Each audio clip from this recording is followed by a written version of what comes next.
Hey listeners, how are you all? Thank you so much for being our awesome members. There's a lot to come more. Sit tight, be comfy, put your headphones. Now let's begin. Naruto. Shinobi. Disclaimer.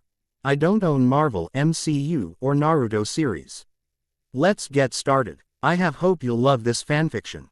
So I tried to correct most of grammatical mistakes up to chapter 19. If there are still some mistakes, then please tell me. Also, I'll be deleting other chapter as soon as I'm fully done with correcting. Chapter 1. Regrets. Naruto's life was full of regrets. Regretting of his weakness. Regretting lives he took. Regretting leaving his best friends. Regretting of never telling the person he loved of how much he cares for her. He had those regrets for quite a while. He nor anybody right now could forgive him. You wonder why? Because he was going to sacrifice himself, to save his friends, love of his life and thousands of people. On his way to save people around. His life was flashing right before his eyes, so he decided to relive his life once again, before ending it. So Naruto decided to go with the mother memories that she passed on to him. Only T.Ho's important in her life and to the whole world history. His mother name was Kushina Uchiha, member of infamous Uchiha clan. His father name was Minato Senju, member of the famous Senju clan. Both clan was in war for many decades. Before the clan heads, also great-grandfathers of Naruto, Madara Uchiha, and Hashirama Senju ended the war. They also created a shinobi system and hidden ninja villages. Oh yes, they were ninjas. But not normal ninjas so well know us. Unlike our ninjas, they had, how to put it, superpowers. Yes, this word would be correct. They had abilities to control all elements, walk on water or anything they wanted and many other things. After some time, Madara wanted to achieve peace by placing everyone on infinite Tsukuyomi, the endless dream. To do that, he needed all tail beasts, which were created by the founder of Ninja Creed, Sage of Six Paths. He gave ninjas the chakra, a source of their superpowers. Hashirama stopped him, before gathering the beasts. He had no other choice to kill him. But that didn't stop Madara. He used a secret jutsu to resurrect himself and choose to obtain eyes of the sage. The Rinnegan. To do that he needed his chakra to be mixed with Hashirama's. Which he did and in old age, before his death he obtained them. He created a being called Black Zetsu, which he ordered to gather a team of most powerful ninjas. With that, he gave his eyes to Zetsu, who had to choose a hoster for the eyes, that who would resurrect him later. Many decades passed and heirs of both clan were born. His parents. For the first few years, they were rival, before ending up in the same team. During that time they both get stronger together and little did they know that fate had special plans for them. During their missions, Kushina accidentally unleashed some of Nine Tails' chakra. The strongest of tail beast. After the death of Madara, Hashirama gave each village tail beast to look after them. But people believed that they are weapons, which only they could use. In the end, on the mission, only Minato was able to stop her with his Fuinjutsu. After this whole thing, it became their personal secret that only they knew, which also helped her unlock the last stage of her Sharingan. The Mangekyo Sharingan, that makes them get closer to each other and they fell in love. After some time, a group of S-rank ninjas known as Akatsuki raised and they were researching for tail beasts. During that time, Kushina had to get control over the power of Nine Tails, but she was also under the training of one of most powerful ninjas around, Jiraiya the Toad Sage. Minato wasn't left behind as he was training with his mother, Tsunade Senju. Akatsuki was able to gather most of the beats, aside from Nine Tails and Eight Tails. Then Great Shinobi War Star Ted and all villages had to join forces to stop Akatsuki. The hoster of Rinnegan, Nagato Uzumaki brought Madara to life and then he was killed. Madara got his eyes back and absorbed all tail beast he gathered. With that, he becomes the new Sage of Six Paths. Then he gave a fatal blow to Kushina and Minato. They pulled out and saved by the real Sage of Six Paths. For some reason, he was still alive, but it wasn't time to explain that. Hagoromo, the sage told the original story of how his mother wanted to rule the world, by using chakra. He and his brother Hamura stopped her and sealed her up in the moon. His brother went to look after their mother and he started a new life. Hagoromo had two sons, Indra and Ashura, the founders of Uchiha and Senju. The sage said that their great-grandfathers were the reincarnations of his sons, while Kushina and Minato were current ones. Only they could stop Madara right now. So Sage gave them his power and warned them that they should end this quickly because Madara was getting stronger by a minute. Kushina was gifted with Rinnegan in her right eye, while Minato was given his great-grandfather Mokuden, the wood release. After returning to the real world, they started once again their battle with Madara. They were getting the upper hand before suddenly Black Zetsu appeared and betrayed Madara. He pierced his chest with his bare hand. That makes matter. A's hairs start to grow and cover his entire body. With small shock wave, his hair becomes white and it was revealed to be Kagaya under that hair, with Zetsu in her kimono sleeve. His parents were quite scared. But with their newfounded powers, Kushina and Minato knew they can defeat her. The fight took many hours, but they came up with an idea. They knew about her love for her children, they decided to use it. Minato went forward and used Transformation Jutsu and Shadow Clone Jutsu to make it look like Hagoromo and Hamura were here. That distracted her for a second, which gave Minato a chance to punch her hard in the face. Kushina used that chance to use her new power to teleport Kagaya between her and Minato. With Flying Thunder God Kunai, they quickly teleported to Kagaya and placed a seal on her, which made her return to the moon once again. After the battle and freeing everyone from Tsukuyomi, both Kushina and Minato decided that it would be wiser to erase everyone's memory of chakra and everything that happened, creating new memories for them. Kushina used her 6 paths chakra to power up her Koto Amatsukami, which was granted by her Mangekyo Sharingan. She erased everyone's memory of everything happened until now and about her and Minato. Both lovers decided to become guardians of the world. But there was one problem. Since they wanted to protect their world and not allow their children to be put in such a dangerous, they needed to become immortal. They spent many years to crack the code, but they couldn't find anything. Once they turned 29, Kushina got pregnant. On the day they learned that a shooting star landed on the Earth. A little worried, they've decided to check it out. They found it a crater, where star landed, and saw a bright orange gem in the big rock. It was emitting some unknown type of energy. Minato for some reason knew that this might help them. So they took a gem and find out its power after many days. The gem could control time and space at the same time. It was very dangerous to mess with something this powerful, but they were able to draw some power from it and infused it with their formula to become immortal. They've done it. They've cracked the code, they become immortals. It was time to Naruto to be born. It was quite dangerous because the seal was getting weaker each day, since pregnancy. But Kushina, with help of Minato and new trusted friend, she was able to deliver him. But Minato decided to split Nine Tails chakra into 2 halves, which one he gave Naruto. Kushina wasn't very fond of the idea, but there wasn't anything she could do. She wasn't a seal master. 35 years of our era. During his first 5 years of life, Naruto was living like a normal boy, aside from being immortal. Little Naruto was playing with other kids before he entering homes. It's been 150 years and Naruto was still 5 years old, but he really wasn't seeing this. For him, time was passing normally. Once he turned 6, his parents decided to start his training. They were doing it quite slowly since there wasn't any rush. For him, he was training for 3 years, but in reality, it was 500 years. 560 year of our era. Naruto Ultimate Ninja Storm Ost Sand Ripples in the Wind. Naruto was getting back from his playtime with his current friends. He and his parents were living in the woods far away from Rome. But he could travel via ninja style, by jumping from tree branch to tree branch. After some time, a blonde-haired boy with 3 whiskers saw a huge smoke coming from where his house was. Feeling the worst, he used Shunshin no Jutsu and teleported in front of the house. Or where his house once stood. There was nothing more in pieces of the house around. He starts to look for his parents and he saw them next to each other in the pool of blood. He jumped toward them with tears in his eyes. "Mommy, Daddy," he cried. "What happened? Who did this to you?" "Naru-chan," whispered his mother. "It's good that you save. We don't know how to explain this to you. But something from other world attacked us," said his father with a small smile. "Listen to us. Remember the place in the mountain where are we training?" "Yes. he replied while looking at their wounds. Does it hurt? Not anymore, sweetheart, replied Kushina. There is a special rock with seal on it.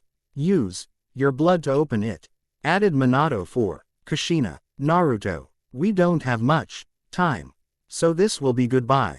No, please don't leave me. I can't live without you.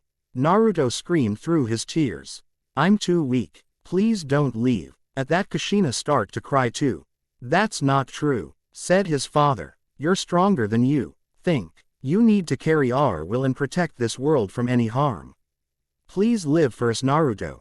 If you can, find happiness in this world. Okay, he asked, and after a second he nodded. Until now they saw that Naruto's eyes changed from usual blue color to blood red, 2 tomo in each eye. Kushina smiled as she touched his son's cheek. Your daddy's right, Naru-chan, you're stronger than you think. Slowly she starts to close her eyes. But she used the last strength to change her eyes into Mangekyo an. She has Itachi Mangekyo Sharingan pattern. She lost her Rinnegan eye because she used its power to keep Minato and her alive to say goodbye to their only son. If you'll ever gain these eyes, Naru-chan, then you'll have swift yours with mine.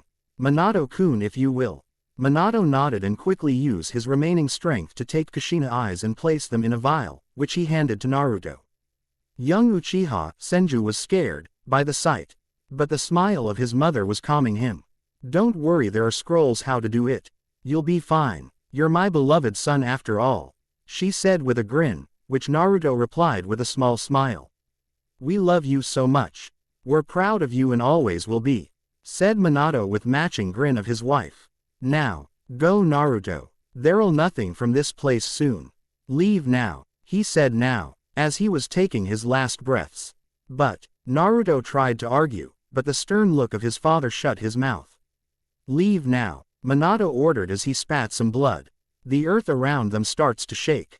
Naruto did as Minato said and left the place with tears in his eyes. After some time he heard an explosion and stopped for a second. He turns to see even bigger smoke.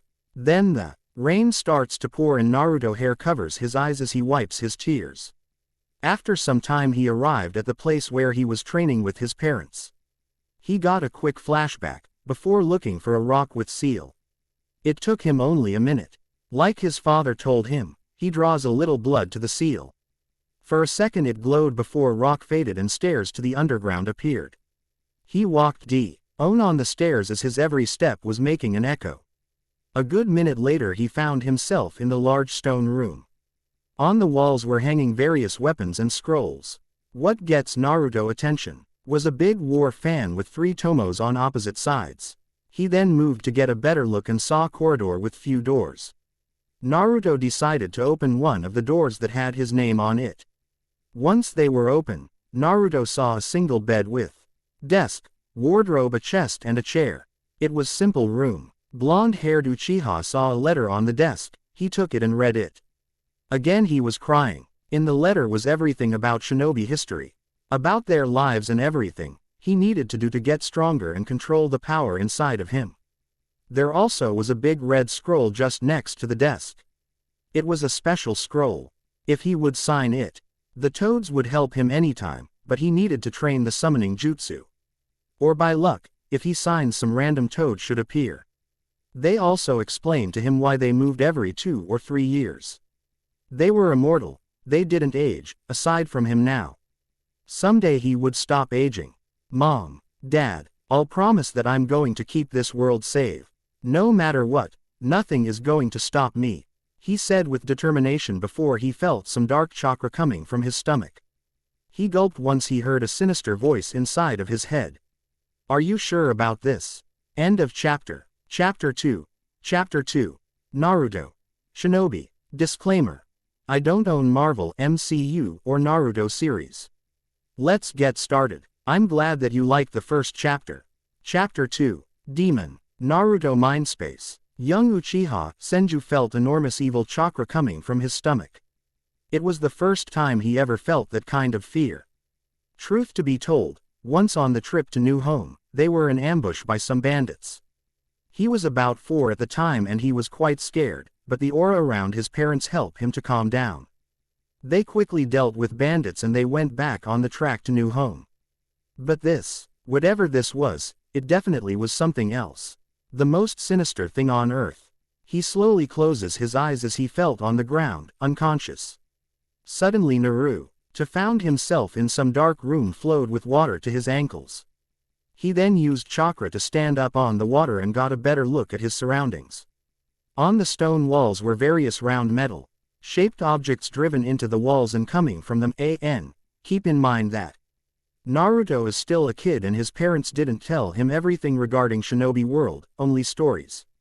He only knows Hat chakra is real and they are the only who can use it. Also, I'm not good at history, so if there were pipes at that time or something close to them then let me know. I know I can check, but I don't really want to T_T. Blonde yet again felt a dark presence, so he turns to see a giant gate with kanji for a seal. What is this? He asked anxiously about it. Then he gulped as bloody red eyes appeared in pitch black gate. Then sudden winds start to blow around the room, knocking Naruto out off his feet. What an intense chakra. Then sinister voice from before spoke to him. So, my hoster decided to pay me a visit, huh? Voice asked as the red eyes narrowed their glance at blonde Sharingan user. Cut the chakra in your eyes. I hate this damn Sharingan. At that Naruto own eyes winded. He looks down at water mirror to see that his eyes changed to red color with two tomos. Naruto then nodded, before cutting chakra out of his eyes. After that, they returned to their natural blue color. Good, now answer my question. Are you sure about this? That you can protect the world all by yourself? Voice asked as the red eyes start to rise up. Then from the dark cage appeared giant nine-tailed fox, who was the source of the eyes.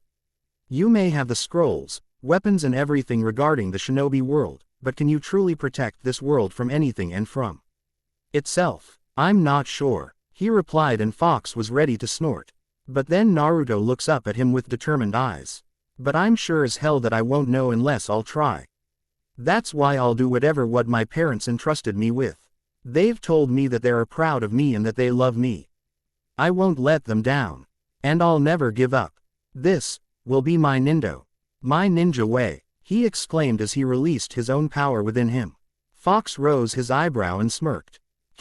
He's your child Kushina, like mother, like son. Or was it the opposite? Screw it, but this look in his eyes. As if I'm looking at grandpa himself. Who knows? I guess there is no other way, but to teach him a few things. Without a teacher, he might kill himself with some jutsu. I ain't a teacher, but this toad will definitely help this brat. Though Fox as he scratched his chin. Then he laughed, confusing Naruto. Ha ha ha, well, I guess there is no other way. I'll be your sensei for a while. But before that, remember the night story that your parents told you when you're younger? You mean stories about Shinobi World? He asked, still confused. Fox would have a lot of work with him, but since he also was immortal they had plenty of time. Yup, they real kit. Everything that your parents told you is true. At that blonde gasped in awe. And you have a potential. You come from two most powerful clans after all. Not only Hat but your bloodline is stronger than other members of these clans. Your parents were both heir of the clans and great-grandchildren of the strongest clan heads. Hashirama Senju, also known as God of Shinobi, and user of both Senjutsu and Mokuden, the wood release. He could create the endless forest, which once he did, before some stupids humans cut those to make houses. Madara Uchiha, a damn bastard, but the strong one. With his Sharingan, he could defeat any army by the single glance. He had strong fire attacks, which destruction was compared to a god. So you have even greater potential than both of them since you are both Senju and Uchiha. Add to the blood from Uzumaki and Sarutobi and you'll be a god on earth. That's just, I don't know what to say. Naruto never felt so proud of his family lineage. Since he didn't know about it. Wait, you'll become my sensei. But why? We just barely met and I don't even know your name. He asked as Giant Fox sighed. There are two reasons. First, without a teacher, you might kill yourself with some jutsu. At that Naruto deadpanned, but nodded. It was true. Second, there's something different about you. Like I know you for quite long time. Anyway, I'll tell you my name. Keep in mind that I've never told your mother about it, so feel privileged. Now Naruto's sweat dropped, but nodded. It's Kurama. Before I'll end our training you'll be calling me Kurama-sensei, understood? Once again Naruto nodded. Good. Now go get some sleep and tomorrow you'll sign the contract with Toads. I'll show hand seals after that. Better be at 100%, Beck. Oz, I won't go easy on you like your parents, he said with a sinister grin, as Naruto starts to fade from the room. Back in the real world, Naruto woke up and slowly pushed himself off the ground. He then stood up and sat on the bed, while shiver went down on his spine. Why do I have the same feeling like when Mom told me about training? He thought, before realizing something. Oh, that right, my parents died not long ago. Did I really forgot about it this quickly? After training, I have to go back and get them a proper burial. Even if there is nothing left of them. With that, he leans on the bed and for the first time, he will sleep in a new place alone. The United States of America, College of William and Mary, Virginia, 1781. Currently, Naruto was at the lecture of one of history professors. To be honest, Blonde quite bored, as he knew everything about history. He lived every era of this world up to now. But then again there were other subjects in the college, which were more interesting. You may be asking, how somebody of his look can just sit with other students without the problem? Well, Naruto was just using a simple henge no jutsu. He was wearing white pants with BL.A.C boots and brown coat with matching shirt and tie. His features were quite simple, brown long hairs, blue eyes and cheeks without his birthmarks. Naruto was looking at the doors to the class. His Humphrey Marshall wasn't in the class, which worried him. It was one of the favorite subjects after all. Besides, he never stayed in the home or anything like that, even when he was sick. It was difficult to get him out for drink or party. But he was a good person, who was enjoying his time with his friends, but that was before he went to college with Naruto. For the love of God, where are you, Hump? He thought with worry. Hump was his best friend, beside from his cousin John. After his parents' death, Naruto barely left the mountains, only to gather some food and learn was going around the world. He was always training with the help of shadow clones. But Kurama told him not to rely on them and slow his training a bit. He was already master in jutsus of his elements.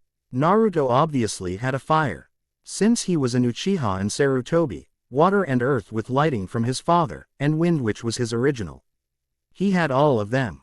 He was Seal Master level 6 and he had the almost identical strength of his grandmother, Tsunade.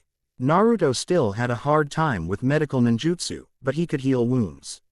He quite good at casting genjutsu, but only with Sharingan, which evolved into matured form.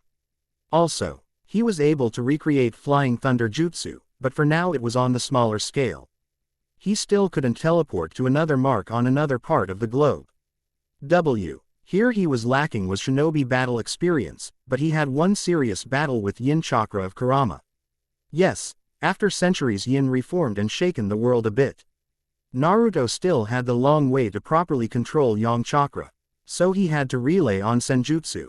After signing the contract, a toad came and took Naruto to their realm. Once there he found out that toads that taught both her mother and Jiraiya the toad sage in Senjutsu arts are still there. Fukasaku and Shima very much alive but very very old.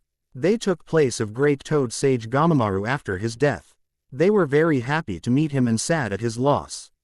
They trained him with help of Gamabunta great-grandchild Gamafusu. In a single year, he mastered it without much problem. So he battled Yin on the ocean while trying to get to India.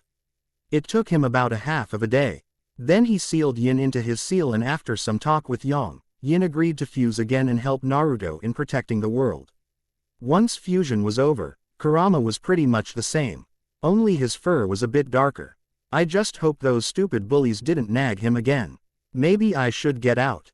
It's nothing special about this lesson, he thought, as he cast genjutsu around him, made a shadow clone and prepared to teleport away. Then he heard his professor saying about Christopher Columbus and how he founded America. Hey, I was me who not only saved him and our group from Yin Kurama but also took them to a safe place. Where the hell is mine credit in here? All his telling students is a lie. He shouted in his mind, before flashing away. Williamsburg, roof of some random building. Naruto appeared just second later on a roof and looked down at the people walking around. Some children were playing tag or hide and seek. Elders were sitting and enjoying peaceful aura in town, while others were either working or on shopping. He smiled and then thought, okay, now let's locate Hump. With that, he closed his eyes. It was quite difficult to find him. After few seconds he felt him. But his chakra was very faint and slowly fading. His heartbeat skipped. No, this can't be. He then vanishes and went to where his friend was. Second, later Naruto found himself in alley. He saw the familiar bullies that were nagging Hump for money, but thanks to the fact that Naruto was barely letting Hump walk alone to collage, bullies were keeping their distance. Naruto quite scared them last time they've tried something stupid. But now, they were grinning like madmen and were laughing. He hard. Naruto asked Hakubo, "See Marshall, if you only gave us the money, you wouldn't be dying now." Ha ha ha. At that Naruto eyes winded as he saw Hump lying on the ground in the pool of blood. A traumatizing memory appeared in his mind, but he shook his head and sunshine behind Bully's back. One of them, who spoke turned and smiled. "Oh, if it isn't you, James." He asked James, which was Naruto's fake name. Young Uchiha Senju didn't reply as he punched Bully away. After that Naruto went to Hump, kneeled and performed medical ninjutsu on him. The other bullies went to their boss to check on him, but he throws them away. "Damn you, why the hell is this?" he asked as he saw the green light coming from James's palms. "Is he a wizard or something?" "No, Hump doesn't give up on me," he shouted at his friend. Hump was barely holding to his life. He had various wounds owned the knife and he was bleeding very fast. Naruto was trying all his best but nothing seems to work. He already closes the wounds, but Hump lost too much blood already. There was nothing he could do. "No, please don't. I can't lose another person like this. You're like the brother I've never had." It was true. Naruto knew since Hump was about 12 years old. From that point, they always stick together. He never bonds like this before and now he was losing it. Why was this happening again? Then he felt that somebody touched his arm. It was Hump. "Hump, please don't move. It's too late. I just wanted to thank you for everything." At that tears start to fall from Naruto's eyes as they slowly changed to Sharingan, which was still spinning. Hump couldn't see properly, so he didn't saw a change in his eyes. "The only thing I regret is that I won't become the lawyer. I don't regret anything anymore. I lived a good life. Thank you, James, for everything so far, but that's the end. Please have a good life for me." Those were the last words from Hump. Naruto starts to shake as tears couldn't stop falling from his eyes. They were still spinning until they changed their pattern to D ring in the middle with 3 side blades connected to each other and the ring AN, its Obito pattern. Then Naruto dropped his henge. He was about 14 years old in build and blonde's hair were now reaching his neck. "Aarrrghhh." Naruto screamed at the sky. "Oi, don't tell me he's crying. Ha ha, pathetic." Boss laughed, while others followed. "Hold on, what happened to his body?" End of Ost. "This is bad, very bad," thought Kurama as he felt his chakra being forcefully drawn from him. "Damn, I can't cut the chakra flow. Curse this stupid seal." "Naruto, calm down. Are you even listening to me?" But Naruto wasn't responding. He breathing very quickly and red chakra was surrounding him, which scared bullies. The wind was blowing around them and 2 were knocked off their feet. Dark clouds form in the sky as Naruto's body start to shake even more. Naruto asked Himoji, "What is he?" yelled other bully. "A devil," asked other one. "Then we have to kill him," shouted the boss who leapt with the knife in his hand. Suddenly blood-red chakra domes surrounded Naruto, which sends boss flying backward. He landed on some barrels. Dear God. Red dome then exploded revealing a monster, which body was made from blood like the river that was flowing. Monster also had 4 tails and fox-like ears. Slowly monster turns his head 360 degrees toward them. They literally piss their pants from killing intent coming from the beast. Aarrrghhhg. Then Monster shouted, sending a shockwave around him, that shattered wooded buildings around him.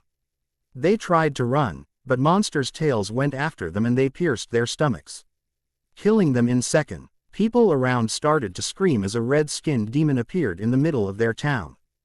Beast white as snow eyes were penetrating people's souls. A few soldiers hopped on their horses and prepared their weapons to fight with this monster. One soldier dashed with his horse and tried to pierce Monster with the blade of his rifle. But Demon saw that and grabbed the blade and lifted soldier.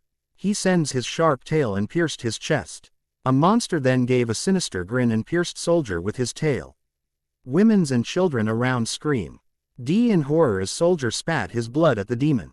Then Monster felt the barrage of bullets coming from other soldiers, which make him snort. Around Monster's head appeared red and blue spheres and the Y gathered together and formed a big purple ball, which he ate. Then he leaned back a little and shoot a red beam from his mouth toward the soldiers. They jumped away just in time to avoid the attack, which hit an exploded town hall of the Williamsburg. Monster narrowed his eyes at the town people and soldiers, before spreading his arms and tails, expanding them and sending them toward people. In just mere second human life were ended by the demon. Then suddenly something was hit demon head. He stopped and turned around to see more people trying to fight with him. His arms and tails returned to him, as he leapt to building the roof and then jumped high to the sky and turned toward town. Another series of blue and red spheres appeared and was slowly forming an even bigger purple ball. End of Ost. Naruto Mindspace. Naruto Ost Miso. Blonde Mind was shaking violently, as wind and red chakra was blowing around Naruto body. Kurama tried so much to cut the chakra flow, but nothing worked. Naruto's negative emotions were even stronger than Kurama power. If he wouldn't stop his Jinchuriki, there will be nothing from this town. I didn't accept that you won't be able to cut your own chakra fur ball, said feminine inside of Kurama Gate. Giant Fox recognizes this voice. His eyes winded as he saw Kushina looking at him disappointed. She was dressed in their Uchiha attire back from the war. Kinda like Sasuke, but without the rope. Kushina, but you're dead, he exclaimed in shock. Wait for a second. Did you? Yeah, I'm only part of her chakra. I'm like sealed shadow clone in your seal. She replied shortly. We have to stop Naruto together, Nine Tai. I mean Kurama, you could tell me about your name, you know. Anyway, I'll talk to Naruto, while you'll drag your chakra back, got that? Don't say the obvious, he replied as he clapped his hand together and closed his eyes. Kushina nodded and she moved toward her son. Naruto, it's me, your mother, she shouted, but her son didn't reply. He was simply looking down as his eyes glowed in dark red color. Damn it, he's not listening, her son was whispering to himself while looking blankly at the water. Why did this happen again? Why, he repeated. Kushina was just a meter from her son and she could barely hold herself. With a quick move, she grabbed Naruto coat and dragged him from the dark chakra. Kurama was finally able to start taking his chakra back. With that, dark chakra vanished and both mother and son landed in the sewer water. She hugged him, as he finally realized who it was. Mommy, he asked with tears as his mother nodded. But how can you be here? Shish, it's okay sweetheart, she said lovingly. Everything will be okay. Listen, I'll leave soon, so I want to tell you something. At that, Naruto broke the hug and looked at his mother with fear. Please don't leave, I've missed you so much, he begged. I've lost you and Dad, now my best friend died because I wasn't strong enough. Why is this happening to me?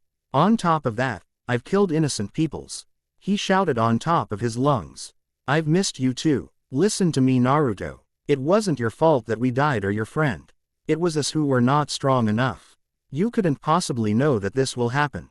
What we entrusted to you was a legacy to protect and save as many people as you can. Doesn't necessarily mean everyone. There will casualties and you have to know this. It wasn't your fault that these people died nor Kurama. It was those negative emotions that were controlling you, she explained to his son as he looked at his mother. What should I do to control them? He asked, as his mother wiped his tear at her son's eyes. They were like hers. You have to keep getting stronger. Meditating also helps. Other than that is to find love, she replied with a warm smile. Now it's my time to leave. Look at my eyes, Naru-chan. She then shifted her regular Sharingan to Mangekyu. Naruto stared at her as she whispered, Koto Amatsukami.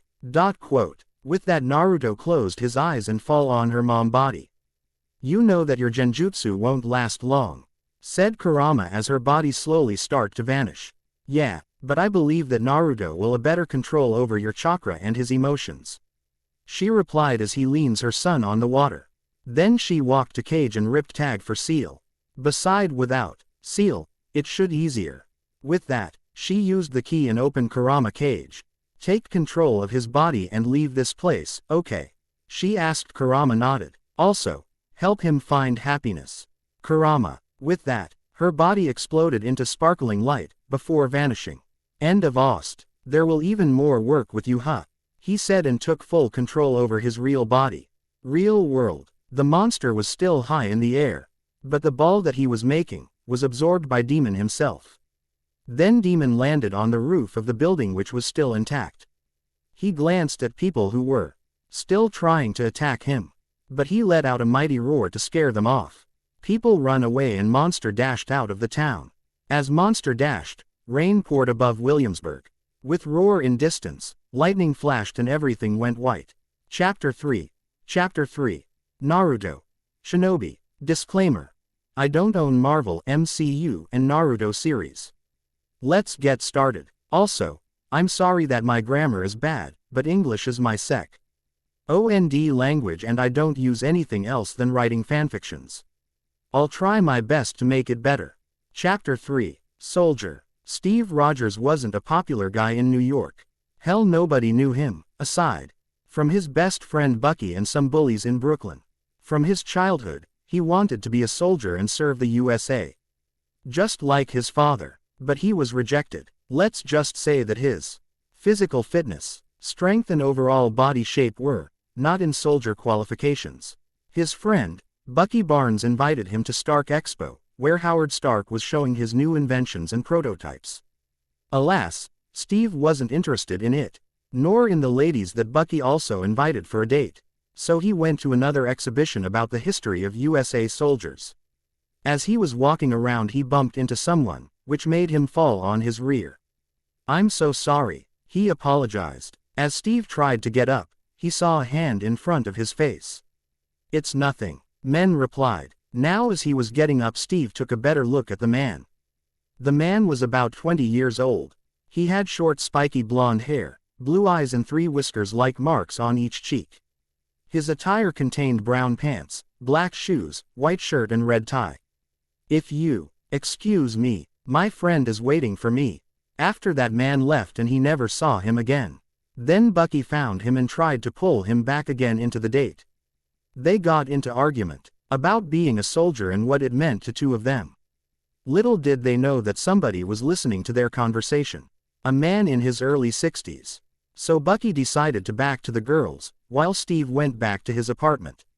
Another day, he had to go for another screening. As Doctor was about to end the screen, some nurse came from curtains and she whispered something to Doctor's ear. The doctor said to Steve, "Wait here, is something wrong?" asked confused Steve. "Please don't leave." That was all he got from Doctor. Feeling something fishy about this, he stood up from the bed and sit on the chair where next to it were his shoes. Then from the curtains came a young man in soldier attire. Just second later from the curtains appeared man in his early 60s, dressed in a brown coat, white shirt with brown tie and gray pants with black shoes. After he came a familiar man who was wearing a long black coat, white shirt with black tie, pants, and shoes. It was the same man he bumped at Expo. "Wow, you've chosen the same guy as I did, Abraham," said younger man with a grin, which surprised older man dubbed as Abraham. "Oh, so that's why there is nobody else from Steven then, hey. What a coincidence. Don't you agree with Naruto?" chuckled Abraham. "Can't argue there." "Well, Steve, you want to be a soldier and kill Nazis, huh?" asked Naruto with a genuine smile. "Excuse me, what's going on?" Steve asked back. "Aw, sorry about this, Steven."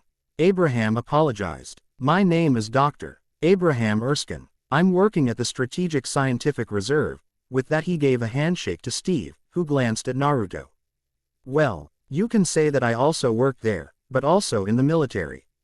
My name is Naruto Uzumaki, you can also call me by the nickname Shinobi, he said, grinning while giving him a handshake.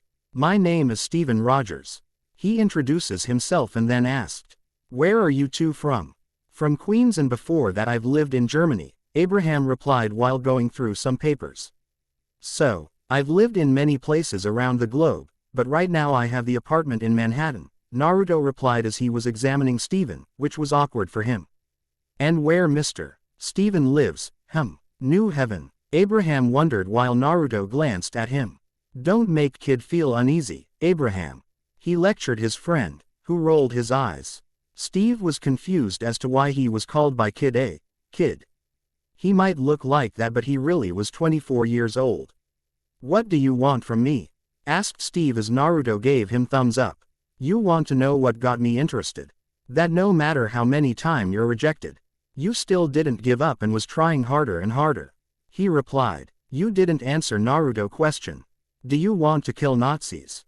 Both men looked straight up at Steven, while was still confused. Is this some kind of test? He asked, which almost caused Naruto to laugh. But he was able to hold himself. Yes, Abraham replied. I don't want to kill anybody. But I don't like bullies. No matter where they came from.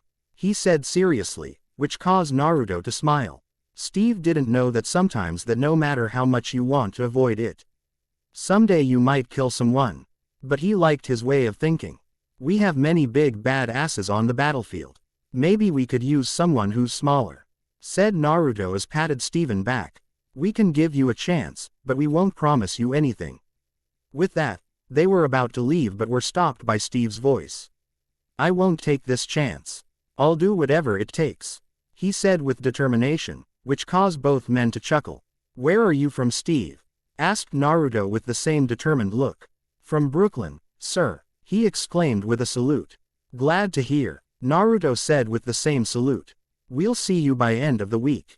Camp Lehigh. Week later, Steve was, along with other candidates, waiting for both colonel and officer of the Strategic Scientific Reserve. Few people were talking to each other, while Steve was patiently waiting. He only saw familiar faces in form of Abraham and Naruto. Rogers still had a strange feeling about Naruto. Some candidates were glancing at him with some type of disgust. Naruto had his hands behind his back and was humming some music he never heard of. At 9 opening of Naruto Shippuden. Recruits, attention, came a British female voice. Then a beautiful woman dressed in officer attire came with another soldier who was holding some box. Gentlemen, I'm Agent Carter. I supervise the whole operation. Where is your accent from, Your Highness? Mocked one of the candidates. I thought it was American military. What's your name, soldier? Agent Carter asked. Gilmore, miss, he replied with the snort. Come here, put your foot forward, she ordered him. Wrestling's, he asked. I have a few good moves, he added with the wink. And for that, he punched straight in the face, by none other than Agent Carter. Gilmore was easily knocked off his feet, before quickly getting up. Agent Carter. This time male voice came behind Ag to see Colonel Phillips getting out of a car and walking toward her. Colonel Phillips, she greeted Colonel with a salute. I see you've already started training, he said with a tiny smile. Then he started walking back and forward while talking to candidates. General Patton has said that wars are fought with weapons but are won by men. We are going to win this war because we have the best. Colonel paused as he saw Steve. He then glances at both Abraham and Naruto. Blonde was smiling from ear to ear, while Doctor was looking at the sky. Men. And because they are going to get better, much better. 1 week later, it was 7 a.m. in the morning and Naruto was leading his squad around the camp course. They were running about an hour and Blonde was bored. Come on ladies, we've barely made 40 laps, he complained, while silently whining. We still have 50 more laps to go. Where does his stamina coming from? I'm dying here, thought Steve as he barely could catch a breath. Squad stop, Naruto shouted and they stopped. Everyone was taking deep breaths, while Blonde Jinchuriki sighed. Then Naruto pointed a mast with the flag on it. See that flag? It means that we're only on the halfway. The guy who'll bring me the flag will go with Agent Carter. At that almost entire squad was trying to get the flag down, by it. Her helping each other or throw another person away. Nobody got this flag for about 17 years. Okay, that enough. Let's back to the formation. Everyone stopped at their futile task given by Naruto. Everyone aside from Steve. Steve simply walked to the mast, took a few parts and mast fell down. Then Rogers claimed the flag and walked toward Naruto. Well, I would be damned. 17 years and only one guy found the answer. He might be the person that I'm looking for. Just a little more, thought Naruto as he grinned. Well, Rogers, you may go with Agent Carter. Good luck, he said with the wink, which made Steve blush a little. Sometime later, 2 hours later, there was a session with Agent Carter. Currently, they were doing push-ups. Steve could barely do 5 and some were already about 40. What's the matter, ladies? Hurry up, she rushed them. My grandmother had more strength than you. On the other part of camp, near Steven training session, Naruto, Abraham and Colonel were walking past and were viewing the session. Are you two still thinking that Rogers was a wise choice? Asked Colonel with a snort. Absolutely. It's a clear choice, replied Abraham, while adjusting his glasses. I wasn't protesting about bringing him here. You had your reasons, but... He glanced at Rogers. To choose him of all people. Oh, don't be like that, Philly. Naruto said tiredly. Even I think he's a good choice. Don't call me Philly in here. I have a reputation, you know that. He whispered to him while looking around. Reputation thanks to me. Remember who pulled your ass from World War I. Thanks to me you still have your leg. He retorted as Colonel sighed. Fine, I'll give him one more test. But, if he fails this one, I'll choose who'll take part in your project. That Naruto clapped his hands and they went closer to Carter's session. Only a few knew the secret about Naruto, not his full story or anything. Only the things that he's stronger than any human and wasn't aging at all. And that he had superpowers. I'll cry if I keep watching this. He whined as the group was doing a jumping jack. He then took a grenade from the box near him, took the lid and threw in the middle of the group. Grenade. With that everyone jumped away and hid behind something. Only Steve leapt and covered grenade with his mere body. Everybody get back, Steve shouted. After few seconds nothing happened. Rogers moved away and stood up. False grenade, Colonel exclaimed. Get back to training. Was that another test? Steve asked while nobody replied. Evening. Squad room with Steve. Steve was alone in the room, while other members of his squad were eating by a campfire. He was packing his things since he was chosen to take part in the special secret operation to make better and stronger soldiers. As he was packing, Steve felt somebody watching him. He turns around and saw Naruto leaning on the doors. Hey, Steve, feeling a little scared, he asked while crossing his arms. A little, sir, he replied, and Naruto waved him off. We're alone, you can call me Naruto. Blonde Jinchuriki said as he leaned forward and walked to the near chair. Then he sits down and took a small breath. Before looking straight into Steve's eyes. You have some question, right? Yeah, only two, Steve said as he sat on his bed. Feel free to ask, I'll do my best to answer your questions. He genuinely suggested. Who are you? You can't be a normal human, right? And Naruto's sweat dropped, before laughing. What's so funny about this question? Your age and range in here are suspicious after all. I wondered when you'd ask me that. He replied with, grinning. You're right, Steve, I'm not normal. Far from that. Steve gasped as he saw Naruto's eyes changing from ocean blue to bloody red ones with 3 comas. Some would call me a demigod or inhuman, if you have a power that can change the course of this war. Why are you here? Steve asked, clearly mad at Naruto. I'm actually already on the battlefield. That got Rogers confused before Uzumaki made the cross sign with his fingers and poof of smoke formed next to him. Steve almost fell from the bed as he saw the copy of Naruto next to the original. Steve meet Shadow. Clone. A copy of me with all my abilities, but with a limited power source. With that clone poofed away. If you can create those copies, then why not stop this war already? Steve yet again asked. Do you realize how many innocent people are suffering in this war? I would end it, if it would matter, Steve. I may have young body and spirit, but I'm an old man. I've lived thought 100 wars. One ended, another one started. If I would stop war within a day, showing everything I got, people would be afraid and show hatred toward me. Not because I've stopped them, but because I'm a god-like figure. Most believe that there is only one god. Tell me what would happen. After few seconds of silence, Naruto decided to continue. I'll tell what would happen. Another war, but this time on the bigger scale. Every country that would want my death would join forces and attack America. And what? Would I just kill them all and show that I'm nothing more than a monster? I've killed many people in my life and I'm already living with regrets. I don't want to weight my burden even more if I can avoid it. Besides, I've already set free slaves of this war. Haven't you heard anything from newspaper? At that, Steve dropped his head and shook it. Another thing I want to tell you. If you still think that just because you don't want to kill and you'll never do that, then I'm sorry, but you're naive. I would try to avoid it if I could, trust me. But sooner or later, you'll find yourself in a situation where there's no other way.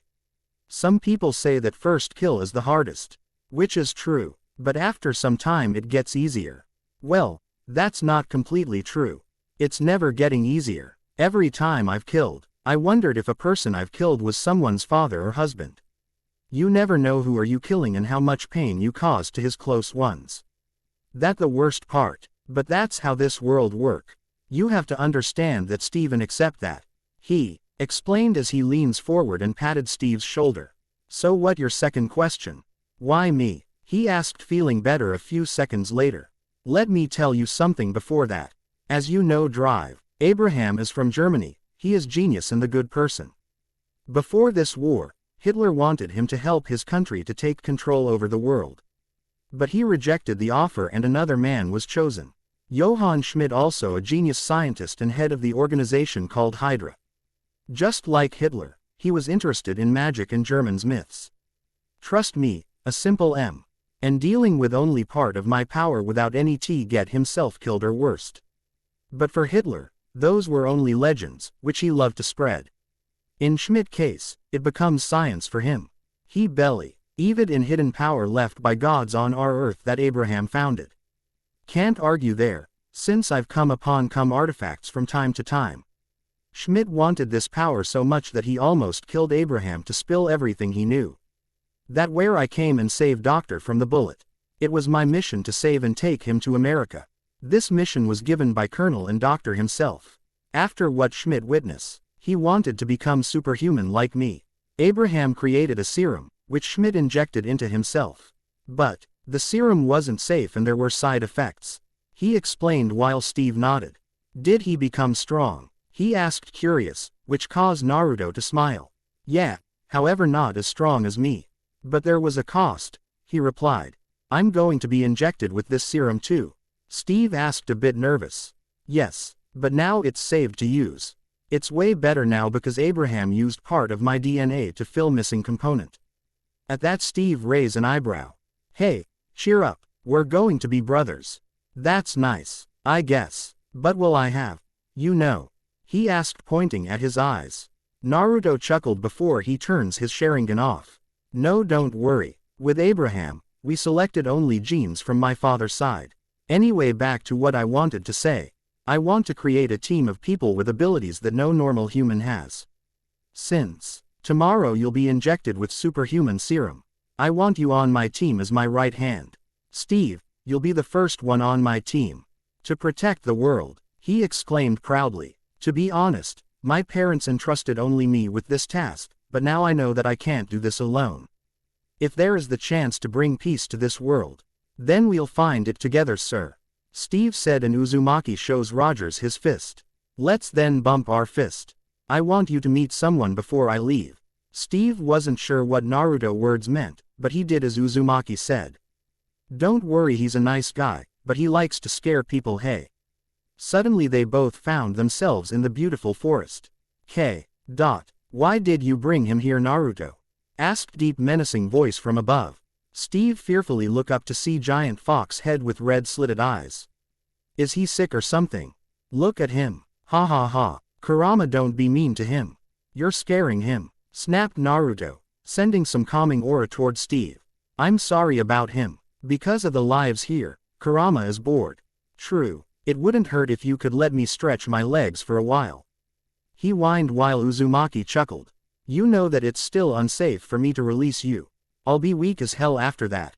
He retorted while scratching his head. Never seen a fox, only in books, Steve muttered while looking at 9 swirling tails. But foxes don't have that many tails. As you can tell, I'm not an ordinary fox. I'm the 9 tails, strongest of all tail beasts. He exclaims proudly. 9 tails, tail beasts, what is he talking about? Asked Steve confused, explaining that would take an hour, so let's save it for later. Okay, Kurama, we'll leave, good night. With that, they've returned to reality. Now 2 things before I leave. First, I'm not going to take part in tomorrow project. I was assigned to rescue mission. Second, I want to explain you one more thing. Our job is to save as many people as we can. It doesn't necessarily mean everyone. There will casualties and you have to understand that too. Got it? Yes, I think, he replied while Naruto nodded.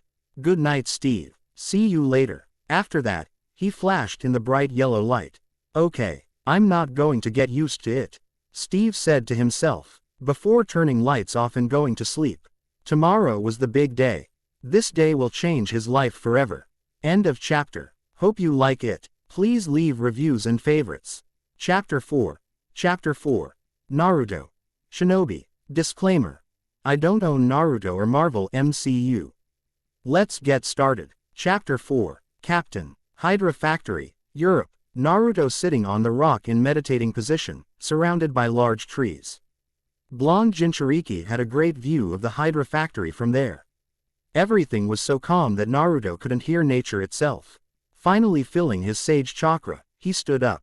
As his frog-like eyes glowed in the dark. Blonde was dressed in black suit with 4 symbols of his clans. On his back he had Uzumaki symbol, left shoulder Uchiha symbol, the right Shunsenju and Sarutobi on his belt.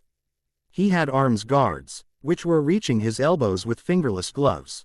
There also were black combat boots, black hidden leaf headband, his mother Kunasagi sword and a black face mask. The whole factory was a large structure 100 kilometers long, wide and 200 meters in height. Around factory were about 30 tanks, 4 helicopters and about 5 trucks in total. I sense about 300 Hydra soldier, 210 from outside and 90 inside. There are about 43 of army. Kurama, there were 90 soldiers, right? He though sadly, as Fox noted. Oh well, nothing I can change anyway. Let's get moving. With that Naruto, throw his Hiraishin kunai toward near group of soldiers. Quickly flashing to the marker, he hides behind black metal boxes. Now then, it's barely 6 a.m., so mist is normal in the forest, right? He thought with a smirk. Kurigakure no Jutsu. Suddenly a very thick mist appeared out of nowhere, which confused enemies around. What is this? Where this mist came from? Said some soldier of Hydra. I don't have an idea, Lucas. I can only hear your voice, so stay on guard. Replied another soldier. Yeah, like that's going to help you. Naruto retorted with a sigh, before dispelling his sage mode and activating his Sharingan. Within few seconds, thumps could be heard around the whole factory. As Naruto was standing on top of the factory, he dispelled his just, revealing all soldiers on the ground in pools of the blood. He shook his head before he morphed his Sharingan to Mankyu. Kamui. Slowly he starts to sink into the roof. After a second he landed on the floor with 2 guards noticing him. As they point their guns out, Naruto throws 2 chakras enhanced kunai. Kunais cut through soldier's neck like a hot knife through butter. So far so good, he said to himself as he yet again sinks into the floor. This time he sank quickly because he didn't want to waste time for guards. Finally, he reached the prison cells, where an American soldier was kept. Naruto only saw about 10 Hydra soldiers on his left. He smirked, before throwing Hiraishin kunai towards them. He then processes to slash them, while teleporting. A soldier who was behind the bars cheered at the sight of their savior. If it isn't the loudest unpredictable foxy boy, said a male voice with a chuckle. Blonde snorted, but chuckled either way. The big bad shinobi, right? Oh, did I just heard the best military pilot? Who can't even properly shoot from a gun? Shinobi retorted while turning to the source of the voice. Jack. Fury. Right, now that was mean. You know I've been training a lot. Now get us out of this, would you? He asked, while Naruto took the key and set free every prisoner. I've expected you. I even made a few bets with my friends and guess who wins? You. Anyway, what happened to those who didn't make it? He asked with a tired voice. Jack looked down for a second, before looking back at Naruto. They're tortured, beaten up or experimented. That I've heard, but what really happened? I'm not sure, but they'll pay. He promised with anger in his eyes. I see. I'll take those who are not in shape to fight. You and others should end your revenge quickly, said Naruto as he made a few shadow clones. Original then took one person on his shoulder. And why is that? Jack asked confused. Because I want to rip this place to shreds. He replied gravely, before flashing away. I'll pay twice to see that, he said with the smirk, before taking Hydra's soldier gun and dashing to the upper level. Sometime later, outside of factory, Naruto was standing at the factory, while rest the soldiers they were kinda nervous about what he might do. They knew about him, but only as a legend. So all decided to stay quiet since no normal human would believe them. Finally, Jack walked to blonde Shinobi and decided to ask him something. Are you going to do something? Naruto turns to him and smiled. Yeah, I'm just unsealing the seal on my body. Give me a second. Naruto long ago decided to put on himself restraining. By leaving only chakra worth of typical Junin. His original chakra was on Biju level and without Kurama inside of him, the chakra was bordering on to the power of Shukaku, better known as One Tail. He could only unseal the seals with help of Kurama. All of you take few steps back. As he said, all went back about 10 steps back, while he went through series of hand seals. Tiger right pointing arrow snake. Mokuden. Jukai Kuden. Suddenly everything starts to shake violently, as trees were rising from the ground. Then Naruto stretched his arms and pointed at the factory. As their creator ordered them. They went forward and began smashing the factory to the bits. After a minute there were only pieces from the factory. But Naruto decided to cover his track, by using Doden Jutsu. With simply devour everything into the ground. Once that was over, Blonde once again used his Mokuden bloodline to only create new trees. Everyone was gaping like a fish from the awe. He was like a demigod on earth.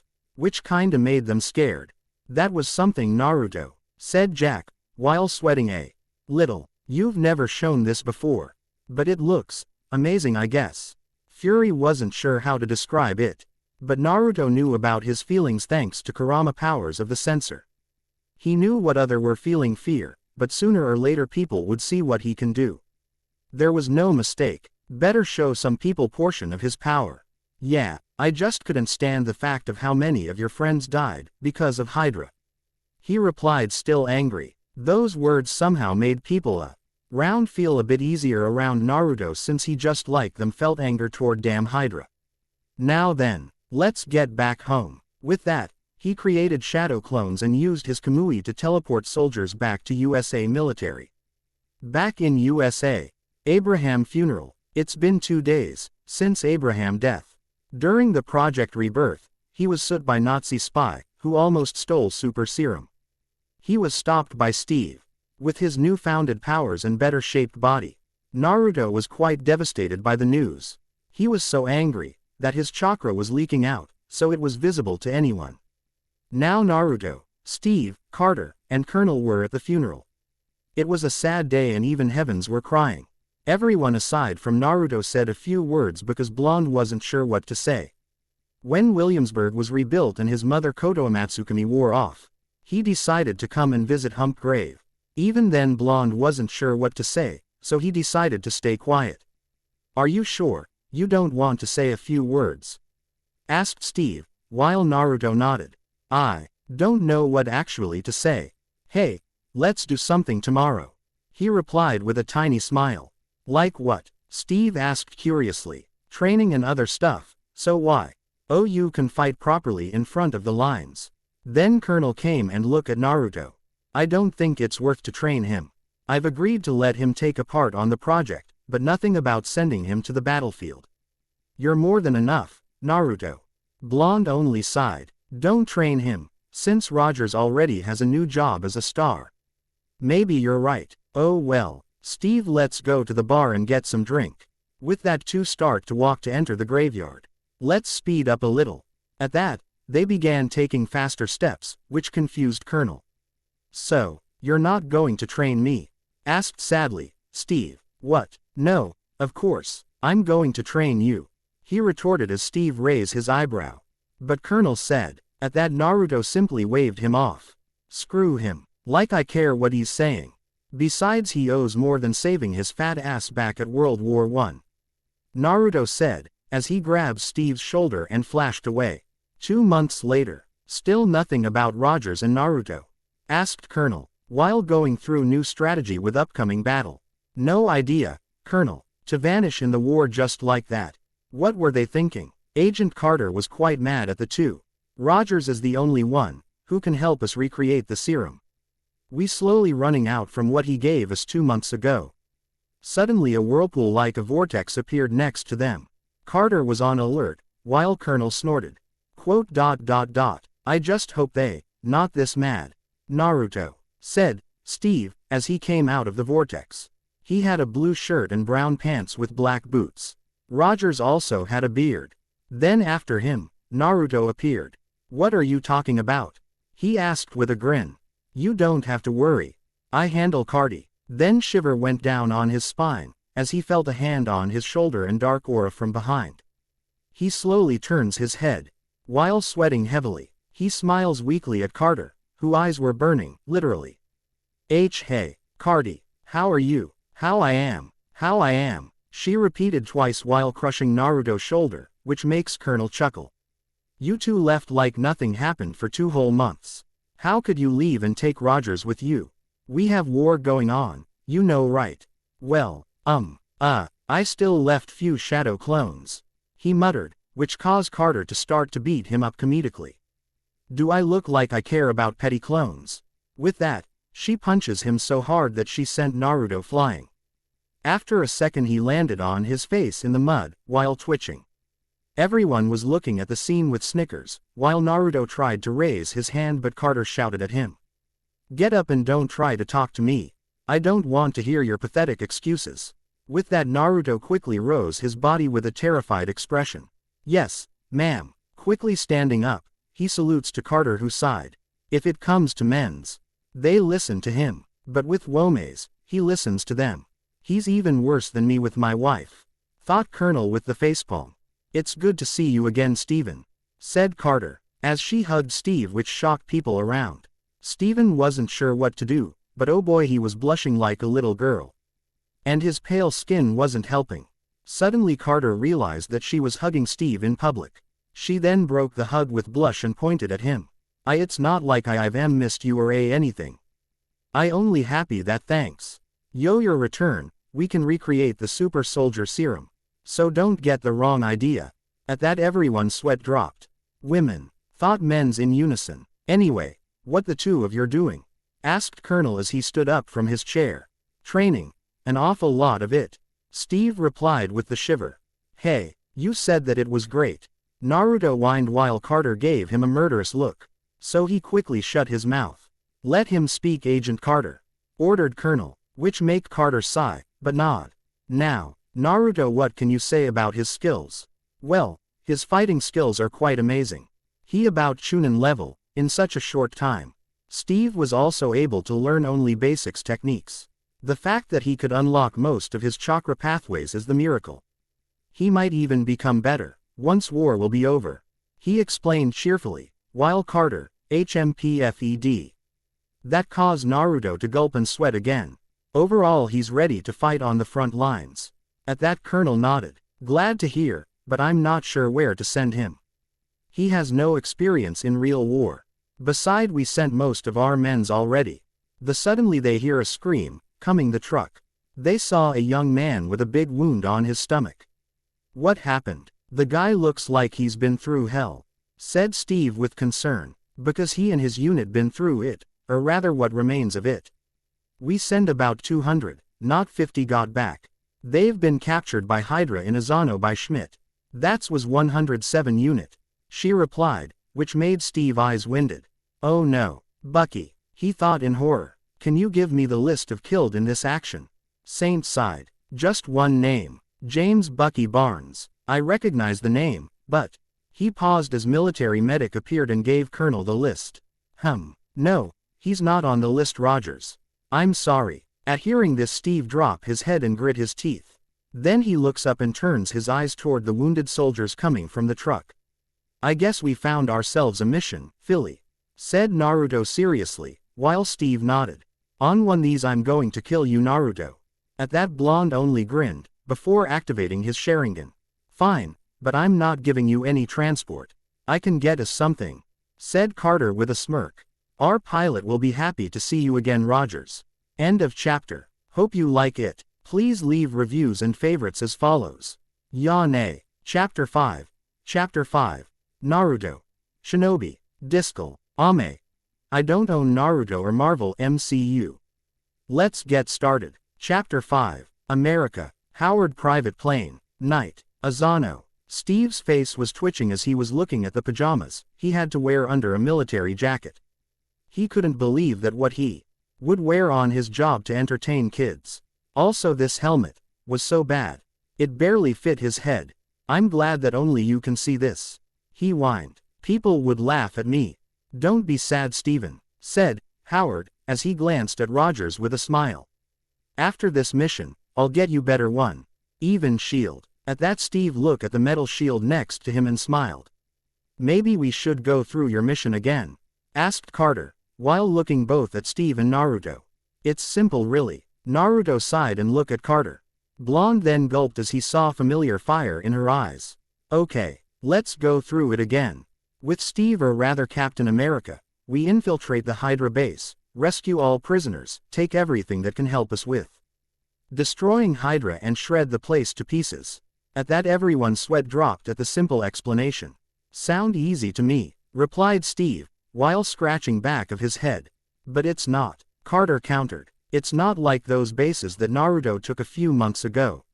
This is the biggest base that we ever encounter. There are more soldiers than before. You have to be careful.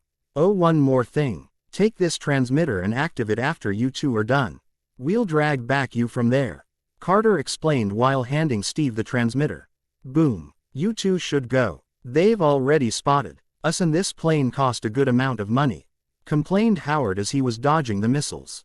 Once we'll leave, how about we go for some fondue, Agent Carter?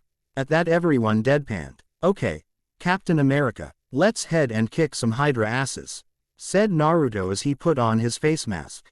After you, Shinobi, he replied with a grin. Then Blonde opened the doors and both jumped from the plane. They've jumped without parachutes, right? Asked Howard with a chuckle. Yup, Carter replied with a sigh. Hydra base. As you can see, Project Valkyria is going well, said Zola as both he and SCH Mid was supervising the whole work around them. We should finish everything by the end of the month. Increase the production by 60% everywhere, said Schmidt in cold voice. I'm not sure if our prisoners can work like this. They getting weaker, sir, replied Zola, with small fear. Then we'll get new prisoners, he snorted while glancing at shorter men. Zola's eyes winded as he saw that Schmidt's own eyes become red for a second, before returning to usual brown color. Get back to work, Zola, he added while leaving Zemo alone and angry. Outside the base, with Naruto and Steve, both were HIDing in the bushes and watching the base from saving place. Carter was right about more Hydra soldiers, but for Naruto it was nothing. But he was kinda worried about Steve. It was his first serious mission after all. How are we going through of all these soldiers? I haven't expected this many, he asked while counting the amount soldier on the outside of the base. Don't worry, I have a jutsu for this problem, he assured his friend with grin and thumb up. Then he made a single hand seal. Kurigakure no jutsu. Suddenly thick mist appeared and blinded soldiers around. They yelled to stay on guard, while both friends smirked and disappeared in Shunshin. After few seconds several thumps could be heard, as the mist was vanishing. Both Captain and Shinobi stood next to each other while smirking. Lightweights, snorted Naruto, while looking at death and unconscious soldiers. Steve still couldn't bring himself to kill anybody, no matter how guilty the person was. Let's move, Captain. With that, they went to one of the back doors and entered the base. They found themselves in the laboratory with few scientists and soldiers. They've decided to went with stealth and took few things from the table near them. Then they head to prison cells and Naruto killed 2 guards with his shurikens. Then both Naruto and Steve took keys from the guards and throw them to prisoners. One of them narrowed their eyes at the two and asked, "And who are you two supposed to be?" "Captain America, Shinobi. Nice to meet you," he said cheerfully. "Excuse me," other asked. A few minutes later all prisoners were set free. All formed a circle around both Naruto and Steve. "Does anyone know James Bucky Barnes?" asked Captain America with concern. "Are there more prisoners?" asked Shinobi. "There is one me, Daikel unit, and I don't know if he's still alive. I saw that guard took him to the west wing of base," answered a bit chubby man with ginger muscle and a hat. "I see. Captain, go and grab Bucky, while I'll take them outside for little fun," he said to Steve while grinning at soldiers who smirked at thought of the fight. Rogers nodded and left, while Naruto told them to follow him. Just as they got out, Naruto creates a few shadow clones to take out the first group of Hydra soldiers. After disarming them, he kills them and throws their weapons to escaping prisoners. He then saw 2 tanks heading towards them. Boar right pointing arrow Tiger Blonde went through hand seals and exclaimed, "Doden! Yomi Numa!" With that sudden swamp appeared on the way of tanks. Just as they were about to shoot, tanks fell 2 swamps and second later exploded. He smirked before he saw that few ex-prisoners were surrounded by Hydra soldiers. Naruto leapt while going to series of hand seals: snake right pointing arrow, ram right pointing arrow, monkey right pointing arrow, boar right pointing arrow, horse right pointing arrow, tiger. Kaden. Enden. Then Blonde spat a fired bullet toward the group of Hydra soldiers, igniting them in the fire. They screamed and fell to the ground and tried to extinguish the fire, but it was futile. After that, he heard footsteps heading toward him. He turns his Sharingan eyes to the left and saw incoming Hydra soldiers. He grinned and went into another series of seals: dragon right pointing arrow, tiger right pointing arrow, hare. Sweden.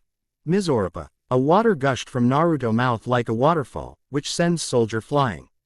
Then his hand erupted with electricity and Shinobi throw needles made out of lighting. Chidori Senbon. Those needles killed the soldier by piercing their necks. Shinobi saw that few ex-prisoners were able to steal Hydra tanks and drive them toward gates. He smiled before he heard an explosion coming from inside of the base. He cursed and started to look for Steve. "Where the hell are you?" he thought, while trying to sense him. Steve was still on the base and he wasn't alone. There were 2 more people around him. So he decided to flash to him since Captain had his Hiraishin Kunai. Naruto quickly found himself standing next to Steve and his friend Bucky Barnes. "There you're. What the hell are you still doing here?" he asked, but Steve didn't turn him. "Oi, what are you staring at?" "That would be me," replied familiar voice in a German accent. He turns his eyes to Schmidt, who was standing with Zola on the other side of the bridge. His eyes winded in horror at the sight of the ruler of Hydra. It wasn't the fact that Schmidt instead of normal skin had a red skull. It was his eyes. "It's great to see you again. You gotta be kidding me," thought Kurama, who woke up from his slumber. "Also, this chakra, I guess, ended after all. No way, it's a lie. How do you have those eyes?" Naruto shouted as he narrowed his eyes at Schmidt 3 Tomo Sharingan. "Ah, you mean the Sharingan of the Uchiha clan." At that Schmidt chuckled, which made Naruto grit his teeth. After some time, once I took serum made by Erskine, these eyes awaken and I wanted to find more about them. So for next few months, I've been searching and found something in Japan. There were legends about people with Sharingan-like eyes. I found that there was a rich family with these eyes. They explained to me about what they found in the scrolls left by shinobis.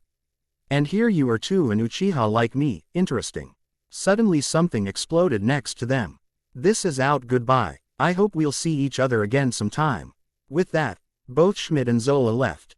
"Naruto, we have to leave this place right now," shouted Steve, while he pokes him. Blonde turned to him revealing Mangekyo, which caused Steve to quickly grab Bucky. They quickly warped into the vortex and left the falling base. All 3 appeared outside of the base. Naruto was still staring at the falling Hydra base. Steve and Bucky decided to leave him alone for a while. Naruto closes his eyes while clenching his fist. Kurama, how is this possible? I don't understand. How could this happen? Thought Naruto as he opens his eyes, now his usual blue ones. I think there is an explanation for this. Remember your mother and father diary? Asked Kurama, while blonde eyes winded. So you mean, he punched near the tree, before leaning on it. That you mother erased their memories about chakra, but not their visual prowess. It ours that some shinobis made copies of scrolls. And hide them somewhere around the world. Kurama explained. I just wonder if he's possessing the Mangekyo. At that Naruto shook his head. That's not possible, Kurama. Only Uchiha tablet had information about Mangekyo, and another way to unlock is by killing your friend or by grief. He replied while reminding himself of how he unlocked it. Still, there is the possibility. That way you should prepare yourself and Steve. Even though his chakra level is barely at Haijunin level. Added Kurama to warn Naruto. Hey, still, want to rip this place to shreds? He asked with a grin. Naruto replied with his own grin before he made two hand seals. He used his Jukai Kuden, just like before, and used Doden Jutsu to bury the place into the ground. Let's get out of here, he said to himself as he starts to walk toward the group with hands on the back of his head. Back at camp. It's been about 3 days since both Steve and Naruto take a mission to rescue prisoners. There was no a single word from them. So it's been 3 days, Carter. Naruto should at least appear and say something. But nothing, said Colonel to Agent Carter, who was sitting on the table. She was kinda worried, not about Naruto or these soldiers. She had a feeling that they're okay. It was about Steve. He might have this training with Uzumaki, but was that enough? Some of the people have more experience in a battle than he. Maybe she was being paranoid. I believe in them. They'll be back soon. Suddenly they saw soldiers around going somewhere. What's going on there? Wondered Colonel as both he and Carter went to check where their soldiers were heading. In the distance, both Captain America and Shinobi were visible, and behind were the bunch of soldiers and tanks that they've stole. There were about 400 soldiers there and there. The soldiers on the camp made a big circle and were cheering at their return. The job is done, sir, said Captain with a salute. Everything went according to the plan, said Naruto cheerfully with a salute. Good job then, replied Colonel with one of his rare smiles. Naruto grinned, while Steve smiled. Then suddenly Naruto was thrown away, which make him fall on his face. It was Carter, who wanted to see if Rogers was okay. Oh, thank you're okay, Rogers, said Carter in relief, which causes Steve to blush a little. What about me? Naruto whined as he stood up from the ground. Like anything can happen to you, she snorted, while Naruto deadpanned. Point, he said in defeat. Some of these men still need medical treatment. So I'll be off, added Sharingan user, while making few shadow clones. You're late, Carter complained while poking Steve's shoulder. Sorry, I couldn't call, he explained while showing her broken transmitter. Then everyone starts to again cheer and clapping, thanks to Bucky. Somehow Steve felt pride, but at the same time sad that Naruto wasn't included. Without his help, he wouldn't be here. End of chapter. Hope you like it. Please leave a lot of reviews, follows and favorites. Yane. Chapter 6. Chapter 6. Naruto. Shinobi. Disclaimer. I don't own Naruto or Marvel MCU. Let's get started. Chapter 6. War Never Change Part 1 Inch. Secret Base, London. A few days later after last mission. Naruto lost Nakama. News spread wide in the USA and other countries, about Naruto and Steve saving 400 soldiers. Well, only about Steve, since Naruto wanted to stay in shadows. Steve was angry about it, but after a small talk with his teacher friend, he comes over it. Currently, Steve was marking Hydra bases around Europe. Next to him was Naruto, who was looking at the map. There were a few bases in Europe he didn't know about, which confused him. Thanks to his own spy network, similar to the one that Jiraiya the Sannin had, he always was able to find what he wanted. But now blonde Jinchuriki was wondering why his friends never found those bases. Maybe the reason why was the fact that bases were under some town or city. If that was the case, he couldn't blame them. Toads always stayed away from cities or towns just like normal toads and frogs. Besides, some were the typical looking toads that humans know, so it was safer for them. I'm not sure if I've memorized everything. I'm sorry, he apologized, while Naruto patted his back. You shouldn't apologize. You don't have Sharingan like me. Remember, he said knowingly, while Steve smiled weakly. He's right, Rogers. Nobody is perfect, he replied while glancing at Naruto, who chuckled weakly. Then she took the map and go somewhere, leaving the two alone. I wonder when she'll cut you some slack, Steve said while Naruto was scratching the back of his head. Don't worry about it, Steve. She's become bossy after earning the status of the officer. At that, Steve rose his eyebrow. She's your familiar? Asked Rogers, curious. He didn't know that. Well, you can say that. Thanks to me, she's the officer after all. You know, women are treated differently than men these days. At that, Steve noted. But aside from that, I also helped her in material arts. It was her dream to treat it equally like others. Her mother was. Or, maybe I shouldn't say that. Anyway, after everything she's been through her life, she wanted to be something more, be important. He explained with a smile. So I don't really mind her being rude toward me. It's kinda fun for me. Besides, allowing her acting to the other men like he on the same level makes her feel stronger, proud, and it's pushing her forward. I feel that she has the potential to be strong. Just like shinobis long ago. Even if she can't use chakra at all. Steve smiled at Naruto, who was now looking curiously at him. What, do I have something on my face? No, nothing at all. But, you're truly kind person, Naruto. At that, Naruto chuckled. You think, well, before my parents' death, my mom always told to be a good person. No matter what happened, no matter how horrible things will occur, never seek revenge or vengeance. Don't think that because you have power, you should control everything. That was your great-great-grandfather way of thinking. That what she said to me sometime before what happened to her and Dad. So I'm guessing you're right. Thanks, he replied while remembering his mother's words. Anyway, how about we go to Howard and see what he can provide? Yeah, and after that, I need to form a team. I heard that some soldiers, Rev replied as they walked to the exit of the room. What about you? Will you join us? No, I'll pass. Besides, you should get experience anyway. But before you'll head out, I'll have to show and teach you a few things about Sharingan. End of Ost. A few minutes later. Ah, gentlemen, greeted Howard with a grin. It's good to see you alive, Steve. Now then, let me show the shields. With that, Stark proceeds to showcase of the shields, but Steve was interested in something else. There was another shield, a round-shaped one. Interested, Steve decided to pick it up and a better look at it. How about this one? He asked with a smile. No, it's still prototype shield from rare metal, Howard explained, which confused the two. It's made from vibranium, strongest metal around. A rare metal, you say? Questioned Naruto. Doesn't seem rare to me. I sense familiar feeling from that shield, he thought, before he heard Kurama voice in his head. It's chakra metal, Naruto. Few of your weapons are based on this metal. Back in the shinobi world, it wasn't that rare, but after 4th grade ninja war, it becomes very rare to find.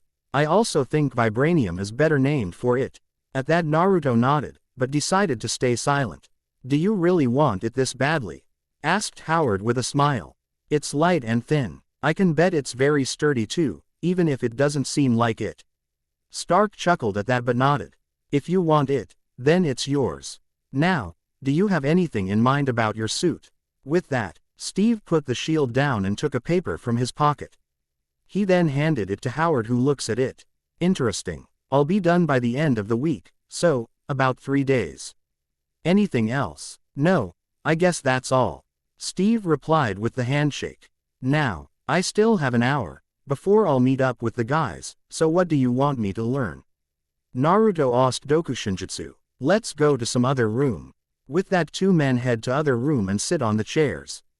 Now, what do you know about Sharingan? Well, you didn't say that much about it, he retorted. Oh, that's right, his sweat dropped. Anyway, Sharingan is Idojutsu from Uchiha clan. While user unlocks it, he's granted powers like better perception, copying, predicting enemies' movements, cast genjutsu on somebody, etc. Remember not to look at Uchiha eyes. It's difficult, but you can't do anything about it. He explained while activating his 3 Tomo Sharingan. Its power depending on each of Tomo. As you can see, I have fully matured Sharingan. Same goes for Schmidt, but there are one more stages of Sharingan. He then morphed his Sharingan to Mangekyu. You saw those before. It's Mangekyu Sharingan. With this stage I'm granted more powers. But let's leave it for later. There is a drawback to this stage. If I'll overuse it, then darkness awaits me. What do you mean by that? Steve asked. Blindness. He said gravely. Hold on. You've used a few times when I was with you. How much do you see? He asked worriedly. Don't worry. Thanks to genes from my father's side and to Kurama, I won't go blind that easily. Still, I don't see as good as before I've unlocked them. He said grimly while closing his eyes to open them once again, showing his natural blue eyes. There are 2 more stages, but you probably won't see them. The Eternal Mangekyu and the Rinnegan. So there is no point explaining further. You wanted to warn about its power if I'd cross my paths with Schmidt. He asked, knowing the answer already. That's right. Even though Schmidt has matured Sharingan, there is the possibility of him having the Mangekyu. I wouldn't be worried if he would only have 2 Tomo. He said while nursing his temples. About Mangekyu powers, there are 5 of them. Susanoo is ultimate protection. It takes the form of a warrior at full power, but you can also use some parts of its body for other things. For example, the ribcage for protection whole body, by using less chakra and arm to grab something far away. Amaterasu cast jet black flames, hot as sun, and nothing can extinguish them.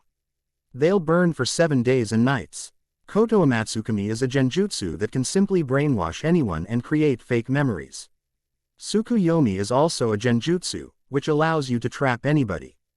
You can torture somebody for hours inside of genjutsu, but in reality, it'll take only mere seconds. Last but not least, Kamui, which you already know. I can use it to teleport anywhere I want and enter my pocket dimension and become ethereal.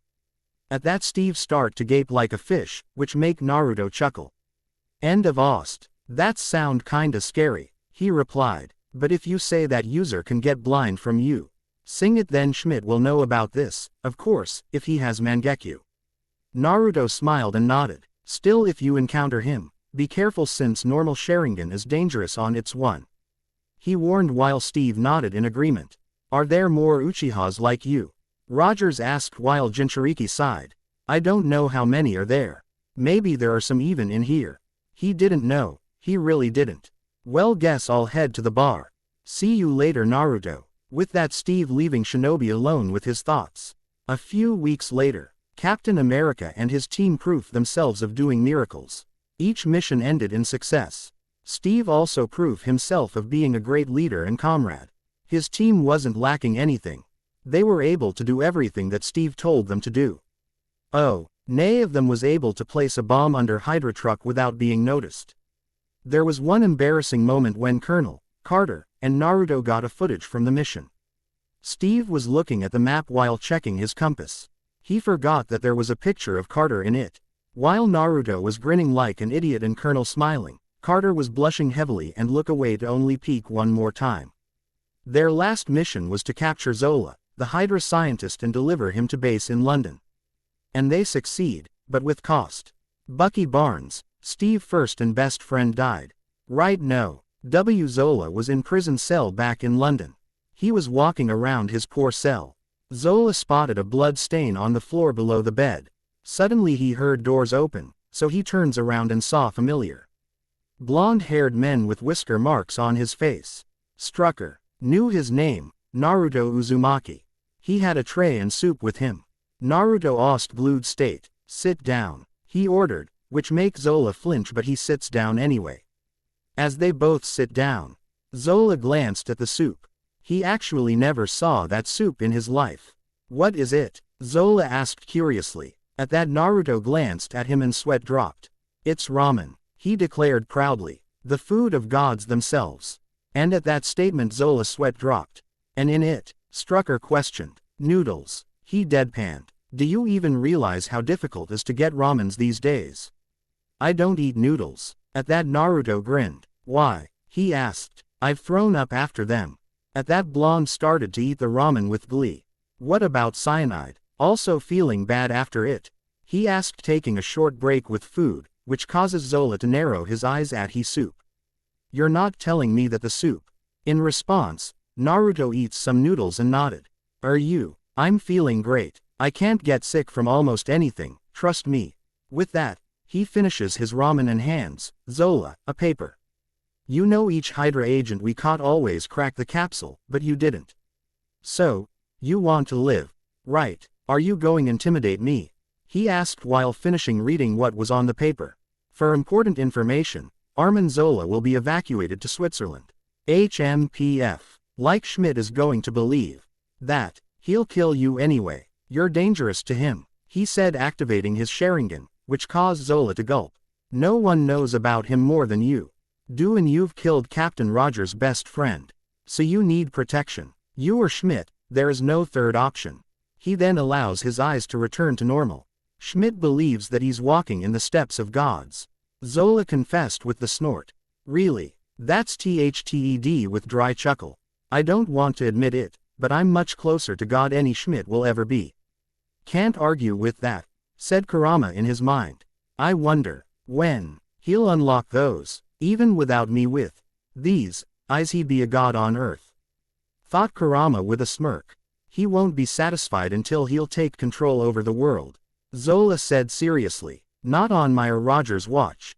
He replied with a smile. Anyway, what's his target? His target is everywhere, Zola answered, which made Naruto snort. I need to get Steve and rest back in here. Blonde though, as he stood up and left the cell. We need to end this. End of Ost. Meeting room, London's secret base. Schmidt is nuts, said Colonel. He thinks he's the god and wants to destroy half of the world. He'll start with the USA. He has incredible power in his hands, added Howard from his place. If he'll cross our lines, then in 1 hour there will nothing from East Coast. How much time do we have? Asked Carter with crossed arms. About 20 hours from now. Naruto answered while everyone in the room gasped. Schmidt base is deep inside of Alps Mountains, 150 meters below them. So what, are we just going to knock on the door or something? One of Steve's team members asked. Why not? Asked Thought out loud. That's exactly what we're going to do. Okay, Steve, agreed Naruto with a smirk. Let's do it your way. The Alps, later with Steve. Currently, Steve was making his way to Schmidt base. He had a small company of Hydra soldier going after him. They're easy to defect, so he decided to end this quickly. On his way, he was almost shot by a tank, but he was able to dodge the shoot and destroy it with hidden rocks in his motorcycle. Once he was done with the tank, it was time to deal with Hydra soldiers. Steve was able to fight some of them, but ultimately he was overwhelmed by them. Then they disarmed his and took Steve to meet with Schmidt. After few minutes, Steve was brought to a large room which was partially a laboratory. Arrogant, came Schmidt's voice, as he appeared out of the shadows. Americans aren't new to that term, but you mastered it completely. It was entertained voice that drove Steve to feel even bigger hatred toward the men before him. But your powers are limited, you know. Didn't Erskine mention it? I know from him that you're crazy. That's enough for me, he replied with venom. Oh well, he simply didn't saw my genius, that's all. He said with a chuckle. What was so special about you anyway? At that Steve snorted. Nothing. I'm a simple boy from Brooklyn. For that Steve got a punch to face in his stomach. He panted a little but chuckled. I can do this all day. Sure you can. He snarled. While trying to put Steve in this so-called genjutsu.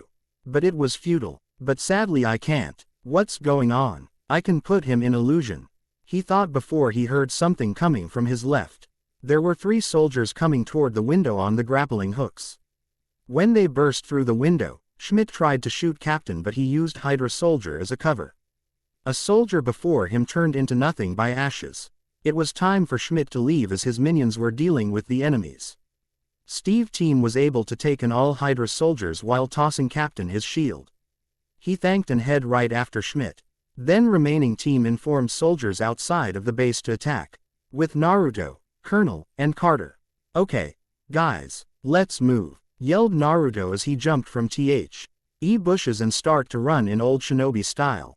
Everyone went right after him. Blonde Jinchuriki saw about 100 Hydra soldiers ahead thanks to his Sharingan. He made a cross sign and exclaimed, Taju Kage Bunshin no Jutsu.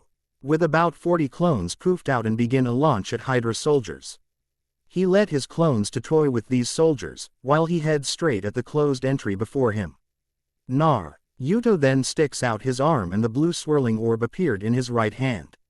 Orb was still growing until it became bigger than Shinobi head. After orb was fully formed, Blonde leapt and exclaimed, Odama Rasengan. With the front doors were blasted away. Let's go, he repeated to soldiers along with Carter and Colonel. I wonder if Steve is doing fine. They're moving through the base. With fair ease thanks to Naruto and his clones. They've been exploring while looking for Schmidt and Steve. There was no luck since the base was huge, so Naruto decided to enter Sage mode and search for them. After few seconds, he sensed Steve just a few meters on their left. He said to everyone to follow him and they did. A good minute later they've found themselves in a large hangar, where other soldiers were fighting with enemies. They saw as Steve tried to reach Schmidt plane, but it was faster. Next to them was Schmidt car and they knew what they have to do. While Naruto decided to stay and help soldiers, both Colonel and Carter hop into the car and went after Steve. As Naruto was finishing off, he decided to teleport right to Steve and help defeat Red Skull once and for all. He then quickly flashed only to find himself right next to a car with Carter and Colonel. His eyes winded in shock. What the hell? Why am I here? I'm sure that I was teleporting to Steve. He said out loud before he spots 3-bladed kunai on the ground. Oh no. Damn. Naruto, you can't teleport to Rogers? Asked Carter in fear, while Colonel nodded. Even without kunai, I still should be able to get to him. Truth to be told, Naruto still had a problem with signing people with seal. The seal was vanishing after a week or so. Blonde wasn't sure what he was doing wrong. But there still was Kamui. Naruto closes his right eye and searches for Steve. Naruto slowly starts to sweat. I can't. It's like something is blocking me. Kurama, help. I can't sense him either. Whatever is blocking us, it must be something on the plane. He replied. Don't try to do anything, Naruto. Just stay and kill rest of Hydra. Are you telling me that I should abound him? He yelled at Kurama. You know it's their destiny, right? Fox asked. I don't care if they're Indra and Ashura reincarnations. You know that. He shouted back at Fox. Still, there is no point on trying. You should stay and save your soldiers. Like your mother told you before. You can't save everyone. I thought you know this already. Kurama said to his hoster, whose eyes softened a little. But it's difficult to leave him like that. I'm not sure if he'll survive this. Then again, you're right. I can't do anything at this point. I can't use perfect Susanoo either since I don't have eternal Mangekyo. Naruto thought while gritting his teeth. Peggy, I can't get to him. I'm sorry. At that, Carter looked down. We shouldn't lose hope. Once Captain Rogers will deal with Schmidt, we can help him get back right. He suggested while Carter looks up to him. So let's just. Suddenly everything starts to shake around them. Quickly Naruto got both Carter and Colonel from the car, which was falling down, to the airfield.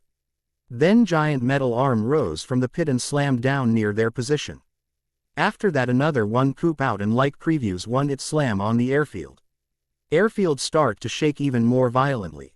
As those arms were helping a giant robot to rose up imagine iron giant with Hydra-shaped head. So that the last project that Zola told us about. Titan, Naruto exclaimed. Maybe you'll deal with this, while we'll head back to base. Asked Colonel. Sure. With that both Carter and Colonel start to run back to base.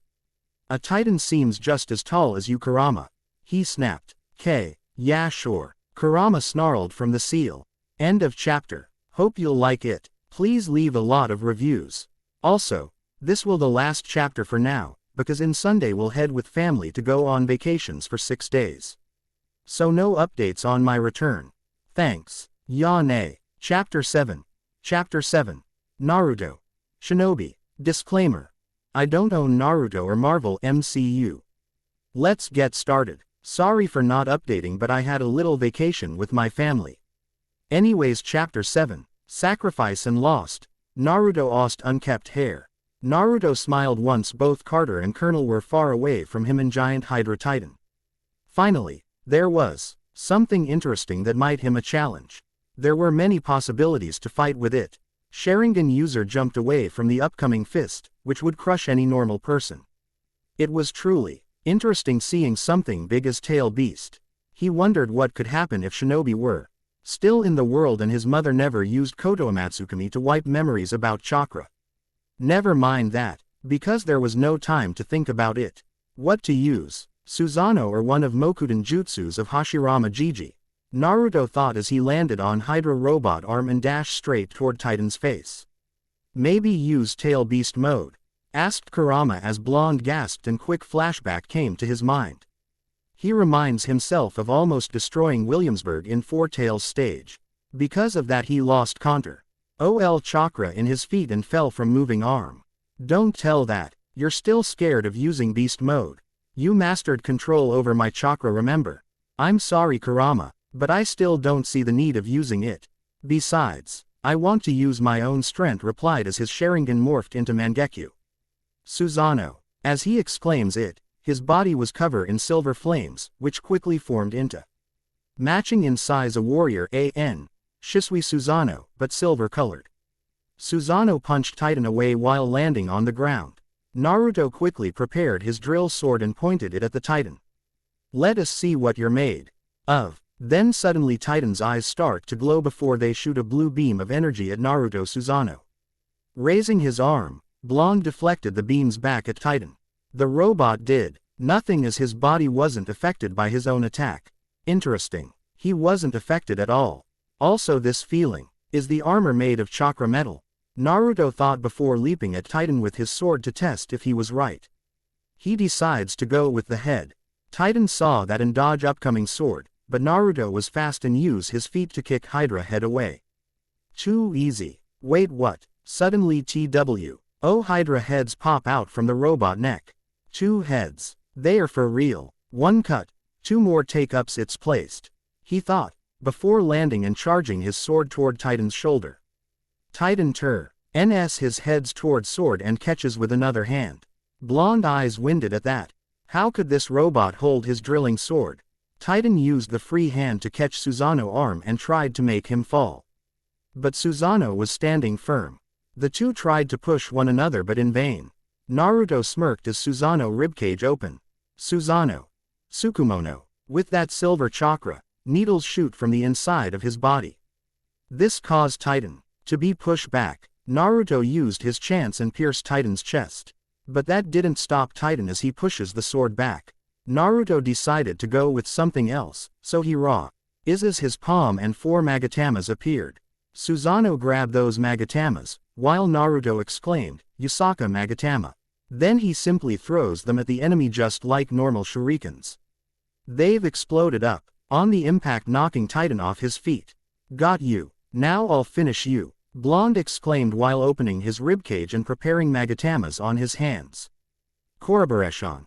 Aim no Osor.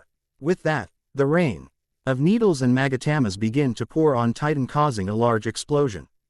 It was the matter of seconds before there was nothing left from the Titan, besides some left of pieces.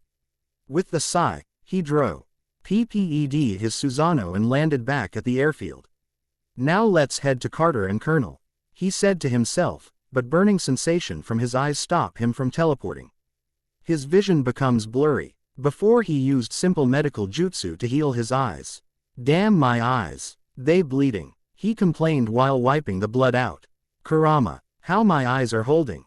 I've never used full Susanoo beside training. If you could try to use perfect Susanoo, which isn't possible for you, then you could lose most of your eyesight for a while.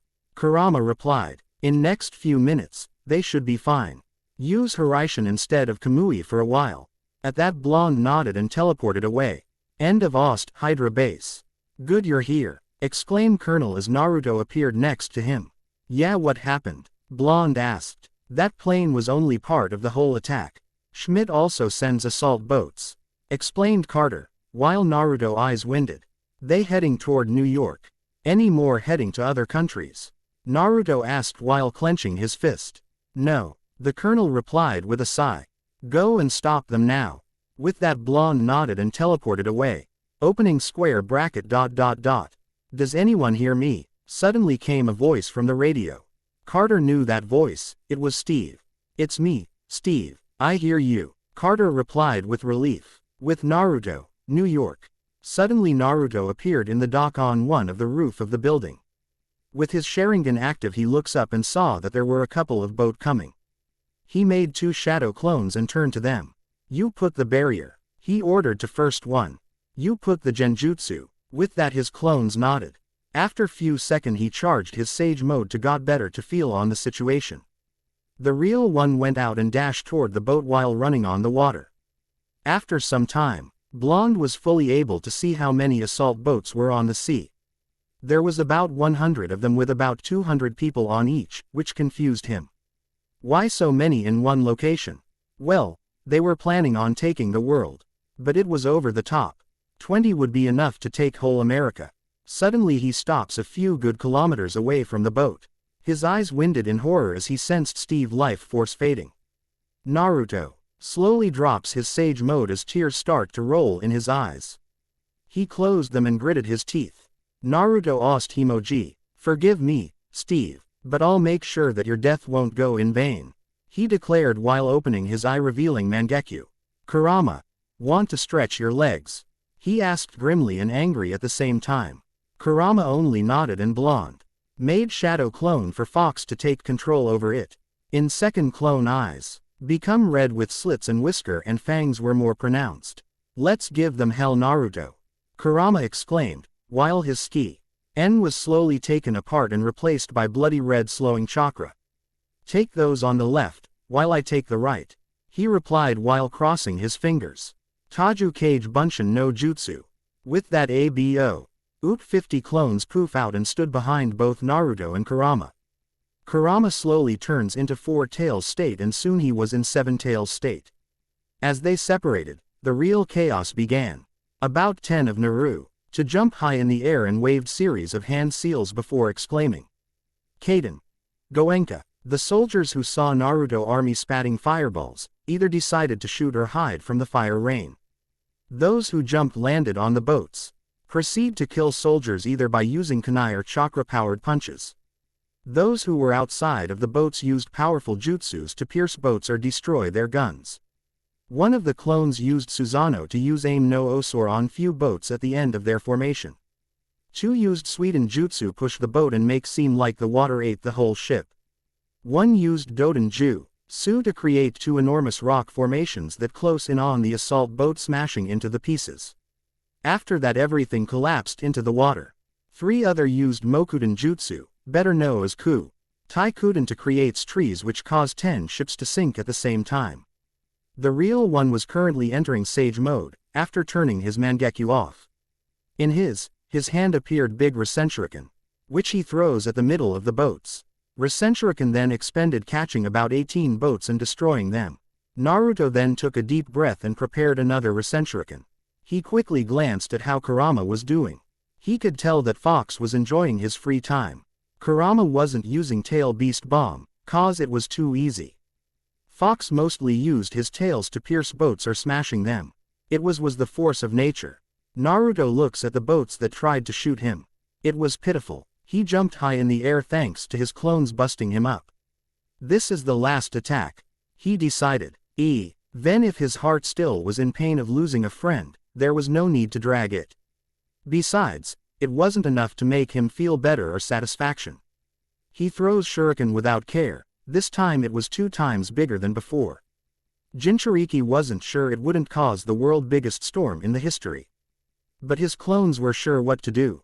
So they've made famous Hokage-level jutsu back from 4th grade ninja war.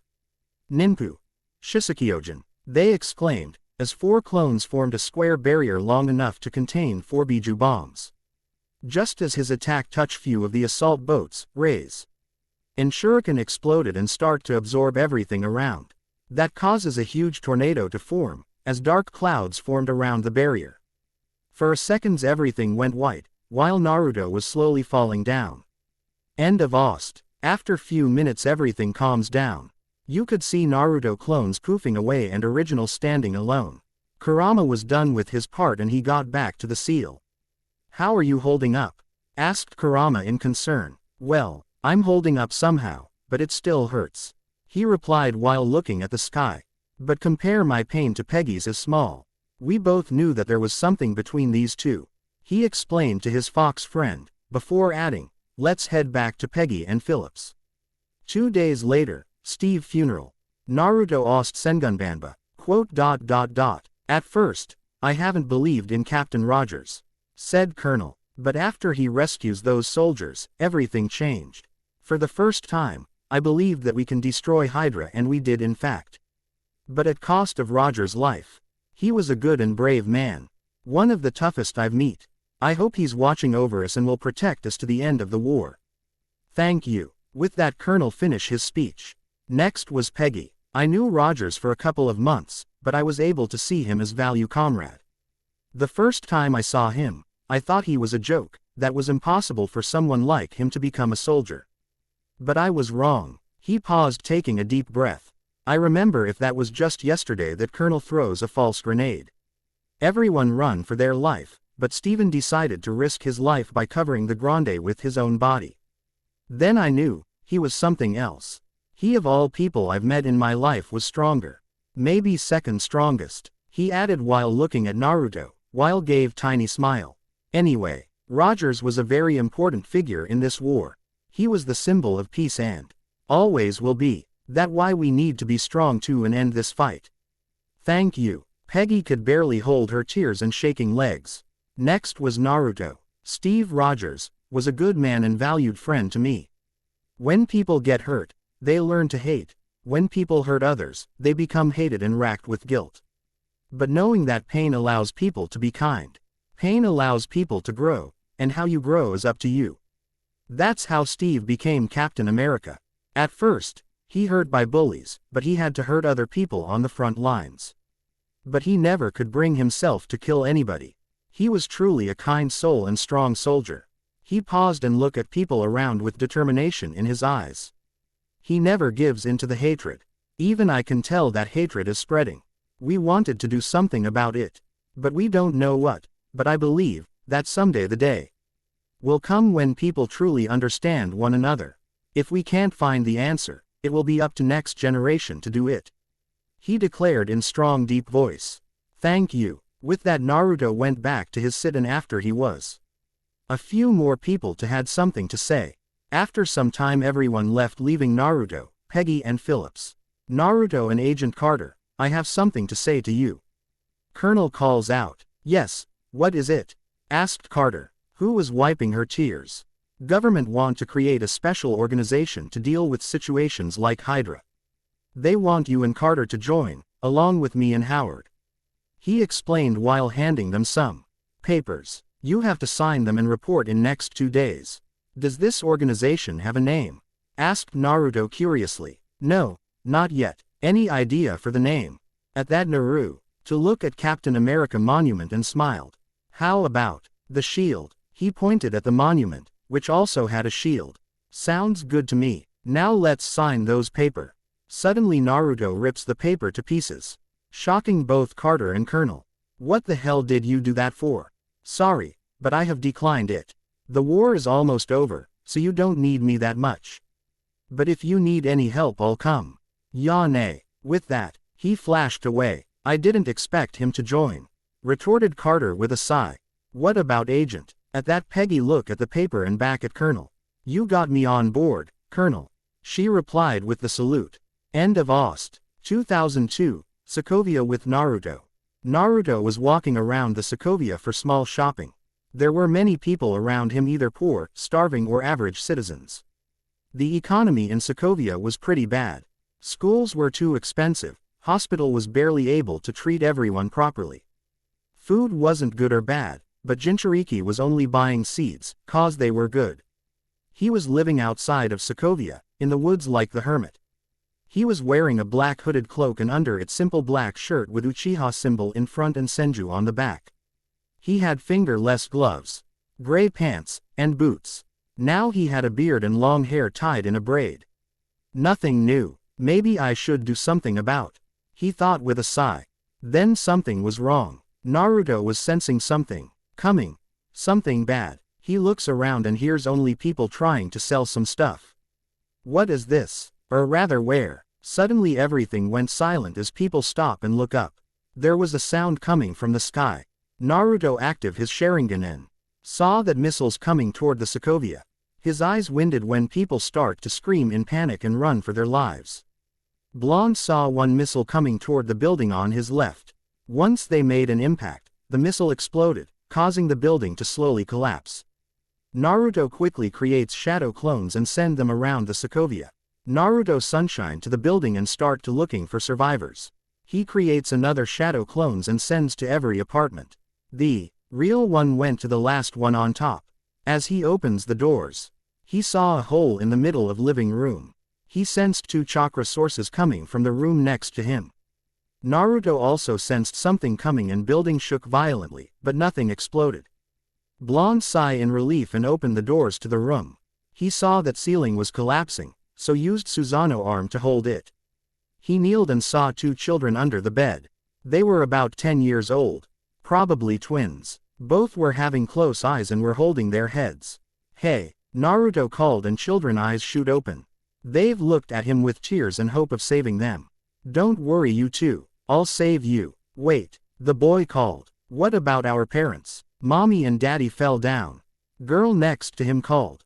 Don't worry, they probably saved by my friends.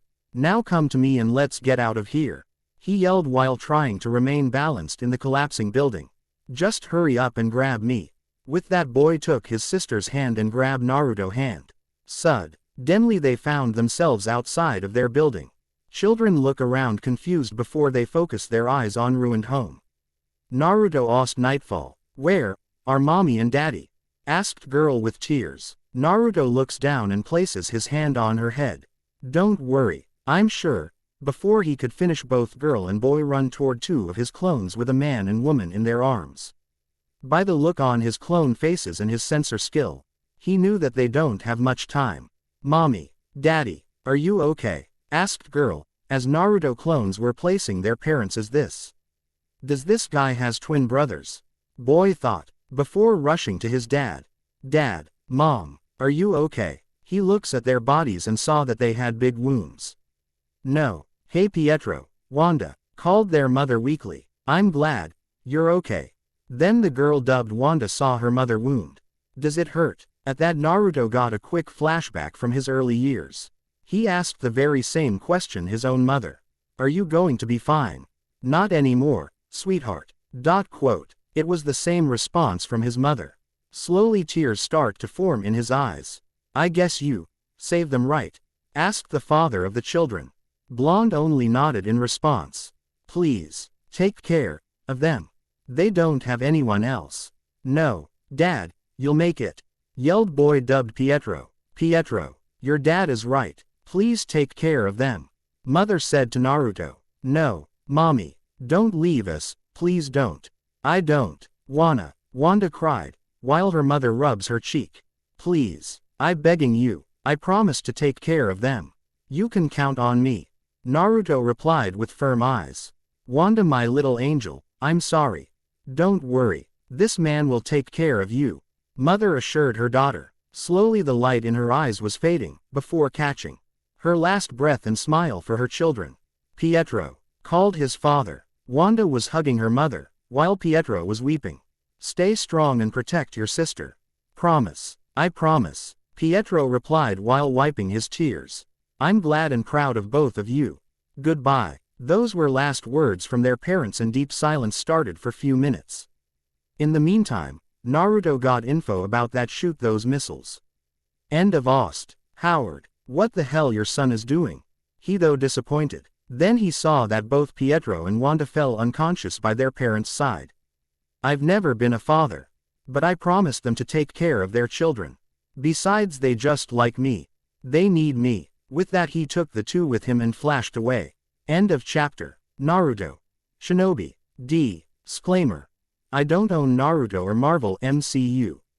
Let's get started. Chapter 8. New Life. Naruto house. 2 days later.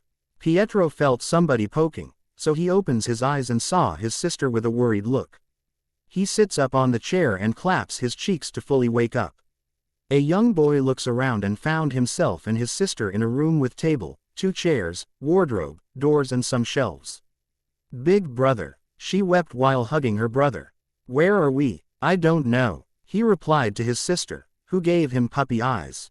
But doesn't worry, I'm sure everything is going to be fine. With that, somebody knock on the doors. After 2 seconds, the person who knocked opened the doors and walked to the room. It was the same person who saves them. This time blonde man had his beard shaved, revealing 3 whiskers marks on each cheek. Wanda thought that those marks were cute. Aside from the man was dressed in simple black pants and white shirt. He also had a tray with some food on it. Oh, you finally wake up. Blonde said with a smile. I hope you're hungry because this time I've really tried to make something very good. Who are you? I only remember you saving us, mister. Asked Wanda, while trying to hide her blush. Yeah, that's right. Where are we anyway? Asked Pietro. Sorry, I forgot to introduce myself. He apologized while scratching his head. My name is Naruto Uzumaki. Nice to meet you, too, he greeted while putting the tray on the table. You too, mister. They greeted back. Call me Naruto or Oni-san, which means big brother. Calling me mister makes me feel old, he explained. Which is true, actually, he adds in thought with a sweat drop. Where or no? Asked Pietro, while Wanda start to cry again. Eat first, then we'll go, okay. At that both twins noted. They jump from the bed and quickly eat their food. That was fast. Okay, let's go. Outside. A few minutes later. Naruto the last movie Ost New Breeze. Naruto and twins were standing in front of 2 graves. Both had their parents' names and date of their birth with few good word about the 2. Blonde didn't know anything them, but by the happy pictures of them and twins in their wallets, they're good people. Both twins start to crying while dropping to their knees. I'm sorry for your loss, Naruto said sadly, while Pietro turns to him with anger in his eyes. Sorry, you don't even get to be sorry. He yelled at him. You don't know how it's like to lost your parents. If you could save us, why you or those copies or whatever didn't save them. At that temperature dropped, which caused both Pietro and Wanda to shiver. I don't know how it's like, huh? Don't make me laugh, he snarled while activating his Sharingan. Your eyes, called Wanda, while grabbing her brother's shirt. I know how it feels because they died when I was in your age. He explained, shocking the twins. Our parents died in almost the same way, you know. I had no one to raise. All I had to do by myself. So, don't act you know me better than I do, he said coldly to Pietro. Then he saw that Wanda was really getting scared, which caused his eyes to soft and turn Sharingan off. Anyway, unlike me, you'll have somebody to look after. Me, as I promised your parents. At that, they look at him in disbelief. He was a stranger and still promised to take of them. I know that it's strange, but the promise is a promise. End of Ost. What is we're going to do now, Oni-san? Wanda asked while walking to Naruto and looking up to him. The stare she was giving him was too much for Naruto. I can't look away from those eyes. What is this? Question mark single quote.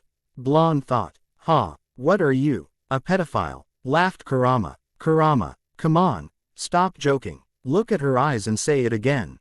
He yelled at Kurama, who snorted and glanced at Wanda. What? I can't. That impossible. Her gaze. Fox thought with sweat rolling down his head. Okay, you won. At that Naruto smirked. Well Wanda, have you and Pietro ever been on vacations? At that twin look at each other and back at Naruto. No, they both replied. Naruto claps his hands together and grinned. Do you want to see New York City?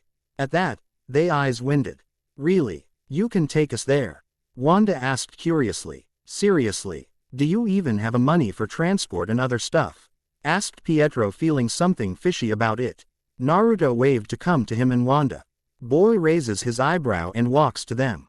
Then Naruto put both of his hand on twin's head, which confused them. What are you do? Before he could finish, they all flashed away. New York City. Pietro finishes, as they found themselves on the MetLife building. Welcome to New York City. Naruto introduced the city with open arms. Then he heard a thump and looked down.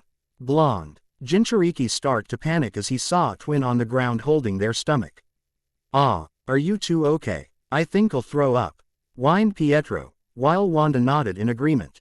"Sorry, forgot to ment. Ion that the first time is always the worst. I remember that I've thrown up a lot back then," he explained while smiling sheepishly. "But it seems like you're better now. Can you stand up?" he asked them and they nodded. "Is this really New York?" asked Wanda in disbelief. "Wow, how did we get in here, Oni-san? That was one of my jutsus, techniques which are like superpowers." Blonde replied with a smirk, as he saw in Wanda's eyes an interest in Pietro's. "You can have powers too if you want."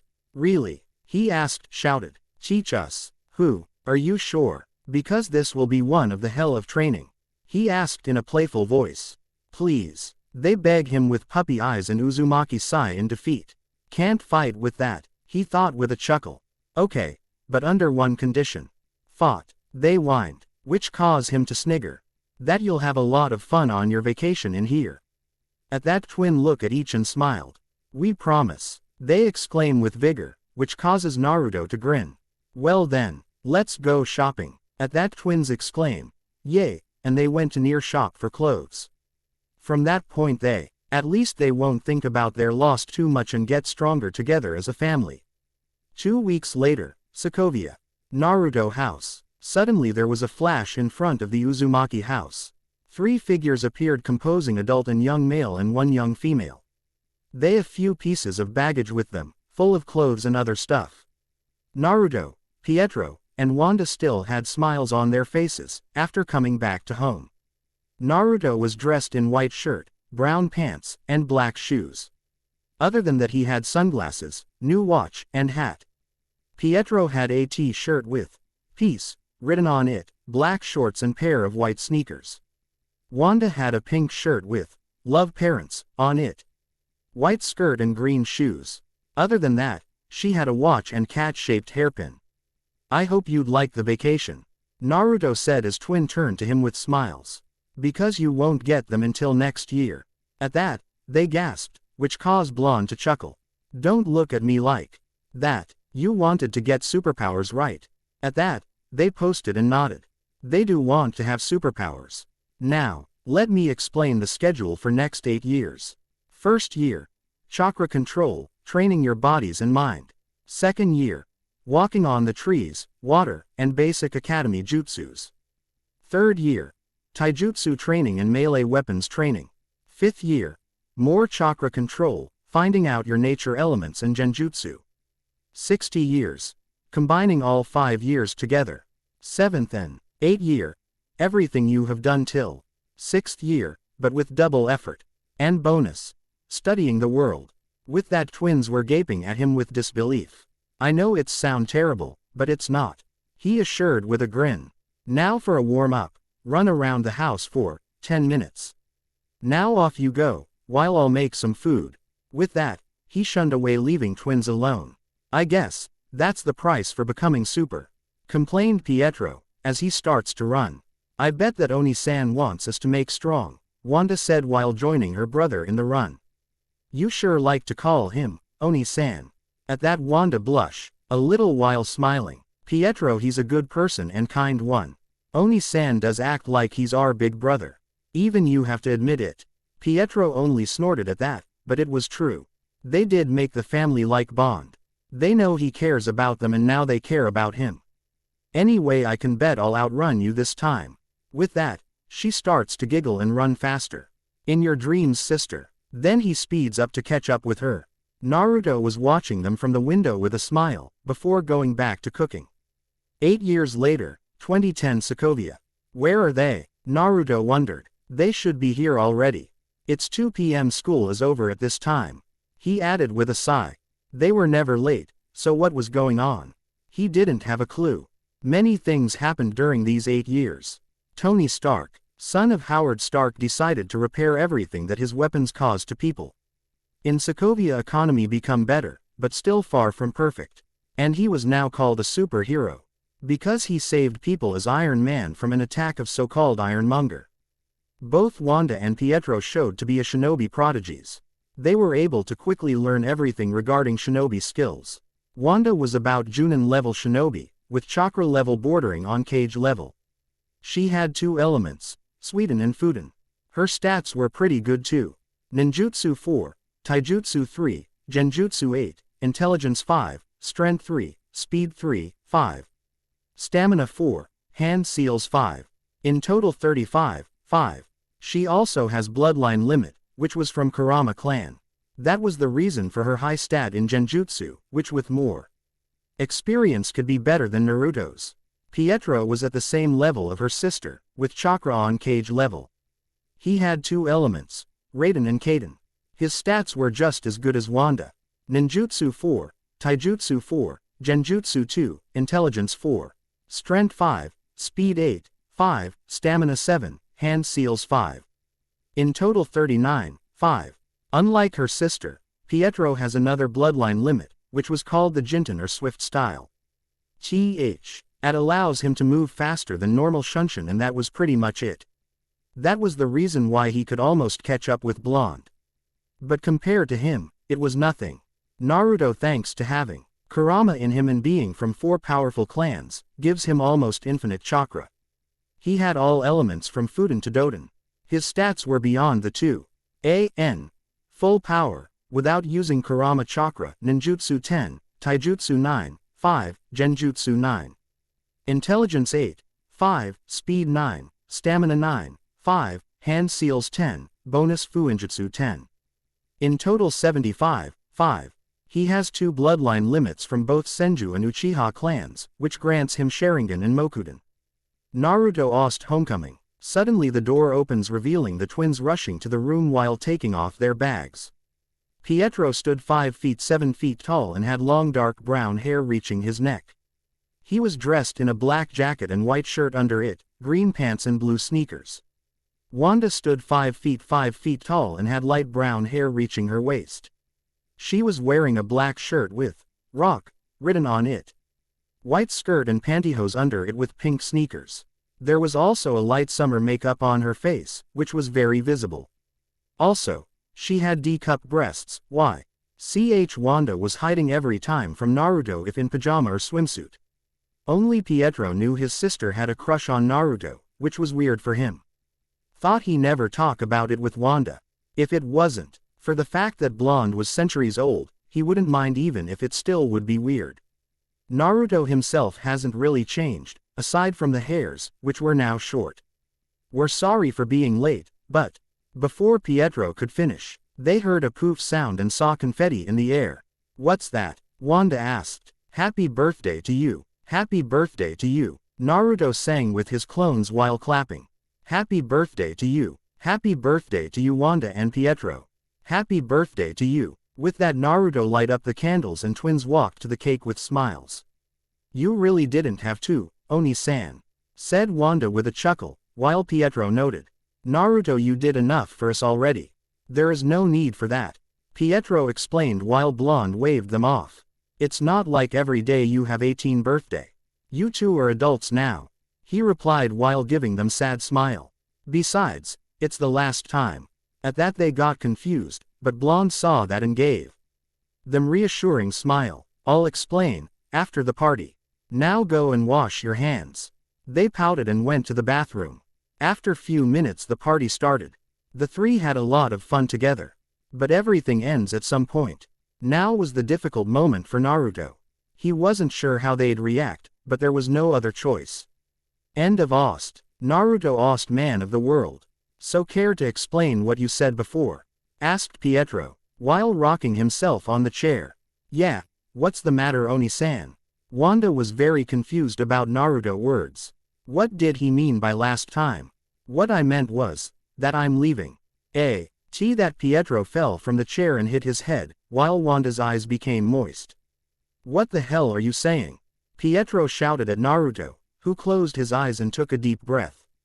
You're leaving. Why? Wanda slowly starts to weep, which hurt Naruto. The two of you know everything about me. You know that I can't get too attached, but I've already done. he explained while walking to the twins. I have to leave because I don't want you to get hurt or worse. Everyone who was close to either got hurt or died. It's been so long since I had a family like you and I don't want to lose you. That's why I'm leaving, but not forever. I'll visit you from time to time when I get a chance. Besides, I feel that something very important will happen and I need to be part of it. I'm sorry, but I have to do this. Then he felt that Wanda grabbed the fabric of his clothes. Please, don't leave me and Pietro. She wept while wiping the tears in her eyes. Please, I'm begging you, Wanda, forgive me, but I have to. You have to stay strong for your brother, me and your own sake. I found you in Pisho that you're brave, strong and kind. That's why I believe that you'll be fine without me around. Stay strong for me, he said while Wanda hugged tightly like she was seeing him for the last time. I'm not leaving you forever, Wanda nor Pietro, so please, let me go. After a few seconds, she let him go. They looked at each other and smiled. Oh, I forgot about presents for you too. Then he took 2 boxes from beneath the table and handed them to the twins. Twins opened the boxes and familiar 3-bladed kunai, scroll and some blue card. If you ever need help, just throw the kunai at the ground and I'll be in the flash. He explained with a chuckle. Those scrolls contain more powerful jutsus, so you have to expand your chakra pool to use them without using all your chakra. About those blue cards, there are credit cards, so you don't need to worry about finding a job for a while. They have $4 million on each, so if you want there is new life waiting for you out there. That's everything. I guess this will be my goodbye then. At that twin walked to Blonde gave him big hug. Well, then I guess we'll wish you luck, Pietro said while breaking the hug and slapping Naruto back. Please be careful and visit us, Wanda said, with a tiny smile. Sure thing, I would never forget you or Pietro. See you around. With that, he activated his Mangekyu and swirled away.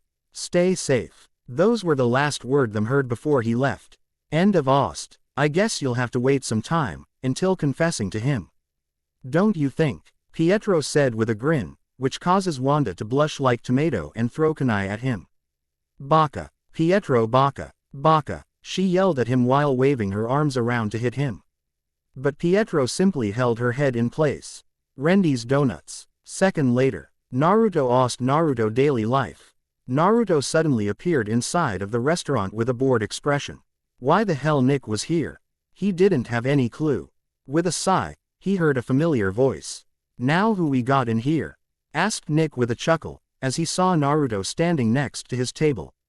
What are you doing here anyway? Naruto Uzumaki reporting for duty. He joked. I'm here to see what are you up to. Is he real, Nick? Asked other voice. Naruto recognized the voice and looked to his right to see Tony Stark. In his Iron Man armor with a helmet on the table. Better question if you're real. I'm really, all right, Blonde retorted with a sweat drop. Nick is here too. By the way, do something with that smell. I can feel alcohol even from here, Stark. At that Tony chuckled and took a sip of coffee. Well, aren't you a cheeky kiddo? Tony replied, while Naruto snorted. If we are going to talk about kids, then you're the kid. He retorted with crossed arms. We're able to secure the area, but we shouldn't stay too long. Came a feminine voice. Naruto turns to see who was it and grinned at seeing a familiar face. Nat, is that you? He asked while preparing the hug. It's been a while, Naruto. How are you doing? Natasha gave a quick hug, while Tony was glancing at the two. Huh, you're fired, Tony said blankly. It's not up to you. She replied with shrug, which causes both Nick and Naruto to snigger. That's my ice queen right there. Naruto chuckled and gave her thumb up. Let me introduce you, Agent Romanoff, said Nick, while Stark started to nurse his temples. Hey, Tony greeted with a snort. I am in S.H.I.E.L.D. Agent Point by Nick Fury to look after you. She explained while taking her seat next to Stark. I guess you won't apologize me for lying, huh? Tony joked while all sighed. Blonde took his seat next to Nick and saw a donut on the table. He took it and started to eat it. You've been very busy. Make your girl CEO, giving away your stuff and you let your friend fly away with your suit. At that Tony glanced at Nick and Naruto before giving long sigh. If I didn't know better. You don't know better. He took it. At that both Nick and Naruto sweat dropped. Wait to hold on. A little brother walk into your house and took your suit. At that, he looked at Natasha. Is that possible? According to Mr. Stark Database Security Guideline, there are ways to prevent access authorization. She explained while Nick facepalmed himself. That's so pathetic, thought Naruto holding his laughter. What do you want from me? Tony asked with a snort. Oh no, what do you want from me? He asked, this time a bit angrier. You're a problem, which I have to deal with. Believe it or not, but you are not the center of my universe. I have bigger problems elsewhere and you're taking my time. Hit him. She pointed Natasha to prick Tony's neck. What the hell was that for? He yelled at Romanov. Are you going to steal my kidney or something? Please, could you not do anything for 5 minutes? You want him to get back to work? Blonde asked, getting the nod from Nick.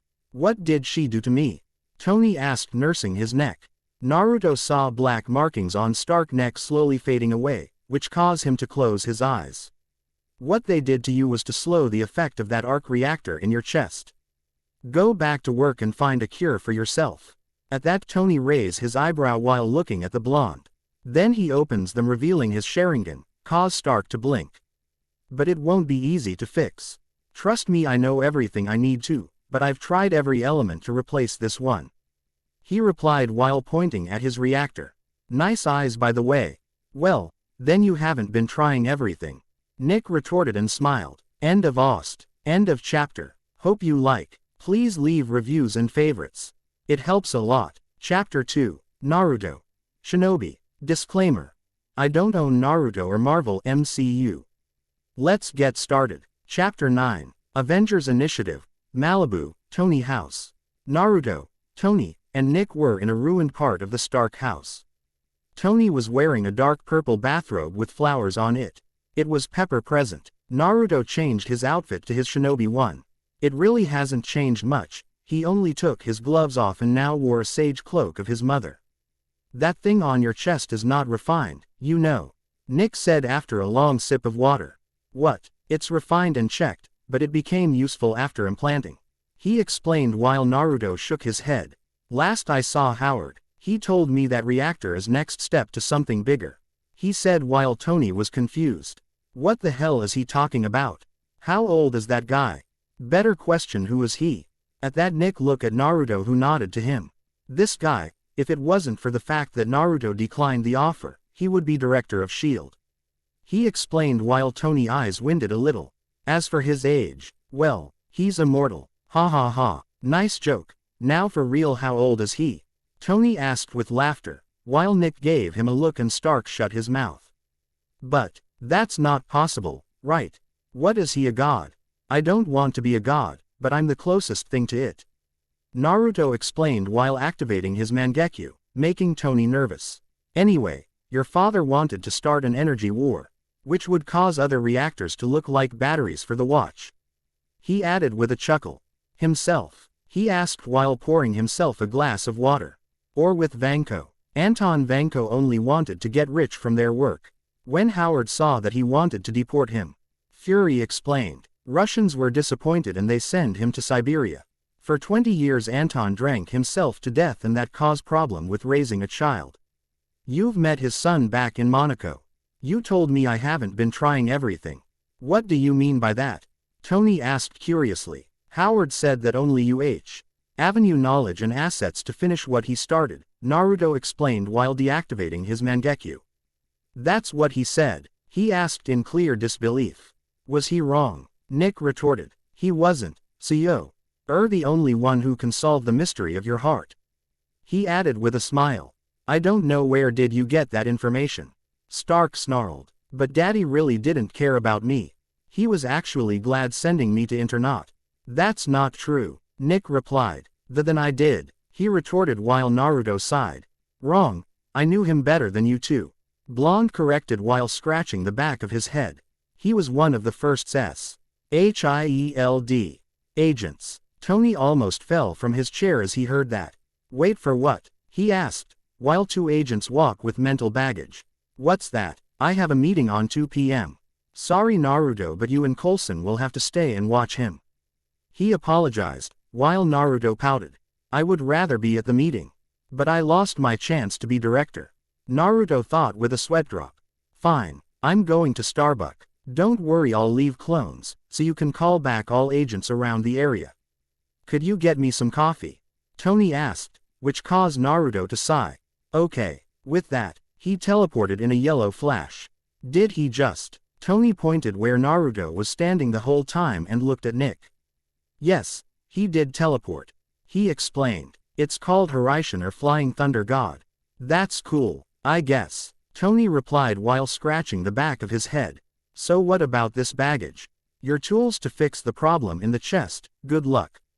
Also, Natasha go the expo. While Coulson and Naruto will watch you. Oh, and Tony, I'll keep an eye on you. With that, Nick and Natasha left. Huh, I've almost laughed, he said with a chuckle. Yo, Coulson, he greeted Agent on his right. It's good to see you, Mr. Stark. Coulson greeted back. Yeah, I'll go to the toilet, while you'd take that. He said, pointing at the baggage. And put it in the garage. I hope you're not thinking about leaving because you won't get a pass by Naruto. Coulson replied. But sure, I'll take it. Sometime later, with Tony on his way to his company. I hope you're no thinking about leaving because you won't pass by Naruto. He mocked Coulson words with laughter. Yeah, right. He's right, you know. Came a familiar voice from behind. Tony lost control over the car for a second. Before regaining it back, he looks in the car mirror and saw Naruto on the back in squat position. Did you forget the coffee? It's cold already. Christ, you almost got us killed. How did you get in there? He yelled at him, while Naruto grinned. Don't worry, I won't let you get killed so easily. My clones simply marked all of your cars and I've teleported here. He explained while waving him off. Anyway, where are we going? To Stark Industries, take a few kinds of stuff. He replied. Sound boring. Did you come up with something? He asked while hoping for the seat next to Tony. Sort of. You won't take me back. At that, Naruto shook his head. If there is something that can help you with the work, then I'll let it pass. He said while enjoying the view. Stark Industries, sometime later. Tony and Naruto were making their way to the Pepper office. Blonde had to admit that the inside was quite beautiful. After 2 minutes they stood in front of Pepper office. Suddenly Secretary appeared behind them. Mr. Stark, Ms. Potts is busy right now. Please come later. She asked to leave, but Naruto turns to her with the smile. You look tired, miss. How about a little rest? With that, he activated his Sharingan and put her in Genjutsu. She slowly fell asleep, but Naruto caught her and took her to near bench. What did you do to her? Tony asked curiously. Some type of hypnosis. Yeah, something like that. He replied. Now, what do you want to get? There is something that my father left. He hides something and I need to find it. He explained while opening the doors to office. The two saw that Pepper was talking on the phone, before noticing them. Naruto could tell that redhead was wondering where was her secretary and who he was. Pepper decided to cut the call and see what Tony wanted. Naruto wasn't paying the attention to the conversation and Pepper wasn't asking about him, so Blonde decided to look around the office. It was a normal office with small woman touch. No surprise since it was her office now. He wasn't sure if Pepper even saw him because she was already arguing. Then he saw familiar mock-up that Howard once showed him. He smiled at it and said. Dimly doors open revealing Natasha and Happy, Tony bodyguard and boxing partner. Miss Potts. Natasha greeted while drilling her eyes on both Tony and Naruto. Oh hi, come on in, Pepper greeted back. Your plane will head to Expo in 25 minutes, Romanoff explained, while she and Happy walked into the room. Do you need anything, boss? Happy asked. No, both Pepper and Tony replied. They looked at each other and sighed. I've lost both of my children. Tony joked with laughter. So are you blending in, Natalie? He asked Natasha, who was preparing for some papers. You know, in Stark Industries. I see you two got along. She's doing great, Pepper replied for Natasha. Could you discuss Mr. Stark leftovers? Sure thing, Miss Potts, Natasha replied with a smile. After few seconds both Happy and Pepper left. You sure keep your mouth shut. She pointed at Stark. You're mind-blowing, he remarked. How are you doing it? Are you a triple agent? Is there anything real in you? Are you even American? At that, she said something in another language. What does that mean? It means that you should get back to work. Naruto answered for Natasha, who already left. Let's take what you need and get back. With that, two began gathering everything they could to the car, before leaving. Back in Tony's house, Naruto was meditating in the garage, while Tony was preparing everything to replace his arc reactor to better one. I took Stark about an hour to prepare everything with the little of blonde shadow clones. Once Tony started, Naruto decided to see what would happen, and if needed, he could protect Stark from any danger of experiment. Suddenly he felt somehow familiar energy emitting from Stark equipment. Even Kurama felt it and get interested. As soon as the whole thing was over, both Tony and Naruto walked to the table where new part for arc reactor was. The whole thing was just glowing blue triangle pointed upside down. Opening square bracket ellipsis dot. Congratulations sir. You've just created new element. Closing square bracket. Nice work, Tony. Naruto complimented with the smile. Opening square bracket dot dot dot. Now I'll do the diagnosis on the new element. This might take an hour. Suddenly there was a ringing coming from Stark computer.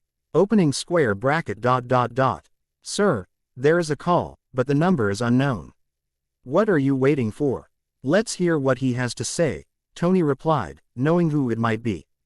Opening square bracket dot dot dot. Tony, how are you doing? Closing square bracket. It was Ivan Vanko. Tony chuckled while wondering how he got his number. What are you doing? Stark asked. Opening square bracket dot dot dot. I'm doing what you told the first we've spoken. Increasing revolution. Good advice. Closing square bracket. You sound great for a dead man, Tony remarked. Opening square bracket dot dot dot. Same goes for you, haha. Now the last chapter of the Stark family soon will be written. Closing square bracket. Track him, he said to Jarvis, before muting Ivan. Opening square bracket dot dot dot. For what your father did to us 40 years ago, I'll reply to you in 40 minutes. I hope you're ready. As Ivan ended his call, Jarvis was able to almost locate Ivan's position somewhere around environs of Manhattan. Tony already had an idea of where to go. To Expo, where hundreds of people are right now. Without thinking twice, Stark took of current reactor off and switched it with a new one. Opening square bracket dot dot dot. Sir, I still haven't finished the diagnosis. Wanna run some test? Well then, this should be a good one. By the way, assemble new suit. With that, the new arc reactor start to glow, as dark blue veins from previous one start to vanish. Naruto also felt something very familiar in the reactor, which slowly was growing in power. What the hell, Kurama, do you feel that? He asked his friend, while keeping an eye on Tony. I think you're right. I seem to like this new element as chakra itself. You know how other elements are surrounding us, right? Same goes for chakra, and now this reactor is not only curing him but also activating his chakra network. But I'm not sure what might happen to him at such an old age. Kurama explained. Weird. This tastes like coconut and metal. Wow. Yeah, Tony exclaimed, while newfounded power was surging in his body. I kinda see better now. But Ione added as he turns to Naruto, whose eyes winded. What do I have something on my face? Stark asked, confused. That was unexpected. Before I answer your question, what do you think about my eyes? At that, Tony thought for the second, before replying. I think they are cool, Tony replied, while Blonde nodded. Well, because yours are almost the same. With that, Naruto show what Tony's eyes look like now thanks to the mirror. Stark gasped as a start to examine them. They were the same blood red ones like Naruto had, but the difference was only with those black things. While Blonde had 3 in each eye, Tony had 2 in the right eye and 1 on left one. What the hell is this? He asked, pointing at his eyes. Why do I have the same eyes as you? Well, because you're part of Uchiha clan and your eyes are called Sharingan. It allows you to see enemy movements before they even make them and copy those movements at the same time. But you need to be fast enough to allow your body to react properly. He explained while Tony smirked. But because of your age and that your chakra network was reopened, you'll have a problem with your eyes. The chakra is fuel for your eyes. If you don't know how much you have it and how long it lasts, it can be dangerous for your life. Back in the old days, before I was born, kids from the young age were trained in The Academy to develop their chakra network. But if the person didn't train in the academy, most of his chakra points will close and only few will remain to allow the person to live. At that, Stark gulped, which caused Naruto to chuckle. Don't worry though, I'll teach you how to cut the chakra in your eyes and later to channel them back. It's already painful for me to write the rest because probably most of you didn't like that movie, so I'll go straight to the after the battle in SHIELD hideout. Most went the same. Naruto only secured civilians and destroyed a few drones. Both Tony and Naruto were waiting for Nick to show up. While Tony was sitting at the table, Naruto was standing by Stark's side. Tony tried to check documents on the table, where Avengers Initiative was written. But Nick's hand stopped him from doing that. I don't want you to look at that, Nick said to him while sitting down on his chair. It doesn't concern you anymore anyway. But Romanoff wrote many interesting things about you. Fury then gave him other documents. Read it. Personality profile. Often impulsiveness. Come on, only sometimes in self-defense. Susceptibility to self-destruction. I was dying, he explained. But Nick wanted him to continue. Naruto was smiling sheepishly on the other side. Classic narcissism. Agreed. Oh, that one is great. Recommended to the Project Avengers as Iron Man. I'll think about it. Read on, Nick said. As Tony Stark. Not recommended, he asked, confused. That doesn't make any sense. How can you accept me and reject me at the same time? That right, Nick, Naruto remarked, also confused. I think he'd do great. We can only take him as consultant, Nick replied with a sigh. That's the only thing I can do for him. At that, Tony stood up and shook Nick's hand. You can't afford me, Tony said with a chuckle. Then again, I can agree for a favor. Rhodey, me and Naruto will get a medal and somebody must present us. Typical Stark behavior, Blonde remarked with laughter. But I won't get the medal. Nah, you, sir, deserve it, Tony said to him, while Blonde rolled his eyes. I'll see what I can do, Nick replied with chuckle. They'll make good friends, he added in thought as the two left the building. End of chapter. Thanks for reading. I'm sorry that my grammar is still bad, but I'm trying my best. And dyslexia isn't helping. Don't think that's an excuse. I really have dyslexia, but I'll still try to make it better. Thank you for your time. Chapter 10. Chapter 10. Naruto. Shinobi. Disclaimer. I don't own Naruto or Marvel MCU. Let's get started. Chapter 10. Hammer from the Sky. New Mexico. 2 days later. Naruto asked Rakujutsu. Naruto appeared in the flash of yellow in New Mexico for his new mission. From Coulson report, some kind of hammer landed in the middle of nowhere. Agents of S.H.I.E.L.D. secured the place, from curious people from the town not far away. Hi, Naruto. Good to see you again, greeted Coulson, as he walks to Naruto on the hill. Any idea if this might have to do something with Shinobi World? He asked while looking down at the hammer and scientists around it. I don't think so, he replied with a sigh. It doesn't give any chakra at all. It's not from this world, he explained while rubbing his chin. Kurama, does this has to do with those who killed my parents? Flashback. Naruto. Kurama called him. I want to talk with you. With that, Blonde appeared in his mind space. He came from the bushes in the forest of his creation for Fox to live in. It was few days after Hump death and Naruto was still grieving. Yeah, what's it? Naruto asked while rubbing his eyes. It was middle of the night and he wanted to sleep. I need you to stop grieving and return to training, he said sternly, while Blonde looks away. Easy to say. It's not so easy, you know, Naruto replied while Kurama slams his hand on the ground. Listen to me. Do you want to end up like your parents? He shouted at the boy, whose eyes winded. What do you mean? Are you hiding something? He asked, demented now with his Mangekyu blazing in the dark forest. Looking at those eyes gave Kurama few bad flashback, but there was no time for reminding old days. Yes, that correct. Remember that I was still sealed in your mother before she and Minato died. After fusing I was able to regain his memories. Your pair, NTS, were killed by a group of people from the other world. 2 of them were from Otsutsuki clan. The one from Kagaya comes from the third person, I don't know who it was, but he was strong. Fox explained while Naruto blood was slowly boiling.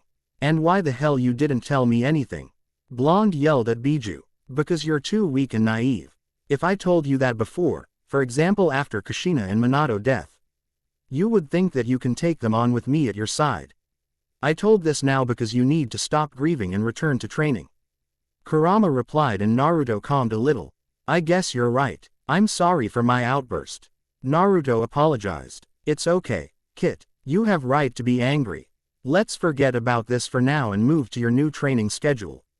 Kurama said while waving him off. Yeah, sure, let's do it, Naruto replied with a grin. End of Ost. End of flashback. I don't think so, Naruto. I would remember if any of them would have that hammer. But tell you what, whoever this hammer belongs to might be the person that can help you. Kurama replied. Roger that, Naruto replied in thought while jumping down to the hammer. Oi Naruto, what do you want to do? Coulson asked as Blonde was making his way to hammer. I want to try something. Dismiss your agents now, Naruto explained while Coulson signs his agents to back off. As soon as Naruto got to the hammer, he felt a mysterious power within it. Now let's see what can you do. With that Naruto grabbed the hilt with his hands and slowly start to rip it from the ground. What is this thing made of? He thought before Blonde heard a faint whisper. Whosoever holds this hammer, if he is worthy, shall possess the power of Thor. For the second, Naruto loses the grip and look around. No one said anything, but everyone was looking at him with confusion. Are you all right, Naruto? Asked Coulson, as he got off the hill. Yeah, but I heard a voice, like a very faint whisper. He explained, looking still at the hammer. Kurama, you heard that too, right? Yeah, I think there is a solution. Since it's probably my fault, you need to close Gate of the Seal. And to be sure, enter the Sage mode. At that Naruto, eyebrow raises a little in confusion. What do you mean? Why is that your fault? Blonde asked. Because previously I was a mass of hatred and killing machine, that's why. You on the Odin, were a good person. Even if you had to kill. You regret killing everybody even. Now, as for Sage mode, it's natural energy and it's a positive chakra. Fox explained while Naruto nodded in understanding. Naruto's fingers were covered by a blue flame with kanji symbols. Then he lifts his shirt and places the fingers on the seal, before locking the seal. After that, he stood still for 5 seconds to gather Sage chakra and enter the Sage mode. With long breath and wrap his hands on the hilt again and now could hear the voice clearly. Whosoever holds this hammer, if he is worthy, shall possess the power of Thor. With that, Naruto pushes his strength to limit and rip the hammer from the ground and lift it high above his head. Suddenly dark clouds formed around Naruto and Coulson with the agents. Blonde A lightings dancing on the clouds, as winds start to blow around them. Coulson, you might wanna to run. Like now, Jinchuriki shouted at Coulson, so he could hear him. You don't have told me twice. He yelled. Everyone, fall back, fall back. As soon as everyone was able to take cover, lighting hit Naruto and storm formed around him. Nobody was able to see what was happening to Naruto because of that. After storm stopped, Coulson and everyone else got a better look at Naruto. His shinobi outfit was gone and replaced by some kind of armor Age of Ultron costume. The 4 clans' symbol were now on the discs, on his chest, Senju with Uchiha on top and Uzumaki with Sarutobi beneath. Naruto lost his Sage cloak, which now replaced by the red cape. Although the Sage sign and black flames on the button were on a new cape. His yellow frog eyes changed color to his usual ocean blue color, but orange eyelid remain and his hair grown to his neck. And Naruto, Coulson called a bit nervous. Are you all right? Better than all right, he replied in more deep voice than normal. I feel amazing, to be honest. Such amount of power in such a simple weapon. This power feels almost intoxicating. Blonde added. Suddenly, the two heard a sound coming from the sky. They look up and saw an opening, some type of portal that suddenly shoot a rainbow stream of light toward Naruto. Coulson jumped away, while Naruto remains in his place. As soon as the light hit him, Jinchuriki felt the familiar and unknown sensation all over his body. Then light vanishes with Naruto, leaving a burning symbol on the ground. Call Director Fury, said Coulson through the comlink. Shinobi has vanished. I repeat, Shinobi has vanished. Gates to Asgard, a few seconds later. Naruto asked Dokushinjutsu. Yuto found himself in an observatory with dome-shaped walls with circles on them. In the middle were circle landings leading to Hoster for something. The landing was also growing in bright yellow color. I see you made it, Shinobi. Came a strong voice from behind. Blonde turned to see a man in dark yellow armor with big sword in his hands. His bright orange eyes seemed to be soulless and penetrating at the same time.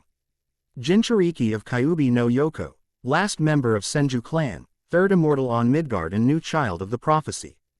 Naruto Senju Uchiha Uzumaki Sarutobi. I'm honored to meet you. Who are you and how do you know me? Naruto asked, staying on alert with his kunai and new hammer. Although he somehow already knew the man name. Forgive me for my rudeness. The man apologized in monotone, which confused Naruto. My name is Heimdall. Welcome to Asgard and my observatory. Heimdall introduces himself. Nice to meet you. Naruto greeted back, letting go of his guard.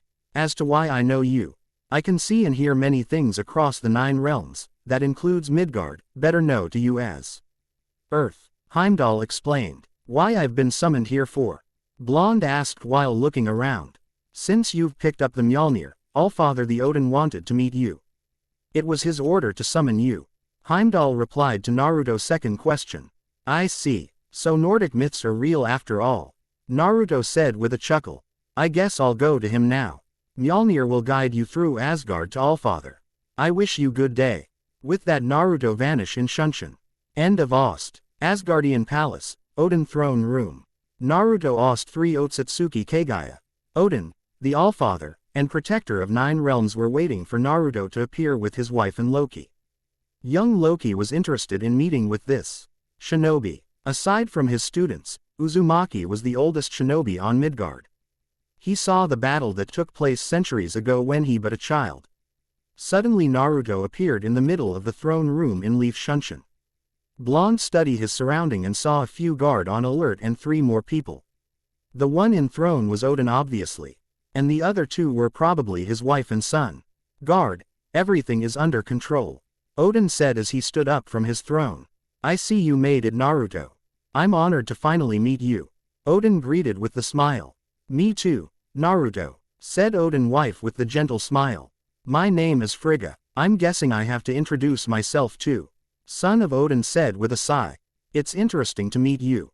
My name is Loki. At that Naruto rose his eyebrow and looked at Loki for the second. He really didn't trust him and he wasn't sure why. He could sense his negative emotion, but there was nothing seemingly evil about him. I'm honored to meet you too, Odin, Frigga, and Loki. He said with a deep respectful bow. Could answer my question, Allfather? He asked, bringing smiles to Odin and Frigga, as for Loki a snort. You don't need to be so formal, Naruto. But I'm glad that you respect elders. Odin remarked, while his wife noted. I already know your question and there are 2 reasons for that. First one, I banished Thor to Midgard for his arrogance and almost starting the new war. I've put an enchantment on Mjolnir that allowed only the worthy to wield it. After finding a worthy person, I told Heimdall to summon him, her here to see him. I didn't expect you thought. But I'm glad that Mjolnir chooses you. He explained. I understand. What is the next reason? Blonde asked curiously. As for second reason, started Frigga, we knew your parents, Naruto. That's not all. Were you godparents? At that, both Naruto and Loki gasped in shock. Naruto was in total shock. He had godparents, who were literal gods. Blonde's hair covered his eyes, as he clenched his fist and gritted his teeth. Naruto, I know you must be very confused and angry, but please let us explain. She started to walk toward the blonde before Odin's eyes winded as he shouted.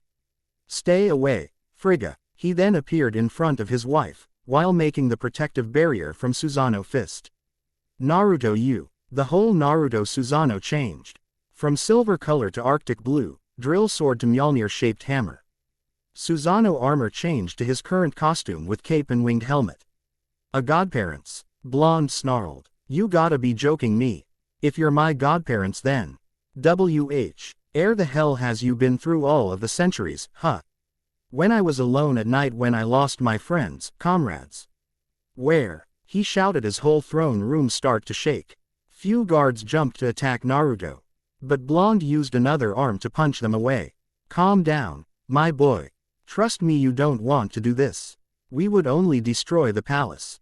Odin yelled to Naruto, who was barely listening. If you want to know why we haven't taken you, then let us explain. For few seconds, Naruto was looking at Odin, who was protecting his wife, who was worried more about Blonde than her husband or herself. Naruto decided to drop his Susanoo. But keep Mangekyo active. Talk. Naruto demanded in cold voice. Of course. Let me start from the beginning. Odin said with a sigh. During the Fourth Great Shinobi War, the Midgard was at risk of destruction. It was sometime after I've become the king of Asgard. I wanted to rush and save humans, but once your parents were gifted with powers of the Sage of Six Paths, I decided to see what will happen. Your parents show potential and great power together. Once Kushina erased humans' memories, I've called them to Asgard getting to know them and few battles took place. We've become very good friends. One day they asked me and Frigga to become your godparents. We agreed, and after your birth, we come to Earth for a day. He explained while Naruto was slowly calming down. But, when we returned, many wars started and they took thousands of years. Many of our people died to protect Asgard and other realms. We wanted to take you in, but the state Asgard was in. It was too much. We had to regain our position and stabilize Asgard with 9 realms. Kushina and Minato's last wishes were to save you if your life would ever be in danger. I know that this might be just an excuse for you, but we really wanted to take you, Naruto. Frigga assured. And I don't believe that we can ever repay you, but if you could at least give us a chance. End of Ost. You're lucky enough. At that, Odin and Frigga got confused. Because I'm always giving a second chance.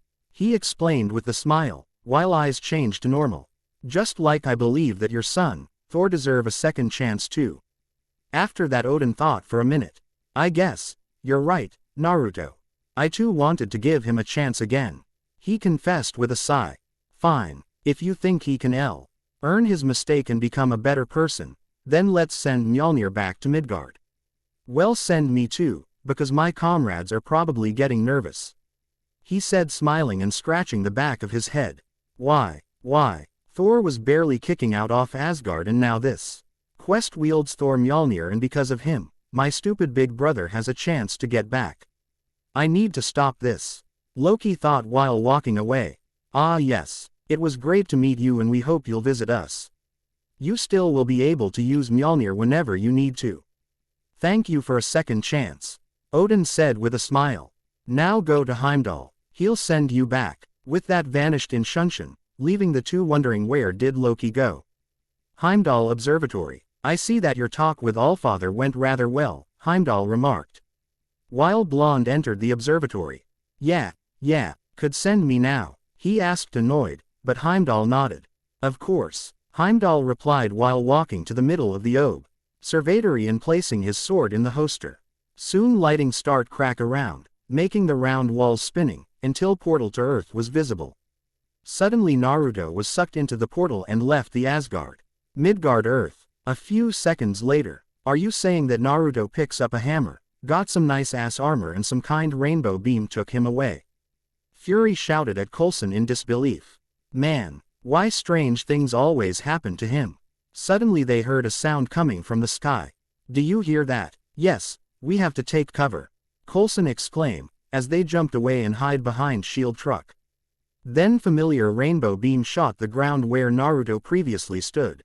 When the dust cleared, they saw Naruto standing with a grin on his face. Where in the heaven's name was Naruto? Fury yelled at the blonde. Technically in heaven. Nordic myths are real, alright. Naruto replied, waving hammer around, before throwing it at the ground. After that, his armor vanishes, replaced by his shinobi outfit. His hair also returns to normal. Care to explain what happened? Coulson asked curiously. I will, don't worry. Also, if there will be someone trying to get the hammer, then let him. He replied with the wink. Which confused the two. Now how about we drink some coffee? You always do that, mixing into weird stuff. Nick remarked with a sigh, while Blonde chuckled. End of chapter. Naruto. Shinobi. Disclaimer. I don't own Naruto or Marvel MCU. Let's get started. Chapter 11. Bonds. New Mexico. The bar. Jane never in her life saw a man eating so much food before. Just a day ago, he bumped her camper into a man, who was calling himself Thor. After escaping the hospital, she bumped into him again and they took him to their lab. There he woke up and they took him to bar to eat something. Eric was against taking him, but he couldn't argue with Jane and Darcy. This drink is great. Another one, Thor demanded by smashing the cub on the floor. Hey, what was that? The waitress shouted at the group. I'm sorry. He drops his cub. Jane apologized for Thor. What did you do that? I've asked for another, Thor replied with a chuckle. You could ask, like more nicely. Jane scolded Thor, who was still chuckling. I'm not looking for a grudge. Then two men came to the bar and sat by the counter.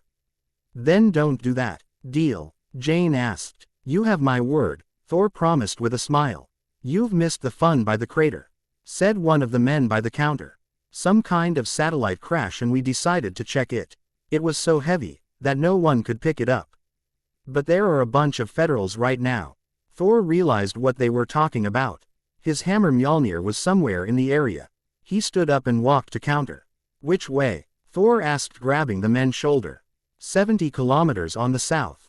He replied, a bit nervous. Thank you. With that, Thor leave the bar. After he went Jane and stop him in the roadway. Where are you going? Jane yelled at him. 70 kilometers on the south, he replied, stopping. I could drive you there.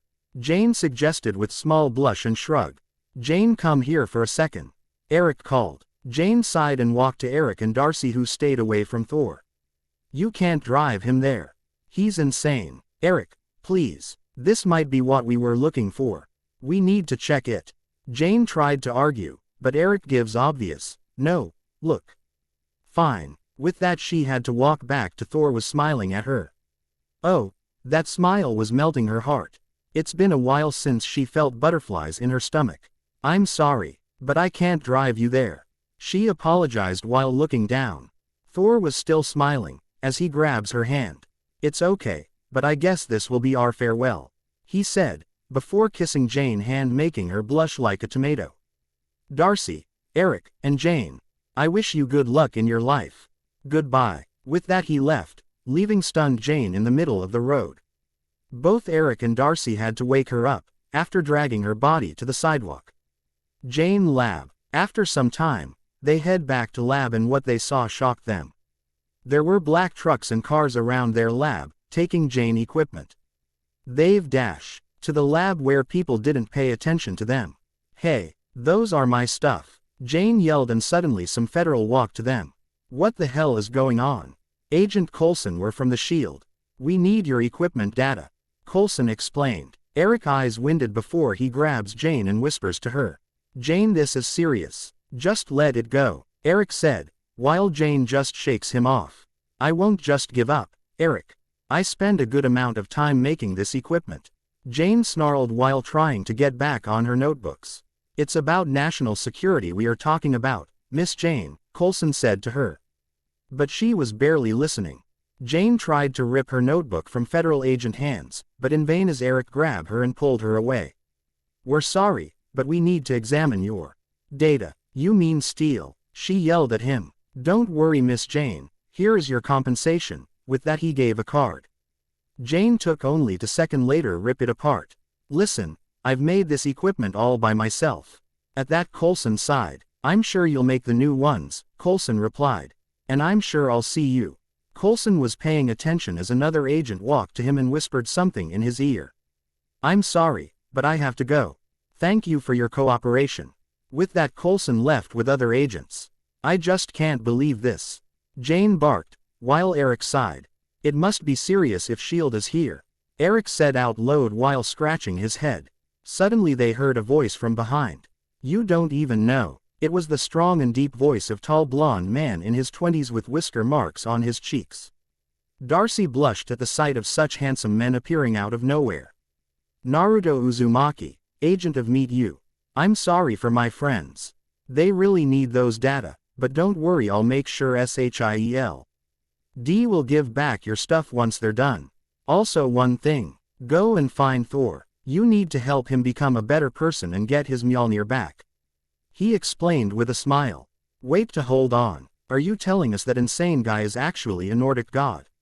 Eric asked in disbelief. How do you know that? Anyway, because I know his parents. And I'm immortal like him. He replied, showing his Sharingan off, which make the group to take one step back. I would like you all to become friends with him and change his way of thinking. There is no better way than making bonds. He said with a warm smile. Well, why should we become friends with him? Darcy asked curiously, trying to hide her blush. I may not know him in person yet, but I believe that he's a good person in heart. His pride and arrogance cause him to be banished by Odin the Allfather here on Earth. Once he'll try to pick up his hammer, Thor will see that he's not worthy anymore. To banish by your own father and being deprived of the only thing that's connect you to your family is cruel and painful. But it's nothing to compare with your parents' pain. I want them to reunite and understand each other again. That's why I need your help. He explained with a sad smile. That even caused Eric to feel sad by hearing all of this. But why do you care about him? Jane asked with concern. He's my godbrother after all. He replied with a chuckle. Godbrother? Eric asked and Naruto nodded. You mean that your godfather is Odin himself? Blonde nodded again. That's just crazy. I can't just believe you just like that. He admitted while chuckling. I'm not surprised. Hearing that there are gods rather than one is unbelievable. But trust me, I know what I saw. Eric still wasn't convinced. Well, look at my eyes and see for yourself.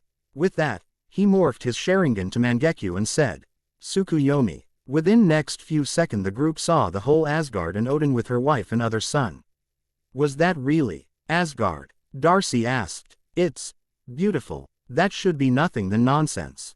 But I guess that's truth. Eric remarked with a dry chuckle. This is what we're looking for. Thor F.A. Thayer and Mother were so sad about banishing him. Jane whispered to herself before sudden determination appeared in her eyes. I'll help him, but first I need to find him. With that Jane left. As for you two, go after her and make sure she won't get into trouble. He added, before vanishing in lighting Shunshin. Crater, Shield Camp. After driving Thor to Shield Camp, Thor decided to infiltrate the camp and took out 25% of security. Once no one was interrupting, he tried to pick up his hammer, but in vain. For the first time in his life, Thor felt truly defeated. He wasn't even opposing when they cuffed him. Right now, Thor was sitting on the chair in a plain white room with Naruto leaning on the wall. You simply took 25% of our people like they're some low-ass security in shopping gallery. It's hurt, you know, Jinchuriki said. Where you've been training? Pakistan, Afghanistan, he asked, playing with Thor. Nothing to say, huh? Well, doesn't matter, we'll find out sooner or later. Suddenly Naruto got a call from his phone. Excuse me for a second. With that, he left Thor alone. Hi, Nick, what is this time? Naruto asked with a smile. Opening square bracket ... Good to hear you again. Our agents found something regarding your friend, Captain Rogers. Take your time on your current mission and after you're done, get to New York. Come on Nick, just spit it out, Naruto said with a sigh. Opening square bracket ... I still can't believe what they found. You need to see it for yourself. Goodbye. With that Nick hang up, which confused Naruto. Oh well, I'll see it for me then. Then he walks back to the room, where Thor was. Goodbye, Thor said, making Naruto sweat drop. But, I've just come back. Well anyway, your friends are waiting for you. When Thor heard that his eyes show confusion. We couldn't find anything so you're free to go. It seems you are sick but don't worry. As director of this unit, I'll allow you to go. He lied while pointing Thor to stand up and go to the exit. After a small walk, Thor found himself outside, where he saw Jane, Eric, and Darcy by a white camper. He doesn't seem to even think straight. He's depressed. Normal person, or former god would be confused on how he simply avoided troubles. But his new friends sure will make him feel better. That's right, my new friends, he thought, while smile plastered his face. One day later, Jane Lab. In the morning, both Thor and Jane prepared breakfast together. Former god of thunder had to admit that he had fun. Back in the Asgard, his servants always prepared the meal for him.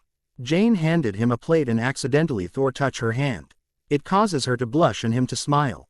Last night when they decided to make a camp in the middle of the nowhere, they bonded somehow. They're talking about their lives, dreams, and goals. Thor also told her everything regarding 9 realms.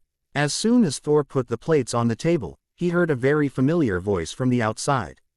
It's Thor. There he is. It was Volstagg, one of the 3 warriors, and his best friend Sif. They were behind the window with grins on their faces.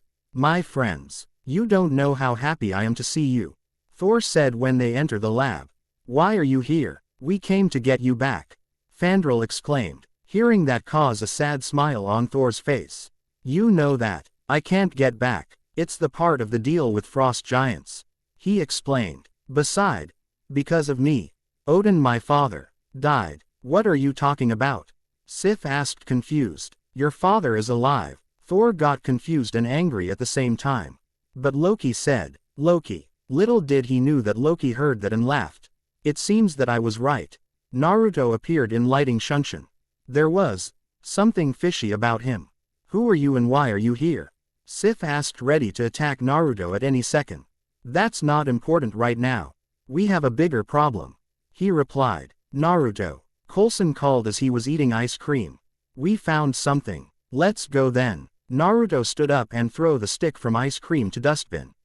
Then he grabs Coulson and Sunshine away. They appeared next to a black car to which Coulson hopped into, while Naruto jumped and landed on the roof. In next few minutes, then drove to next electromagnetic static source. Blonde, a weird vibe of familiar energy from before.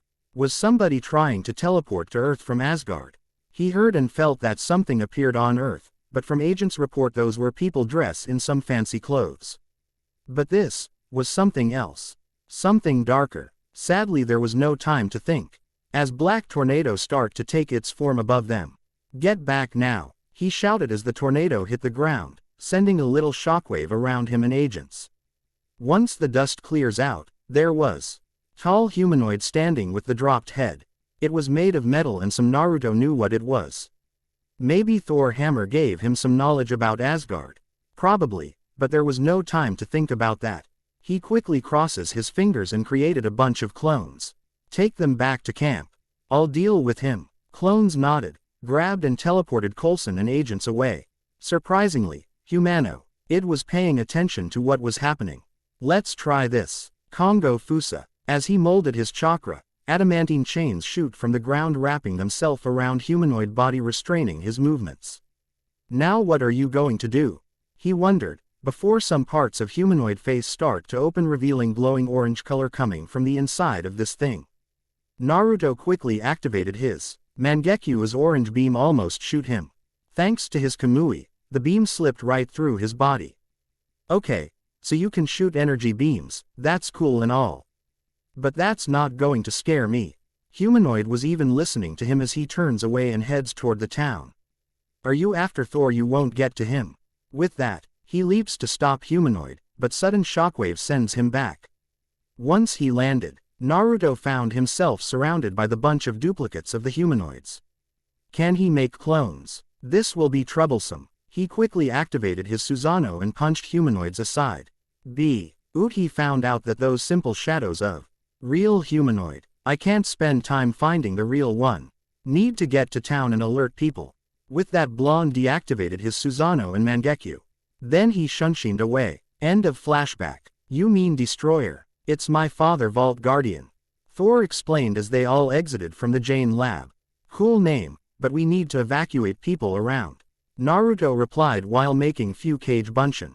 You have to run, Thor. I and your friends will stop Destroyer. No, I won't run away. This town and people will suffer because of me. At least let me evacuate them to safety. At that, Naruto smiled and patted Thor's shoulder. Sure thing. Now all of you go.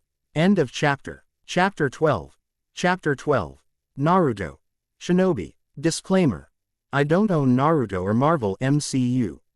Let's get started. Also, one of the reviewers pointed that my fanfic is similar to the other one called Marvel the Undying Maelstrom. God damn it, I didn't know that there was a similar story.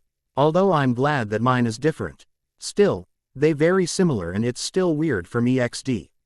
But I got interested in that other story, but that won't stop me from writing my own. Chapter 12. Vacation in Asgard. It was a sunny day in New Mexico. Adults were walking with the smile on their face, kids were playing on the roads while elders were watching everything peacefully. It would be perfect if it wasn't for the giant metal humanoid walking toward the town. Everyone slowly starts to panic, but few people start helping people evacuate from the town. On the other side, Naruto Warrior 3A and Sif were preparing their plan to attack Destroyer. We still don't know your name, stranger, Sif said, narrowing her eyes at blonde Shinobi. My name is Naruto Uzumaki, but you can call me Shinobi, he said, serious, activating his Sharingan. He spotted Destroyer, who was entering the town and slowly demolishing buildings. So you're one of those shinobis who Allfather was talking about, Hogan said and bowed to Naruto. I'm honored to fight along with you. I hope to get to know you better, but right now there is no time for chit-chat. Blonde snapped and they focused on upcoming Destroyer. Normally I could just obliterate him. But there would be nothing left from town. You know him, right? Any idea? He's tough, all right. Sif replied, preparing her shield and sword. Destroyer can defeat battalions of frost giants. It won't be easy without destroying this town. Don't worry my friends, Volstagg exclaimed with the smirk.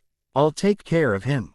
With that, he leapt on the NEA car and jumped straight toward Destroyer. Sadly, Destroyer punches him and sends him flying back, crashing into the car. Naruto quickly shunshined away to Volstagg. You really took care of him. He retorted before they both vanish from another punch. Suddenly Sif jumped out of nowhere and pierced Destroyer neck with her sword. She let out triumph smirk as metal humanoid looked defeated. Her smirk turns then to gasp, as Destroyer returned to live and move his position 360 degrees toward Sif. It seems like you have 4 broken ribs. Naruto examined Volstagg with his medical ninjutsu. Hold on a second, I'll try to use Shozen Jutsu. Mystical palm, blonde left hand glowed bright green color. He then places his hand on Volstagg's chest and waited. What the hell? Kurama, my jutsu isn't working on him. It's because he's not a normal human. They don't have chakra, so your jutsu won't work. I remember that Minato once tried to heal Asgardian soldier. Only their magic can heal them faster. Kurama explained while blonde grunted. I'm sorry my friend, but it seems like I can't heal you. At that Volstagg only laughed. Don't need to be sorry. I'm used to it, so don't sweat it. With that, Hogan and Naruto help him stood up. So what our next plan? Let me try something. His right hand was embraced by pure electricity. With amazing speed, Naruto dashed toward Destroyer. Reikiri, he exclaimed while slicing humanoid leg, making fall on his knee. But new metal parts formed around the wound and Destroyer was quickly back on his feet. That did nothing. Maybe I should try this, Blonde said, smirking as he made half tiger seal. But nothing happened. My Horizon marker. Someone is blocking it. It must be Loki. Okay, let's try this. Kamui, he thought, appearing on Destroyer back. He closes his left eye and focused on the humanoid. Destroyer tried to get him with his hands, but Blonde managed to dodge every attempt as a whirlpool appeared on the Destroyer back. His body was slowly absorbing by whirlpool. Loki saw that and concluded that it was space-time technique.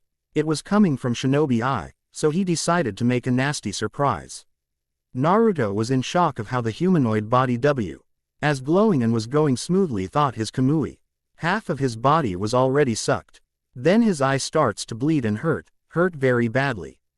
It felt like absorbing some kind energy, but the blonde eye was at the limit. AAAARRRGGGG. He screamed, as shockwave from Naruto eye caused Destroyer sucks part to pop out while sending Blonde flying back and crashing into a building. My eye. AAARRRHHGGG. He screamed as I become all bloody and swollen. Kurama. Fa. Happened? He asked, slowly losing his consciousness. Hold still, Naruto. I know what that bastard Loki did. From what I remember, there was an Uchiha with Kamui power. When incomplete 10 tails shoot his tail beast bomb, Uchiha absorbed it to his both eyes. But there was too much power to absorb for. His pocket dimension was obliterate. And since its was connected to his eyes, it put his eyes to such strain that his brain fried. You're lucky that your one eye was destroyed. Thanks to me, your strong body and Senju genes, you're still alive. Kurama explained, making sure Naruto will stay conscious. My head feels like on fire. It hurt. Naruto ground while holding his head and wound. I know you're in pain, but better rip your eyeball. You don't need it anymore and it will only bother you, he said grimly, and Blonde grunted. He gritted his teeth and with a quick move, Naruto rips his eyeball, which causes even bigger agony for him. Blonde quickly performed a healing jutsu to stop bleeding. Once that was over, he took 2 small bottles and opened them. After that, he drinks them and took few breaths. Naruto wipes the blood from his wound and took off his headband. From his pouch, he took a bandage and wrapped his around the wound. Uzumaki put his headband again and stood up. His pain was gone and now he could get back into action. But a familiar voice stops him for a second. Whosoever holds this hammer, if he is worthy, shall possess the power of Thor. It seems like you are worthy again, Thor, Naruto said with a smile as he jumped out of the building. He saw that Thor was on the ground when Mjolnir landed on his hand. Lighting came from the sky and shoot Thor. Second later, he was on his feet and with his famous armor. Blonde smirked and shunshin to Thor. Looking good, Thor. Feeling better? He asked with a smirk. I still better and stronger than before. We need to defeat Destroyer and stop Loki. He exclaimed while summoning lighting from the sky to his hammer. With enough power, Thor shoot lighting beam toward Destroyer, knocking him off his feet. I'm feeling you, man. Beside, Loki has to pay for destroying my left eye. Thor looks at Naruto and nodded.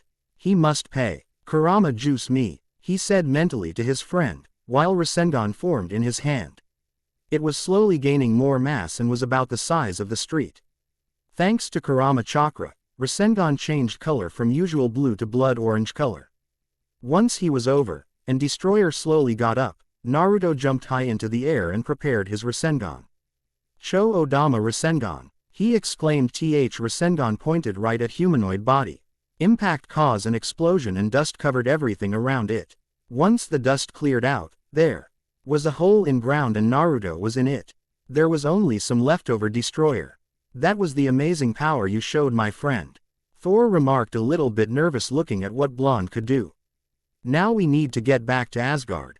Jane, he called Brunette. She walks to him, while Thor grabs her hip. Do you want to see Bifrost? Before Jane replied, she presses her lips against Thor's. I would love to, she replied softly. Well damn, that escalated quickly, Kurama chuckled, while Naruto laughed. With that, both Thor and Jane fly away toward the last place where Bifrost was open. Blonde chuckled and shunshined away. I hope they'll wait for us, Fandral said out loud. With Thor, Jane, and Naruto. Just as Thor and Jane landed, Naruto appeared in lighting shunshin. Thunder God let go of Brunette, while he and Naruto stood in the middle of the ring.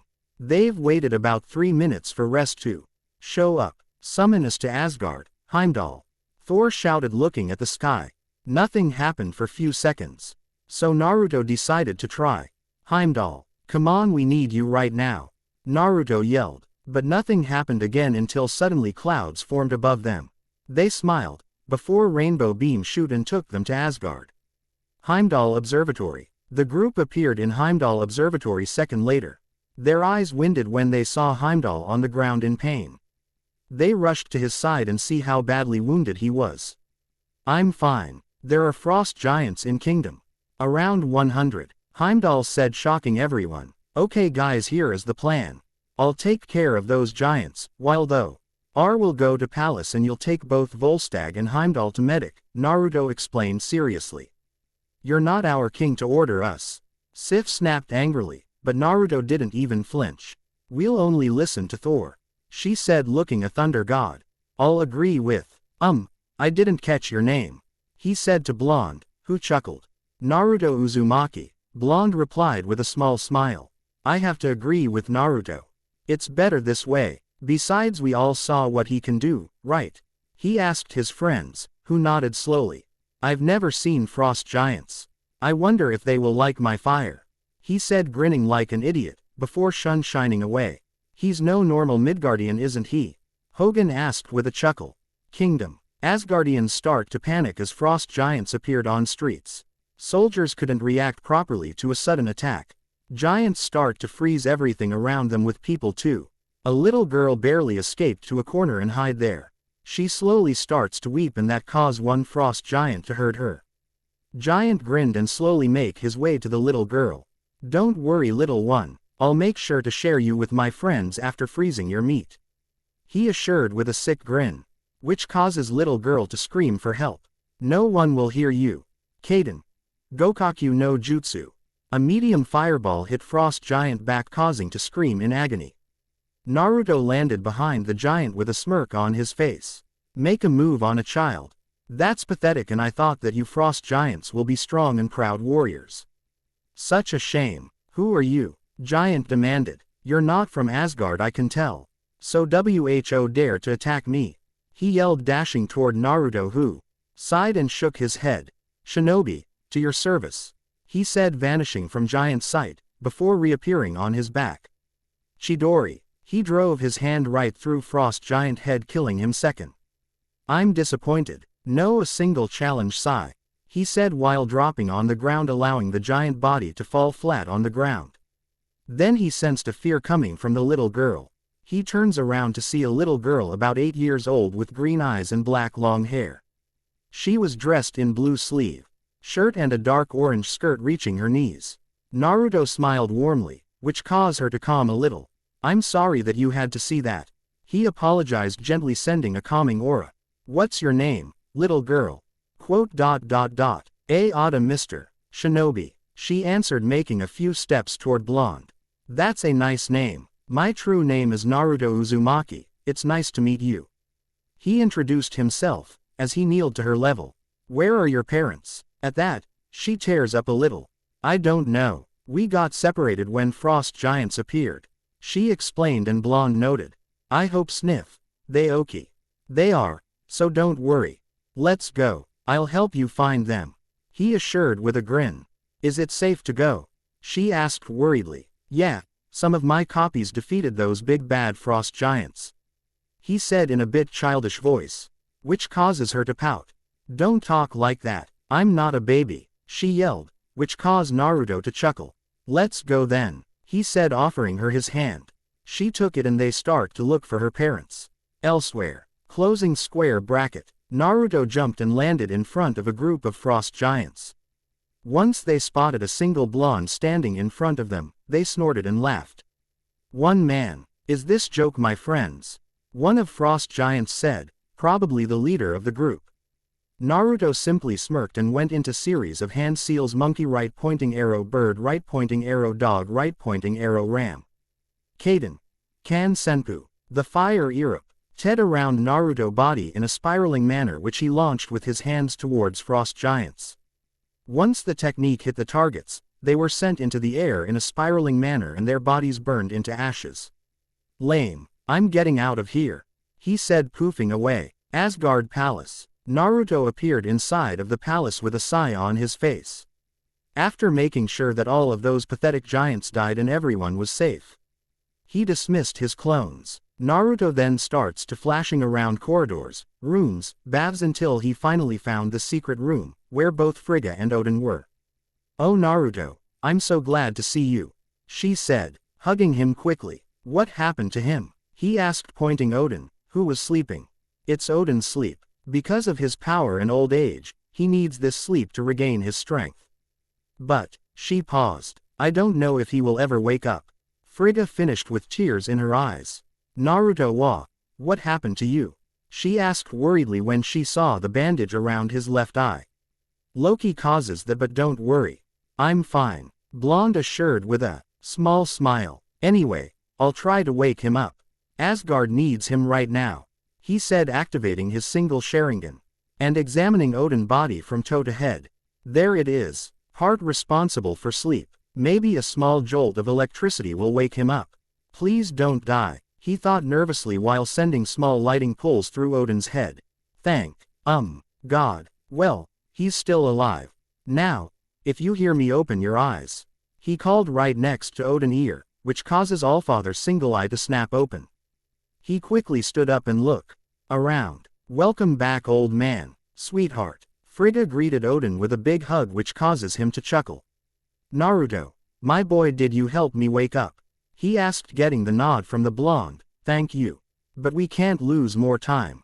I need my armor. With that, Odin stood up from his bed, and with Naruto, they went to Odin's armory. Let's go to Bifrost, we need to stop this madness. Then Naruto touches Odin's shoulder and decided to test if Kamui is still working. They were wrapped by a whirlpool coming from Naruto's right eye.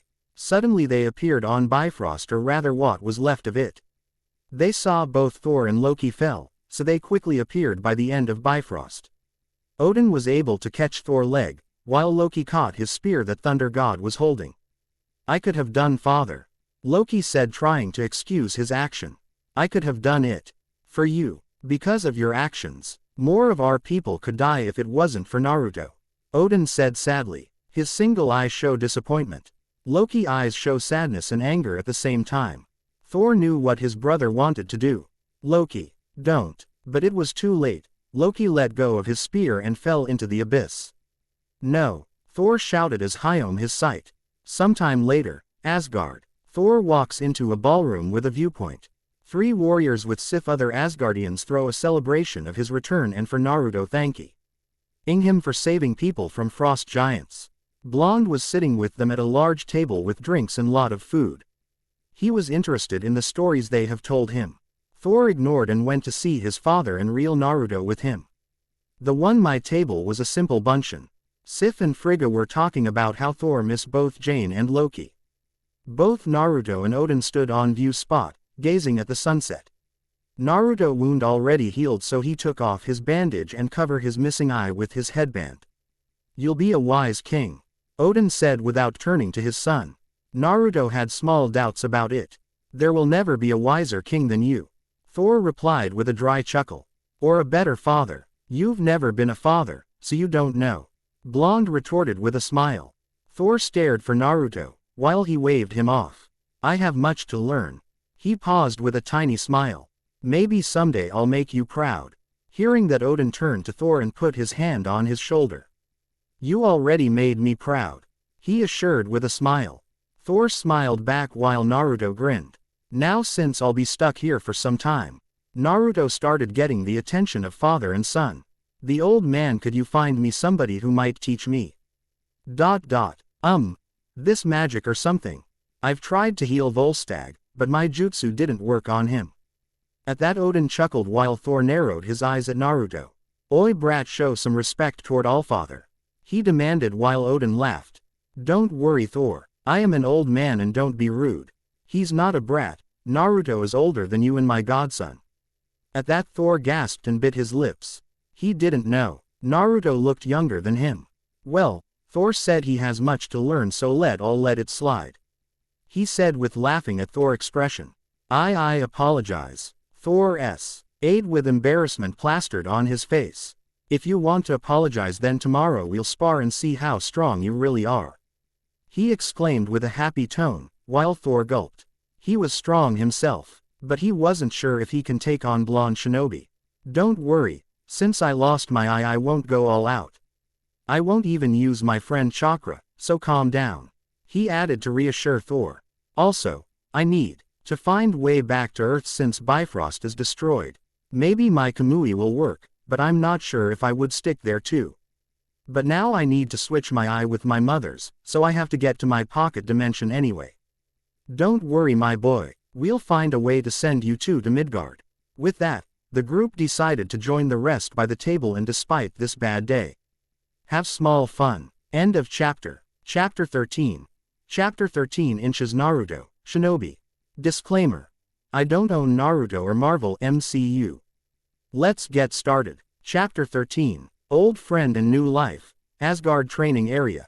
Next day. The whole area was made of golden metal aside from the concrete ground. The structure was round-shaped with balcony for viewers and King himself. Both Odin and Frigga get up early in the morning to see their godson sparring with their son.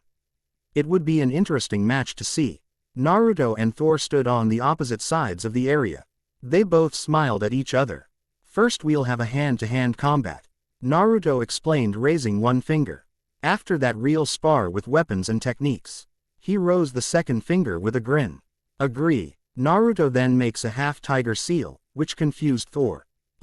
What are you doing? It's an old shinobi way to symbolize a fight or spar between two warriors, blah blah blah.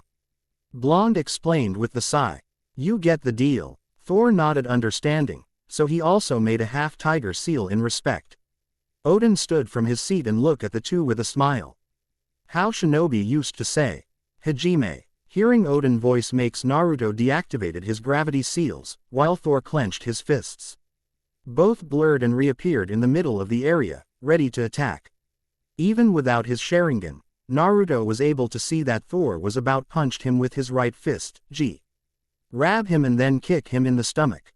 Blonde smirked, before moving his head out of the way and sidestepped to avoid the kick. He elbowed his face and grabbed his arm to flip him over and slam into the ground. You need work on your speed. I didn't even need. Before he could finish, Thor kicks his face with his feet, sending him flying back. Naruto quickly regains his balance in midair and landed without a problem. Although he felt that Thor kick broke his nose, so he set it back in right place and healed it. Nice move, Thor, but you won't get another one, he assured with a chuckle. Naruto BL. Erskine reappeared in mind-air behind and kicked Thor, sending him flying. He first hit the ground, bounced from it and landed on the wall. Thanks to that kick, Thor was stuck in the wall. Blonde shuns him to Thor with a serious expression on his face. He shows his fist and then he took step back, before sending his fist toward Thor's head. Thunder God closes his eyes, actually fearing what might happen to him. But punch never came. Instead, he felt the power from it that created cracks on whole wall around. Thor opened his eyes to see Naruto first few inches from his face. If you're an enemy, you would be dead right now, he said gravely, causing Thor to drop his head. Your lack of speed will be your downfall. Thor, I'll give you few blood seals since you can't use chakra, so they will help you to get faster. I'll explain later, he said to Thor, who looked up. Second, later Naruto grinned and Thor smiled. He helps him get out of the wall and pat his back. Now then, how about you show me what can you do with Mjolnir? He asked, pointing at the lying hammer by the exit. It would be my pleasure, he replied with smirk as Mjolnir flown to his hand. Naruto jumped far away from while activating his Sharingan. Blonde decided to get into his fighting stance. He bent his knees a little, rose his right arm with palm pointing at Thor with his left fist to his side. Thor simply rose his ham. And suddenly dark clouds formed around the area. Then lightning start to shoot toward Naruto and avoiding every single one of them. Getting tired of those lightings, Naruto went into series of hand seals. Fuden. Daidappa. Naruto blows a gust of wind from his mouth, which causes dismissing dark clouds. That caused Thor to scowl, while Naruto went into another series of hand seals. Sweden. Heron Bansho. Naruto exclaimed as he summons water from the sky, which crashed into Thor and created a river around him. Then he waved another series of hand seals. Raiden. Jaibashi. Blonde shouted as electricity surrounded his body. Then he sends his jutsu through the river to electrocute Thor. Naruto knew that Thor would survive this since he's a god of thunder, so he could go all out almost. So he cancelled his jutsu and let Thor go. Thor was barely standing, while looking up to Naruto with small anger. But what confused Naruto was the fact that he couldn't see Mjolnir anywhere. His senses kick in a ND. He spotted Mjolnir flying to him from his left, only a few inches from his chest. With quick precision, he activated his Kamui and hammer went right through him. He sighs in relief and calls Mjolnir to his hand. Thor saw this. The shock, he gasped. Naruto, you. He started, still not believing. You can wield Mjolnir. Well, despite everything I've done my life, I'm still worthy of such a tool, he said somehow sadly. Anyway, that's your weapon, he added, tossing Mjolnir to Thor. Let's end out spar. You need much to work on anyway before we can fight somehow equally. He laughed, while Thor snorted. Blonde gave him a hand, which he grabs and stood up. You're just like Kushina and Minato. Odin remarked when he and Frigga appeared in the area. You're amazing at those, jutsus. Yes, that was just a fraction of your power, right? At that blonde noted as he scratched back of his head. Oh, and I found a teacher for you. You wanted to learn to heal magic, right? I'd learn some other type of magic. More trump card for me, he said in a happy tone, while Odin smiled and patted his head. Maybe, if Earth would ever perish, this could be my new home. Where everyone is like me, hell, I might find love here someday. Or not, he thought, somehow better and happy. So where is this teacher? In south wing of palace. His name is Absalon, Frigga replied with a smile. With that Naruto shunshined away, leaving Thor with his parents. 3 weeks later, with Naruto throne room. Naruto Ost 3 road continues. Naruto stood in front of Odin, Thor and Frigga packed with everything they've given him. They had sad smiled on their faces, while they were hugging each other for goodbye. So, you're leaving, huh? Odin asked sadly, and Frigga squeezed her husband's hand. Sure you don't want to stay longer? Yeah, I need to switch my eye to my mother's. Besides, there are people who are probably worrying about me, he explained with a sad smile. It was good to finally know you better, Naruto. I hope you'll visit us again soon, said Frigga with a single tear in her eye. We're still sorry for not taking you back all those centuries ago. It's fine, I've forgiven you already. Besides, I've learned many things on Earth. Made friends, saved the world once or two, made good memories and those bad. But I'm still glad that I'm living on Earth. Now I know that there is a family waiting for me. Maybe someday I'll start living in here, Naruto said in a happy tone, despite the pain visible in his words. I wish you good luck, Naruto, Thor said with a smile. If you meet Jane by any chance, say hi and that I'm sorry, from me. You know I can take you, right? Naruto asked, confused, but Thor waves him off. No, I'll stay and help to rebuild Bifrost, however I can, he replied with a chuckle. I see. Well, this is goodbye for now. I hope you'll degrade and train, Thor. Goodbye, Odin and Frigga, he said as his Kamui was slowly absorbing him. Before he was fully absorbed, Naruto said 2 words. Thank you. End of Ost. Kamui Dimension. Naruto landed in his dimension with a sigh. He had such great vacation in Asgard, but so short.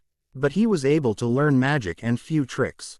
He looks around to see some of the cubes destroyed, but most were still intact. Thankfully his decorations were all right. Naruto was so glad because of that, where he had his mother eyes. He left his backpack on the couch and went for his mother eyes. There it is, he said after looking for scroll with Kushina eyes. Blonde unsealed the scroll and 2 vials with Sharingan eyes appeared. Naruto then crossed his fingers. Kage Bunshin no Jutsu. With that 2 clones poof into existence. Prepare everything for operation, he ordered. Sure thing, they said in unison with a mock salute. Kurama, how it should take before I would be able to use my new eyes?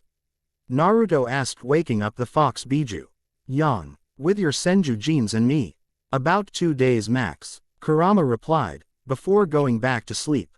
Hey, boss, one clone called. Everything is ready. With that, Naruto sat and leaned on the table.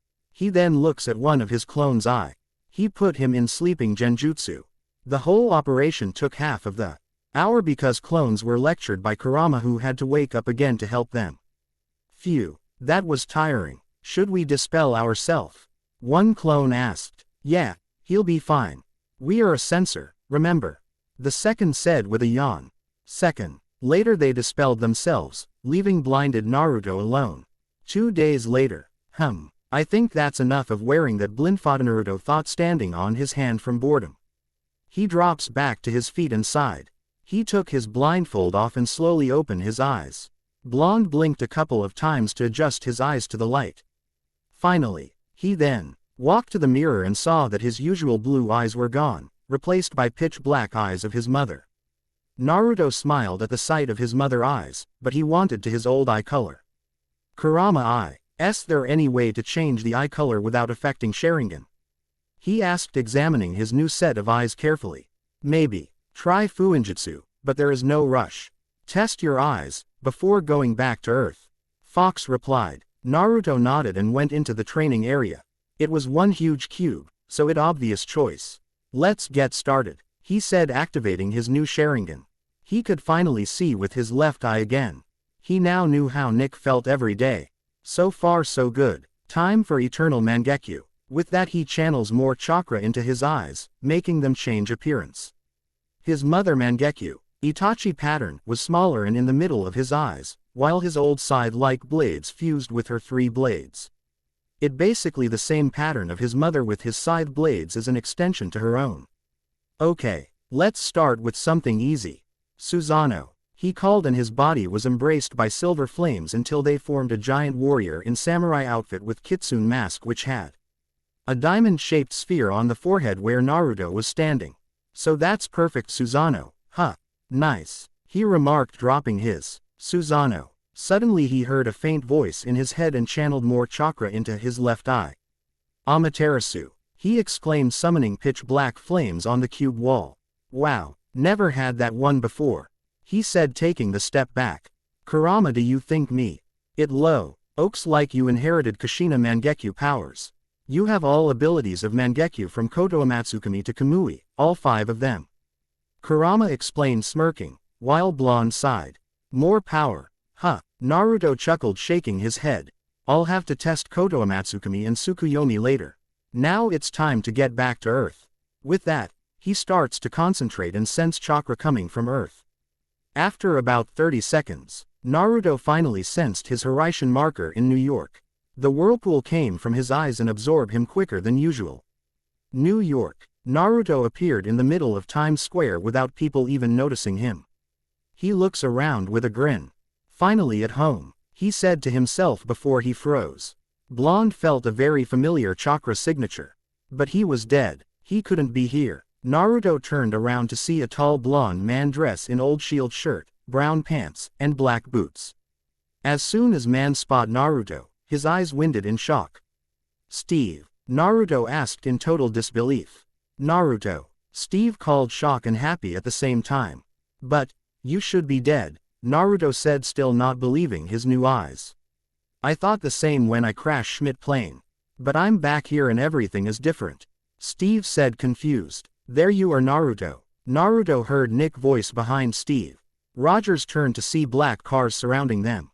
Where the hell you've been? I've been looking for you for a whole month, Nick yelled while Blonde's sweat dropped. Give me a break, Fury, I was stuck in Asgard, he shouted, angrily. Now would you fucking explain to me how Steve is alive? Fine, just calm down. Captain Rogers, Nick called, getting Steve attention. You've been sleeping for nearly 70 years in ice. We found you about 3 weeks ago when Naruto vanished from Earth. Fury explained, getting a gasp from 2 old friends. The world changed a lot during your absence. Are you okay, Captain? Yeah, but I've missed my date. At that, Naruto could feel Steve's heart sinking down. Unlike him, Steve wasn't able to adapt quickly to a new surrounding. Naruto walks to Steve and put his hand on his shoulder, getting his attention. Don't worry, Steve, you're not alone, I'll help you, he promised with a smile. Steve smiled back, but it was a sad one. How about we'll go to the place which didn't change, he suggested, and Steve nodded slowly. Nick, I'll take him for a while. Don't worry, we should be by Friday. With that, he activated his Kamui and 2 vanished seconds later. Goddammit, Nick sighed. Barely back on Earth and he's again going somewhere. Geez, I'm getting too old for this, he added with a chuckle. End of chapter. Chapter 3. Chapter 14. Chapter 14 Inches Naruto, Shinobi. Disclaimer. I don't own Naruto or Marvel MC. The meeting, Rome, mountains. It was a sunny and chilly day in the mountains. There were many people who were visiting those mountains for the climbing challenge. But there was one single mountain, where nobody was ever able to climb. That's WH. Air whirlpool appeared and both Naruto and Steve pop out. Steve narrowed his eyes at the surrounding and quickly old memories flow into his mind. This is, Roger started with a smile. The place where I taught you how to use chakra. Naruto finished for him with a grin. This place hasn't changed a bit. Steve chuckled and gazed at the view from here. It was one of those places, where you could spend your life. The view, grass, water, sunsets, Dawns, night sky and even animals. It was simply small paradise on Earth. You're right, nothing changed in here. But, he paused, dropping his head. The rest changed. A lot. Even your eyes. He added last part with a dry chuckle. I know how hard it is. For you, it's been a day, but for me, it was always like this. I don't see how time flows anymore.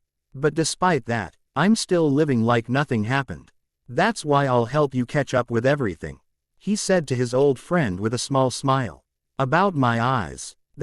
Not mine. Those are my mother eyes. I've lost my left eye not long ago, so I had to get new set. How many of our friends died? And how many are still alive? Steve asked, concerned. Maybe there was somebody who was still alive. He doesn't care how old they are right now. Well, Naruto starts gazing the sky. Colonel died in the 50s, your team died ending the World War II. Howard died in 90s in car accident. Peggy is still alive. She's living in Washington, D.C. in house for old people. He replied sadly. Did she had a good life? Steve asked with bigger concern, but glad that at least she was alive. Yeah, after death, she was very sad for some time, even though she didn't show it. But a few years later, she fell in love and had 2 kids, I think. He mused, looking at Steve. We can visit her later if you want, Naruto suggested, and Steve tore apart. He really wanted to see her again, but was that a good idea? Rogers really didn't want to open the old wounds, besides she would probably not believe that he's alive. Don't think like that. Sooner or later, people will find out that you're alive somehow. And since I am technically a semi-god, she will believe it.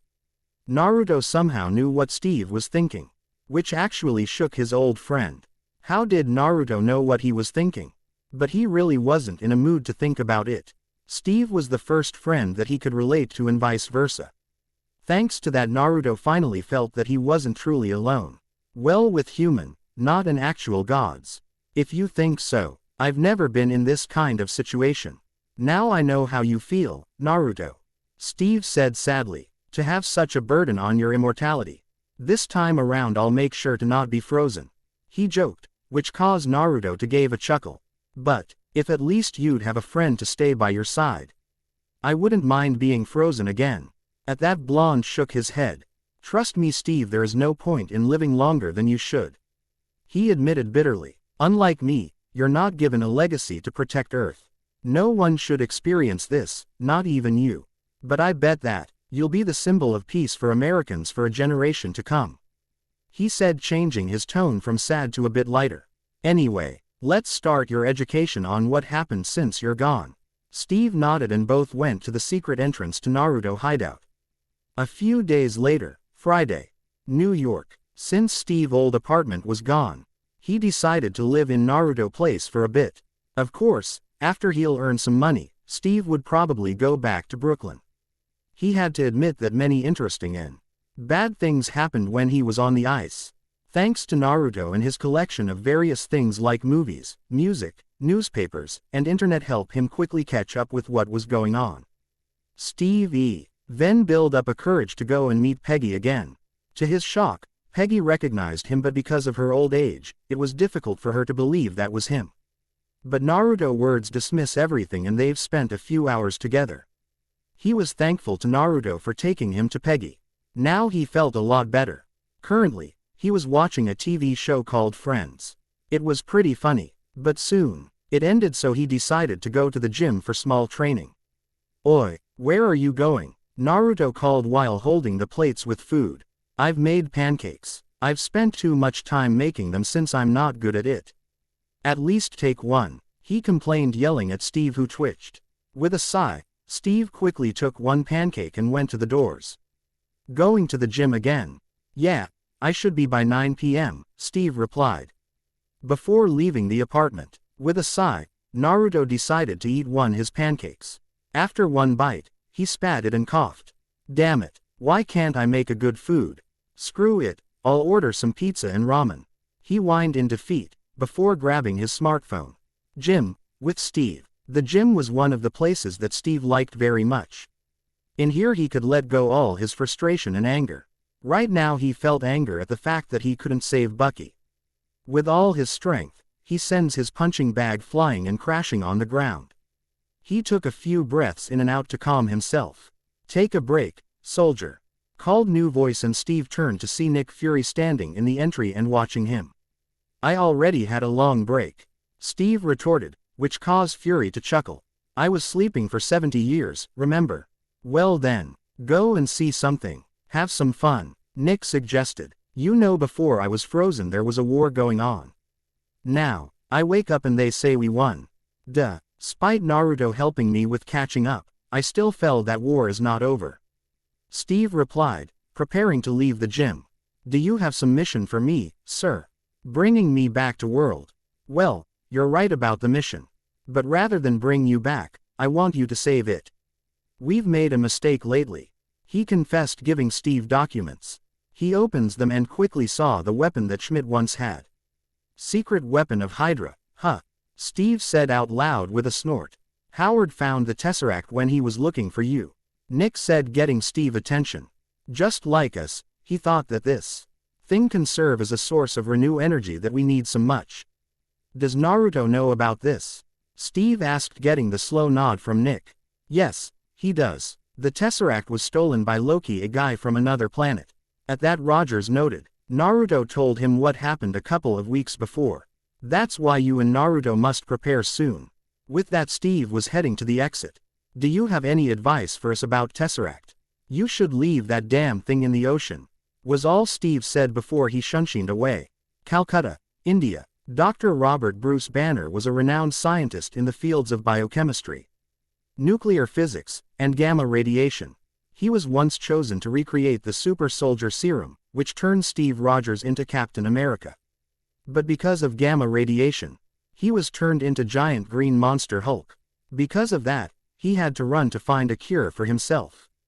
But he was constantly hunted by General Ross. Now he ends up in Calcutta in India, where he become a doctor. A little girl came to him with money to hire him to cure her parents. So Bruce decided to go with the girl. The girl was living in the countryside in a poor house, if you could call a house. Once they entered the house, Bruce looks at the girl confused. She turns to him and grinned, before poofing out of existence, shocking Banner. "That was weird," Bruce mused, shaking his head. "I am becoming crazy or something." "You're not crazy, Dr. Banner." A new voice came and startled Bruce. He turns around to see a tall blonde man coming from the shadows with pitch black eyes and whisker marks on his face. He was dressed in black jacket and blue jeans with black sneakers. For someone who should avoid any kind pick rather a loud place. He said with a chuckle, "Naruto Uzumaki, I'm honored to meet you, Dr. Banner." "So who are you really? Did Ross or S.H.I.E.L.D. send you?" Bruce asked, not really caring. Everyone wanted to either kill him or capture for tests or duplication. "S.H.I.E.L.D., but it's not about Hulk," he replied, making Banner snort.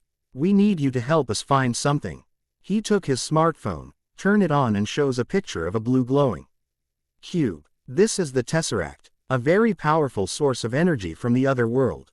It's emitting weak gamma waves, but our organization can't track those waves." "That's where you came. No one knows such much about gamma waves than you," he explained, getting a chuckle from Bruce. "Well, that sounds great," Bruce replied in mocking excitement, making Naruto narrow his eyes at him.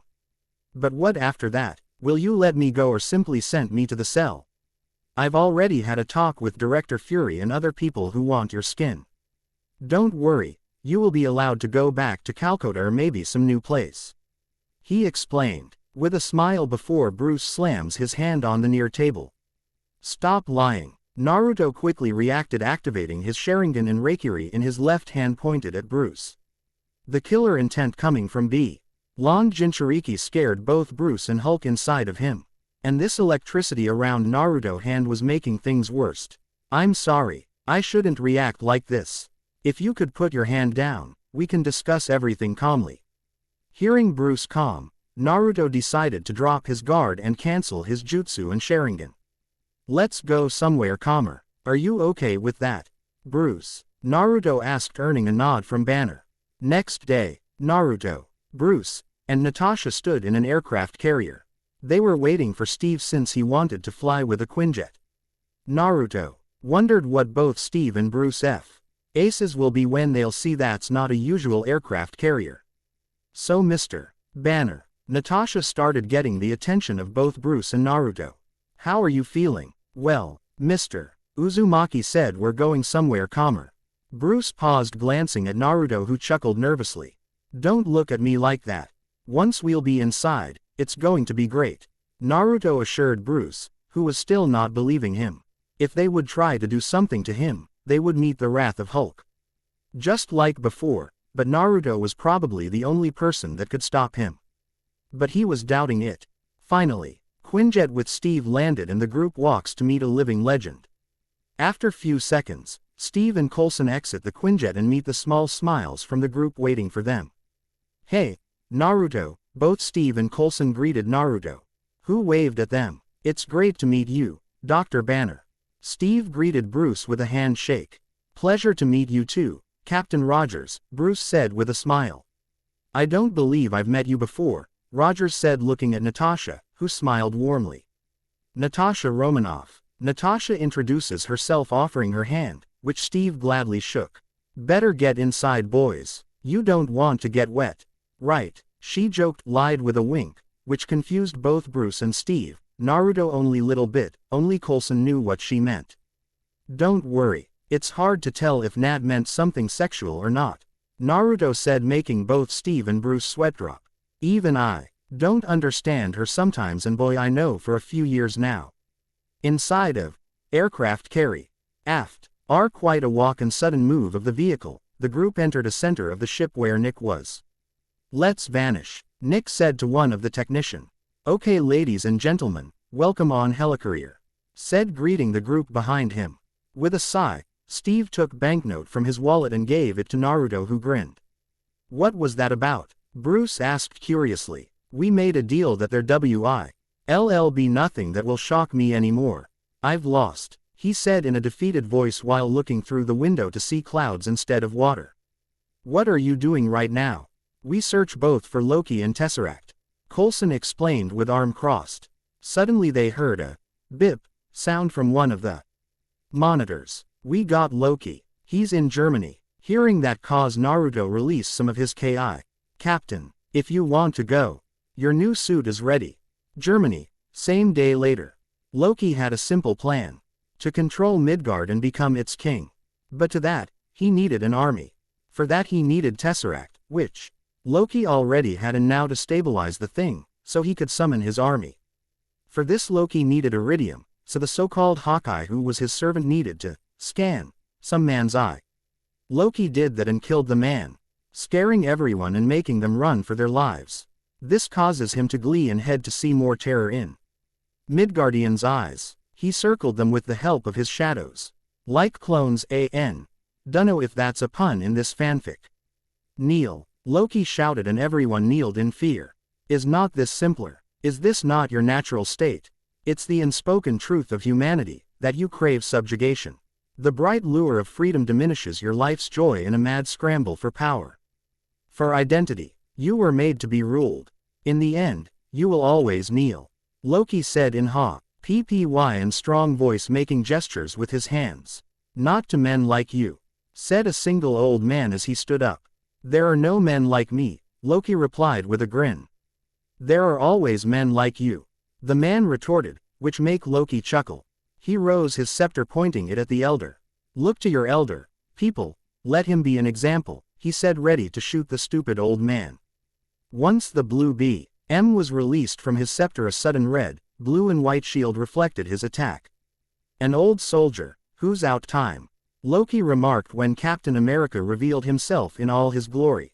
You know, the last time I was in Germany and saw a man standing above everybody else, we ended up disagreeing. The captain said, making his way to Loki through the crowd. Sadly, you're just a Midgardian. You're nothing but an ant under my shoe. He gloated with a smirk, which causes Steve to shake his head. I am not the one out of time. Suddenly a Quinjet appeared out of nowhere with Black Widow on board. Opening square bracket ... Loki, drop your weapon and stand down. Loki didn't listen and almost shoot down Quinjet. With that, Cap and Loki engaged into hand-to-hand combat along with their weapons. Thanks to his strength and training, Steve hand upper hand, but Loki proved his skills too. He was able to dodge some of his punches or kicks and repay Cap with his own moves. Suddenly Loki felt a chilling shiver coming down his spine. He turns around to see Naruto with his eternal Mangekyo active and glaring at him. Suddenly adamantine chains shoot from the ground and restrained Loki. He grabs his head and making look at his eyes. Let's play. Tsukuyomi. In Tsukuyomi. Then suddenly Loki found simple on some giant pillar. The world around was red, black and white. He found himself on a cross pinned by nails and surrounded by Naruto clones. What is this magic? Loki shouted in frustration. Welcome to my Tsukuyomi. In here I am a god. He declared. For destroying my eye and almost causing people to die in Asgard.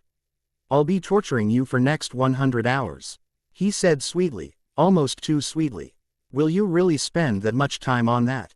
He asked, hiding his fear at the sight of swords in clones' hands. Don't worry, it will be only minute outside of Tsukuyomi, Naruto assured. Outside of Tsukuyomi, what the hell is going on? Tony, aka Iron Man, asked after about 30 seconds of watching Loki staring at Naruto's eyes. I think it's his Sharingan power called Tsukuyomi. He traps Loki in powerful genjutsu. Steve explained, waiting for Naruto to end his jutsu. So what are you doing here, Mr. Stark? Well, I was bored and I've overheard that Loki was here making small havoc, so I decided to go and stop him. I didn't expect you, Naruto and Nad to be here. He mused, before glancing at Naruto. I wonder when he'll teach me this Tsukuyomi. Quote. At that Steve looked straight at Tony. Don't tell him. Tony opened his helmet, showing the pair of 2 Tomo Sharingan in each eye. I didn't know Howard was in Uchiha. Steve thought. Pretty neat, huh, he said pointing at his eyes. I dunno if I'll ever get the last. Tome. What was it? Tomo. He corrected himself with a grin. Well, okay. I think it's over, he said pointing at Naruto to release Loki, who dropped on the ground breathing heavily. What did you do to him? I was torturing for about 100 hours in my genjutsu. He grinned evilly, causing shiver from both Steve and Tony. Now let's take him to Helicarrier. End of chapter. Naruto. Shinobi. Disclaimer. I don't own Naruto or Marvel MCU. Let's get started. Chapter 15. Formation. Quinjet. The day, night. Natasha looks at the skies while piloting the Quinjet. There were thunders around them. Naruto was sitting on the opposite side of where Loki was sitting. While glaring at him, he was looking at his feet to avoid being a trap of illusion again. Out of nowhere, they all hear Nick speaking through the comlink. Opening square bracket ... Said anything. Closing square bracket. Not a word after Naruto put him in Tsukuyomi, Natasha replied. Turning her head toward grinning blonde. Opening square bracket ...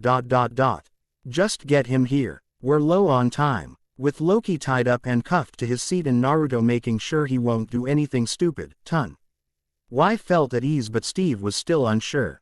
Not like he didn't trust Naruto abilities, but he felt that something will happen.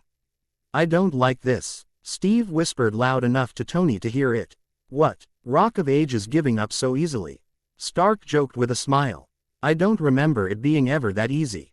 This guy packs a wallop. Steve retorted, glancing at Loki. Still, you are pretty spry, for an older fellow. Tony remarked looking at Steve. What's your thing? Pilates. What? Steve asked confused. He didn't remember anything about Pilates. Naruto only educated him about what happened to the world and show him few movies. Newspapers etc. It's like calisthenics. You might have missed a couple things, No. Doing time as a capsicle. Steve looks at Tony, finally meeting his ego match. Howard was different than Tony. It was obvious to him now. Thunder and lightning nearly hit the jet, making it shake violently. Where's this coming from? Natasha wondered out loud. Thunder rumbles overhead. Loki stared out the window intently. What's the matter? Scared of a little lightning? Steve asked amused. I'm not overly fond of what follows, Loki replied dryly. Outside of the jet, a blinding light hit the jet. Not a normal light. It was Thor, who quickly opened the ramp and ripped Loki from his seat. Well, hello, brother. Thor, stand down, Naruto ordered, but Thor didn't listen to him and flew out of the Quinjet. Tony and Steve are left dumbstruck. Fuck, Why the hell he can't listen? Then without warning, he jumped out of the jet, vanishing into the darkness. Now there's that guy, Tony said looking at Steve who clearly didn't have any idea who it was. So he put his Iron Man helmet and went to the ramp. Another Asgardian? Natasha asked, but no one replied. Think the guy's friendly? Steve asked looking at Tony who was about to jump out. Tony turned around and glanced at Rogers. Doesn't matter. If he frees Loki or kills him, the Tesseract's lost. With that, he jumps out of the Quinjet. Shit. Steve cursed while taking a parachute. I'd sit this one, Cap, Natasha suggested. I don't see how I can, Steve replied with a chuckle. Then he simply jumps out of the jet. With Thor and Loki. Somewhere out in the European mountains, Thor throws Loki into the side of the mountain. He raises the mighty hammer, Mjolnir. He looks down at his brother, who he thought to be dead, and is angry to see him alive in this fashion. Where is the Tesseract? Thor demanded to narrow his eyes at his brother.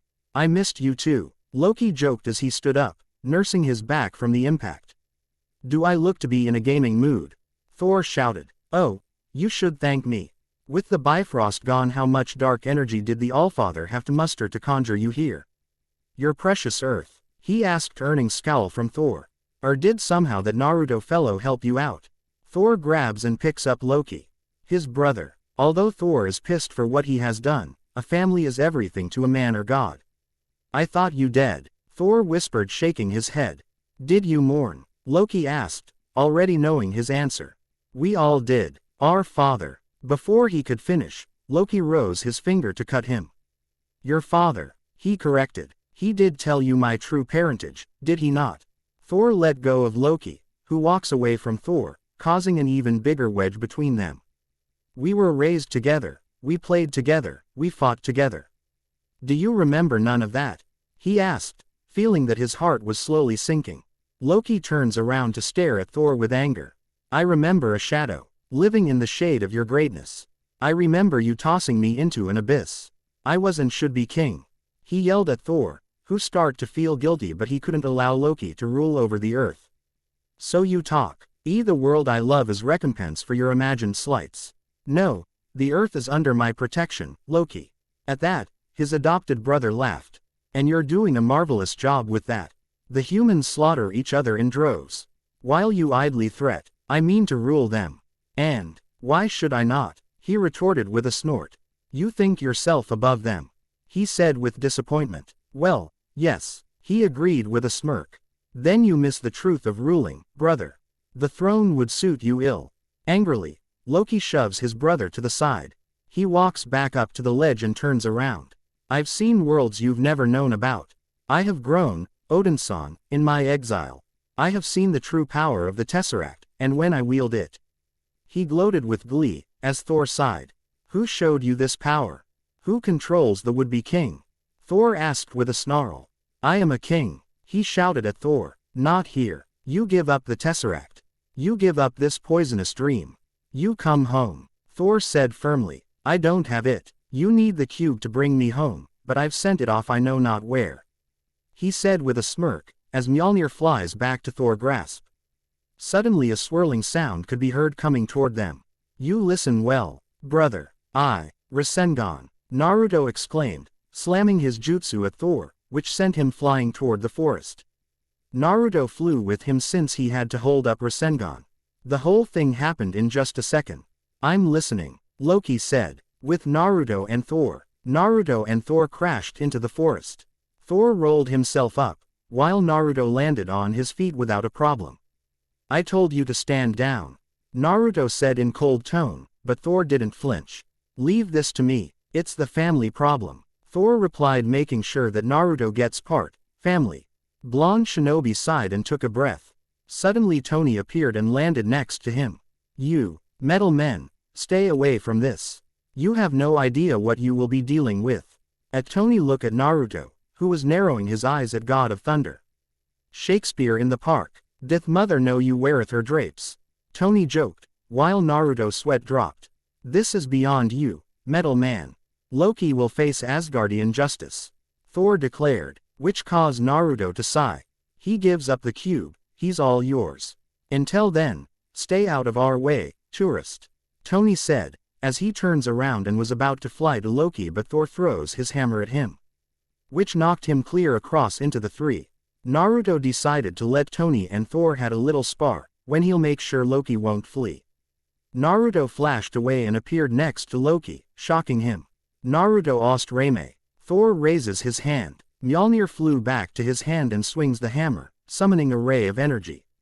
Iron Man stands up and from his hand boosters. A blast of energy knocks the Thor on his ass. Iron Man flew back up and knocked Thor into a tree. Thor, kneeling on the ground, pulls Mjolnir to his hand, raises it to the skies and pulls in lightning and thunder. Then he points the hammer at Iron Man and LTS lightning increases in intensity. Tony wasn't last enough to avoid the attack, so he took everything that Thor got. Opening square bracket ... Power at 400% capacity. Hearing what Jarvis just said, make Tony smirk. Iron Man fired away from his hand booster, pushing Thor to his knees. Like two gunslingers ready to draw, both Thor and Iron Man fly towards each OT. Her and meet in the middle and ascend up. But Tony was able to bring him back to the ground. He throws him toward the ground and landed a bit away from Thor. He quickly back on his feet to meet a punch from Iron Man. Iron Man grabs and lifts Thor, who headbutted him, and sends him across the forest. But he stops himself and launched at Thor. Thor tried to punch Tony straight in the face, but thanks to his Sharingan, he knew what to do. He sends a blast at Thor's hand, which knock his whole arm away, not rip it, and thanks to that, Tony was able to punch Thunder God in the guts, which send him flying backward. Tony launch himself yet again, and this time he grabs Thor cape, spins around and slams at the near tree, knocking the air out of him. Thor could believe that a Midgardian was defeating him. Iron Man backs off a little away from Thor and lets him get back on his feet. Have enough, Blondie, Tony taunted with a chuckle. Suddenly Captain America's shield ricocheted off both Tony and Thor, stopping them. They look up and see Captain America standing on top of a fallen tree with the shield back in hand. That's enough, he ordered, jumping from fallen tree to their level. He then looks at Thor. Now, I don't know what you plan on doing here. I've come here to put an end to Loki's schemes. He explained, but Steve wasn't so sure about this. Then prove it. Put the hammer down. Cap ordered shootout and Tony shook his head. Yeah, no. Bad call. He loves his hammer. With that, he bitch slapped by Thor, which sends flying backward. Thor, losing all tolerance with this sentential of liberty, raises the hammer. You want me to put the hammer down? Thor leapt high into the air, raising his hammer. Captain America crouches down and holds up his shield. Thor brings that hammer WN onto the shield and a massive implosion of light reacts to the vibranium shield, creating a massive shockwave that blows up anything standing within a mile. The Iron Man stands up, looking around like holy shit. Lying right next to him is Cap, who never takes his eye off Thor. Thor looks at both men. End of Ost. Suddenly, in flash of yellow light, both Naruto and Loki show up. With a sigh, he looks at the three-man and asks, "Are you done with child plays?" He asked, annoyed, and no one decided to reply. Then grab me and let get back to Helicarrier. Helicarrier hallway. Dozens of S.H.I.E.L.D. police escort Loki, who is in handcuffs, smiling. As they pass the Helicarrier lab, Banner stops working on the Chidori scepter and looks up. Loki eyes him as he walks, nodding and smiling. Burst rubbed his head, feeling weird. Helicarrier detention section. Naruto asked Ninmu. Loki was now free from his cuffs and contained in a rather large glass cell held by hydraulic rigs. Naruto and Fury walked up the control panel of the cell. In case it's unclear, you try to escape, you so much as scratch that glass. Naruto and then Nick pressed a button which opens up a hatch underneath Loki's cell. Oki peered as much as he could from the glass. Without seeing, the sounds of gusting wind would make man shit his pants. Not a god, though. 30,000 feet, straight, down in a steel trap. You get how that works. With that, Furry closed the hatch. Then he points at Loki. Insect. And then points at the button which would drop Loki into the steel trap. Boot. So from now on, you'll be called Mushi-kun. At that, Loki smirked. It's an impressive cage. Not built, I think, for me, Loki said, making Nick and Naruto narrow their eyes at him. Built for something a lot stronger than you, Nick replied, glaring at still smirking form of Loki. Oh, I've heard, Loki said, chuckling while glancing at the camera. He knew that the others were watching him, especially Banner. The mindless beast makes play, he's still a man. How desperate are you, that you call upon such lost creatures to defend you? I think you forgot that Earth has me. The one who will protect it at all cost. Naruto snarled, but Loki ignored him to frustrate him even more. How desperate are we? You threaten our world with war. You steal a force you can't hope to control. He retorted with snort. You talk about peace and you kill _ cause it's fun. You have made us very desperate. You might not be glad that you did. He said, pointing at grinning Naruto. Ooh, it burns you to come so close. To have the Tesseract, to have power, unlimited power. And for what? A warm light for all mankind to share, and then to be reminded what real power is. Loki said, laughing. Nick only smiled, while Naruto shook his head. Well, you let me know if real power wants a magazine or something. With that blonde grabbed Fury and they flashed away, leaving Loki in his cell still smirking and looking at the camera. Helicarrier, briefing room. Steve watches until the monitor goes black. Thor, who didn't even look, just listened, stands there, torn apart. They all just stand there in stunned silence. Finally, Bruce decided to break it. He really grows on you, doesn't he? Banner asked Thor, but he didn't reply. Loki's gonna drag this out. So, Thor, what's his play? Steve asked curiously at what so-called demigod was planning. He has an army called the Chitauri. They're not of Asgard or any world known. He means to lead them against your people. They will win him the Earth. In return, I suspect, for the Tesseract. He explained, and Naruto slams his hand on the table, almost cracking it. It was real Naruto, and one with Nick was just a bunchin'. End of Ost. Seriously. Naruto barked angrily. From where? Outer space or something. So he's building another portal. That's what he needs Eric Selvig for, Bruce concluded with a frown. Selvig? Thor asked. He's an astrophysicist. Banner explained with shrug. He's a friend. Thor sighed, and angry that his brother was using him. Loki has him under some kind of spell, along with one of ours, Natasha explained, hiding her worry about her precious friend, Clint Barton aka Hawkeye. I wanna know why Loki let us take him. He's not leading an army from here. Naruto wondered out loud. It's like he needs something from here. We'll make sure he won't escape from the cell, Natasha assured. I don't think we should be focusing on Loki. That guy's brain is a bag full of cats, you could smell crazy on him. Bruce said, causing Thor narrow his eyes at him. Have the care how you speak. Loki is beyond reason, but he is of Asgard, and he's my brother. That caused Naruto and Natasha to sweat drop. He killed 80 people in 2 days. Both Naruto and Natasha retorted in unison. He's adopted, Thor replied with a frown.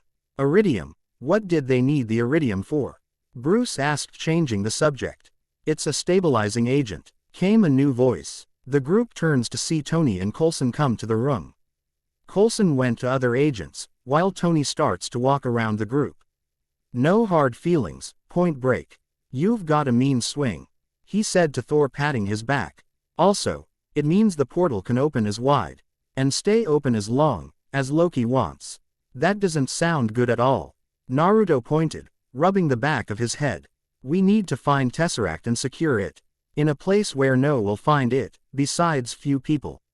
But only one will have access. He explained, getting curious looks from the group. There won't be a better place than my Kamui dimension. Only I have access to it. At that, Nick, who entered the room, gave him a sharp look. I hope you don't think about taking it for yourself, Naruto. Fury said, hoping he wouldn't do that. There was no one could stop him from that. Maybe Thor and Hulk if they would work together. No, just keep it until we'll send Loki back to Asgard and make him free Clint and Eric with other agents. Blonde assured, making Nick sigh in relief. Tony looks around the mountain-size hacking implant under Fury's desk, without anyone noticing. Well, that sounds great. The rest of the raw materials, Agent Barton can get his hands on pretty easily. Only major component he still needs is a power source. A high energy density, something to kickstart the cube. Tony explained with a tiny smile. When did you become an expert in thermonuclear astrophysics? Maria Hill, who was in the room for quite some time, asked curiously. Last night, he retorted. The packet, Selvig's notes, the extraction theory papers. Am I the only one who did the reading? He asked the group with a frown. Does Loki need any particular kind of power source? Steve asked. He's got to heat the cube to 120 million Kelvin just to break through the Coulomb barrier. Banner replied and get Tony attention. Unless Selvig has figured out how to stabilize the quantum tunneling effect. Tony countered to see how good was Bruce Banner. Well, if he could do that, he could achieve heavy ion fusion at any reactor on the planet, Bruce replied with shrug. Finally, Tony exclaimed, clapping his hands together. Someone who speaks English. Is that what just happened? Steve's sweat dropped, while both Tony and Bruce shook hands. Tony and Banner shake hands. A glimmer in their eyes shines as the mutual respect for each other shows. It's good to meet you, Drive. Banner, your working on anti-electron collisions is unparalleled. And I'm a huge fan of the way you lose control and turn into an enormous green rage monster. Tony remarked while Bruce looks down. Thanks, he replied while Natasha giggled. How cute. Dr. Banner is blushing. Mr. Stark, I guess you found yourself a boyfriend. Both Tony and Bruce glared at Natasha, while Naruto, Nick, and Steve were barely holding their laughs. Thor was unsure what a redhead was talking about. That's enough, Natasha, Nick said seriously. Dr. Banner is only here to track the cube. I was hoping you might join him. He said to Tony and chuckled. Let's start with that then of his. It may be magical, but it works an awful lot like a Hydra weapon. Naruto said, remembering Hydra soldiers using something similar. I don't know about that. But it is powered by the cube. And I'd like to know how Loki used it to turn two of the sharpest men I know into his personal flying monkeys. At that, Thor got confused. Monkeys? I do not understand, he asked while Steve perks up. I do. I understood that reference. Both Naruto and Tony rolled their eyes, while Steve was proud of himself. Shall we play, Doctor? Tony asked with a grin. Let's play, he replied with a small smile as they walk out. End of chapter. Chapter 16. Chapter 16. Naruto. Shinobi. Disclaimer. I don't own Naruto or Marvel MCU. Let's get started. Chapter 16. Battle of New York Part 1 Banner Lab, same night. Banner was continuously scanning with a gamma-ray detection scanner on the scepter for radiation. Tony glanced at his monitors, FTing and solving as many algorithms and equations. The gamma readings are definitely consistent with Selvig's reports on the Tesseract. But it's gonna take weeks to process. Bruce said with a tired sigh. If we bypass their mainframe and direct a reroute to the Homer cluster, we can clock this around 600 teraflops, Tony said, which caused Bruce to chuckle. All I packed was a toothbrush. At that, Tony laughed. You know, you should come by Stark Towers sometime. Top 10 floors, all R&D. You'd love it, it's Candy Land. He suggested, which caused Bruce to shook his head. Thanks, but the last time I was in New York I kind of broke. Harlem, he replied as sudden memory of the Hulk fight with Abomination came to his mind. Well, I promise a stress-free environment. No tension, no surprises. Suddenly, Tony poked Banner with a miniature electrical prod. Then both Naruto and Steve walk into the lab, while Tony looked at Banner closely. Ow. At that, both Naruto and Steve got alerted. Nothing, Tony asked interested, while Bruce looks at him with disbelief. Hey, are you nuts? Naruto barked, while Steve was narrowing his eyes at Banner. That was the most stupid thing you've done, you know that. You really have got a lid on it, haven't you? What's your secret? Mellow jazz, bongo drums, huge bag of weed. Tony didn't even hear Naruto speaking to him. Is everything a joke to you? Steve asked, pissed at Tony. Funny things are, he replied with shrug, which causes Naruto to sigh. But then he felt something weird coming from Bruce. It was a mix of sage chakra and some new energy at the same time. He didn't felt anything before. Threatening the safety of everyone on this ship isn't funny. No offense, Doctor, he said looking at Tony and then at Bruce. No, it's all right. I wouldn't have come aboard if I couldn't handle pointy things. He said glancing at Tony, who smiled at him. Bruce. Naruto started getting banner attention. Have you ever felt an energy surrounding you before that whole accident? He asked, earning mixed expression from Bruce. I'm not sure, but I always felt something close to me and so amazing around nature. He admitted with a smile. Why do you ask? Well, I'm getting weird vibes from the chakra around you. At that, Bruce rose his eyebrow. The chakra is things that bind us and surround us. It's the things that allow us to stay alive. He explained to Bruce, who nodded in understanding. I feel natural and some other energy around you. Kurama, do you have any idea what's going with Bruce? He asked in thought, waking up his friend again. If I recall correctly, there was a person in 4th grade ninja war, which had an ability to absorb natural energy. The guy name was Jugo, he was from the unknown clan. Because of absorbing natural energy, he had a tendency to go berserk and had fluids in his body cause him to transform. I think that he might be his ancestor. Still, he seems stable, which was rare for Jugo. He explained and went back to his sleep. Did you had any tendencies for rages when you're younger? Naruto asked curiously, which caused Bruce to gulp. I was a calm child. I've never had any rage outburst or a NY thing like that at that point of my life, maybe later when I was older, but it was rare. Why do you ask? Bruce asked, a bit nervous, talking about his past. I believe that you're the ancestor of a member of the clan which was able to absorb natural energy. He explained, making Bruce's eyes winded. I need to know more about Hulk and what happened to you after the accident. I believe that there are some scrolls regarding the clan. But let's leave this for later. Now you should find Tesseract. At that, Tony snorted. You think I'm not? Why did Fury call us and why now? Why not before? What isn't he telling us? I can't do the equation unless I have all the variables. He said. You think Fury's hiding something? Steve asked with crossed arms. He's a spy, Captain. He's the spy. His secrets have secrets, he said, pointing at Banner. It's bugging you too, isn't it? Bruce rubbed the back of his head. I just wanna finish my work here and... He mumbled, looking down. Doctor, a bet, Naruto said, which caused Bruce to lift his head. A warm light for all mankind, Loki's jab at Fury about the cube. He replied with shrug. I heard it, Steve said with the sigh. Well, I think that was meant for you. Even if Barton didn't post that all over the news. He said, pointing at Stark. The Stark Tower. That big ugly. Then Tony gave him a look. Building in New York. It's powered by Stark reactors, self-sustaining energy source. That building will run itself for what, a year? Bruce asked curiously. That's just the prototype. I'm kind of the only name in clean energy right now. He replied with sight. So, why didn't SHIELD bring him in on the Tesseract project? I mean, what are they doing in the energy business in the first place? He wondered while referring to Tony. I should probably look into that once my decryption programmer finishes breaking into all of SHIELD's secure files. While Steve was taken by that, Naruto simply smirked. I'm sorry, did you just say to servers of the shield? Naruto finished for Steve, who didn't take his eyes from Tony. Guess that the circle will never end. There is new Indra and old Ashura doesn't like him already. I just hope they won't have some battle to the death.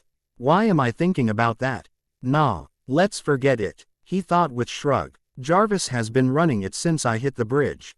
In a few hours, we'll know every dirty secret SHIELD has ever tried to hide. He explained while taking blueberries from his pocket. Blueberry, he offered Bruce, who declined, but Naruto decided to take few. Yet you're NFUSED about why they didn't want you around. Steve retorted with the snort. An intelligence organization that fears intelligence. Historically, not possible, he replied with a chuckle. I think Loki's trying to wind us up. This is a man who means to start a war, and if don't stay focused, he'll succeed. We have ordered, we should follow them. You're wasting a time, Tony, better get back to helping Bruce. Naruto said seriously, which caused Tony to flinch. Following is not really my style, Stark replied, which caused Roger smiled. And you're all about style, aren't you? Steve asked, hitting Tony nerves. Of the people in this room, which one is A, wearing a spangly outfit, and B, not of use? Steve, Tell me none of this smells a little funky to you? Bruce asked, which caused Steve to take it as the possibility. But as an obedient soldier, he shook it off. Naruto asked man of the world. Just find the cube, Steve ordered and left the lab. Still torn apart by the possibility, he simply walks away, towards the hull of the ship. That went better than I thought, Naruto said, earning confused looks from both Bruce and Tony. What do you mean by that? Bruce asked. I'll explain that later. There is no rush, he replied with shrug. That's the guy my dad never shut up about. Wondering if they shouldn't have kept him on ice. Naruto narrowed his eyes at Tony and snarled. That's my friend you're talking about, Tony. The friend that I thought was dead. He explained sadly. He's been through much enough already.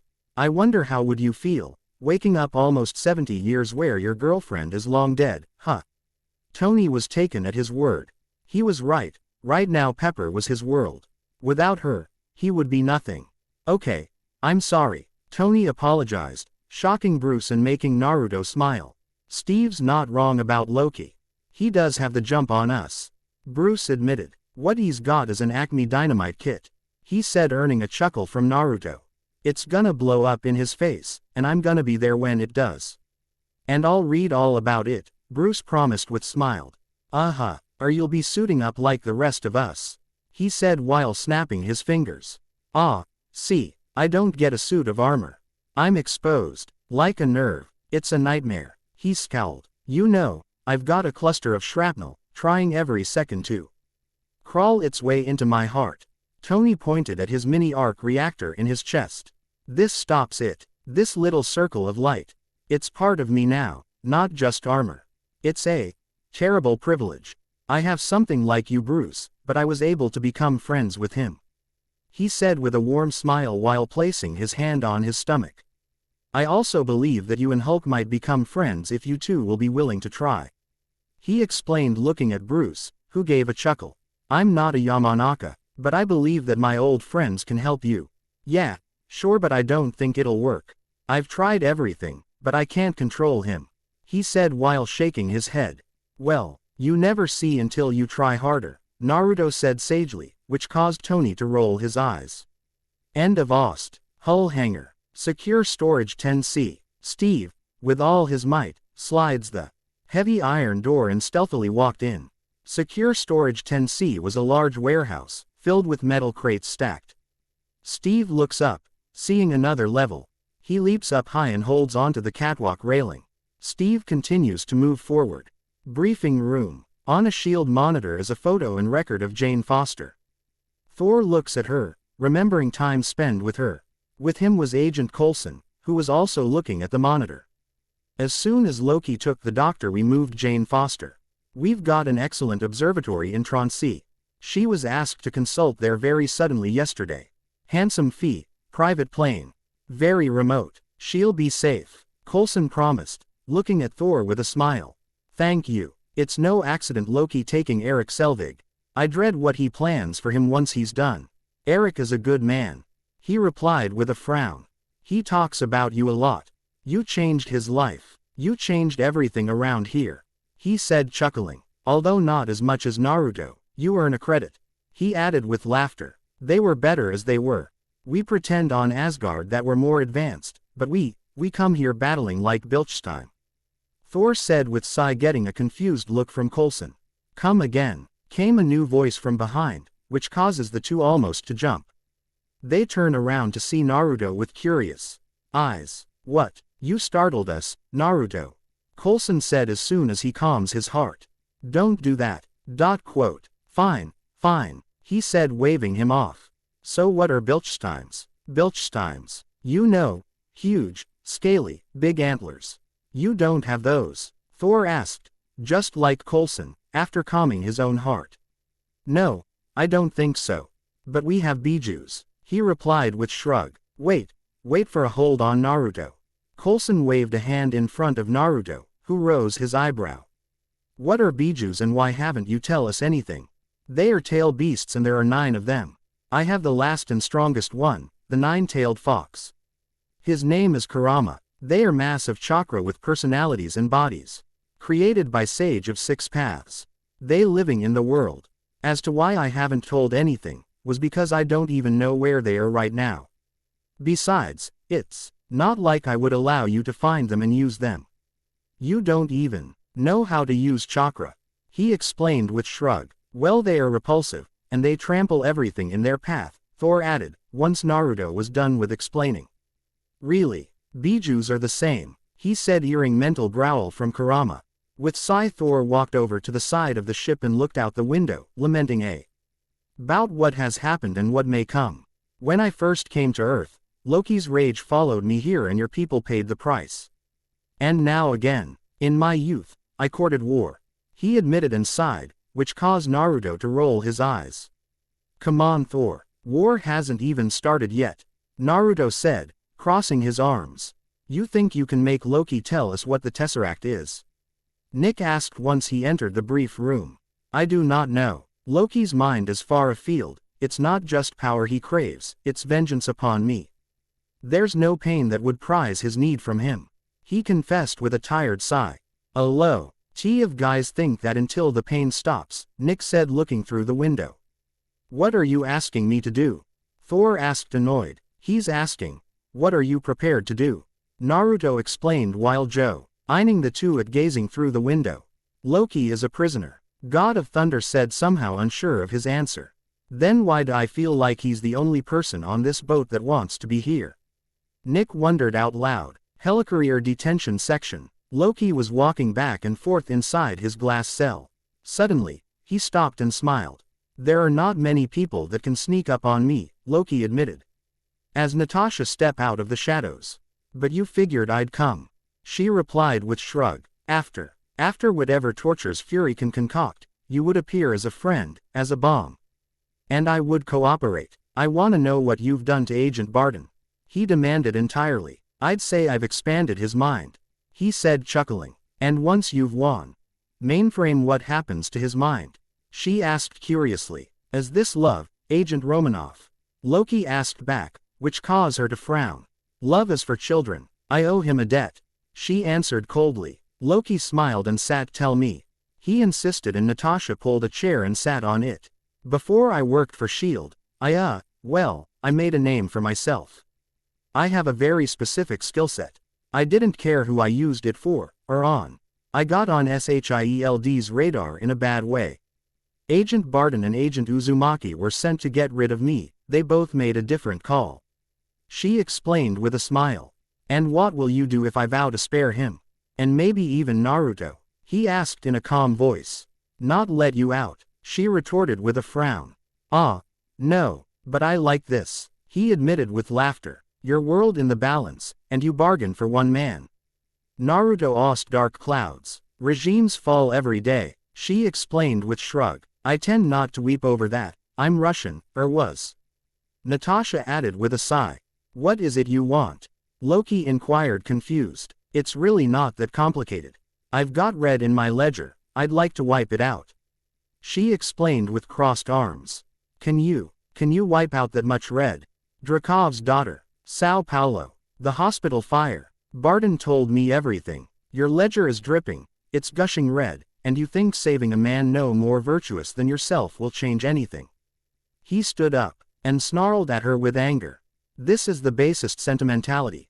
This is a child at prayer. Pathetic. Intercuts. Tony and Banner continuously worked on their monitors. You lie and kill in the service of liars and killers. Agent Hill checks every viewscreen in the bridge. Fury oversees every procedure. Naruto is meditating outside on top of Helicarrier before he opens his eyes and frown. He just got a bad feeling that something will happen soon. Uzumaki didn't like it. You pretend to be separate, to have your own code, something that makes up for the horrors. But they are a part of you, and they will never go away. Steve opened a steel crate. Angry, he looked behind him and looks back into the crate. The whole crate is filled with an array of Hydra weapons. End of intercuts. End of Ost. Loki slammed his hand on his cell, making Natasha flinch. I won't touch Barton, not until I make him kill you. Slowly, intimately, in every way, he knows you fear. And when he'll wake just long enough to see his good work, and when he screams, I'll split his skull. This is my bargain, you mewling Quim. He shouted, making Natasha stood up and turn around, disgusted by what he just said. "You're a monster," she said quietly in a distraught voice. "What?" Loki's voice becomes staggered, as Natasha activates her comlink in her ear. Loki means to unleash the Hulk.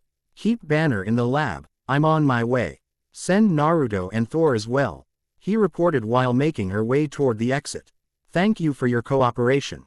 Natasha quickly walks out of the cell, leaving Loki frozen. But after she was gone, he smirked and said again with a smile. Banner lab. Hour later morning. Fury walks in surprise to see Tony and Banner not working on the scepter.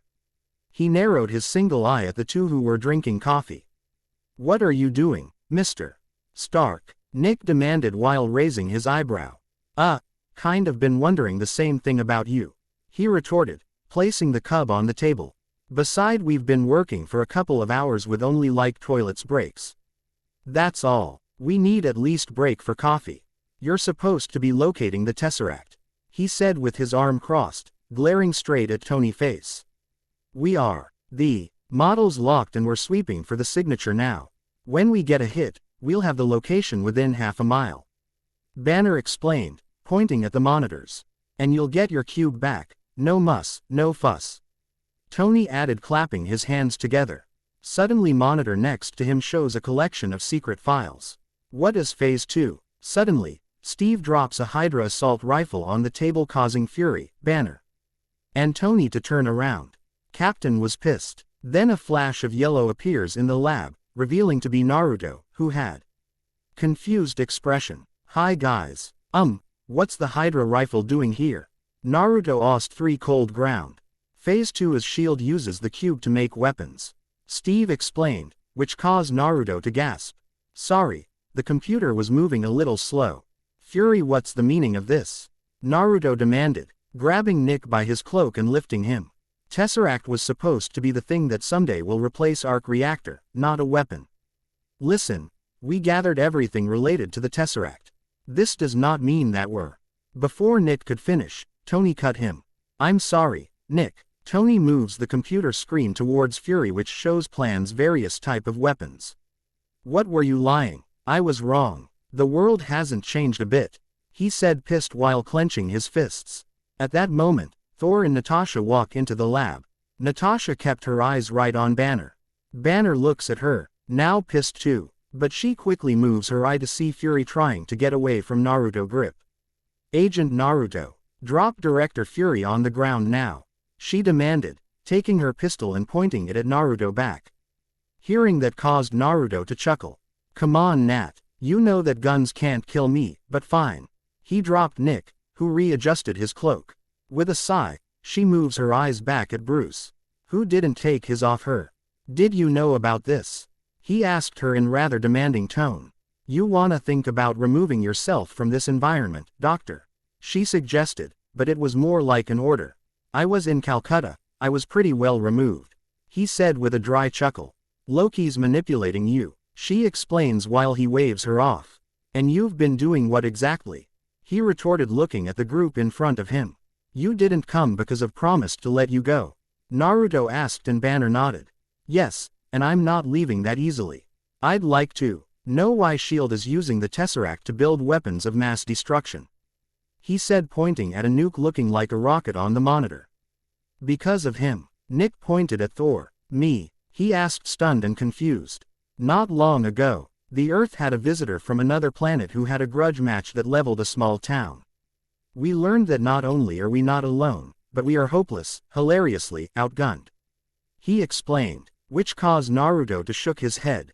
"My people want nothing but peace with your planet," he declared firmly. "That's right, Nick," Naruto assured. "I know people of Asgard. King of Asgard is my godfather." The group was a little taken by Naruto's words, but they decided to let that subject for later. "But you're not the only people out there, are you? And you're not the only threat. The world's filling up with people who can't be matched, they can't be controlled." That caused Naruto to sigh. "Still forgetting about me, huh?" Naruto thought with another shake of his head. "Like you controlled the cube?" Steve asked rhetorically. "You're working with the Tesseract is what drew Loki to it, and his allies. It is the signal to all the realms that the Earth is ready for a higher form of war. Thor explained, earning gaps from the group. A higher form? Naruto inquired. You forced our hand. We had to come up with something. Nick replied, crossing his arms. Nuclear deterrent. Cause that always calms everything right down. Tony said out loud with a chuckle. Remind me again how you made your fortune, Stark. Nick asked rhetorically. I'm sure if he still made weapons, Stark would be neck this now. Steve said, and Tony waved his hand on Rogers. Wait, hold on. How is this about me? He inquired curiously. Isn't everything about you? Cap asked rhetorically with a snort. I thought humans were more evolved than this. Thor snarled, and somehow Naruto couldn't disagree. Excuse me, did we come to your planet and blow stuff up? Fury asked rhetorically. Did you always give your champions such mistrust? Thor snarled, while Natasha looks at him with disbelief. Are you all really that naive? She asked, shaking her head. As the team argues, they don't realize. The blue gem on Loki's scepter is glowing brightly. All aside from Naruto, who was feeling dizzy. No, we shouldn't be arguing. Court, he thought, as his vision slowly became blurry. Kurama, what the hell is happening to me? Now he was hearing some high-pitched sound that slowly becoming louder and louder.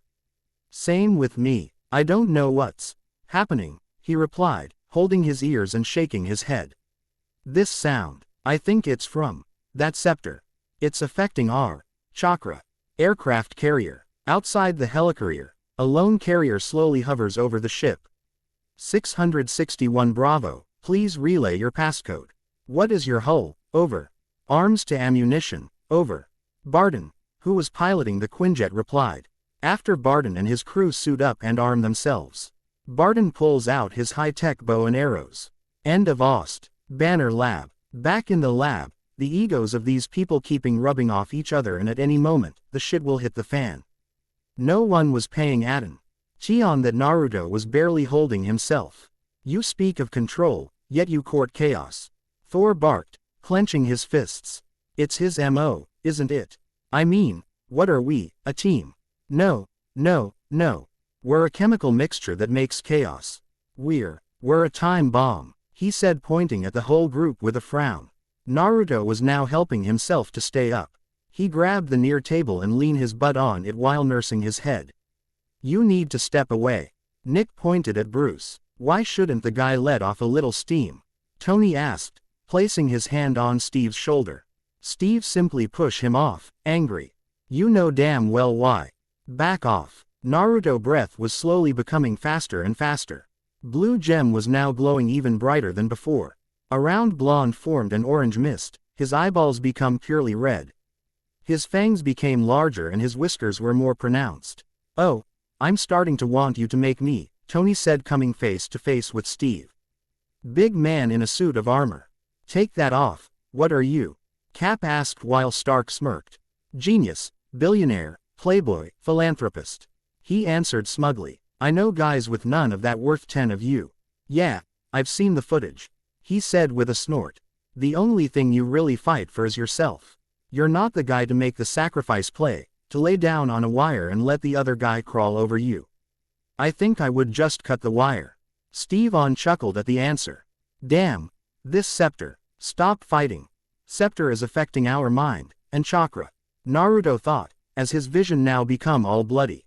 Fuck, I can't transform into four-tail form. Kurama cut your chakra. He shouted mentally. I can't. This sound. I cannot concentrate. It hurts. Kurama roared. Always a way out. You know, you may not be a threat, but you better stop pretending to be a hero. That did it. A hero. Like you. You're a lab rat, Rogers. Everything special about you came out of a bottle. He snarled, activating his Sharingan. Outside the helicarrier, the ramp of the carrier opened.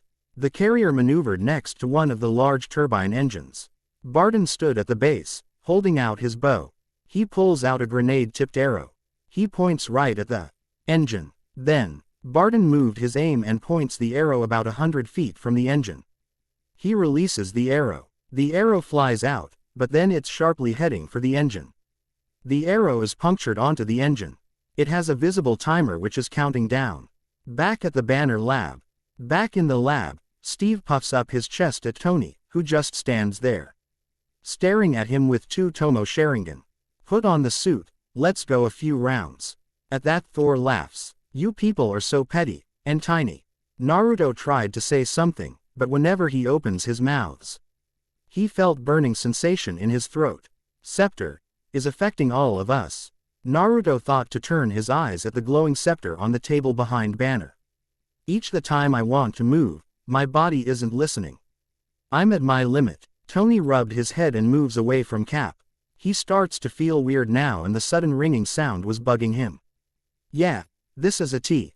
Banner snorted. Agent Romanoff, would you escort back to his? Before Nick could finish, Bruce cut him off. Where? You rented my room, he retorted. The cell was just in case. Yet again Bruce cut him off.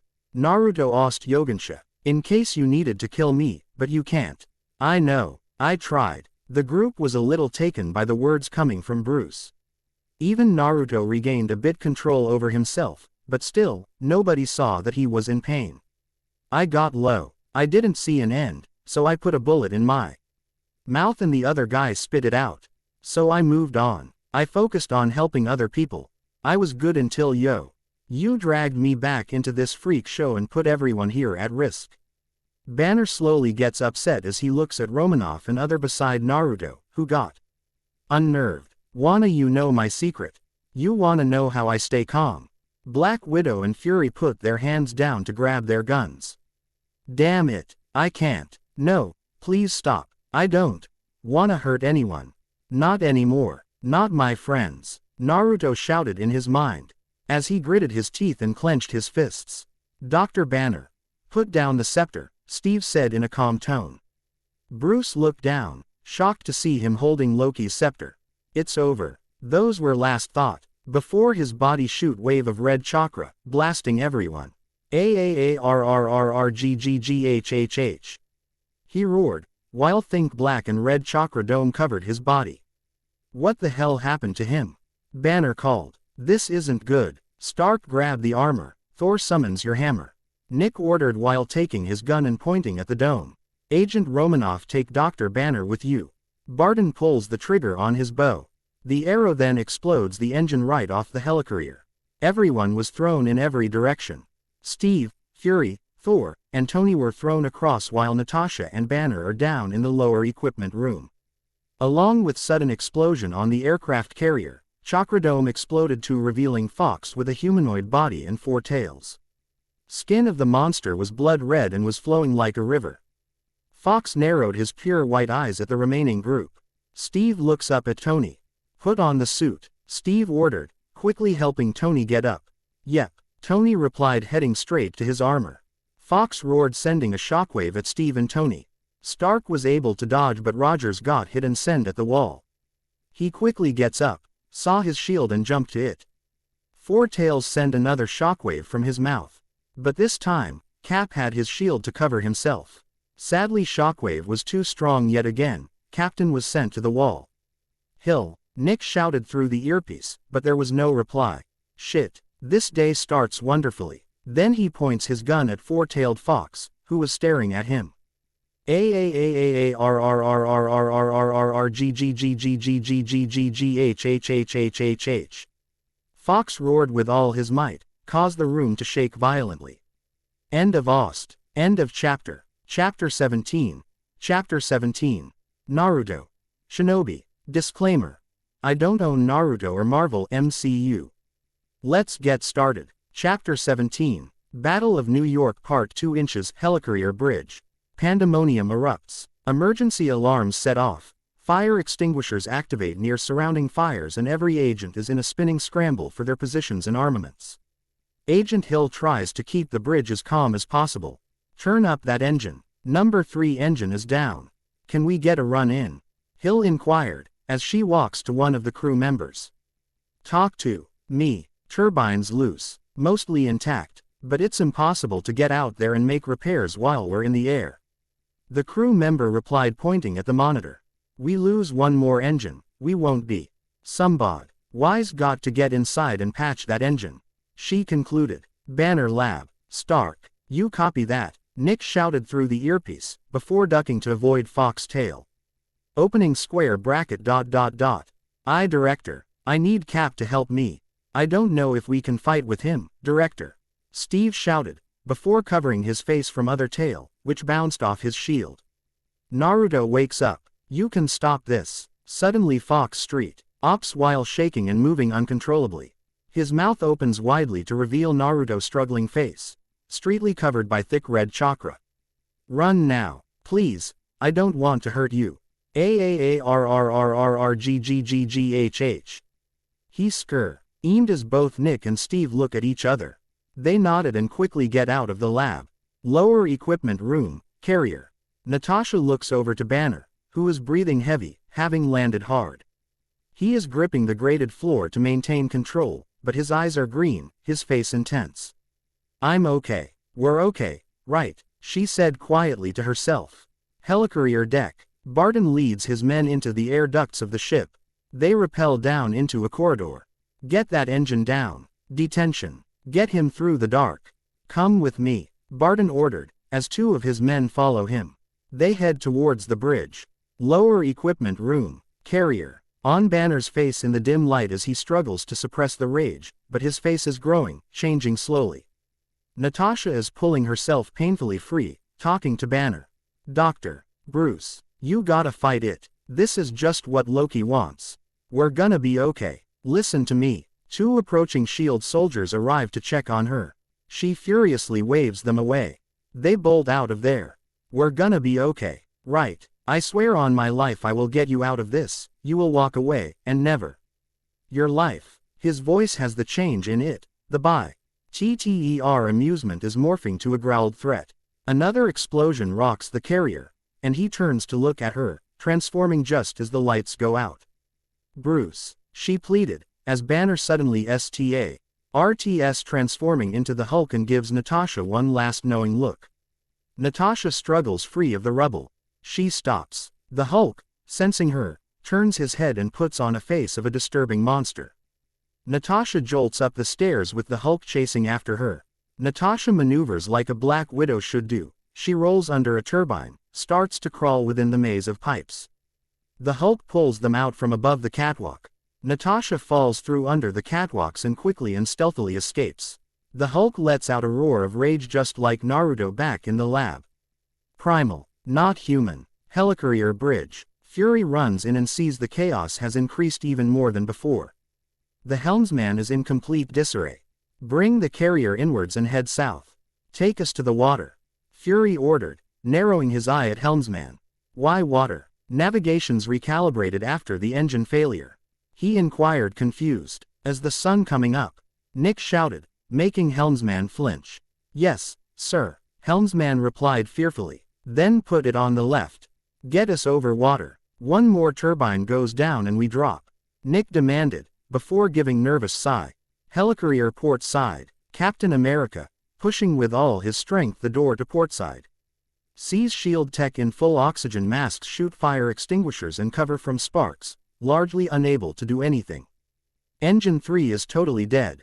A large chunk of the port side is torn off. Stark, I'm here, Cap shouted through the earpiece. Opening square bracket . Good, see what we got. Tony flies in his Iron Man suit and gets close to the damaged engine. Inside of his suit, Tony observes within his view screen at the damaged engine and its layouts. I gotta get this superconducting cooling system back online before I can access the rotors and work on dislodging the debris. He said to himself and nodded. Iron MN begins pulling on the stock rotors. Looks over at Steve. I need you to get to that engine control panel and tell me which relays are in overload position. He said pointing at the control panel. On the other side of the broken railing. Iron Man flies into giant cooling conductors. Captain America jumps over to the other side of the broken railing. Captain America gets himself to the control panel and opens it up. For a man who grew up as a Yank, everything was looking the same for him. Opening square bracket . What's it look like in there? It seems to run on some form of electricity. He replied and hears Tony sigh from the earpiece. Opening square bracket . Well, you're not wrong. Lower equipment room, carrier. Natasha continuously crawls under the catwalk. She stops. Then, boom, boom, boom. The room vibrates. Rhythmically, Natasha pulls out her gun and slowly walks out onto the catwalk and spins, and then a roar. The Hulk. Natasha fires a shot into a liquid nitrogen pipe that hits the Hulk in the face. The Hulk smashes out of the way. Natasha begins to run through the maze of corridors. The sound the monster is coming. Finally, she reaches in a long corridor. As she runs, behind her, the Hulk tears up the hallway, coming at her. Natasha turns to see, but the Hulk slaps her into the wall, smashing into the ground. The Hulk marks his territory. Natasha looks up. AR she has never felt begins to seep out. The Hulk raises his hand and is knocked off his feet by Kyuubi find Naruto who tackles him into the next room. Naruto Ost 3 Shirado, Helicarrier Aircraft Port. Both Fox and Hulk roll across the floor. Every person runs the hell out of the room. Thor looks up at this magnificent beast. The Hulk stands up and moving like a boxer, wants Fox to make his move. Fox slowly move on his 4. Walking around Hulk, who was slowly getting pissed. The Hulk makes his move. Swing and a miss. Fox swings his massive tail and almost knocks Hulk off his feet. Hulk keeps swinging and missing, pissing him off. Finally, he brings down his arm, but Fox grabs it with one tail and wraps around it. AAAARRRRRGGGGHHHH. Fox roared straight at Hulk face making him frown. AARRRGGGGHHH. Hulk roared right back at Fox, who didn't even flinch. Hulk, smash. Then Hulk suddenly punches Fox's face, sending him flying, or rather his neck with the head, which stretches a few meters behind his own body. Fox lifted his head and smirked at confused Hulk. His head and neck quickly went back to their place. Fox wrapped his other tails around Hulk's arm and legs. The green beast tries to move, but Fox proves himself to be quite strong too. Fox cracks a menacing grin, before sending a barrage of punches at Hulk, who couldn't do anything. His rage is reaching its limit as he tries to punch the shit out of the Fox. Fox simply smirks at the struggling Hulk. Suddenly at the end of Hulk's elbow, a grayish, jet-like appendage is formed. Slowly a green chakra blast shoots his arm forward, giving Fox powerful punch in the face. Losing his control over the tails, Fox is sending flying through the multiple crates. Hulk takes heavy breaths, before glancing at his right elbow. It slowly returned to normal. So Hulk went back to the fight. Helicarrier port side, with Tony. Iron Man continuously blasts broken debris off the turbine engine. It's bad, but still fixable. Opening square bracket ... The relays are intact. What's our next move? Even if I clear the rotors, this thing won't re-engage without a jump. I'm gonna have to get in there and push. Tony explained to Steve via comlink. With Steve. Well, if that thing gets up to speed, you'll get shredded, Steve yelled. Opening square bracket ...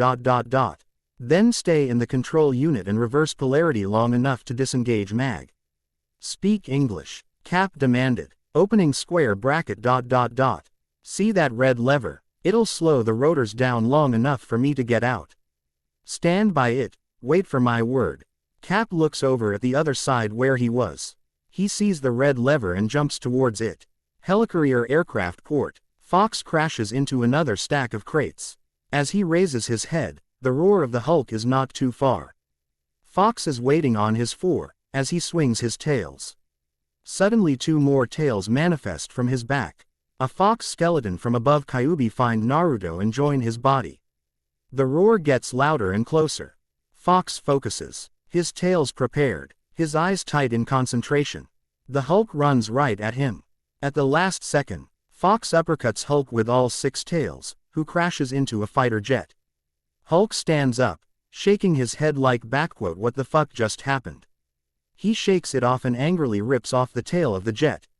Torques his body like a Greek discus thrower and hurls the massive plate at Fox.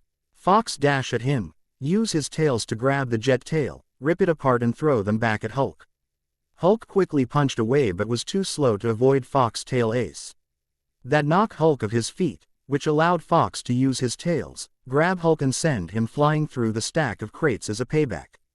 Helicarrier corridors. With Thor. Thor makes his way toward the Loki cell. He meets a few member of Barden crew which tries to stop.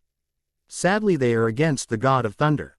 Thor smirks as crew member shouted, "Kill him." End of Ost. Helicarrier Bridge, with Fury and Hill. Fury and Agent Hill look over their monitors. "We need a full evac on the lower hangar bay," Nick ordered and Agent Hill nods. She leaves to exit out, but a sliding grenade appears.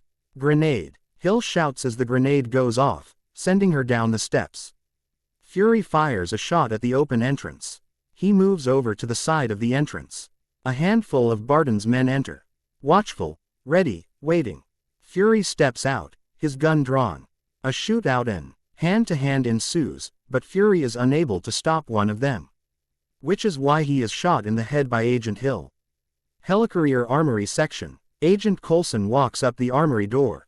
He places his head into a facial recognition scanner. Walks into the room. Opening square bracket ... We got perimeter breach. Hostiles are in shield gear. Hold on to every junction. Helicarrier aircraft port. Hulk crashes from under the floor, sending Fox on his ass. Hulk grabs him by the neck. Helicarrier bridge. A gunfight opens up. Agents exchange fire with brutally efficient tactical soldiers. Opening square bracket ... Sir, the Hulk and Fox-like creature are in shuttle levels 2, 3 and 4. Sir, the Who, LK and that creature will tear this place apart. Hill shouted to Fury, "Get their attention." He replied, shooting another soldier.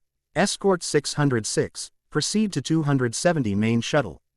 "Don't get too close," she said on her earpiece. Opening square bracket ... Copy that. In sky. Escort 606 feet S-jet banks to the right, heading towards the shuttle. Outside shuttle. Escort 606 pilot slowly makes his way in. Sees the action going between Fox creature and the Hulk. Target acquired. Target engaged. A shower of bullets sprays the Hulk everywhere. From Fox neck flow a green crystal, from which came dozen of light green tentacles. The Hulk turns around, letting out his primal roar. The tentacles wrapped around Fox's body, making him cry in pain. Slowly red chakra was fading, revealing Naruto screaming from pain. His skin was gone, as chakra was flowing to his stomach. Hulk takes running start and leaps. Target is angry. Target is angry. Escort 606 pilot cried as Hulk lands on the jet's nose. The jet spins wildly. As the Hulk tears it apart, Escort 606 pilot pulls his ejection seat, but Hulk catches him, waves him around and then throws him away. Escort 606 pilot pulls his parachute. The jet explodes. The Hulk plummets to Earth, roaring his swan song. Back with Naruto, he was breathing heavy while healing his body and regaining his skin back. He slowly gets up and shakes his head. Finally, thankfully I didn't kill anybody. Why and get to know how strong Hulk really is. Kurama, how are you holding? He wipes the sweat from his face while narrowing his eyes at the surrounding. I'm mostly fine. For now, I need a nap, so least don't talk to me for next couple of hours. He replied growling, which caused Naruto to chuckle. Now, let's see how my chakra is doing. He said to himself while closing his eyes. Fine, thankfully. Let's get to Nick and Hill. He thought, before flashing away. Helicarrier port side. Iron Man laser cuts a big piece of broken metal. He then jumps on it, relieving the rotors. On the other side, Barden's men enter the port side. Cap looks down, pondering if they are to help. Evidently not, as they begin shooting at him and throwing grenades. Cap jumps to the other railing and down with Barden's men. He begins to take them down with ease, then goes as far as throwing one off. A few more entries, firing at him. Captain America grabs a gun and jumps back up to his position, firing down at them. Helicarrier bridge. Naruto Ost 3 friend. The gunfight has gone down, but more of Barden's men enter and are taken by the pair of shurikens which confused Nick. He turns around to see Naruto with a smirk on his face. See, you finally get control over the Fox, Fury asked with a chuckle. Any idea why they still try to get in? No, but it's like they trying. Suddenly, Barden loses an AR. Row down to the bridge and explodes in critical spots. Barden releases a multi-tipped arrow towards Fury, but instead hits his command desk, right above a USB. Naruto quickly turns to the source of T. Had arrow and saw Barden leaving his spot. The arrow then self-activates and inserts itself into the outlets, hacking every single monitor and mainframe. The hacking causes Engine 1 to shut off. Suddenly, the helicarrier begins to dangerously tilt to one side. Shit. Blonde curses, quickly sending Chakra to his feet to remain in his place. Opening square bracket ... Sir, we've lost all power in Engine 1. It was Barden. He took out our systems. Naruto, you know what to do. Naruto noted and activated his Ms to quickly warp himself away. He's headed for the detention level. Does anybody copy? Lower equipment room, carrier. Still shaken by the Hulk ordeal, Natasha sits there, rocking back and forth, after crying for a while. Summoning back all her coolness, she touches her earpiece. This is Agent Romanov. I copy. Natasha springs up and runs for Barden. Helicarrier port side. Iron Man begins to push the rotor using boosters from his boots. Opening square bracket ... Stark, we're losing altitude. Yeah, noticed. He replied with a sigh. Opening square bracket ... Naruto, are you in there? Opening square bracket ... Yeah. Naruto appeared just below the helicarrier and exclaimed, Susanoo. Suddenly a white-flamed giant warrior in samurai in fox mask appears out of nowhere. He grabs the aircraft with his arms and flaps his wings with all his might. Slowly helicarrier is rising up. Huag. Naruto gave a mighty roar as he struggled the damn ship. Opening square bracket ... Shit. This thing is heavier than I thought. Come on Naruto. Give us a few seconds. Tony said with a chuckle.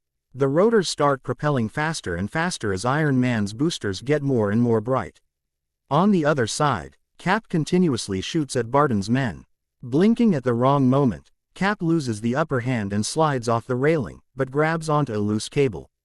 End of Ost. Helicarrier detention section. Thor runs into the detention section where he finds Loki, escaping. No, he shouted as he charges at his brother. Loki walks up to him and crouches down to attack. Thor only goes through him. The false Loki dissipates into nothingness. The real Loki comes out from behind the cell door, which closes on Thor, locking him up. Loki smiles. Are you ever not going to fall for that? He asked rhetorically. Lower equipment room, carrier. Barden walks alone down the catwalk. In a lightning-fast move, Barden knocks an arrow and points it at Natasha. A hand-to-hand fight ensues. Natasha crawls her way around Barden, making Barden drop his bow, but he pulls out a knife on her. Helicarrier detention section. Thor, in a fit of anger, slams his hammer onto the glass cell. To his surprise, the cell door only cracks, but violently shakes the ship. Loki stands there with caution, as does his guarding soldier. Loki smiles, as he walks over to the control panel. The humans think we're immortals. Should we test that? He inquired. Suddenly, guarding soldier falls down like a tree. Coulson stands there, holding Phase 2 weapon prototype. Move away, please, he ordered, and Loki step away from the switch. Do you like this? We started working on the prototype after you sent the destroyer. Even I don't know what it does. Do you wanna find out? A loud gasp. Coulson is impaled through the heart. The real Loki stood behind. No, Thor shouted, as his brother ripped his scepter out of Coulson's body. Loki sends Agent Coulson against the wall. Agent Coulson slumps down, breathing fast. Loki makes his way to the control switch. He gives his brother one last look. Thor looks at him, hopeful. Loki opens the hatch. Thor still hopes. Loki hits the button and drops Thor out of the ship. Lower equipment room, carrier. Barden attacking each other. Natasha kickboxes Barden's face. Feeling that, Barden takes a swing at her, but she grabs his arm, twisting it. Barden writhes in pain. Using his other arm, he tosses the knife over and begins to slash at Natasha. She dodges every move but finds herself in a lock hold with him. As he forces the knife down, she bites his wrist. Barden lets go of the knife. Natasha wraps her legs around his neck, flips him over and arm locks him. She slams his head into a pipe's rail. Barden goes down, hard. He looks up her, almost coming to his real senses. Natasha cold-cokes him and Barden are out. Helicarrier detention section. Loki has no remorse as he looks down. He closes the hatch and proceeds to leave. But a weak voice stops him. "You're gonna lose," Coulson said with a dry chuckle. "Am I?" he inquired, turning to Fallen Agent. "It's in your nature," he explained. "Your heroes are scattered, your floating fortress falls from the sky, where's my disadvantage?" he asked curiously. Loki was amused at how this man was stubborn to die already. "You lack conviction," Coulson retorted, spitting a bit of blood.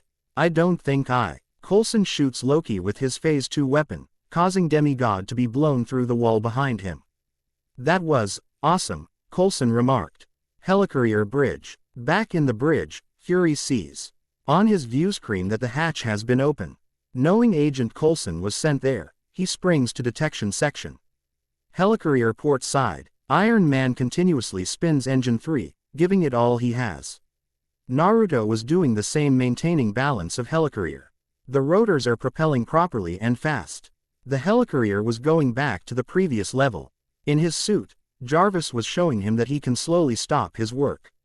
"Cap, I need a lever. Opening square bracket ... I need a minute here. Lever, now," he demanded. Opening square bracket ... "Please, Steve, I don't know how long I can hold Helicarrier." With Steve, Cap climbs up the loose cable and reaches the railing. Barton's man opens fire once more.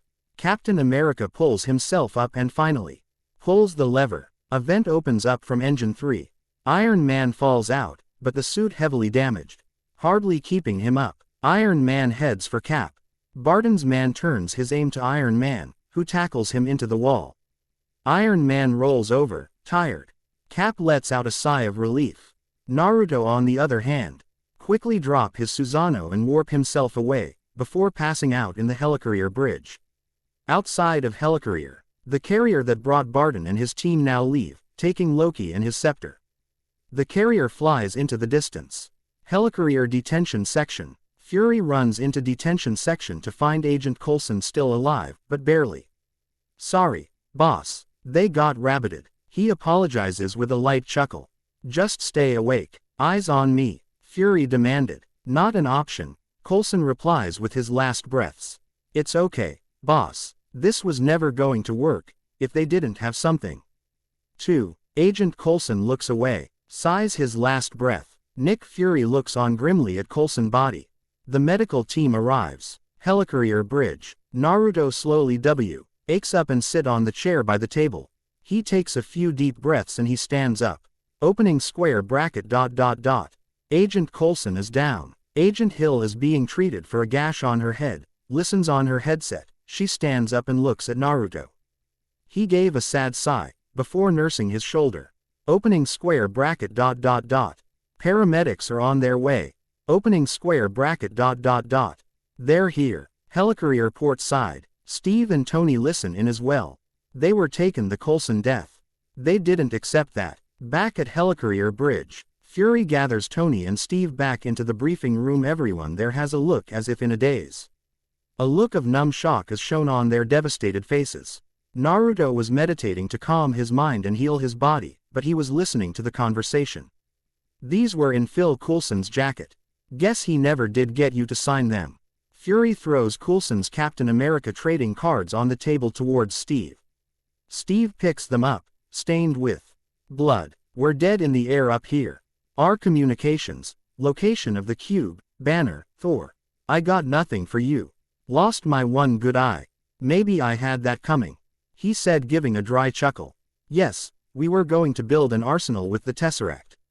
I never put all my chips on that number though. Because I was playing something even riskier. There was an idea. Stark know this and so does Naruto since it was his idea." He paused, looking at Naruto, who close eyes twitched. "It's called the Avengers Initiative. The idea was to bring together a group of remarkable people, see if they could become something more.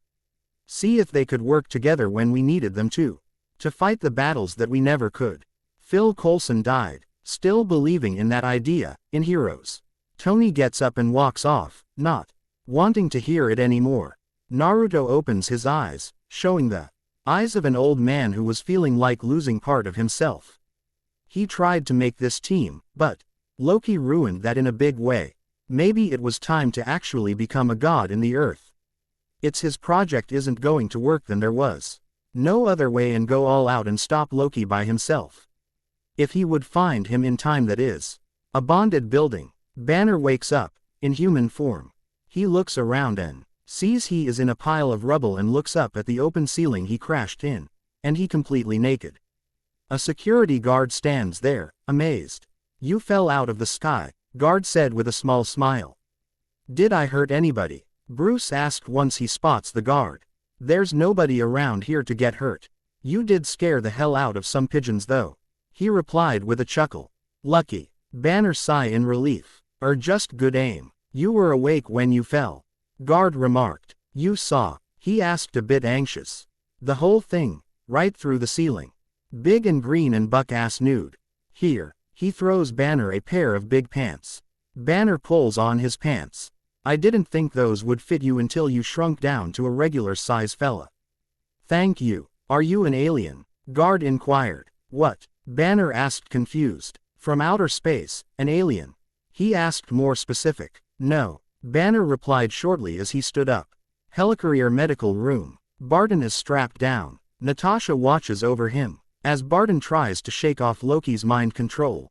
"Clint, you're gonna be all right," Natasha assures him with the smile. "You know that. Is that what you know?" I gotta go in though. I gotta flush him out," he answers with a chuckle. "We don't have that long, it's gonna take time." She replies with shrug. "I don't understand. Have you ever had someone take your brain and pull you out and send something else in? Do you know what it's like to be unmade?" he asked, finally understanding what Natasha went through. "You know that I do," she answered, frowning. "Why am I back? How did you get him out?" he inquired. "Cognitive recalibration. I hit you really hard in the head," she explains with a chuckle. Then Natasha unfastens the restraints. "Tasha, how many agents?" Widow only shook her head, while looking at Clint. Don't do that to yourself, Clint. This is Loki. This is monsters and magic and nothing we were ever trained for." At that Barton snorted. "Loki. He got away." Nat give a long sigh before nodding. "Yeah, I don't suppose you know where." At that Clint shake his head. "I didn't need to know. I didn't ask. He's gonna make his play soon though. Today," Barton said as he sits on the bed. "We gotta stop him," she said as it was a simple task. "Yeah, who's we?" he asked curiously. "Those who are left," she replies with shrug. "Well, if I put an arrow in Loki's eye socket, I'd sleep better, I suppose." He laughed, while Nat chuckled. "Now you sound like you." Natasha sits next to her partner and friend. "But you don't. You're a spy, not a soldier. Now you want to wade into a war. Why? What did Loki do to you?" he asked, worried about his friend. "He didn't. I just." She looks down, while Clint narrows his eyes at her. "Natasha." He calls her name, to get her attention. "I've been calm, my ledger. I'd like to wipe it out," she said with a wink. Helicarrier detention section. Tony look at the empty cell container. He stands not saying a word. Steve walks in. "Was he married?" Steve asked, referring to Phil. "No. There was an cellist, I think." He replies with shrug. "I'm sorry. He seemed like a good man." He confessed, looking down at first then at the empty cell. "He was an idiot," Tony remarked with a chuckle. "Why?" "For believing," Rogers inquired. "For taking Loki alone," he admitted, shaking his head. "He was doing his job," Steve said, trying to convince Tony. "He was out of his league. He should have waited. He should have." Before he could finish his sentence, he was cut off by a new voice. "Sometimes there isn't a way out, Tony," Naruto said as he stepped out of the shadows. "Right. How did that work for him?" he asked rhetorically while walking away. "Is this the first time you've lost a soldier?" Steve asked with his arms crossed. At hearing that, Tony turned sharply. "We are not soldiers. I am not marching to Fury's fife," he shouted. "Neither we are. He's got the same blood on his hands as Loki does. Right now we've got to put that aside and get this done. Now Loki needs a power source if we can put together a list." Naruto pondered. Tony glanced at the blood stain on the wall with a frown. "He made it personal." "That's not the point," Steve said. "That is the point. That's Loki's point. He hit us all right where we live." "Why?" Tony inquired. "To tear us apart," Naruto answered. "He had to conquer his greed, but he knows he has to take us out to win, right? That's what he wants. He wants to beat us and he wants to be seen doing it. He wants an audience, he concluded. Right, just like in Stuttgart. Steve pondered. Yeah, that's just a preview, this is opening night. Loki's a full-tilt diva. He wants flowers, he wants parades, he wants a monument built in the skies with his name plastered. He pauses at the sudden realization. Son of a bitch. End of chapter. Chapter 18. Chapter 18 inches Naruto, Shinobi. Disclaimer. I don't own Naruto or Marvel MCU. Let's get started. Chapter 18. Battle of New York Part 3 inches. Stark Tower, New York, Manhattan. Selvig works around the CMS device that has already been set upon the rooftop of Tony's tower. Everything was going smoothly, as Arc Reactor was powering Cube to its limits. Soon the reactor won't be needed. Selling couldn't wait until he would see it. The things beyond human imagination. His dream and goals will finally be complete.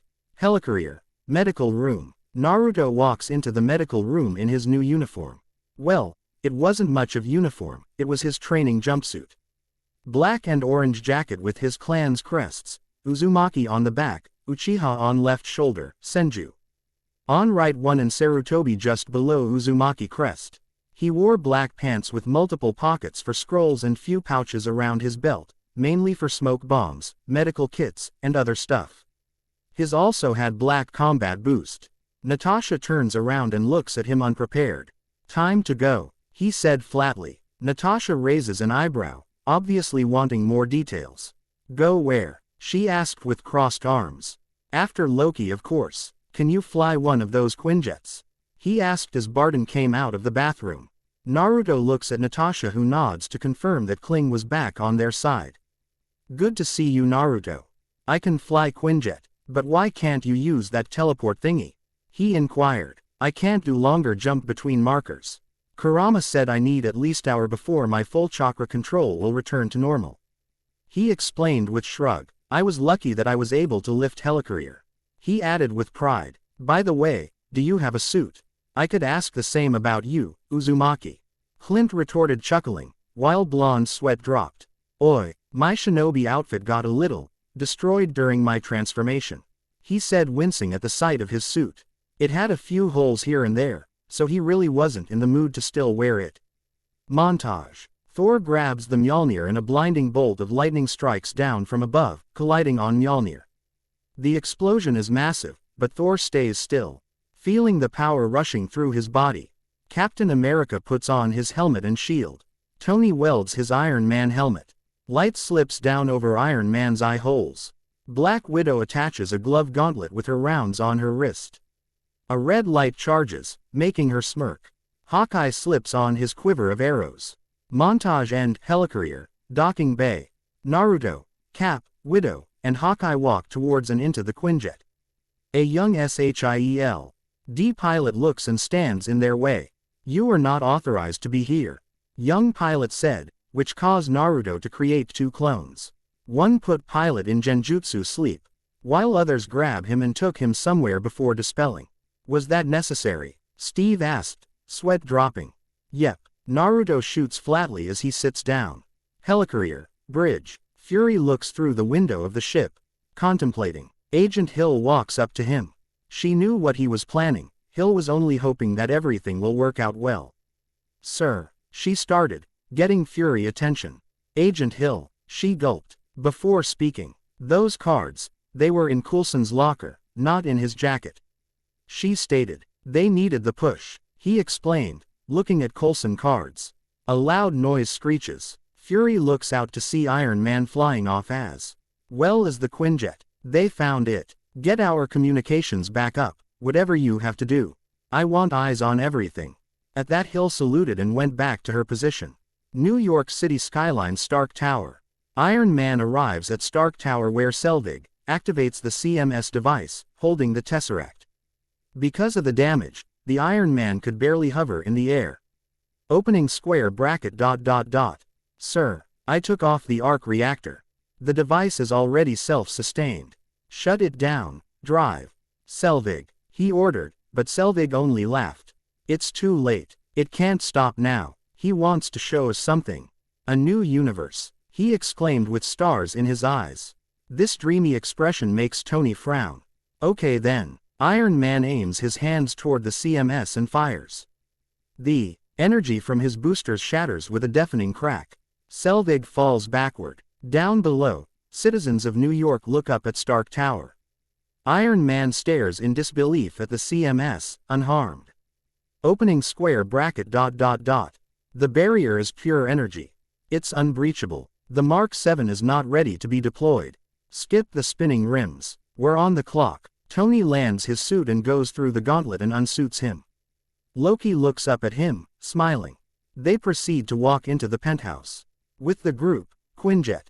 Both Natasha and Clint were piloting the Quinjet, while Steve is sitting and preparing his shield for battle. It was important to keep it sharp and well balanced. Naruto, on the other hand, was meditating and gathering sage chakra. With it, he would speed up the process of getting his perfect chakra control back. So, what's the plan, boys? Natasha inquired, pressing a few buttons and generally checking if everything was fine. It's simply, Naruto started as he gathered enough natural sage to get frog-like eyes and orange eyelids. The marks of the sage. You two will stay on the Quinjet, while I and Steve will go and aid Tony. What about Thor and Dr. Banner? Steve asked with concern. I wouldn't stress about Thor, Steve. Naruto stated in a calm tone. If Thor was able to find us with Loki and Quinjet, then certainly he'll find his way to New York. About Bruce, I'm not sure if my marker is still working. Loki mess with both of us, caused this whole fight with Four Tails State and Hulk. He could mess up something, but let me try. He closes his eyes for a few seconds. Naruto opens them and smiled. My mark is still working. I can get Bruce here. Go grab him, Steve said. With all due respect, Captain, but that's not a good idea. Hawkeye confessed. We're talking about a guy who can RN green giant monster and destroy pretty much everything. Besides, haven't Naruto told us that Loki messed with him too? What if he's still under his control? At that Natasha nodded. Steve pondered the possibility. True, Clint, Naruto admitted, but really don't want to leave him out of anywhere. Sorry Hawkeye, but I'm going. Before he flashed away, Naruto left a marker on Quinjet. Few seconds later, Naruto was back with Bruce. Got a little dizzy. Easy there, Bruce. The first time is always like this. You'll feel better soon enough. Where am I? Bruce asked confused. In 1 second he was on a motorbike and now he was in some type of plane. Naruto helps him sat next to Cap. Quinjet, Steve explained, offering a bag, but Bruce waves him off. And where are we going now? He asked another question. To New York to stop Loki. Naruto said, and Banner shakes his head. No. Naruto, you know what he has done to us, right? At that blonde noted, are you even sure that he won't do that mind thingy on us again? Clint chuckled, while Natasha sighed. Told you, Barton chirped, still chuckling. Naruto glared at him and then gave a sigh. Don't worry, Bruce, I've closed the Kurama gate. And I'll put a special on your spirit and mind. It's sound weird and hard to do, but don't worry. I've done that before, he assured with thumb up. Now unbutton your shirt so I can have access to your heart. With a gulp, Bruce did what Naruto told him. Then blonde fingers ignited with blue flames. He quickly touches Bruce's chest and head. Instead of burning sensation, he felt somehow frozen. And he spotted a tattoos coming from Naruto's finger, slowly covering his entire body. What are those? Bruce asked curiously as those tattoos were making interesting patterns on his body. Seal arrays. Don't worry, no one will be able to get into control over your soul and mind. It might help you get control over transformation. He explained as he took a breath. Fuinjutsu. Seishin to Kokura no Haisa. Naruto exclaimed as seals start glowing before fading away. Uzumaki took his finger and let Bruce button his shirt again. How are you feeling? Better. Far better than before, thanks. At that Naruto patted his back and grinned. Now let's go and kick Loki ass, he declared, bumping his fight high in the air. We're flying into Manhattan, Natasha informed, as they were flying past Brooklyn Bridge. Stark Tower, New York, Manhattan. Tony was trying to pay time for Naruto and the rest to came here. Well, it worked mostly, but after Loki tried to take control over him, which didn't work at all. That damn demigod throws him through the window. Tony free falls down the tower. From behind Loki, an elevator opens and a red pod shoots out. The pod laser signals flash at the bracelets on Tony's wrists. The pod begins to transform into the Mark 7 suit. It latches onto Tony, Iron Man. The suit flies up before he hits the ground or the gazing people. Loki looks up, angry as he sees metal men before him. And there's one other person you pissed off. His name was Phil. Loki raises the scepter. Iron Man fires at Loki, sending him on his ass. Avengers Assembled outside of Stark Tower. Selvig looks up at the sky. The Tesseract's energy beams into the sky. The beam then forms a vortex, which then opens up. Vastness of space. A hole in space rips open, and from it, the Chidori army spills out in flying chariots, carrying energy rifles with a bayonet on the end. Inside of the suit, Army, Tony said as he changed normal mode to battle mode in his suit. Iron Man flies up towards the portal. From his shoulders, a miniature multiple rocket launcher pops out and fires. Like the Jericho missile, several targets are taken down, unlike no missile. It's useless. Thousands of Chidori fly out. Iron Man flies towards the city. The Chidori are unleashed. New Yorkers filled the streets, staring at the firefight in the distance. The Chidori unleashes blasts as it goes, blowing up cars, setting storefronts aflame. Everything turns into chaos. An explosion rips out the windows of the top corner of buildings. Flame and stone rain down. A domino effect of explosions rippling across the bridge. Quinjet, with Naruto group. Everyone eyes winded at the sigh of Chidori army unleashed. Naruto gritted his teeth and clenched his fist. Slowly a killer intent was coming out of Naruto, which makes the group feel uneasy. As they were next to Stark Tower, Naruto walked and opened the ramp. I'm going out, Naruto said seriously. Go and close that portal. With that, he jumped and crossed his finger together. Taju Kage Bunshin no Jutsu. Suddenly equal amount of Naruto clones pop out into existence. Few of clones landed on flying chariots and killed the Chidoris and make the crash into the streets. The rest went after Chidoris on the ground. The real Naruto with a small group of clones were looking for people to teleport them away from Manhattan. Stark Tower. Loki walks onto the balcony as the sounds of the Chidori rings out. He admires him soon to be a kingdom. Suddenly Thor lands on the tower. Loki turns to his enemy. Loki, turn off the Tesseract or I'll destroy it. Thor shouted, while Loki simply chuckled. You can't. There is no stopping it. There is only the war. Loki declared with satisfaction. So be it. Loki and Thor rush at each other. They and their weapons collide. The two battle. Loki unleashing another pent-up rage and jealousy, Thor having no choice but to defend himself. Manhattan. Soldiers and cops have taken positions covering the streets. They see from the sky Iron Man leading a trail of Chidori towards his tower. Other than that, they also saw a copy of a one-masked man helping in the evacuation of civilians and killing Chidoris with various of things, kunai. Firing a literal fire from his mouth, water too, slamming blue spinning orbs into them or pierce them with electricity from his hand. Stark Tower. Iron Man banks around his tower. Sees Thor and Loki still going at it. Iron Man swoops down the street, causing a Chidori to crash. Flying up, Iron Man puts the following Chidori in view of the Quinjet. Black Widow takes out machine gun and fires at the Chidori. Hawkeye banks the jet towards Stark Tower. Aims the minigun at Loki. Loki aims the scepter at the Quinjet and fires a blast of energy. Thor gets to his feet, tackling Loki down hard. The Quinjet is soon caught on fire. Hawkeye maneuvers one wing of the jet. They spin and slow, dropping out of the air as it passes over skyscrapers. Then, they slam into the street. With everyone okay, Hawkeye, Black Widow and Banner unfasten their seatbelts and open the ramp. Captain America runs down, followed by Hawkeye, Banner and Black Widow. Each one has their respected weapons in hand. Well aside from Bruce, the group arrives in the middle of a four-way street. Then Naruto appeared next to them. I'm glad that you're okay guys, Naruto said with a smile. Those damn Chidori are everywhere now. I don't know if there is the end of them. We have to find a way to close the portal. Thor is here, probably still on Stark Tower. Tony is in the air, shooting those that are getting away from here. Your clone's doing pretty much the same. Dr. Banner, if you sure we would like your help. Banner gulped a little before everything seemed to calm down. A deep, primal rage bellows out. With that roar, a shadow comes over them. From the portal, Chidori Leviathan flies out. Leviathan was carrying hundreds of soldiers. The Chidori Leviathan passes over the group. They look up, out of their element. From both sides, Chidori soldiers cling off and attach themselves to the sides of the buildings, sliding down.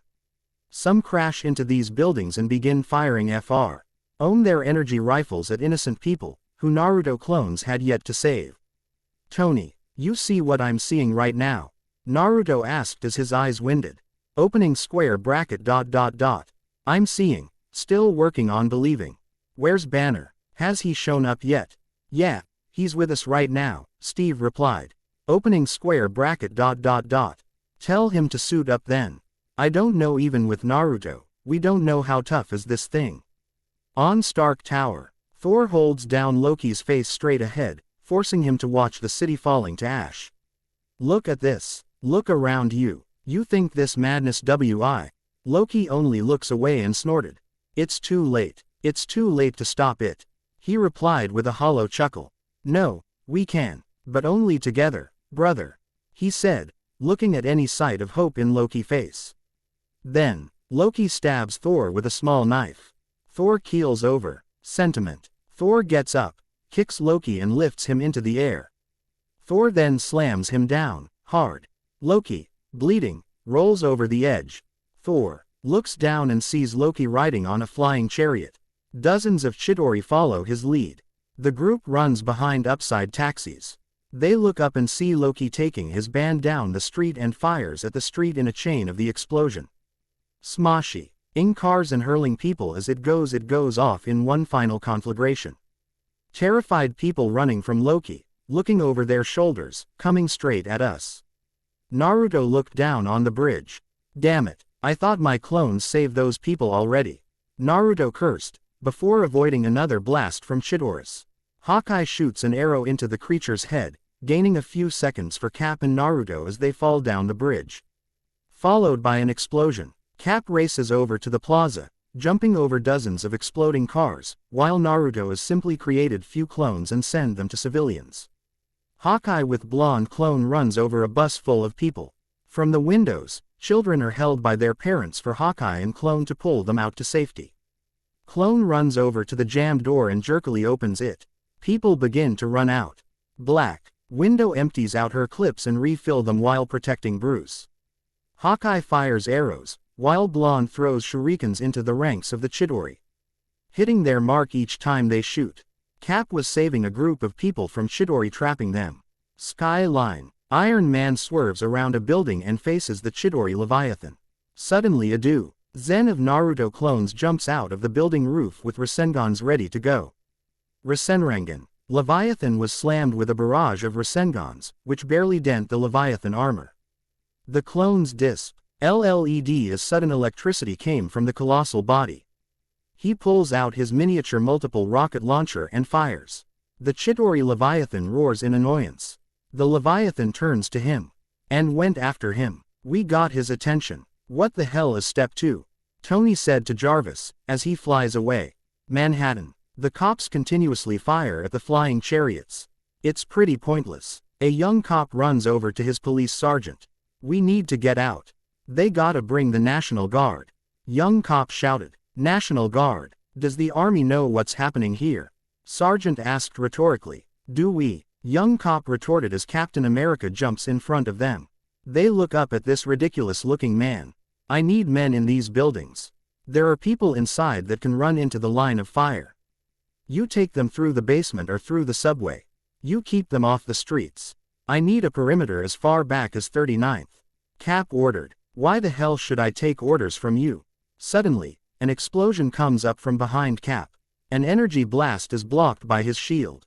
2 Chidor soldiers attack. The cops watch in shock as Cap fights them off with ease. The sergeant turns to his officer. I need men in those buildings. Lead the people down and away from the streets. I need a perimeter as far back as 39th. Bridge Street. Hawkeye trips a Chidori soldier and rams an arrow down its throat. Black Widow gets her hands on an energy rifle and sticks fight the hell out of them. Cap and Naruto join back in and Rogers using his shield, swaps and whack oncoming Chidori soldiers. Naru, to uses a Kaiden jutsu to fry few soldiers. Then lightning strikes down from the sky, channeling the blast, firing the electricity out at the Chidori soldiers around them. They're blasted back in a massive shockwave. The Chidori soldiers convulse, drop dead to the ground as Thor touches down. Crap, that bastard wounded you huh? Naruto asked rhetorically, while start to healing his wounds via magic. So how the story? Upstairs. The powers surrounding the cube is impenetrable, Thor explained. Opening square bracket ... Thor is right. We gotta deal with these guys. How do we do this? Widow asked as Bruce came from his hideout. As a team, Naruto replied seriously. I have unfinished business with Loki. At that Clint laughed. Yeah, then get in line. Save it, Naruto hissed. Loki's gonna keep this fight focused on us and that's what we need. Without him, these things could run wild. We got Tony up top and my clones, he's gonna need us too. Before he could finish, they heard Tony through their earpiece.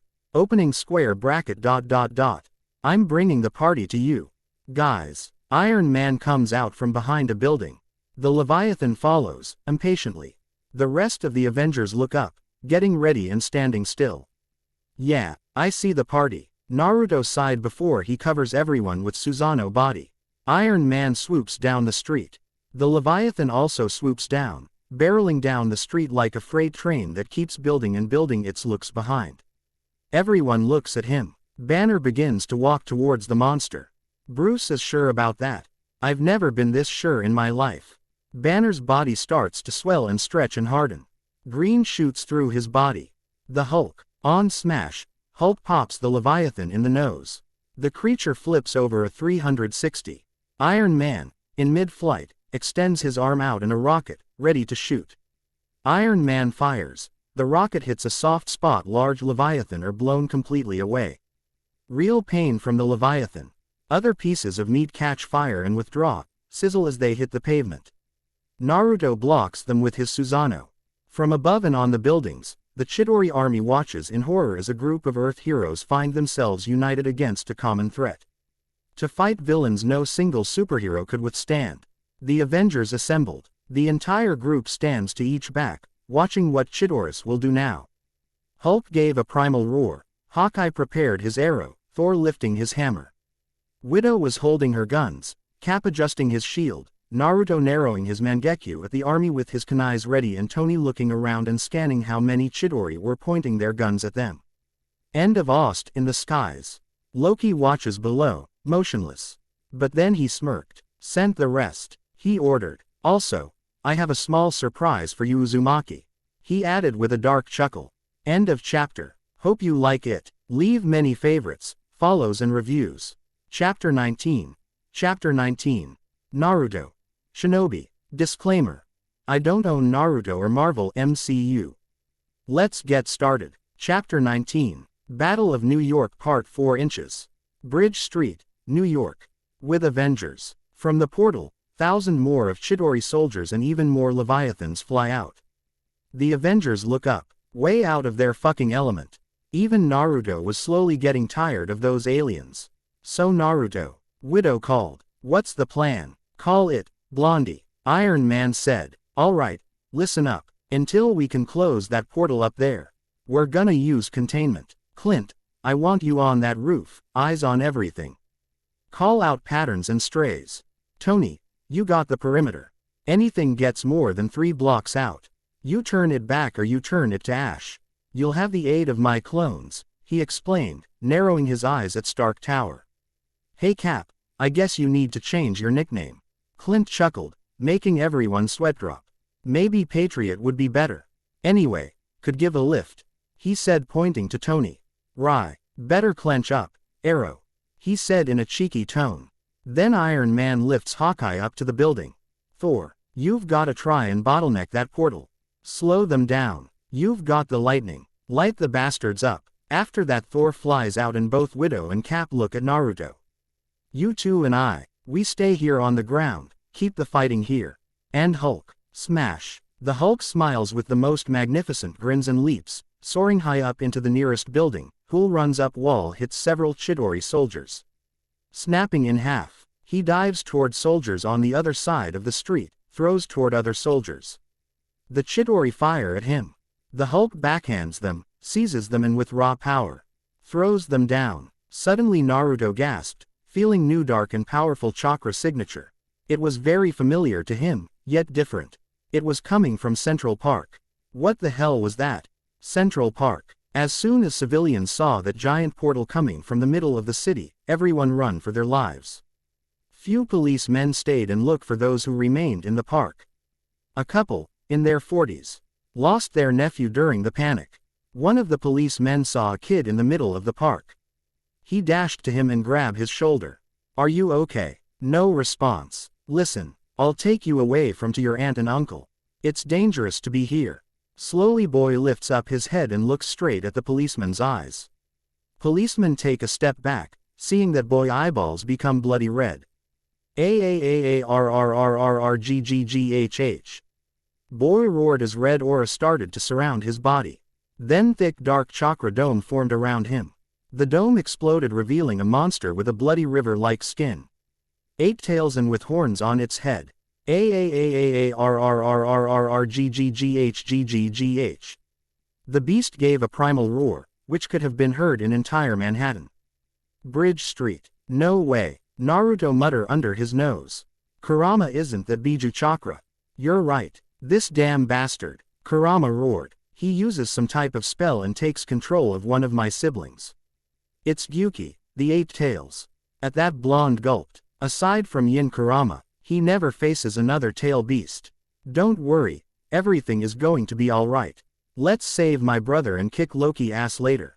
Kage Takamemasu Bunshin no Jutsu. Naruto called and single clone poofed out to existence. This is enhanced shadow clone. I'm sorry, but something bad is happening in Central Park.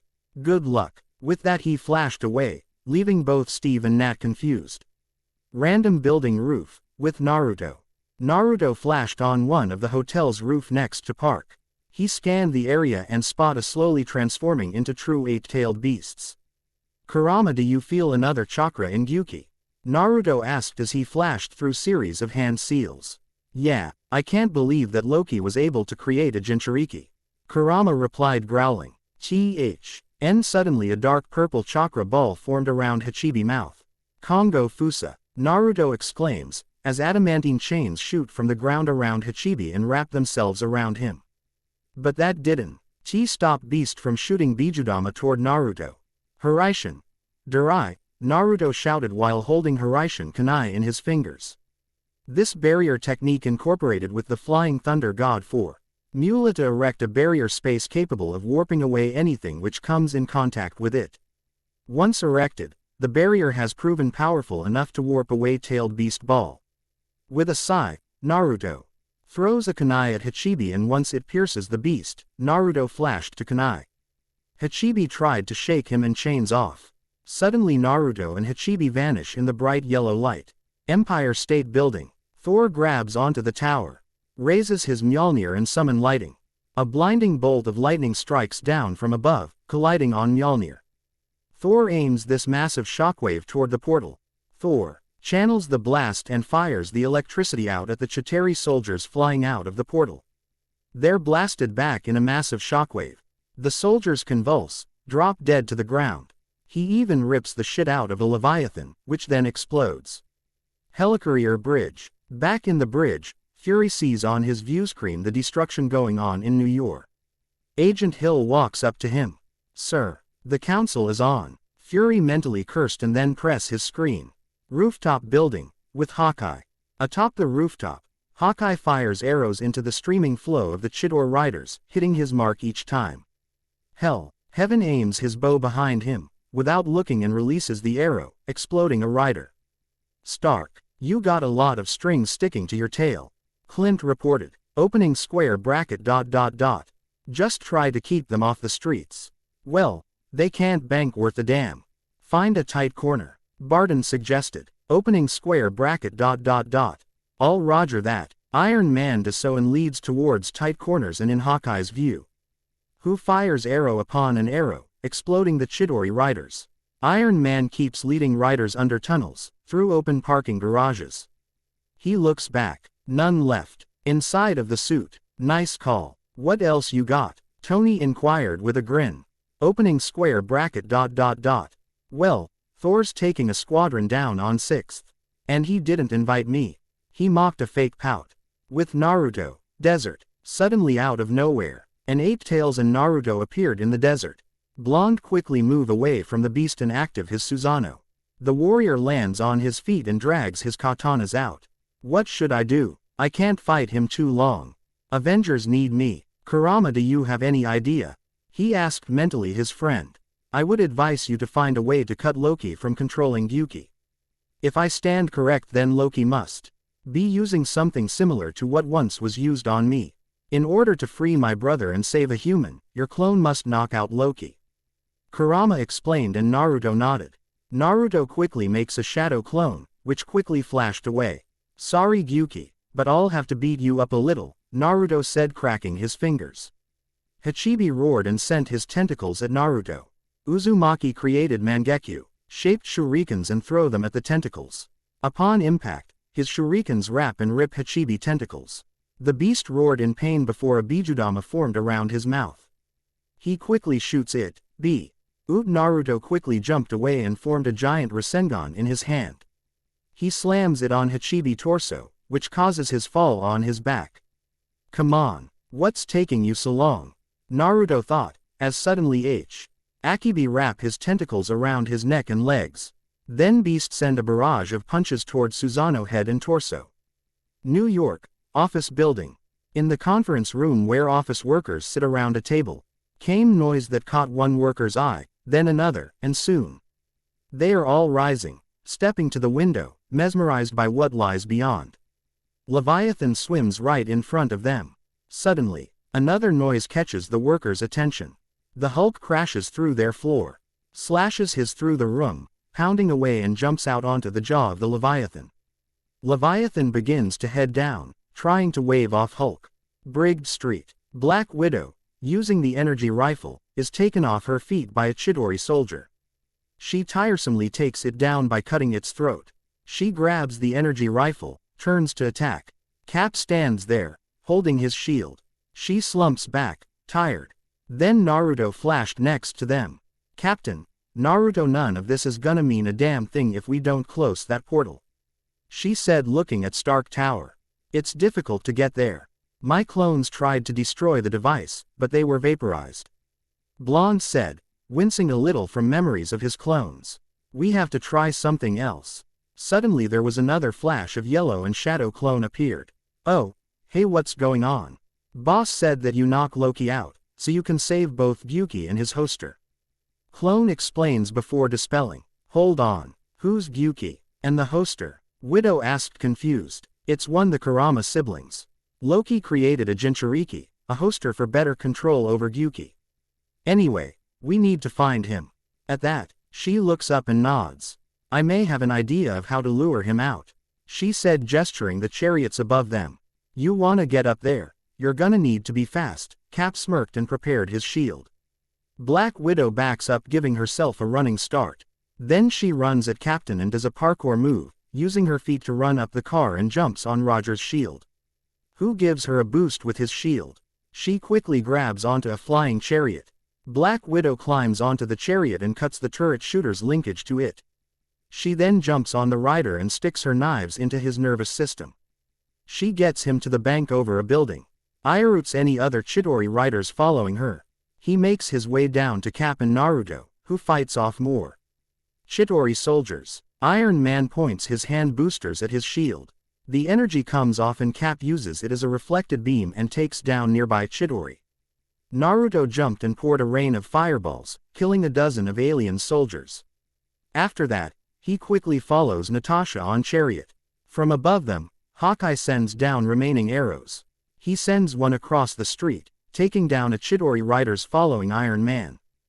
Thor and Hulk with Naruto clones fight on top the back of the Leviathan, tearing apart and fighting soldiers. Hulk breaks off a massive piece of armor and slams it down onto the spine of Leviathan. Summoning all his strength Thor, drawing lightning to it from the sides, Naruto preparing his chakra-enhanced punch, they bring their attacks down with a terrible blow.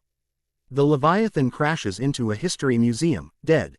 Thor and Hulk stand on the back of Leviathan after bringing it down. They stand still, admiring as clones in the background cheers. Hulk punches Thor with his enormous hand. Thor goes flying as Hulk smirks. Clone on the other hand sweat dropped. With Naruto. Desert. Naruto jumped away from series of uncompressed Bijudamas. Then he quickly created Rasenshuriken and throw it at Hachibi. Beast wanted to simply reflect it back at Naruto in Susanoo. But upon impact, Rasenshuriken explodes and consumes. After jutsu ended, Hachibi was on the ground, barely able to lift his head. Naruto drops his Susanoo and landed on Hachibi's head. He quickly took a piece of paper from his pocket. It was a seal with kanji for suppression. Naruto places a seal on Hachibi's forehead. The seal glowed in bright blue color, as Beast was slowly transforming and becoming smaller. After a minute, from the giant beast, there was only a kid left. The kid was about 10 to 11 years old. He brown hair reaching his neck. Black glasses and blue jacket and red pants with green shoes. He was seemingly sleeping, which caused Blonde to sigh. Then suddenly his eyes start to bleed, same with his nose and mouth. Naruto tensed as he kneeled next to the boy and performed medical ninjutsu. The kid was dying, on top of that Gyuki chakra that was somehow attached to him, was leaking out. If he would do anything then, he will die. He quickly created 2 shadow clones. While he and one clone will work on sealing chakra back to the boy, the other one will be healing the boy wounds inside and outside. Loki knew he will defeat Tail Beast, so he planned to kill the boy in order to break Naruto. But little did Loki knew that Naruto was a seal master and great, well not the greatest like his grandmother, a medical ninja too. He won't let this kid die, not if he can prevent it. Kurama wasn't saying anything about sealing his brother inhuman again, so the guests that he approved making new Jinchuriki. Manhattan, New York. Widow, still driving the chariot with the rider, is hit at her side. She looks about, wondering whose energy fire it was. She looks behind. Oh, you, she smirked, as Loki followed her in hot pursuit. They race downward, trailing between buildings. They race madly, driving and dodging. Hawkeye, from his spot, looks at Black Widow, astonished. Nat, what are you doing? He asked in disbelief. Opening square bracket ... Little help. Hawkeye pulls the trigger twice, nocks an arrow, and points it at Loki, smiling. I've got him, Barton assured. He fires the arrow, which streaks down the city. Straight at the Loki's head and snatches. Like a CA, Loki grabs the arrow straight out of the air. He looks straight at Hawkeye, amused. Then arrow exploded in his face and he was sent flying at Stark Tower. Widow looks down and building her momentum, she jumps off the chariot, lands on top of Stark Tower, rolling herself to the edge. Stark Tower penthouse. As Loki looks up, shocked at what just happened. The Hulk is leaping up and kicks Loki, hurtling toward the glass window. He collapses as he hits the wall. The Hulk jumps in, ready to attack. Loki rolls himself up in a flurry of broken glass. Standing up to the Hulk. Enough. All of you are beneath me. I am a god, you dull creature, and I will not be bullied. Hulk grabs Loki by the legs and smashes him NST the floor repeatedly and finally throw him aside to the ground. Puny god. Hulk snorted as he walked away. Second, later, Naruto flashed to the room and is confused. He looks around until he hears Loki whimpering in pain. Blonde sweat dropped and kneeled next to Loki. That's why you don't make Hulk angry, Naruto said as he shook his head. Second, he punched Loki straight in the face, knocking him off. To be sure, he also cut his link to magic. A little trick that Asgardian taught him. With Naruto, Desert, all 3 Narutos were sweating heavily. Not only it was difficult to seal chakra back and make sure that boy also survived this, but the heat in the air was making things worse. Naruto had to create an array of seals to sustain his life and at the same time leak a bit of Biju Charka. which would allow his chakra coils to adapt slowly to massive chakra. It wasn't so simple. Blonde also decided to create a special seal that would allow the kid to absorb a natural chakra to make his body stronger. Though, those would be only drops of natural chakra, so the boy would not turn into stone. Suddenly Naruto was pulled into the seal for Gyuki. Inside of the seal, Naruto found himself in a sewer. He saw a cage with kanji for seal in front of him. A bit smaller Kurama appeared next to him. From the shadows of the gate, Gyuki appeared. He was nursing his head a bit. "Did you really had to kick my ass so much?" Gyuki asked while both Naruto and Kurama chuckled. "It's good to see you, Kurama. I'm guessing that this kid is your new hoster, huh? So you must be Kushina and Minato's son. You look a lot like your father." And Naruto smiled. "Anyway, could you explain what happened to me? We'd hoped you could tell us that," Kurama said, while Naruto walks over the seal and add few more things to it. "The last things I remember was having a nice nap before a weird dressed guy came and wake me up. That's all I remember," Gyuki admitted. "A guy named as Loki, who from another world. He took control of you to make me fight you. On top of that he somehow sealed you into 10 years old kid, so to prevent his death I had to seal you in him again." Blonde explained sadly, while Gyuki waves him off. "Don't worry, it's been a while since I had Jinchuriki, so I could use a little company," Gyuki said with a smile. "Besides you saved this kid life. What's your name?" "Naruto. It's Naruto." Gyuki nodded and looked at Kurama. "You got yourself a nice Jinchuriki, Kurama. Now I'll go for a nap." Before he could go deeper into the cage, Blonde stopped him. "Wait a second. Before you go, I have something to say about the seal." At that Gyuki looks at Naruto and waits. "You won't be able to contact your Jinchuriki for a while. The seal needs to adjust to kid's body and mind, so you can't force him into his mind space. I've added a special seal for nature chakra, so in next few years, his chakra coils should be developed enough to use your chakra. It will also strengthen his body and out to allow him to be normal like other kids. Another seal will cause leaking your chakra from his system." "What do you mean by that?" Gyuki asked confused. "Since this kid doesn't have any shinobi training, his body is so weak that it wouldn't handle your chakra. That's why Naruto added 2 seals, one natural chakra that would strengthen his body while second to leak out your most of your chakra. So it would be easier for him to adapt. Having this massive chakra in your body without any type training would cripple him," Kurama explained and Naruto nodded. "I see. That's good thinking. Now then, if that's everything, I'll take a nap." Gyuki then vanishes in the cage. Outside of the seal, once he was done, Blonde dispelled his clone and dropped on the hot sand. A minute later, the kid woke up and get up. He starts to look around. Confused and scaredy where and no civilization to be seen. There was only a man next to him, who was taking heavy breaths. "Hey, mister," kid called, getting Naruto attention. Blonde quickly get up and look at the boy. "Where are we?" "Hi there," Naruto greeted with a grin. "We're on Sahara. I know that you must be scared, but don't worry. We're going to be fine." "What's your name?" Blonde asked. "My aunt said to never talk to strangers," kid protested, which caused Naruto to smile sheepishly. "Okay, my name is Naruto Uzumaki. Nice to meet you." He introduces himself while offering a handshake. Kid grab and shake Blonde hand. "My name is Peter Parker." He introduces himself too with a smile. Naruto smiled back before they break a shake and stood up. What are we doing in here? It'll take too long to explain. So how about I'll take you back to Manhattan, huh?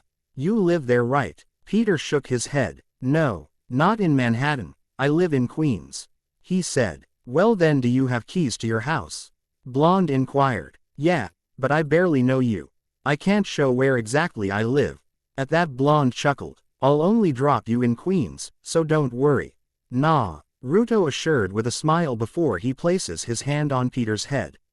"Now take a deep breath and close your eyes." Peter narrowed his eyes at Naruto, who waves him off. "Don't worry, I won't do anything to you," he assured as Peter did as Blonde said.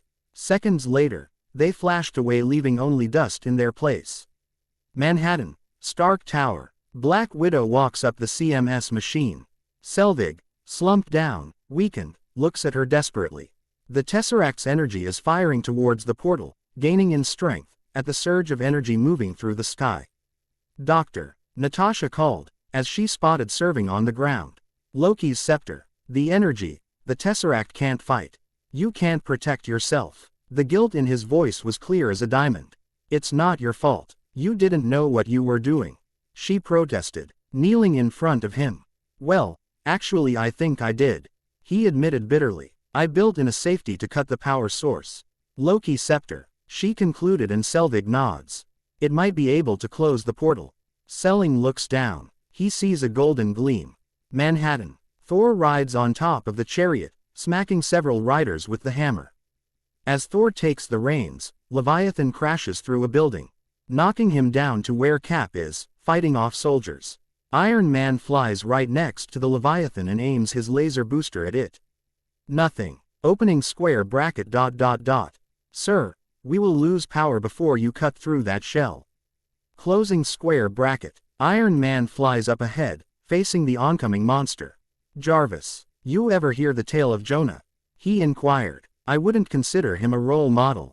Before Iron Man gets any close to Leviathan, a dozen of Naruto clones appeared out of nowhere, jumping into monster mouth and going further into his insides.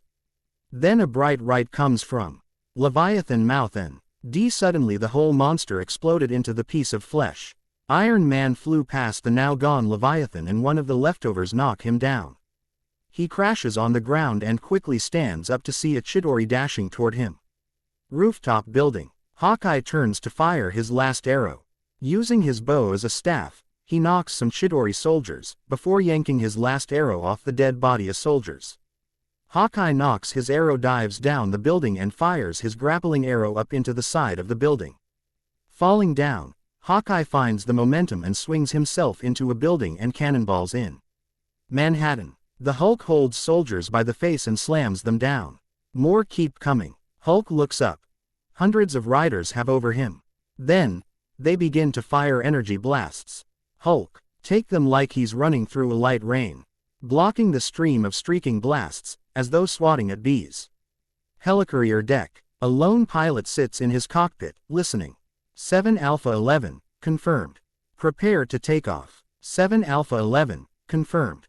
Prepare to take off, the pilot said, igniting his engine. Helicarrier bridge. Back in the bridge, Agent Hill sees on her screen 7 Alpha 11 preparing to leave. Sir, we have a bird in motion. Anyone on the deck, we have a rogue bird. We need to shut it down. Repeat, takeoff is not authorized, she declared. Helicarrier deck. Nick runs out of the deck, holding an Airtronic RPG-7. He takes aim and fires, hitting the tail end of the jet. The jet skids off towards the edge, pilot unharmed. Suddenly, another 7 Alpha 11 jet flies off. Fury stands there, knowing he can't do anything about it. Stark, you hear me? We have a missile headed straight for the city. Nick informed. Opening square bracket ... How long? 3 minutes, at best. Stay low and wipe out the missile, he ordered. Manhattan. Iron Man fights off as many Chidori soldiers as he sustains. Jarvis, put everything we got into the thrusters, Tony ordered, as he flies out and heads for the missile. Opening square bracket ... I just did. Sky. 7 Alpha 11 arrives outside the city. He flips the switch to press the button. He presses it. The missile is flying out to Manhattan. Destination is in 2 minutes, 30 seconds mark. Manhattan. Captain America and Thor battle, side to side. Cap and Thor both throw their respected weapons.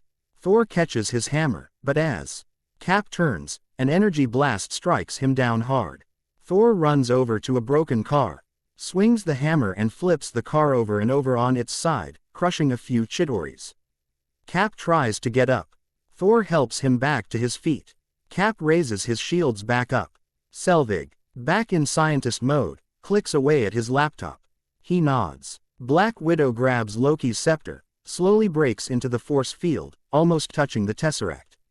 I can close it. Can anybody hear me? I can shut the portal down, Natasha informed through her earpiece. Manhattan. Do it, Steve ordered. Opening square bracket ... No, wait, Stark, they still coming, Steve said urgently. Opening square bracket ... I got a nuke coming in. It's gonna blow in less than a minute. And I know just where to put it. Sky. Iron Man catches up, now comes at the missile from behind. The missile speeds on. Iron Man grabs it from behind, gripping it tightly. Suddenly Iron Man feels as something landed on the missile. He looks up to see Naruto with the smirk on his face.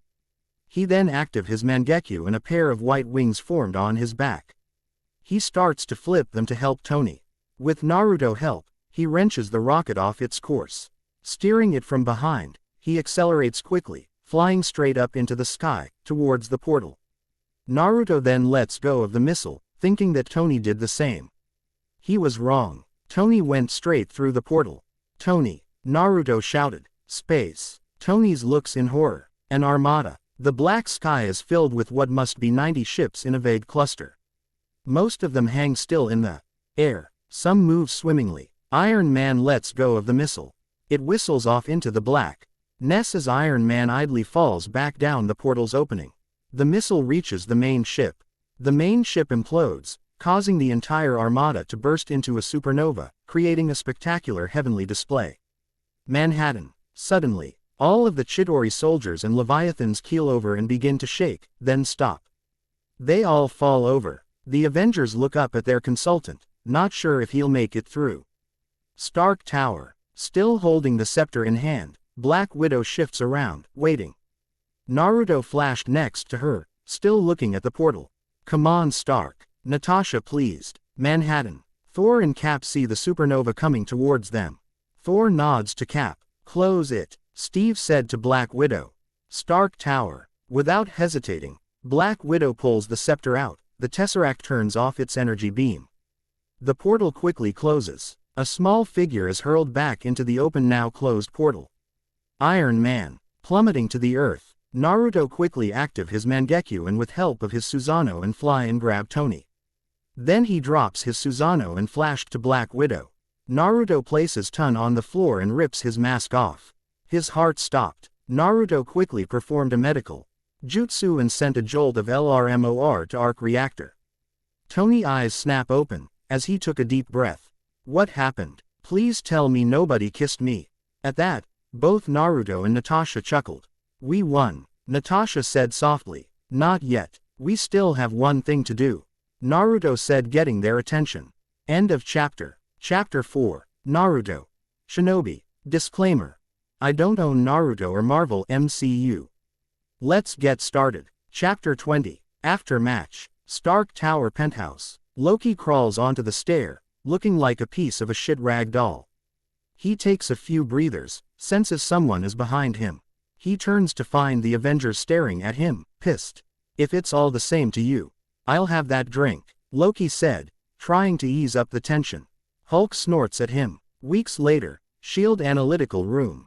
In TV news montage about the Avengers, we see various reports of what happened. Some people agree that the Avengers did good, protecting the city.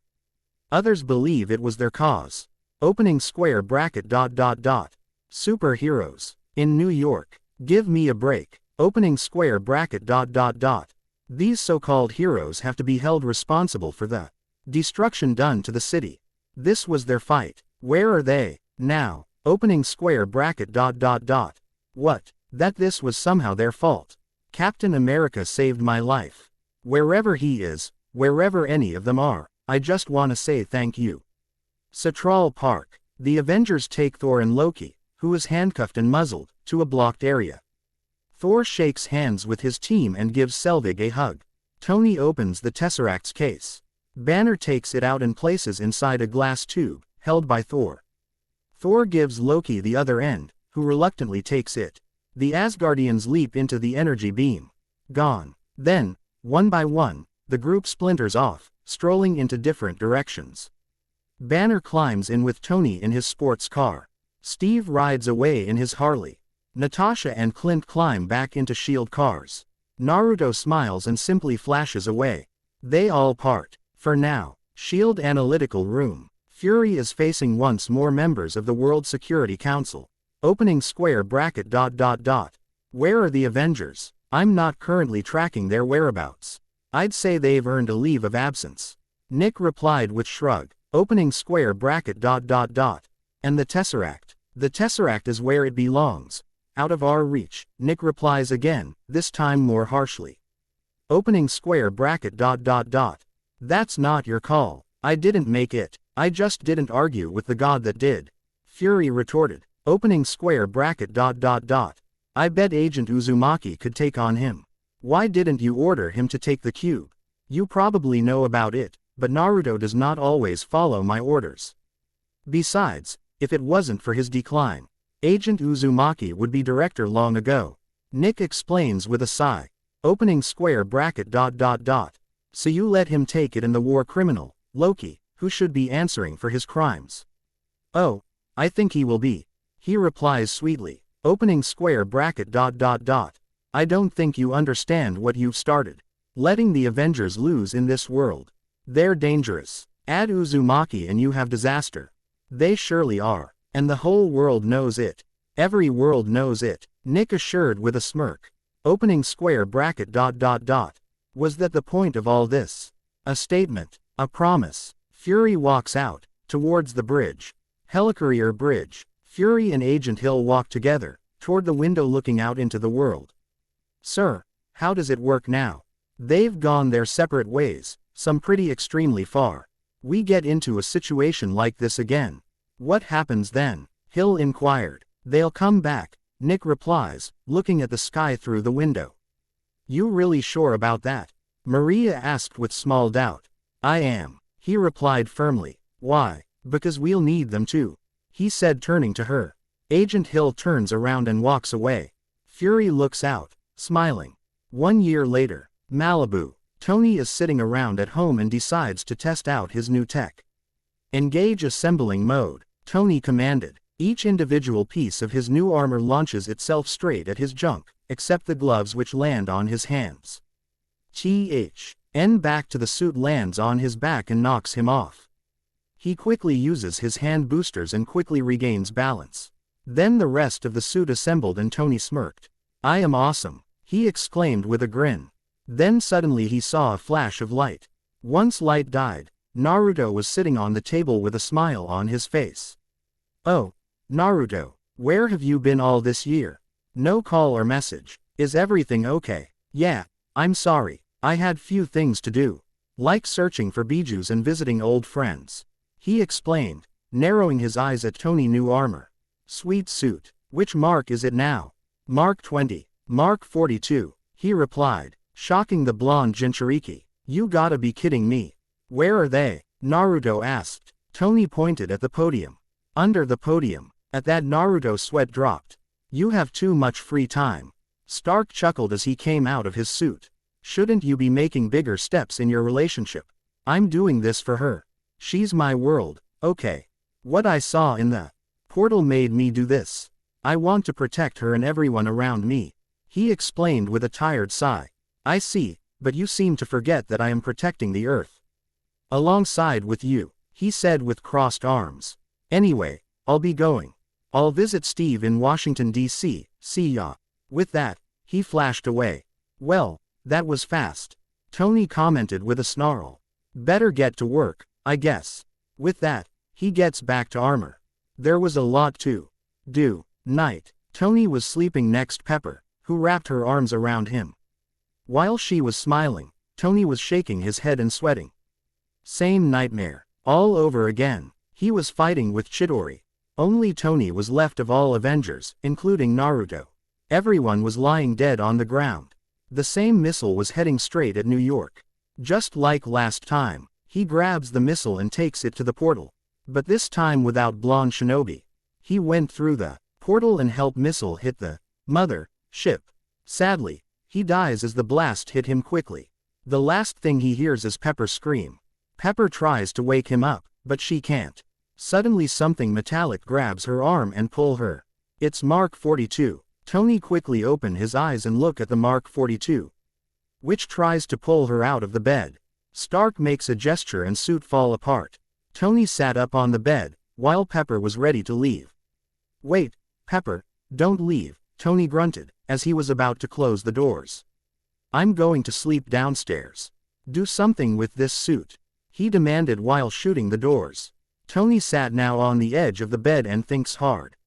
He sighs and looks at the black sky through the window. Washington, D.C., 7:50 a.m. Steve Rogers, aka Captain America, was having a jog around Lincoln Memorial reflecting cool. It was a routine for him. It was helping him, allowing to forget about the past life. As he was running, the blue blur was passing him from time to time. He stops and sighs tiredly. Suddenly Blur also stopped, revealing to be Naruto, who was grinning at him. "I see your age is finally showing up, huh?" he remarked with laughter. "You know, Naruto, not everyone is immortal or have centuries of shinobi training," he retorted with crossed arms. "Anyway, I'm done. How about we get back to my apartment and change our clothes? Then a breakfast at the dinner." Naruto nodded and grabbed Steve's shoulder. Second, later they flashed to Roger's apartment. Steve's apartment, 9 a.m. It wasn't a big apartment. Just enough for 3 people with bathroom, kitchen, living room and bedroom. It was styled to appear like rooms in 40s of a previous age. AF. Tear a small change of clothes and shower, the two went to the dinner. They sat at the bar and a waitress walked to them. "What can I get for you boys?" asked a young waitress with a wink. "Eggs and bacon," Steve ordered. "Same for me," Naruto added with a foxy smile. "So, what you've been doing lately?" "Nothing much. I have a break from missions to end of the year. Other than that, training, watching TV and movies," he answered with shrug. "What about you?" "Researching Biju's whereabouts and visiting old friends. So far I have 8 tails, 7 tails, and 1 tail," Naruto explained. Sue getting louder. They look at the screen and saw Tony house in Malibu. Or rather was left of it. Opening square bracket ... Millionaire and superhero, Anthony Stark aka Iron Man, was attacked by terrorists and is presumably dead. The only survivors are Virginia Potts and Maya Hansen. "God," Steve whispers as he and Naruto stand up. "Do you think he's really dead? I guess we need to find out." With that, Naruto grabbed Steve's shoulder and flashed away. Everyone was staring dumbfounded at the spot where they stood second ago. Malibu, ruins of Tony house. Pepper was lying down on the ground looking at the ocean before her. Here were still policemen and firefighters around helping to clean the mess. Suddenly a flash of light appeared, which caught everyone's attention. Both Naruto and Steve were standing on the in the middle where once was a garage. Full of their gears. Steve in his new dark blue suit from S.H.I.E.L.D. with famous shield and Naruto in his old shinobi attire from World War II. "It's Captain America and that ninja guy." "It's Shinobi, you dumbass." Quote, "I thought that Cap is taller." With sigh, Naruto active his Sharingan and glare at the policeman. "Cut the crap," he said coldly, making everyone flinch. Then they went to Pepper, who was still gazing at the ocean. Steve put his hand on her shoulder, making Pepper look at him. "Miss, I know what you've been through was taught, but we need to know what happened exactly," he said gently, helping her stand up. "We were attacked suddenly by the terrorists. Everything happened so quickly. Tony used his suit to protect me from the impact. I took Ms. Hansen and get her out of the house. Later Tony called his suit to him. Then everything fell apart." Her voice was slowly cracking into the black tone. She slowly starts walking around and then she saw a crack Iron Man helmet. Pepper grabbed him and hold it to her head. Then she saw a red light coming out of the crack in the helmet. She quickly flips it and helmet open, so she could put her head in it. "I think she's losing it," Steve whispered to Naruto. He shook his head with a tiny smile. "Why is he smiling?" "Guys," Pepper called and both walked to her. "Tony is alive. He sends a message. Better keep quiet. Those who killed Tony are still thinking he's dead. Let's keep it that way for now. We'll take you somewhere safe in S.H.I.E.L.D. to wait it out. I and Steve will go for Tony and discuss the plan," Naruto explained. "Please no, I want to help you," she protested with crossed arms. With a sigh, Naruto looks her in the eyes with his Sharingan and she quickly fell asleep. Steve grabbed her and lift her in bridal style. "Could you drop us by S.H.I.E.L.D. HQ in Washington?" Steve asked and Blonde noted. Then they flashed away, leaving Maya Hansen who just walked in dumbstruck. End of chapter. Chapter 21. Chapter 21. Naruto. Shinobi. Disclaimer. I don't own Naruto or Marvel MCU. Let's get started. Chapter 21, Christmas, Tennessee, with Tony. The day, or rather night, was getting better and better. First, his ex show up suddenly, which caused a quarrel with Pepper. Second, terrorists attack his house, blowing it up. Third, now he was in Tennessee. Could it be worse? Ah, yes, a kid, who was pointing a potato gun at him. Just great. Freeze. Don't move. Kid treated, while Tony chuckled. You got me. Nice potato gun. The barrel's a little long. Between that and the wide gauge, it's gonna diminish your FPS. The boy points his gun at a glass on a shelf and shoots at it, breaking the glass. And now you're out of ammo. What's that thing on your chest? Kid asked, glancing at Tony arc reactor. It's an electromagnet. You should know, you've got a box of them right here. Stark said, pointing at the other shelf. What does it power? Tony stands and points the desk light at his suit sitting on the couch behind him. Oh my god. Harley drops his toy gun and takes a step towards Tony. Is that Iron Man? Technically, I am, Tony responded with shrug.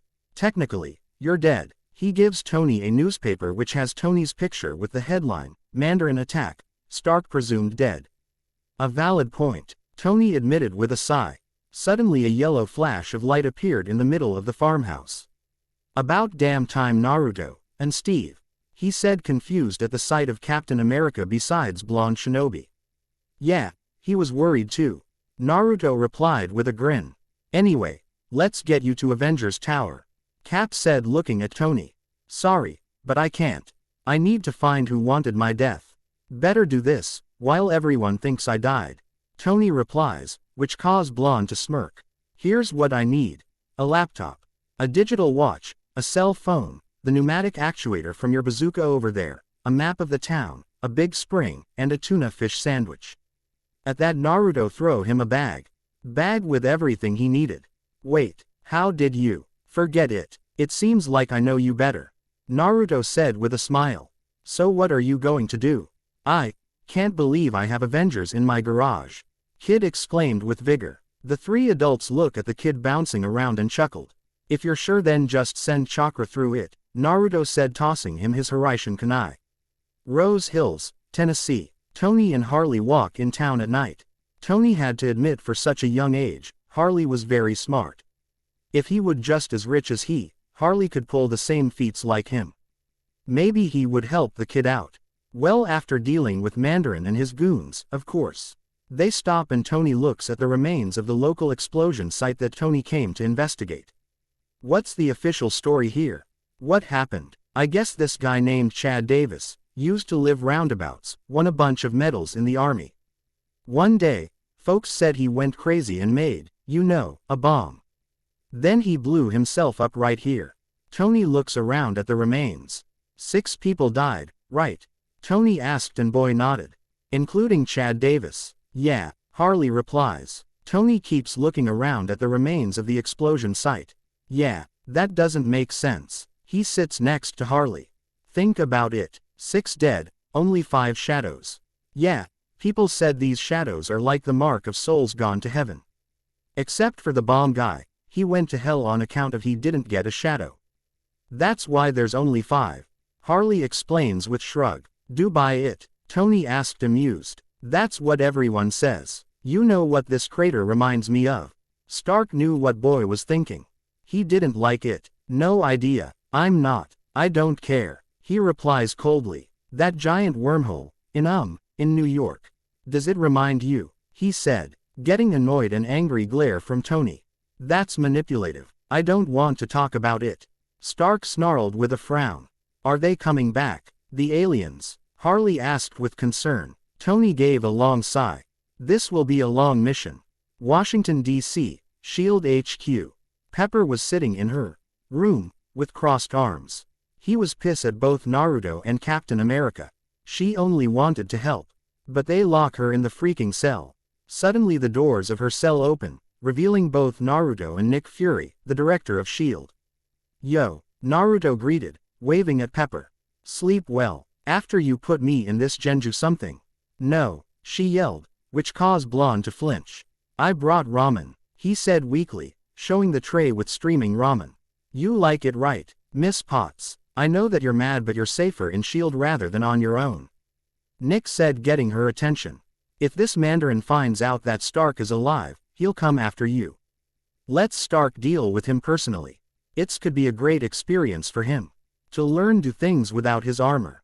Naruto added, putting ramen on the table. I'm still worried, she admitted, looking down. We understand that, but you need to let him do this, Nick said, as he walks to the doors and left the room. Nick is right. If anything will happen, I and Avengers will go and save him. Naruto assured with a grin. Pepper gave a small smile and began eating her ramen. Rose Hills, Tennessee. Tony was walking towards a bar and he bumps into a Woogieist. The woman drops something. Lady, this he picks up the item and hands it back to the woman. Thank you. Tony notices the woman has burn marks on one side of her face. Nice haircut. Suits you, Tony commented.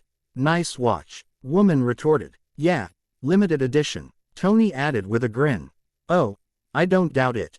Well, have a good evening. The woman turns and walks off. Tony enters the bar and walks up to Mrs. Davis, who sat at table drinking alone. Mrs. Davis, mind if I join you?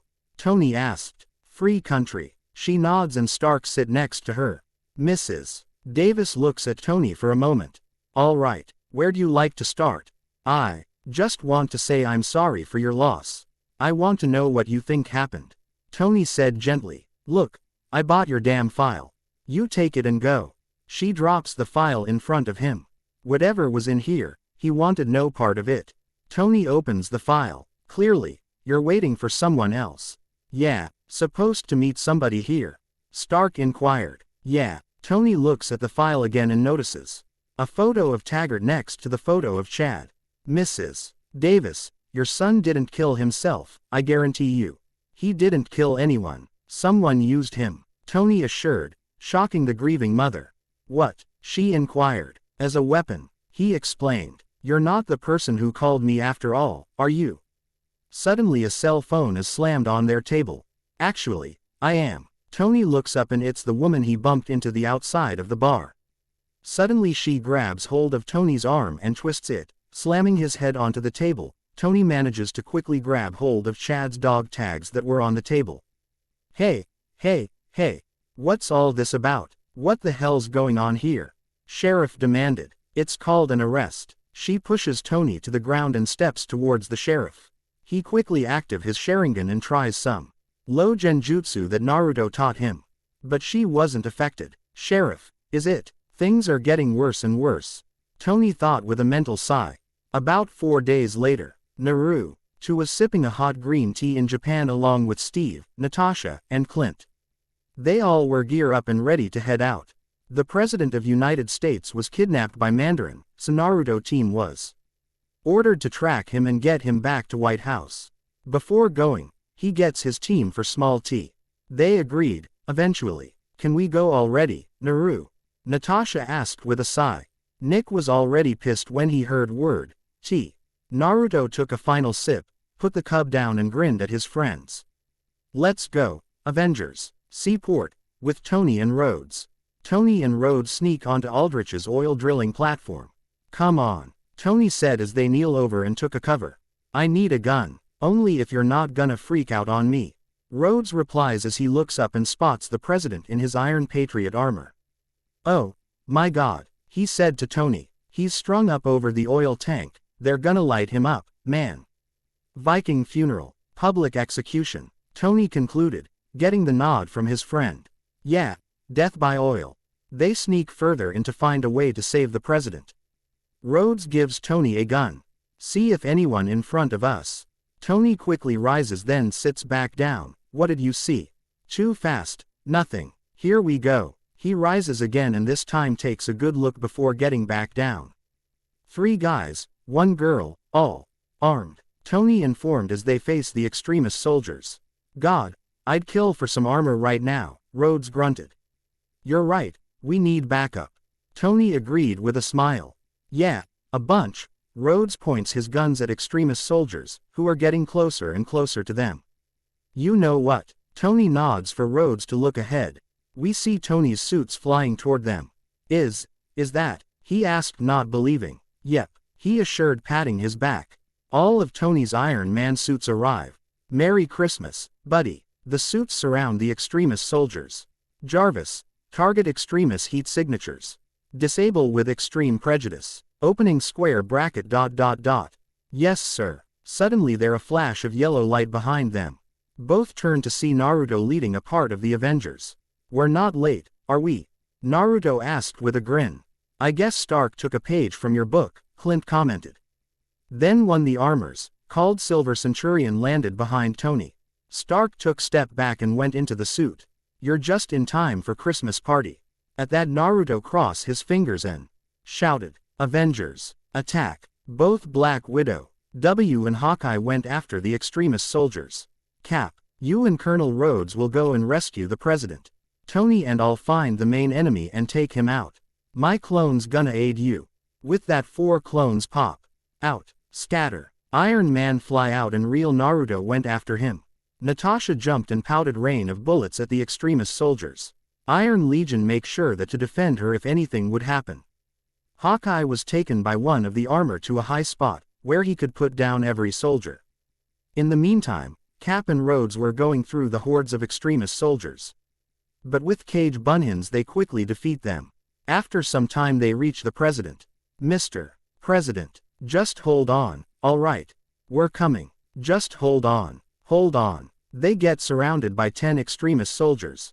He starts shooting at them but they just regenerate. Cap is kicking their asses and 2 remaining clones are helping him. Then Rhodes falls onto a rig, and as the soldiers come after him, Rhodes shoots the metal hook holding the rig up, making the Extremis soldiers fall to their deaths. Bye-bye. Rhodes manages to get to the president. Brace yourself. He shoots hooks holding the president up and President manages to swing safely to the ground. How do I look? President asked. You look damn good, Mr. President, but I'm gonna need that suit back. Then Cap appeared next to them and look at President. Mr. President, good to see you fine. Colonel Rhodes take Mr. President to safety. Avengers will clean this mess. Captain ordered and jumped toward upcoming Extremis soldiers. Rhodes is now in the Iron Patriot suit with the president standing next to him. Ready, sir? Rhodes asked looking at the president, who was confused. What do you mean by ready? Suddenly Rhodes grabs hold of the president and flies off. With Tony and Naruto, Shinobi and Iron Man landed on top of the platform and saw smiling Killian. I'm honored to have the famous Avengers in here, he said with open arms. It's over, Tony declared. Your soldiers are outnumbered and pretty soon you'll be the only left. That's why I recommend you to surrender. Naruto offered, but if you want a fight, then that's your call. I wouldn't mind kicking his ass, Tony said smirking as he points his glowing palm at Killian. You're sure? Naruto asked with cross arms. Tony nodded and Blonde shrugged his shoulders. He's all your, but if anything I'll sure there will be only dust after him. He threatens with M's active. Iron Man and Killian dashed toward each other and prepared a punch. Tony knew that Killian wanted to give a right punch, grab him, lift him and slam his body on the ground. Stark quickly ducked the punch, use his repulsor beam to send Killian at the piles of pipes. He was glad that his arc reactor activated his S. Harrigan and that Naruto taught him how to use it. Killian quickly gets back on his feet, grab and throw the pipe at Iron Man. Tony blasted pipe out of the way, but he wasn't quick enough to avoid his fire breath. He pointed the flame at his helmet, slowly melting it. Tony had no other choice than leaving the armor and jump back. He then summons the parts that were still available for him. So Stark, are you prepared for the end? Killian asked with a sick smile. With blinding speed, he appeared in front of Tony's face and prepared another fire stream to melt his entire head. But the smirk Tony's face confused him. Suddenly something metallic hit his face and wrapped itself around his head. Then other metallic things hit his body and wrapped themselves around him. Jarvis, blow up Mark 42, Tony ordered. And second later the whole armor on Killian blow up. Naruto grabs Tony and teleported away from the explosion. That was fast and no I was that good. Yeah, sure, but I guess it's not over. Nah, Ruto said as they jumped away from Killian punch. He was still alive, but his body was burning. I won't die. I won't fall. I am Mandarin, he shouted, ready to launch himself at Tony. Boring. Amaterasu. Naruto yelled and jet black flames consumed Killion's whole body. After few screams, there was only dust after him.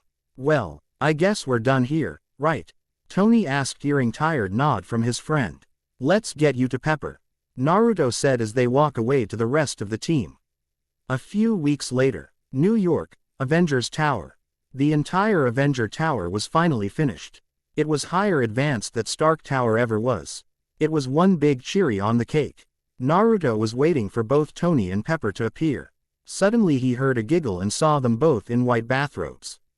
Yep, Pepper jumped, while Tony rolled his eyes. Yo, how you've been doing? He asked with a grin. Don't do that ever again, Pepper scolded, making Naruto chuckling. Sorry about that, I couldn't help myself, he replied, making them sweat drop. Anyway, what are you doing here? Tony inquired with crossed arms. I need your help, he said seriously, making him gulp. If Naruto was serious, then it was something really important. You might be the only person who can help me. What is then? Tony asked eagerly. My disciples vanish. I can't find their chakra signatures. They're not dead, I know this, he said sadly, as he rushes his hand through his hairs. For some time I can't find my self-trust shield well enough. I don't know why, so you're the only one who can help me. Well then, I'm not going to decline my friend request. At that, Naruto looked at Tony and smiled. End of chapter. Chapter 22. Chapter 22 Inches Naruto, Shinobi. Disclaimer.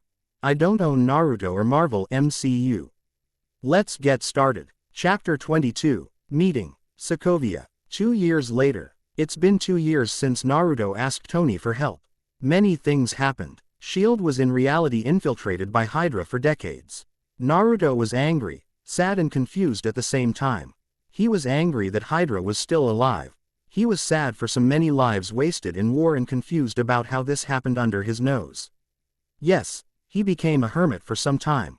But Naruto was still paying attention to what S.H.I.E.L.D. was doing. If it wasn't enough, Steve's friend and old comrade, Bucky, was turned into Hydra's secret weapon. He was still alive, but brainwashed by Nazis.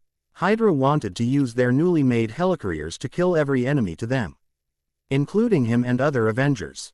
All of this happened when he was looking for Pietro and Wanda with Tony.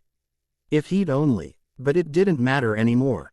Right now, they have to destroy last Hydra base. Report to your stations immediately. This is not a drill. We are under attack. We are under attack. The Avengers are in the process of infiltrating a Hydra base in Sokovia. Naruto clones take a chunk of Hydra soldiers, while real one with Avengers proceeded toward the base. Iron Man decided to fly straight at the base, but quickly hit the invisible wall of energy. Opening square bracket ... Shit. Language. Naruto scolded while punching Hydra soldier in the face. Jarvis, what's the view from upstairs? The central building is protected by some kind of energy shield. Strucker's technology is well beyond any other Hydra base we've taken. Loki's scepter must be here. Strucker couldn't mount this defense without it. At long last, Thor said, punching Hydra soldiers. Natasha knocks out some soldiers. At long last is lasting a little long, boys. As some soldiers shoot at him. Yeah, I think we lost the element of surprise. Opening square bracket ... Wait a second. No one else is going to deal with the fact that Naruto just said, language. I know, Naruto said, throwing exploding kunais at Hydra soldiers, killing them on spot. It just slipped out. Hydra research base, Sokovia. Who gave the order to attack? Strucker demanded as the past few of his soldiers. Herr Strucker, it's the Avengers. They landed in the far woods. The perimeter guard panicked. One of them explained, they have to be after the scepter. Strucker concluded, can we hold them? They are the Avengers. Soldier exclaimed. Deploy the rest of the tanks, Strucker ordered. Yes, sir. Concentrate fire on the weak ones. A hit can make them close ranks. Everything we've accomplished. But we're on the verge of our greatest breakthrough. Strucker ordered loudly. Then let's show them what we've accomplished. Send out the twins. Doctor. List whispered, looking at the twins. No, he replied sternly. They're not ready yet. You sense him, don't you? A man with white hairs asked a woman next to him. Yes, she replies shortly, looking down. Why is he here? And with him? The man wondered bitterly. I don't know. That man is a monster.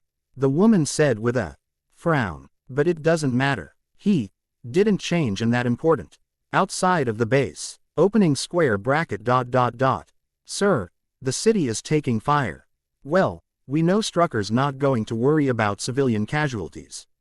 Send in the Iron Legion. Tony ordered. The Iron Legion flies in, to the civilians in the city. This quadrant is unsafe. Please back away. We are here to help. This quadrant is unsafe. Please back away. Please back away. We wish to avoid collateral damage and will inform you when this current conflict is resolved. We are here to help. Back at the Hydra base. We will not yield. The Americans sent their circus freaks to test us. We will send them back in bags. No surrender. Strucker declared and soldiers roared in approval. Then he quietly whispered to Dr. List. I am going to surrender.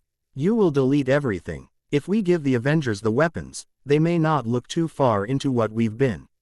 The twins. Dr. List whispered back and Strucker gave him a look. I told you, they are not ready to take on. He hissed, but drive. List pointed his finger at the empty space. Oh no. Outside of the base, one of the twins speeds through the forest and knocks down Barton. Clint slowly gets up and sees the man passing by. He looks at him with a smirk. You didn't see that coming. Man zooms off before Clint can shoot him with an arrow, then Barton gets shot at. Clint. Natasha shouted as she jumped to her friend. Oh God. This looks bad. What happened? Some white-haired dude. Very fast. Clint grunted. The same man knocks down Steve as he speeds past him. We have an enhanced in the field. Steve said as he rushed to the Hydra base. Back to Natasha. She tries to treat Clint wounds, but Hydra soldiers are trying to shoot her. Clint's hit. She dodges another beam. Somebody want to deal with that bunker. She sees Recentrican flying toward the bunker and destroying it upon impact. Thank you. Naruto, I need you here. In flash, he appeared next to them. Crap. This looks bad. Naruto commented, kneeling and examining Barton's wound. Blonde created a single shadow clone and nodded to him. Clone slowly picked up Clint and flashed away. My clone took him back to Avengers Tower. How did that happen? We have some enhanced guy on the field. He's very fast. Natasha replied. I see. We done here, so go to Bruce. With that, Blonde flashed away, leaving Natasha. She quickly rushed to where Hulk was. Naruto appeared on top of the tree and looked at Hydra base. He active his M's and jumped as Susanoo armor embraced his body. He flew to the base and formed Rasengan in his right hand. Susanoo slams it into the force field, breaking it. Blonde smiled and dropped his Susanoo, landing on the base. Drawbridge is down, people. Blonde informed, and he quickly saw Tony flying in. Steve, you said something about the enhanced, right? Opening square bracket ... He's a blur. All the new players we've faced, I've never seen this. In fact, I still haven't. Okay then, let's secure the scepter, Naruto said, making his way to the inside of the base. If possible, we'll deal with him later. Opening square bracket ... Copy that. Stark enters the Hydra base and the soldiers start firing at his Iron Man suit. Guys, stop. We gotta talk this through. Stark shoots down the soldiers using his suit. It wasn't. Hydra soldier whined. Stark finds List and knocks him out. He then steps out of his Iron Man suit. Sentry mode. Tony walks over to the computers. Okay, Jarvis, you know I want it all. Make sure you copy Hill at HQ. I know you're hiding more than files. Hey, Jay, give me an IR scan of the room, real quick. Opening square bracket ... The wall to your left. I'm reading steel reinforcement and an air current. To himself as he walks over to the wall. Please be a secret door. Please be a secret door. Please be a secret door. He pushes and the wall opens up. Yay. He enters through to a secret passageway. With Steve and Naruto. After some time, Naruto and Steve founded Strucker. Baron Strucker. Hydra's #1 thug. Steve commented. Technically, I'm a thug for S.H.I.E.L.D. Strucker retorted. Well then, technically you're unemployed. Naruto remarked with a chuckle.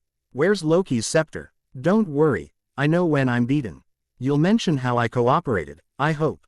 Strucker said, putting his hand on the back of his head. I'll put it right under illegal human experimentation. Suddenly a woman creeps up behind them. Naruto is slightly behind Steve, since a present behind. At first, he was confused, since he couldn't detect any chakra from the person behind them. But still, he prepared his kunai to attack the enemy, only to freeze in his place. He just saw the most beautiful woman in his life. The woman was in her 20s with a long chestnut shade of hairs. She had a light makeup on her face.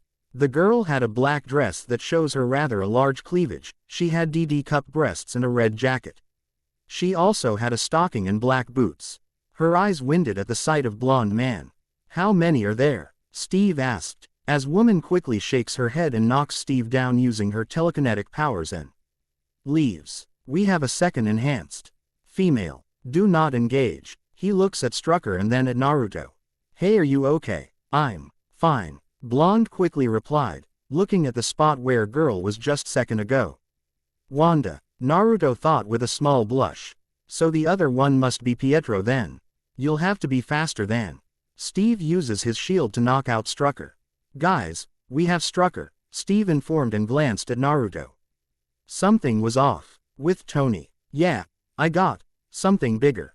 Inside the secret passageway, Tony finds a room with recovered artifacts from the Battle of New York, including a gigantic Chidori Leviathan and some of his Iron Man scrapped armor. He then spots the scepter. Thor, I got eyes on the prize. The same girl creeps up behind him and uses her powers on him. Suddenly the Chidori comes to life, then Stark sees the rest of the Avengers team are all dead. He goes over to Naruto's body to check his pulse when Blonde suddenly grabs him. You could have saved us. Naruto dies but Stark continues to hear his voice in his head. Why didn't you do more? Stark sees that he is in the Chidori realm. That's when he snaps back, biting his lips. Did somebody just put him in genjutsu? It was impossible. There was no one in the room. So he decided to summon his Iron Man glove and grab the scepter. Avengers Quinjet. Natasha interrupts Banner, who's listening to opera with his headphones. Hey, the lullaby worked better than ever, she said with a gentle smile. Just wasn't expecting the code green, he said with a weak smile. If you and Naruto haven't been there, there would have been double the casualties, she said. You know, sometimes exactly what I want to hear isn't exactly what I want to hear. It's strange, Bruce replied, looking away. How long before you trust me? Natasha asked, hiding the fact that she was a bit hurt. It's not you I don't trust, Bruce assured, knowing the tone of her voice. Hey Banner, drive. Cho's on her way in from Seoul. Is it okay if she sets up in your lab? Tony asked, giving Jarvis the wheel over the Quinjet. Yeah, she knows her way around, he replied with shrug. Both Tony and Steve saw Naruto sitting in the corner, thinking very hard. How could this happen? How could I make such a mistake? He thought bitterly. Because I left them. They've become Hydra weapons. Damn it. He punched the wall next to him, making Quinjet shake. Hey, Naruto, Steve called, getting his attention. Are you okay? I'm okay, he replied, annoyed. If something is bothering you, then tell us. We're on the same team, remember? Thor said, looking at Naruto. It's about those enhanced, he admitted, while Tony's eyes winded. You're not saying that they... He trailed off and Blonde noted. Damn, what do you mean, Stark? Steve asked curiously. Those were my disciples, he explained, making everyone gasp. I left the on their 18 birthdays because I didn't want to get them hurt. But in the end, they're used as Hydra weapons. I don't know why. They're strong on their own already. What did I do wrong?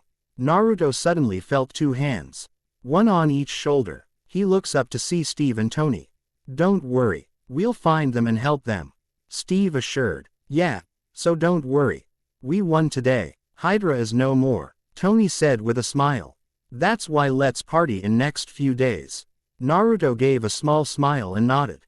He'll get them. That's a promise. They decided to leave Naruto for now and went to discuss few things. Avengers Tower. The Avengers aircraft lands at the Avengers headquarters where Barton was taken to treat his wound. Maria walks up to Stark, Naruto, and Cap. Labs all set up. Boss, Hill informed Tony. Actually, he's the boss. He corrected, pointing at Naruto. I just pay for everything, and design everything and make everyone look cooler. He added with a grin. What's the word on Strucker? Naruto inquired. NATO's got him, she replied, glancing at the group. Do you want to get info about the enhanced? No, there is no need. Naruto waved her off. I know everything about them. Although, I don't know much about their new powers. He's got increased metabolism and improved thermal homeostasis. Her thing is neural electric interfacing, telekinesis, mental manipulation. She informed, and Naruto nodded in understanding. Only Steve looked confused, so Hill decided that rephrasing the statement so he can understand was a good idea. He's fast and she's weird. But Naruto growled, making her chuckle nervously. Ah, right. Barton is healed and ready for your party, guys. Banner's lab. How he's doing? Bruce asked, referring to lying Clint on the medical bed. Naruto clone is beside him and ends his medical ninjutsu. Oh, unfortunately, he's still Barton. Tony joked, making Clint chuckle. Naruto clone smiled before poofing away and real one appeared in his place. That's terrible, right? Naruto said with a grin. He's fine. He's thirsty. All right, look alive, Jarvis. It's play time. We've only got a couple days with this joystick, so let's make the most of it. Update me on the structural and compositional analysis. With that, Tony vanished into his own lab. Bruce went after him and Naruto was left alone. With sigh, blonde look at Clint, who was slowly getting up. Easy there, Clint. It was a bad wound. He warned, but Barton waves him off. I had worse. At that, Naruto sweat dropped. No, you didn't. I remember every wound and you're whining about it. Stop playing tough. Naruto scolded. Take it easy and don't drink too much by the end of the week. Sure, Mom. Clint joked and get on his feet. Gonna see what the rest is doing. Wanna come? Naruto shook his head and Clint rose his eyebrow. Why? I need to do something. Alone, he replied in tone, which causes Clint to nod.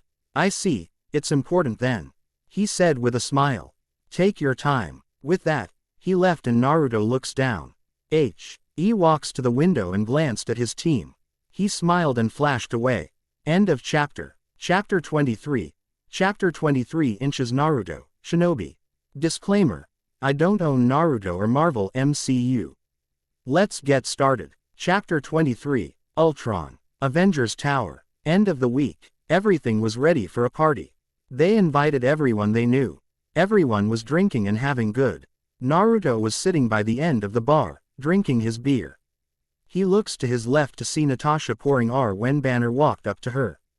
How did a nice girl like you wind up working in a dump like this? Bruce joked, which caused her to smile and Naruto to chuckle. Fella did me wrong, she replies, taking a sip of her drink. You got a lousy taste in men, kid, Bruce remarked with a chuckle. He's not so bad. Well, he has a temper. Deep down he's all fluff. Fact is, he's not like anybody I've ever known. All my friends are fighters. And here comes this guy, spends his life avoiding the fight because he knows he'll win. She explained and Bruce gave small smile. Sounds amazing, Bruce said, scratching the back of his head. He's also a huge dork. Banner looks embarrassed. Chicks dig that. So what do you think, should I fight this, or run with it? Run with it, right. Or, was he? What did he do that was so wrong to you? At that point, Bruce wasn't sure what to say. Not a damn thing. But never say never. Natasha walks away. That was cute, Naruto commented, shocking Bruce.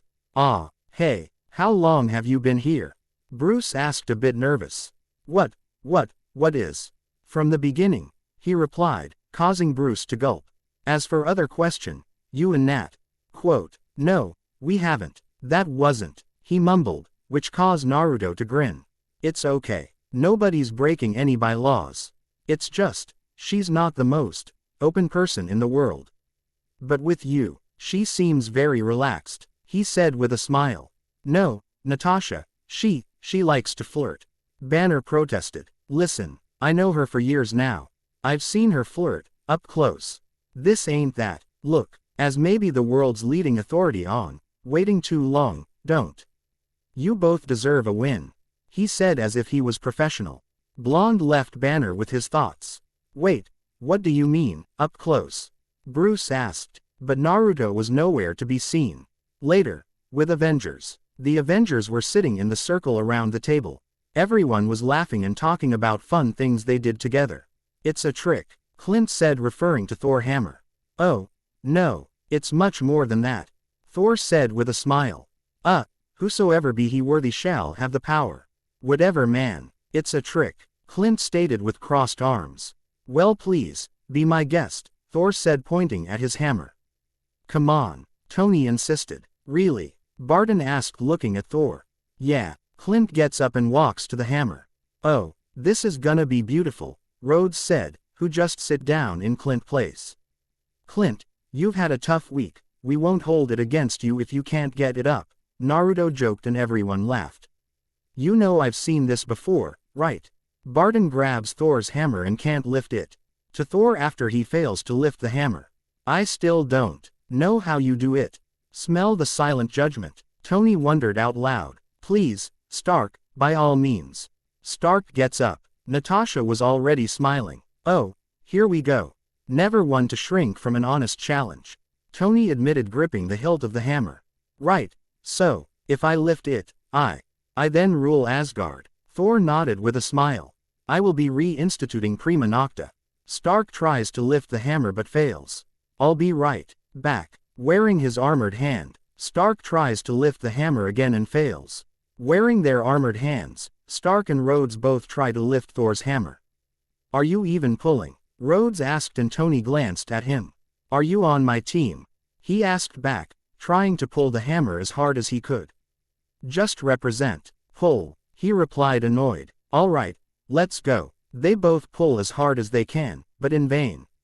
Banner tries to lift the hammer. He roars trying to change to the Hulk but fails, and everyone but Natasha and Naruto stared at him warily. They grinned. Next Steve gets up to try. Come on, Steve. Naruto coughed. As Steve starts pulling on the hammer and manages to budge it a little, Thor looks a little alarmed. Steve still fails to lift it. Thor laughs with relief. Maybe someday. All are efference to the man who wouldn't be king, but it's rigged. Tony snorted, while Clint chuckled. You bet your ass, Clint said and Stark pointed at him. Naruto, he said a bad language word. At that Naruto sighed and looked down. Did you tell everyone about that? Tony chuckled at Blonde's sweat dropped. I won't see the end of this, do I? The handle's imprinted, right? Like a security code. Whosoever is carrying Thor's fingerprints, is, I think, the literal translation. Tony wondered while Thor laughed. Yes, well that's a very, very interesting theory. I have a simpler one. He gets up and tries to lift his hammer. But Naruto grabs it and lifts it himself, shocking everybody. You're all not worthy. Something along those lines, right? Naruto asked with the look and everyone said, burn. Suddenly there's a loud screeching noise, causing everyone to cover their ears. They let their hands down as it fades. A broken Iron Legion armor shows up. Worthy? No. How could you be worthy?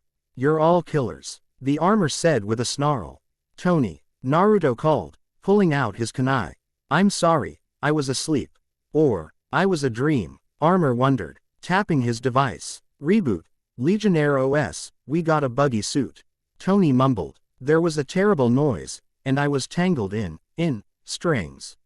I had to kill the other guy. He was a good guy. Armor moved around looking at his missing arm and few strings like lines hanging on it. You killed someone? Steve asked narrowing his eyes at the armor. Wouldn't have been my first call. But, down in the real world, we're faced with ugly choices. Armor said looking straight at Avengers. Who sent you? Thor demanded while Hill prepared her gun. I see a suit of armor around the world. Armor replayed Tony words. Ultron. Bruce concluded looking at shocked Tony. In the flesh, Ultron said proudly. Or, no, not yet. Not this, Chrysalis. But I'm ready. I'm on a mission. What mission? Natasha inquired. Naruto charged Chidori in his left hand and glared at Ultron with his Sharingan. Peace in our time. Suddenly the Iron Legion bots smash through the walls and attack the team. Burst after landing on top of Natasha. Look at her as. The Iron Legions continue to attack the rest. I'm sorry. He apologized with a blush. She blushed too and said, "Don't turn green." "I won't," he assured. Naruto jumps at the Iron Legion armor and cuts it with his Chidori. Clint throw cap his shield as he launches himself at the Iron Legion armor. After 2 minutes, Avengers was done with Iron Legions. That was dramatic. I'm sorry, I know you mean well. You just didn't think it through. You want to protect the world, but you don't want it to change. How is humanity saved if it's not allowed to evolve? Ultron picks up one of the dismembered Iron Legions. With these puppets, there's only one path to peace. The Avengers' extinction. Suddenly Thor throws his hammer at Ultron and smashes him to pieces. After Thor destroys his body, Ultron started singing. "I had strings, but now I'm free. There are no strings on me, no strings on me." Banner Lab. All our work is gone. Ultron cleared out, used the internet as an escape hatch. Bruce said, clenching his hand. "Ultron." Naruto repeated slowly, walking back and forward. Steve leaned on the table and looked at Tony intensely. "Ultron. He's been in everything. Files, surveillance. Probably knows more about us than we know about each other." Natasha said, running through the computer. "Maybe except for Naruto. He's in your files, he's on the internet. What if he decides to access something a little more exciting?" Rhodes wondered. Tony with Bruce basically screw up everything. Nuclear codes. "Look, we need to make some calls, assuming we still can." "Nukes. He said he wanted us dead." Natasha stated. "He didn't say dead, he said extinct," Steve corrected, with crossed arms. "He also said he killed somebody," Clint added, nursing his shoulder. "One of Iron Legion throws him at wall pretty hard. But there wasn't anyone else in the building." Maria Hill said, confused. "Yes, there was." Stark bring up the now destroyed 3D image of Jarvis consciousness. "This is insane." Bruce looking sadly at the image of Ya's first line of defense. "He would have shut Ultron down, it makes sense." Naruto stated, as he stops and looks at everyone. "No, Ultron could have assimilated Jarvis. This isn't a strategy, this is rage." Suddenly, Thor grabs hold of Stark by his throat and holds him up. "Come on, use your words, buddy," he said to Thor, who snarled. "I have more than enough words to describe you, Stark," he hissed, as Naruto looked straight at him, sending his ki at Thor. "Drop him," he demanded, and so Thor let go of Tony. Trail went cold about 100 miles out, but it's headed north, and it has the scepter. Thor reported. "Now we have to retrieve it, again. The genie's out of that bottle. Clear and present as Ultron." Natasha said, looking at Tony. "I don't understand. You built this program. Why is it trying to kill us?" Maria asked, and Stark starts laughing. Banner subtly shakes his head at him to get him to stop. "Do you think this is funny?" Steve demanded angrily. "No, it's probably not, right? Is this very terrible? Is it so? Is it so? It is. It's so terrible," he replied, looking at the Avengers. "This could have been avoided if you hadn't played with something you don't understand." Thor stated, pointing at Stark's face. "No, I'm sorry. I'm sorry. It is funny. It's a hoot that you don't get why we need this," Tony said, angry, confusing Naruto and rest of Avengers. "Tony, maybe this might not be the time to." Bruce tried to stop Tony, but he waves him off. "Really? That's it? You just roll over, show your belly, every time somebody snarls?" he asked, glaring at him.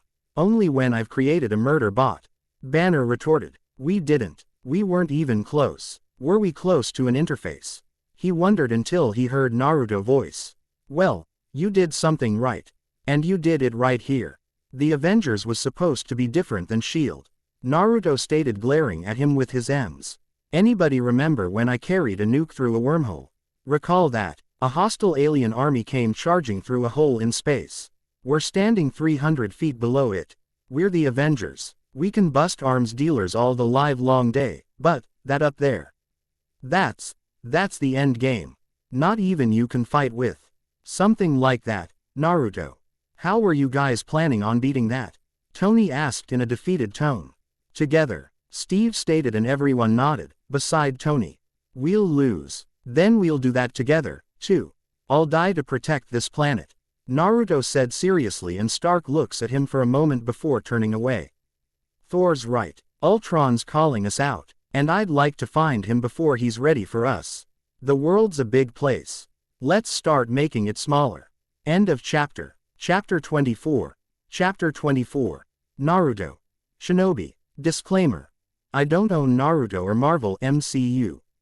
Let's get started. Chapter 24. Reunion. Sokovia. Church. With Pietro and Wanda, the twins walk into a church feeling something strange coming out of it. It wasn't chakra, but something close to the energy of powers they had now.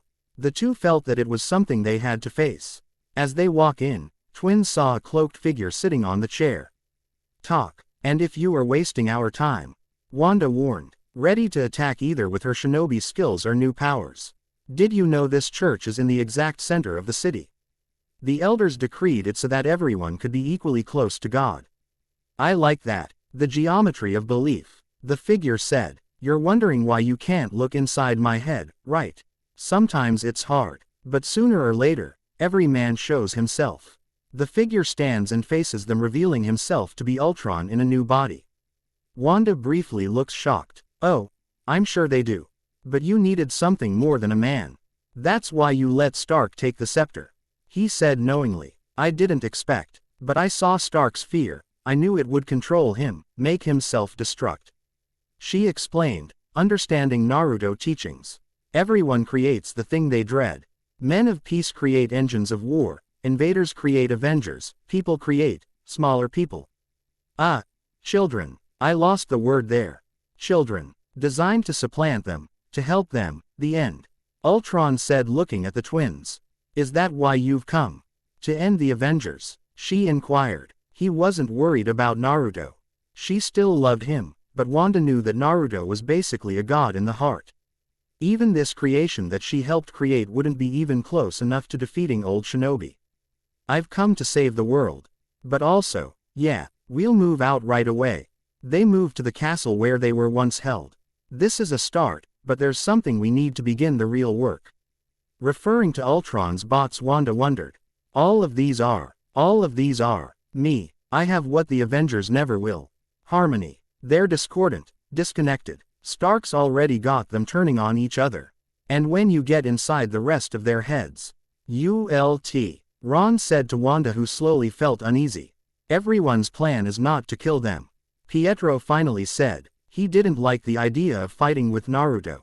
He only wanted Stark death and nothing more. Peter also wanted to know why Blonde never told them anything about Stark being the responsible for his parents' death. And make them martyrs. You need patience. Need to see the big picture. Ultron replied with a chuckle. I don't see the big picture, I have a little picture. I take it out and look at it every day. He said sadly, and Ultron caught that. You lost your parents in the bombings. I've seen the records, he said, faking his sympathy. The records are not the picture.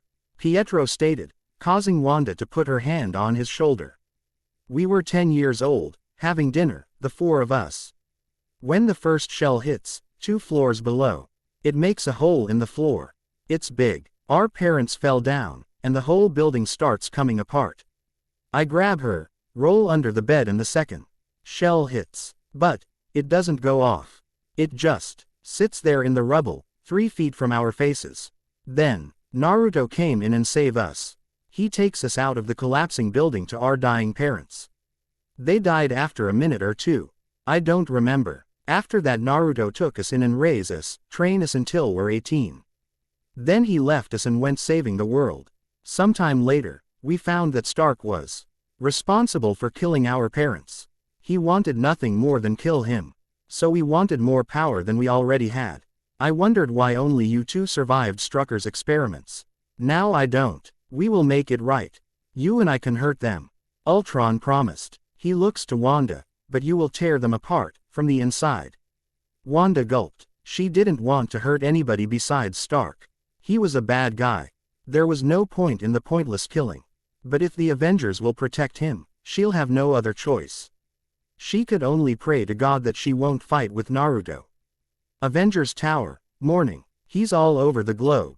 Robotics labs, weapons facilities, jet propulsion labs, reports of a metal man, or men, coming in and emptying the place. Maria informed, walking into a room full of Naruto clones and rest of Avengers. Fatalities? Steve asked worriedly. Only when engaged. Mostly guys left in a fugue state, going on about old memories, worst fears, and something too fast to see. He explained, while one of Naruto looks down. Wanda and Pietro. Damn it. Naruto slams his hand on the table. Well, that makes sense, he'd go to them, they have someone in common. Not anymore. She hands Naruto a tablet showing a photo of Strucker's dead body with the word, peace, written in blood on the wall next to him. He then called the rest to see the picture. What is it? Tony asked, looking at the tablet. Oh, nice graffiti. A message. Ultron killed Strucker. Naruto said in a grave tone. This is a smokescreen. Why send a message when you've just given a speech? Natasha wondered, not really understanding. Strucker knew something that Ultron wanted us to miss, Steve concluded. Everything about Strucker was erased, Bruce informed. So the team went through the physical files they had on states. Well, Strucker had a lot of friends. Steve commented. Well, these people are all horrible, Bruce added, showing pictures of various men. Wait, I know that guy. Banner passes to Tony the photo he was looking at. From back in the day. He operates off the African coast, Black Market Arms.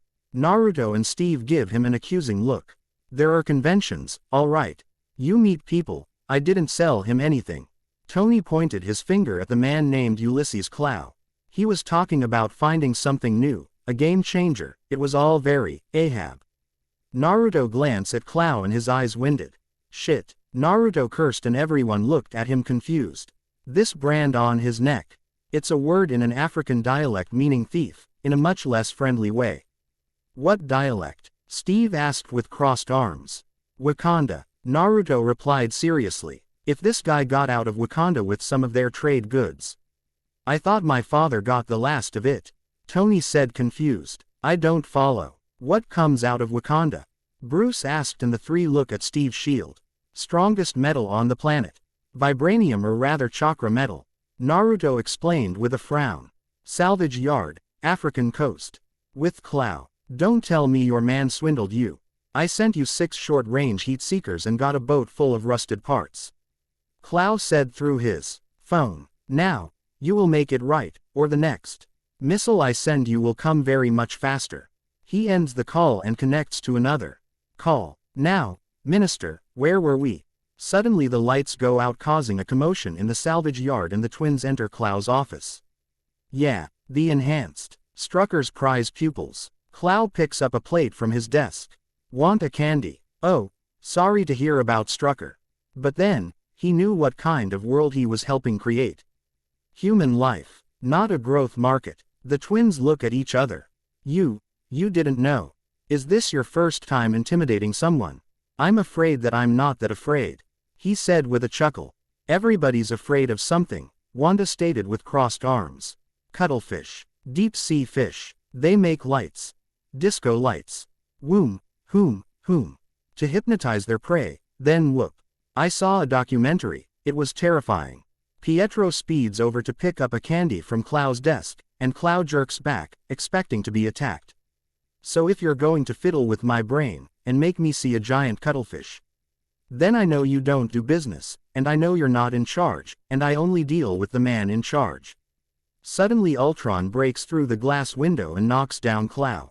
There is no man in charge. Let's talk business. They walk out of the office. Clow gives Ultron some vibranium from his stash. Upon this rock, I will build my church. Vibranium. You know, it came at a great personal cost. It's worth billions. Ultron chuckles and remotely puts money in Clow's bank account. Now, so are you. Is it all under your dummy holdings? Finance is so weird, but I always say, keep your friends rich and your enemies rich, and wait to find out which is which. Ultron said, looking down at Clow. Stark. Clow stated with the snarl. What? Ultron asked confused. Tony Stark used to say that, to me. You're one of his. Klaus glared at, while Ultron frowned. What? I'm not. He grabs Clow. I'm not. You think I'm one of Stark's puppets, his hollow men. I mean look at me, do I look like Iron Man? Stark is. Suddenly he chops off Clow's arm. I'm sorry. I am so. Ooh. I'm sure that's going to be okay. I'm sorry, it's just I don't understand. Don't compare me with Stark. He kicks Clow down the stairs. It's a thing with me. Stark is, he's a sickness. Stark appears in his Iron Man suit.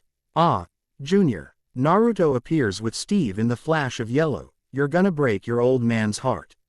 If I have to, Ultron retorted and glared at Stark. Please, we don't have to revert to violence and break anything, Naruto said looking at both Pietro and Wanda. They tried not to look at him. Clearly you've never made an omelet, Ultron stated with a smirk.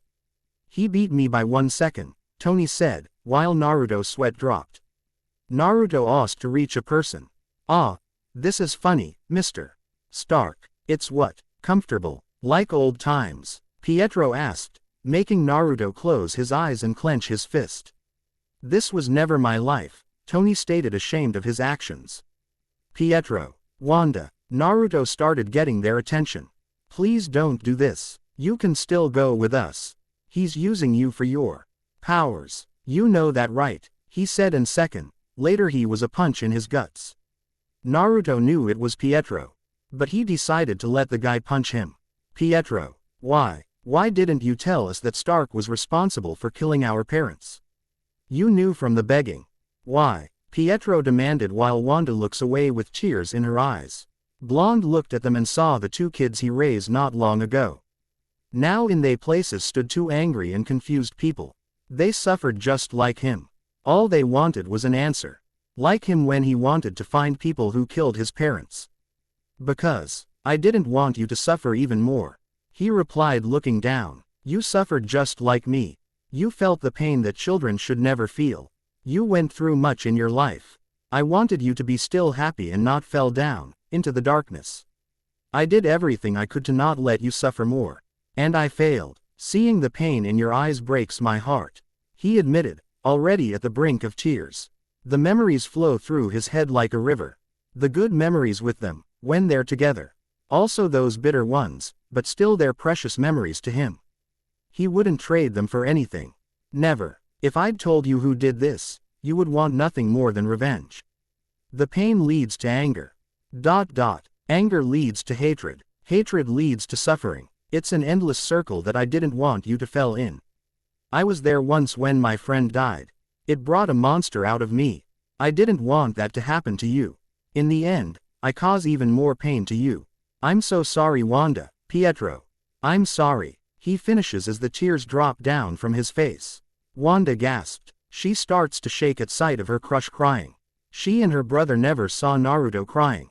Never. It pains her so much to the point where she could have a heart attack. One part of her wanted to rush to him, hug him and let him cry on her shoulder, telling him that she didn't hate him and that she forgives him. But the second part didn't want to be near Stark. She couldn't understand why Naruto was with him of all people. End of Ost. Oog. Naruto Uzumaki. God's righteous man, pretending you care about them. You left them alone and didn't visit him. I bet. I can't physically throw up in my mouth, but, Ultron said, which caused Naruto to get his teeth and glare at him with his Sharingan. He really wanted to pierce his head with his Chidori. If you believe in peace, then let us keep it, Steve said looking at Ultron, hiding his worry about Naruto. I think you're confusing peace with quiet. Ultron snorted. What's the vibranium for? Tony asked, ready to attack. I'm glad you asked that because I wanted to take this time to explain my evil plan. Suddenly Ultron pulls Iron Man to him with his magnetic power and shoots a beam toward him, sending him flying back at the wall. The Iron Legions appears out of nowhere and attack the Avengers. Thor, Natasha, and Clint appears too and start to attack them. Naruto just stood there as everyone was around was fighting. Twins look at Naruto and take their battle stances. Blonde gives a long sigh, before looking at them with tired eyes. Come. End of chapter. Chapter 25. Chapter 25. Naruto. Shinobi. Disclaimer. I don't own Naruto or Marvel MCU. Let's get started. Chapter 25. Our feelings. Salvage yard. African coast come. Naruto said quietly to the twins. Pietro tapped into his speed and dashed at Naruto. A crack of electricity formed around his right hand. Chidori, the jutsu that Naruto taught him on his and her sister's 14th birthday. He prepared to pierce his right D was caught by Naruto's tight grip. His eyes winded in horror at the sight of Naruto Mangekyo penetrating his soul. Naruto quickly flips him and slam him down. Pietro gritted his teeth and used his bloodline, swirl release to teleport away. He appeared beside Wanda, who just looked at Naruto with tears. Is that all? Naruto asked with a tired sigh. I thought that with new powers you got stronger. But you seem to be like before I left. Shut up. Pietro yelled, dashing again at Naruto, but this time he avoided the blonde block. He tried to kick him, but he passes through him. Naruto pulls of his kunai and attacks Pietro, who blocked it with his own one. Naruto pushes him and Pietro lost balance, grab his jacket and throw him away with enough force to knock him off. Naruto lost 3 nostalgia. He then went after Wanda, who ed her new and old power to push him away. Naruto was pushed at all and got closer to her. Suddenly a crash of their power causes a blinding light that consumed them. They found themselves in a new surrounding. The place looks like heaven. There's no ground, just purely white ground, clouded sky, and a sun. They look at each other for what seems like hours. Tired and old sight versus worried and painful sight. Naruto, listen, Before she could finish, Wanda was embraced by Naruto. She gasped and looked up and saw forming tears in his eyes. Don't. I should say sorry, he said, his tone showing the pain inside of him.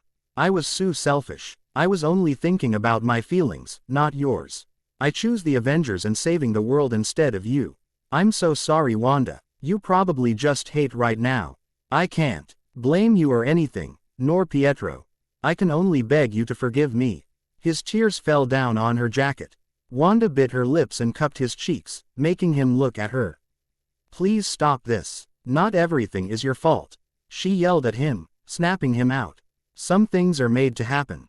You can't control the destiny and people lives around. Just because they are around doesn't mean that they will die. Look at Captain America, he was your friend, right? She asked and he nodded.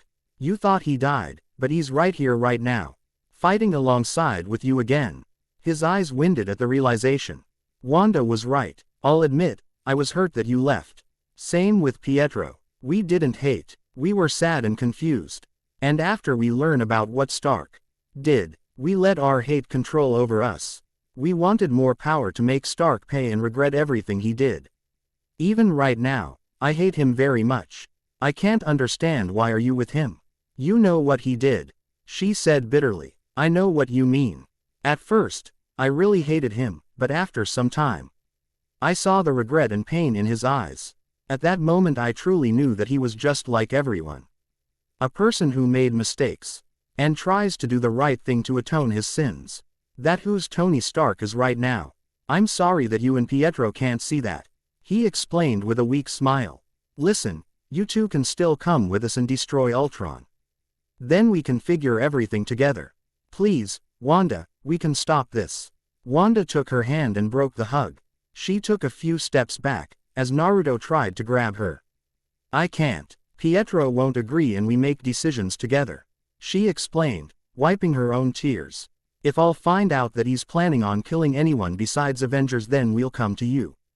Okay. With a sigh and small smile he nodded.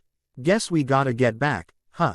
Yeah, he replied shortly before a flash of light blinded them.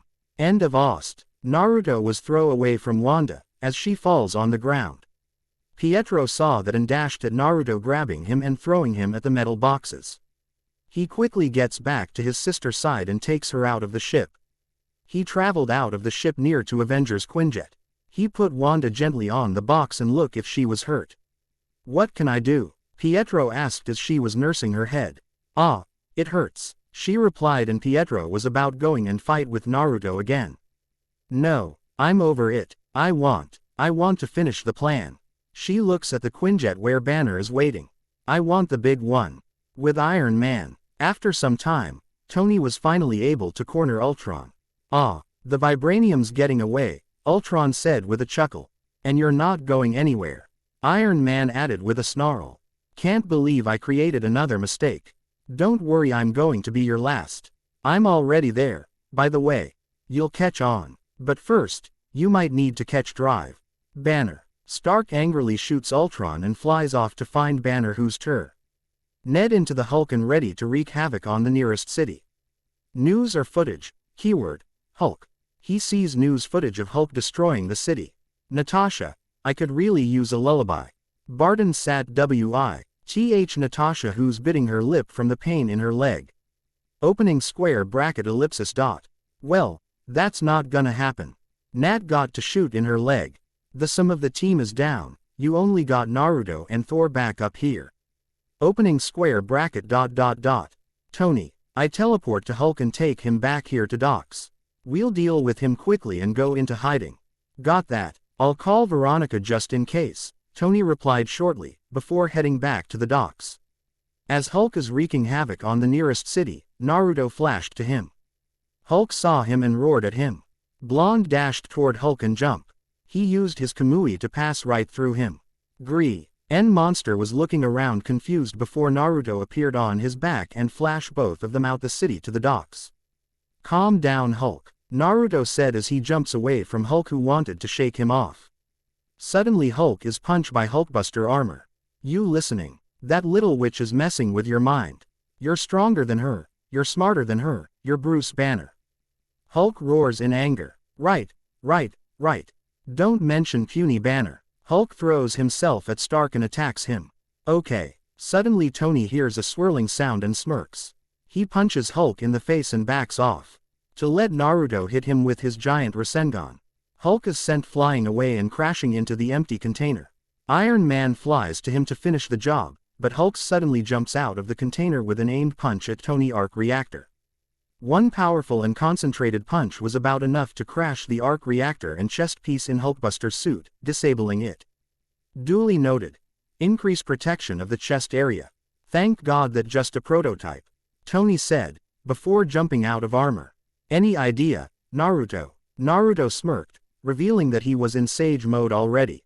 About one, he replied shortly. Kongo Fusa. Suddenly adamantine chains shoot out of the ground and wrap themselves around Hulk's body.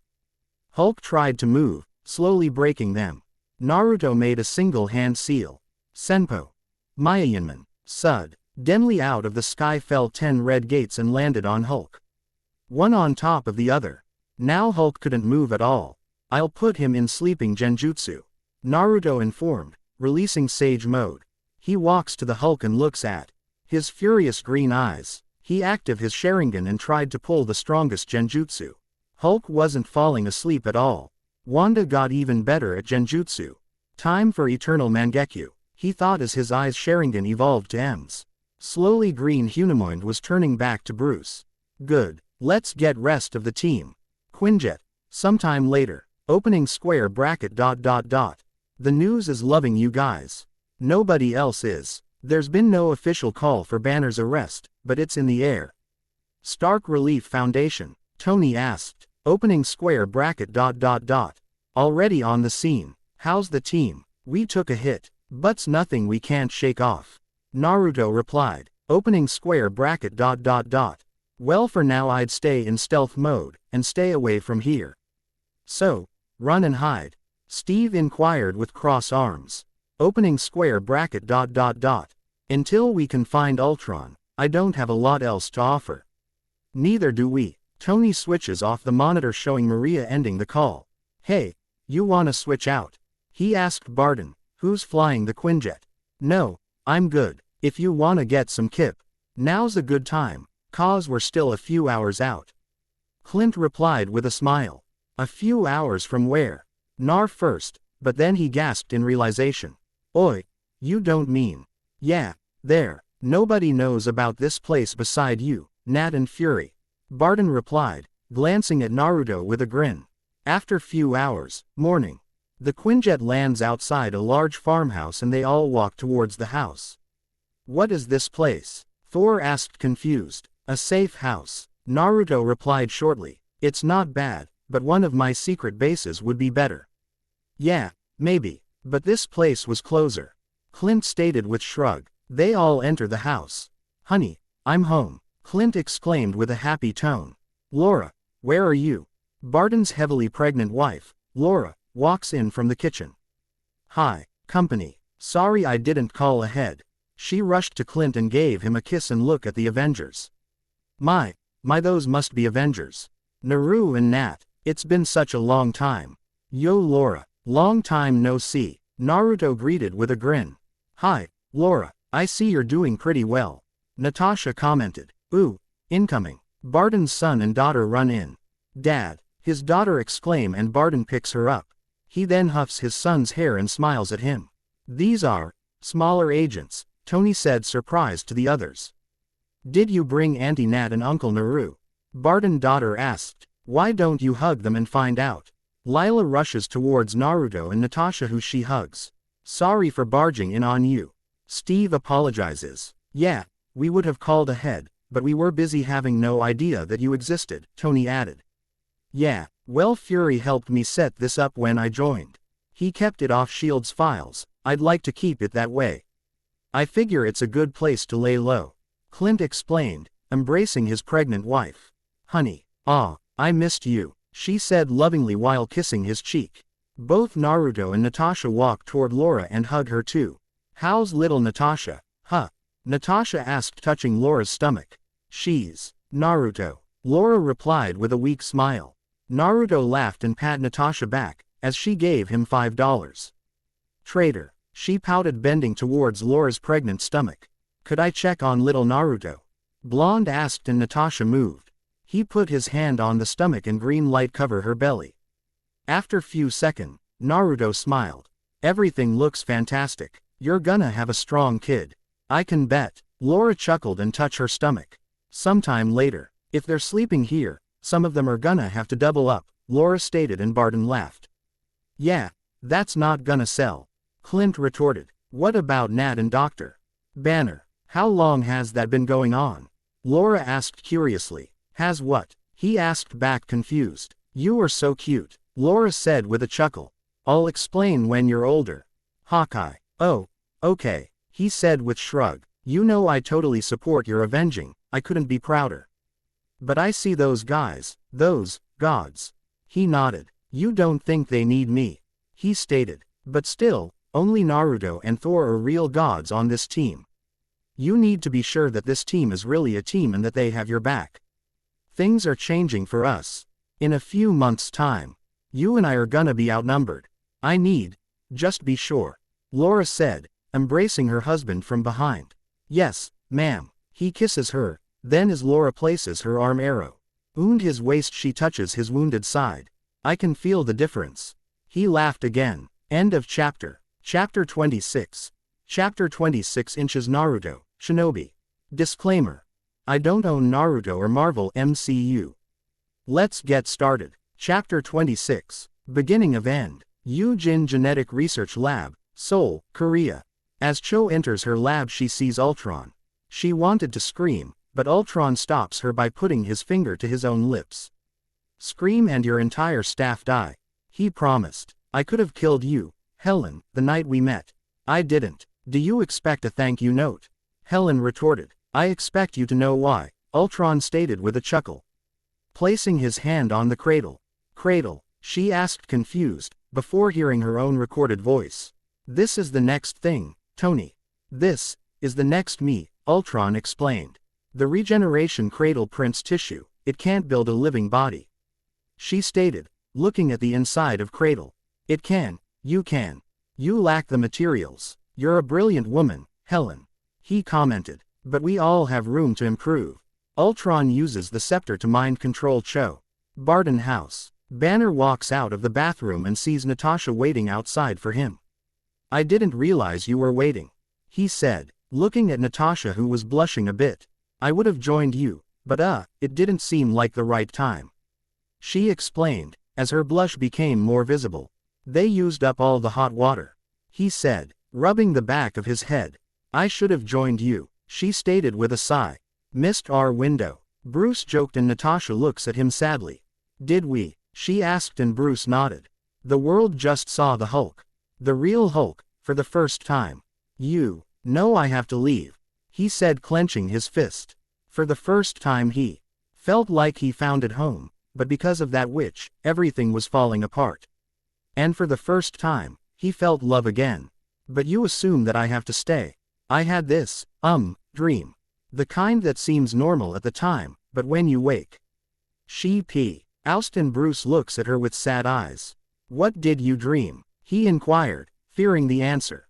That I was an Avenger. That I was anything more than the assassin they made me. She explained and Bruce frowned. I think you're being hard on yourself. Despite whatever happened in your past, I think you're a great person, Bruce stated, causing her to chuckle. Here I was hoping that was your job. She leans close to him, causing him to blush. What are you doing? He mumbled as she hugs him. I'm running with it, with you. If running's the plan, as far as you want. She said cutely, which caused his heart to melt. Natasha, where can I go? Where in the world am I not a threat? Bruce protested. You're not a threat to me. She stated firmly. But the world will become treat to you. I can't put you into this. I finally have to feel for somebody and I simply can't. His eyes winded, when Natasha pressed her lips against his own. He wanted to push her away, but he couldn't. He wanted to do his for a long time and now he can't push her away. Outside of the house, Steve and Stark are chopping wood outside Barton's house. Thor and Naruto were outside too, playing with kids and telling them about their tales. Earth's mightiest heroes pulled us apart like cotton candy. Steve commented with a bitter chuckle. Seems like you walked away all right, Tony stated. Is that a problem? Steve asked, narrowing his eyes at Stark. I don't trust a guy without a dark side. Call me old-fashioned, Tony replied with shrug. Well, let's just say you haven't seen it yet, Rogers assured. You know Ultron is trying to tear us apart, right? Tony asked and Steve nodded. Well, I guess you'd know. Whether you tell us is a bit of a question. At that Stark gave long sigh. Banner and I were doing research. He explained. That would affect the team, Steve added. That would end the team. Tony corrected. Isn't that the mission? Isn't that the why? We fight, so we can end the fight, so we get to go home. Every time someone tries to win a war before it starts, innocent people die. Every time, Steve assured and Tony looked away. Suddenly Naruto appeared in the flash of yellow. Boss is calling you to the house. Clone said and poofed away. They looked at each other and nodded. Both went into the house to see the whole team around the table. There was also Nick Fury who leaning on the doors. I get it, Maria Hill called you. Right, was she ever not working for you? Tony asked. Tony, please stop, Naruto said. Let's hear what he has to say. Artificial intelligence. You never even hesitated, Nick stated with disappointment. Look, it's been a really long day, like Eugene O'Neill long, so how's about we skip to the part where you're using? Tony said, making everyone to sigh. Look me in the eye and tell me you're going to shut him down, Nick demanded. You're not the director of me, SSED arms. But I am, Naruto said, standing up. So what's your answer? Tony didn't reply, making Naruto clench his fist. Well, I'm not the director of anybody. I'm just an old man, who cares very much about you. Nick said, making everyone look at him. And I'm the man who killed the Avengers. Tony said, making everyone confused. I saw it. I didn't tell the team, how could I? I saw them all dead, Nick. I felt it. The whole world, too. It's because of me. I wasn't ready. I didn't do all I could. The Maximoff girl, she's working you, Stark. Playing on your fear. At that Naruto looked down with closed eyes. I wasn't tricked, I was shown. It wasn't a nightmare, it was my legacy. The end of the path I started us on. He admitted with a frown. You've come up with some pretty impressive inventions, Tony. War isn't one of them. Nick said pointing his finger at him. I watched my friends die. You'd think that'd be as bad as it gets, right? Nope. Wasn't the worst part. Tony replied gritting his teeth. The worst part is that you didn't, Nick concluded crossing his arms. Tony, we won't die so easily. Naruto stated. Just because Wanda show you something, doesn't mean it'll happen. I've seen much in my life. People die, you won't stop that. But that doesn't stop the new generation to take the place the previous one. Someday, they will come new heroes. I'll probably guide them someday. But right now, we'll have to save the world. As a team, friends, and family. We'll do whatever it takes to save people's lives. Do you understand? Naruto asked. Tony looked at the whole team and slowly he smiled. He nods and everyone smiles. Ultron took you folks out of play to buy himself time. My contacts all say he's building something. The amount of vibranium he made off with, I don't think it's just one thing. Nick concluded, scratching his beard. What about Ultron himself? Steve asked. He's easy to track, he's everywhere. Guy's multiplying faster than a Catholic rabbit. Still doesn't help us get an angle on any of his plans though. Nick retorted with a snarl. He's still going after launch codes. Natasha asked. Who was clinging to Bruce? Yes, he is, but he's not making any headway, Nick replied. I cracked the Pentagon's firewall in high school on a dare, Tony admitted with a chuckle. Yeah, well, I contacted our friends at the Nexus about that, Nick said, raising Naruto's eyebrow. Nexus? Steve asked confused. It's the World Internet Hub in Oslo, every byte of data flows through there. Fastest access on Earth, Bruce explained. So what did they say? Clint asked, picking up her daughter.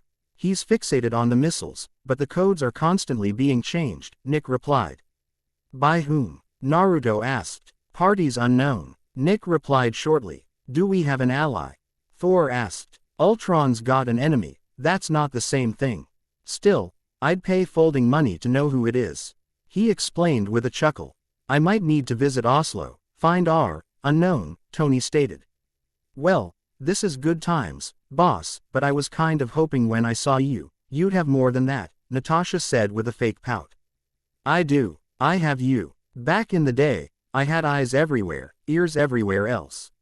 Here we all are, back on Earth, with nothing but our wit, and our will to save the world. So stand, outwit the platinum bastard, Nick said seriously. Naruto doesn't like that kind of talk. Natasha chirped. Come on Nat. Natasha smiles mischievously at him. So what does he want? Nick wondered out loud. To become better. Better than us, Steve stated. He keeps building bodies. Person bodies. The human form is inefficient. Biologically speaking, we're outmoded. But he keeps coming back to it. Tony explained. When you two programmed him to protect the human race, you amazingly failed, Natasha said shaking her head, making Bruce chuckle nervously. They don't need to be protected. They need to evolve. Ultron's going to evolve, Bruce stated with a frown. Wait, you don't mean, has anyone been in contact with Helen Cho? Naruto asked and everyone tensed. Eugene Genetic Research Lab, Seoul. Back in Korea, Cho is creating a new body for Ultron. It's beautiful. The vibranium atoms aren't just compatible with the tissue cells, they're binding them. And S.H.I.E.L.D. never even thought. Cho said amazed and Ultron chuckled. The most versatile substance on the planet and they used it to make a frisbee. Typical of humans, they scratch the surface and never think to look within. Ultra. On breaks open the scepter's blue gem and a yellow gem that was inside floats out and lands in his hand. He places it in the head of the body. Barden Farm. I'll take Natasha and Clint, Steve said, looking at Naruto, Tony, and Nick. All right, strictly recon. I'll hit the Nexus, I'll join you as soon as I can. Tony said, I'll send my clones with all of you. I have the idea where our main battle will be. Naruto said and they nodded. If Ultron is really building a body, he'll be more powerful than any of us. Maybe beside Naruto, an android designed by a robot. Steve stated, you know I really miss the days when the weirdest thing science ever created was me. I'll drop Banner and Thor off at the tower. Nick informed. Do you mind if I borrow Ms. Hill? She's all yours, apparently. What are you gonna do? Tony asked. I don't know. Something dramatic, I hope. He replied smirking. I'm gonna finish reflooring that sunroom as soon as I get back, Clint promised to his wife. Yeah, ND then you'll find another part of the house to tear apart. She retorted while hugging him. No, it's the last project, I promise. He kisses her. Later Laura watches them fly off in the Quinjet. Nexus Internet Hub, Oslo, Norway. A hacker who's faster than Ultron. He could be anywhere, and as this is the center of everything, I'm just a guy looking for a needle in the world's biggest haystack. Tony said with a smirk. How do you find it? One of Naruto clones asked. Pretty simple. You bring a magnet. He starts playfully singing as he conducts his search. "Oh, I'm decrypting nuclear codes and you don't want me to," he said, referring to other people around. "Come and get me." Korea with Cho and Ultron. "Cellular cohesion will take a few hours, but we can initiate the consciousness stream.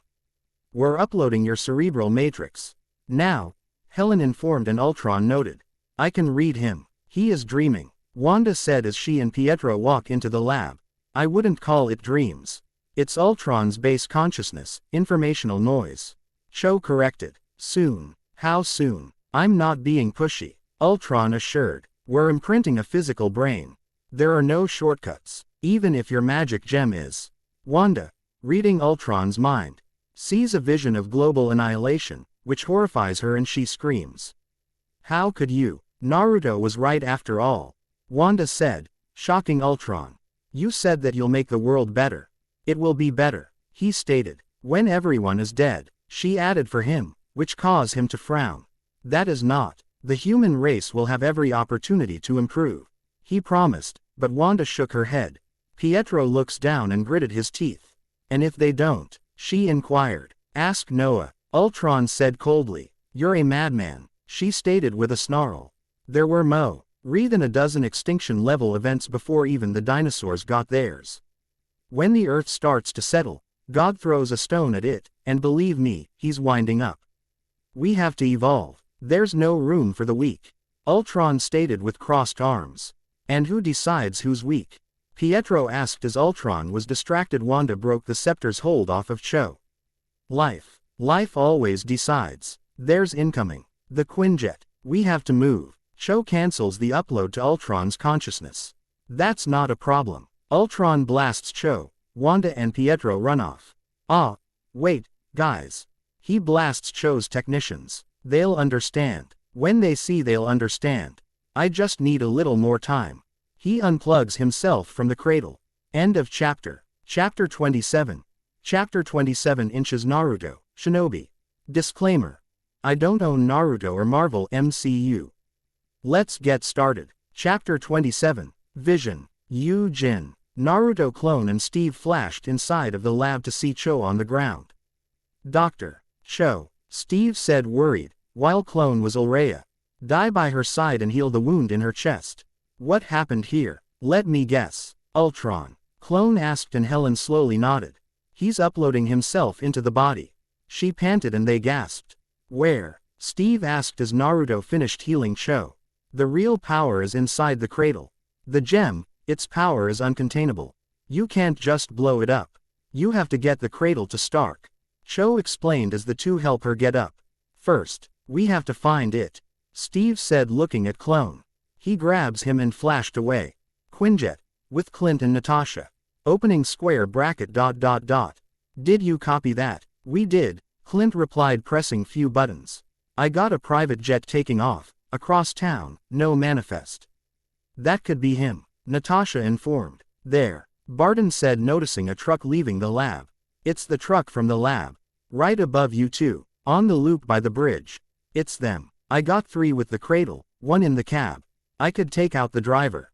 Opening square bracket ... Don't. If the truck crashes, the gem could level the city. We need to draw out Ultron." On streets, Naruto and Steve jump onto the roof of the truck, causing Ultron to lose his concentration. Ultron gave a annoyed snarl. No, no, no, no, no. Leave me alone." He blasts the truck door as Clone and Steve try to enter. Clone uses his Kamui to avoid the blast and enters the truck. "Naruto, you bother me." Clone grinned and jumped straight at Ultron, easily avoiding his minions. He grabs Ultron and leaves an only final message. "I'm leaving things to you," he said, before wrapping him and Ultron.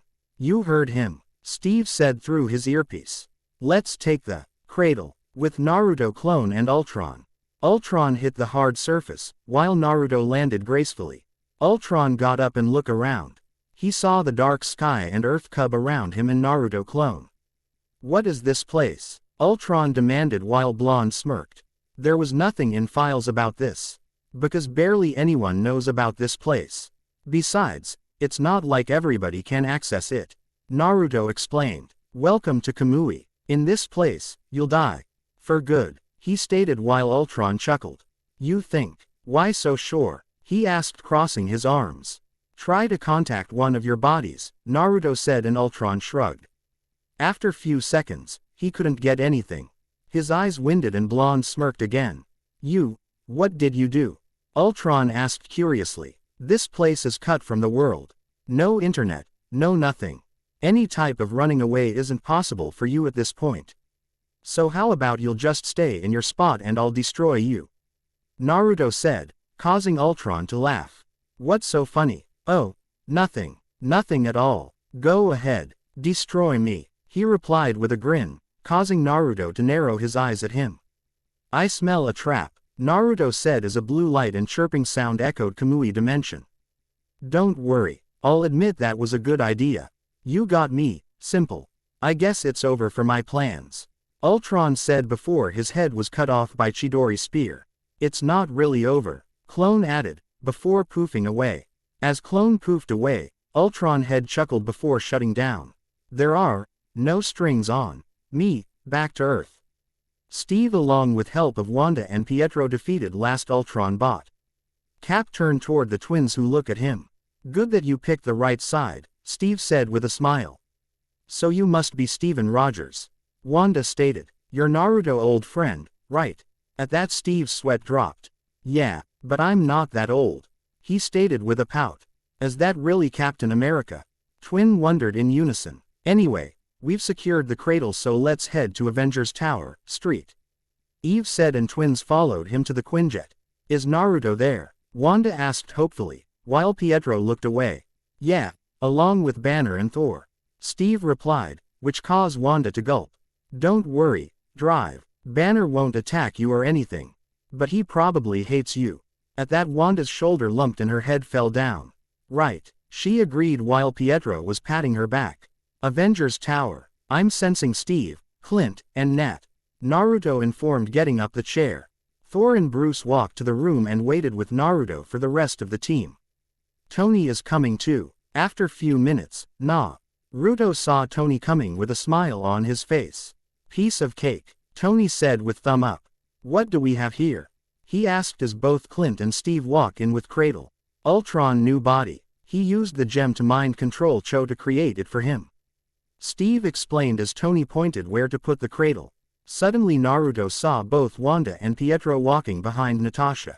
Nat walked toward Bruce and hugged him in front of everyone, making him blush. On the other hand, Naruto was looking at the twins with a smile on his face. Wanda, Pietro, Naruto said, getting Pietro attention. He looks at him and bit his lip. Naruto, listen to me. Before Pietro could finish, Naruto hugged him and Wanda. Both Bruce and Tony decided to leave and get into the work on the cradle. It's okay. I'm the one who should apologize, Blonde said with a happy tone. He broke the hug and got a better look at the two. What the hell happened to your hair? Did you bleach them or something? He demanded, making Pietro gulp and another chuckle. No, that's a side effect of. At that, he got a hard pat on the back and almost fell over. I'm messing with you. You look kinda cool with them, Naruto assured with a grin. Thanks, Pietro said, scratching the back of his head. Suddenly they saw a light coming out from the Banner lab.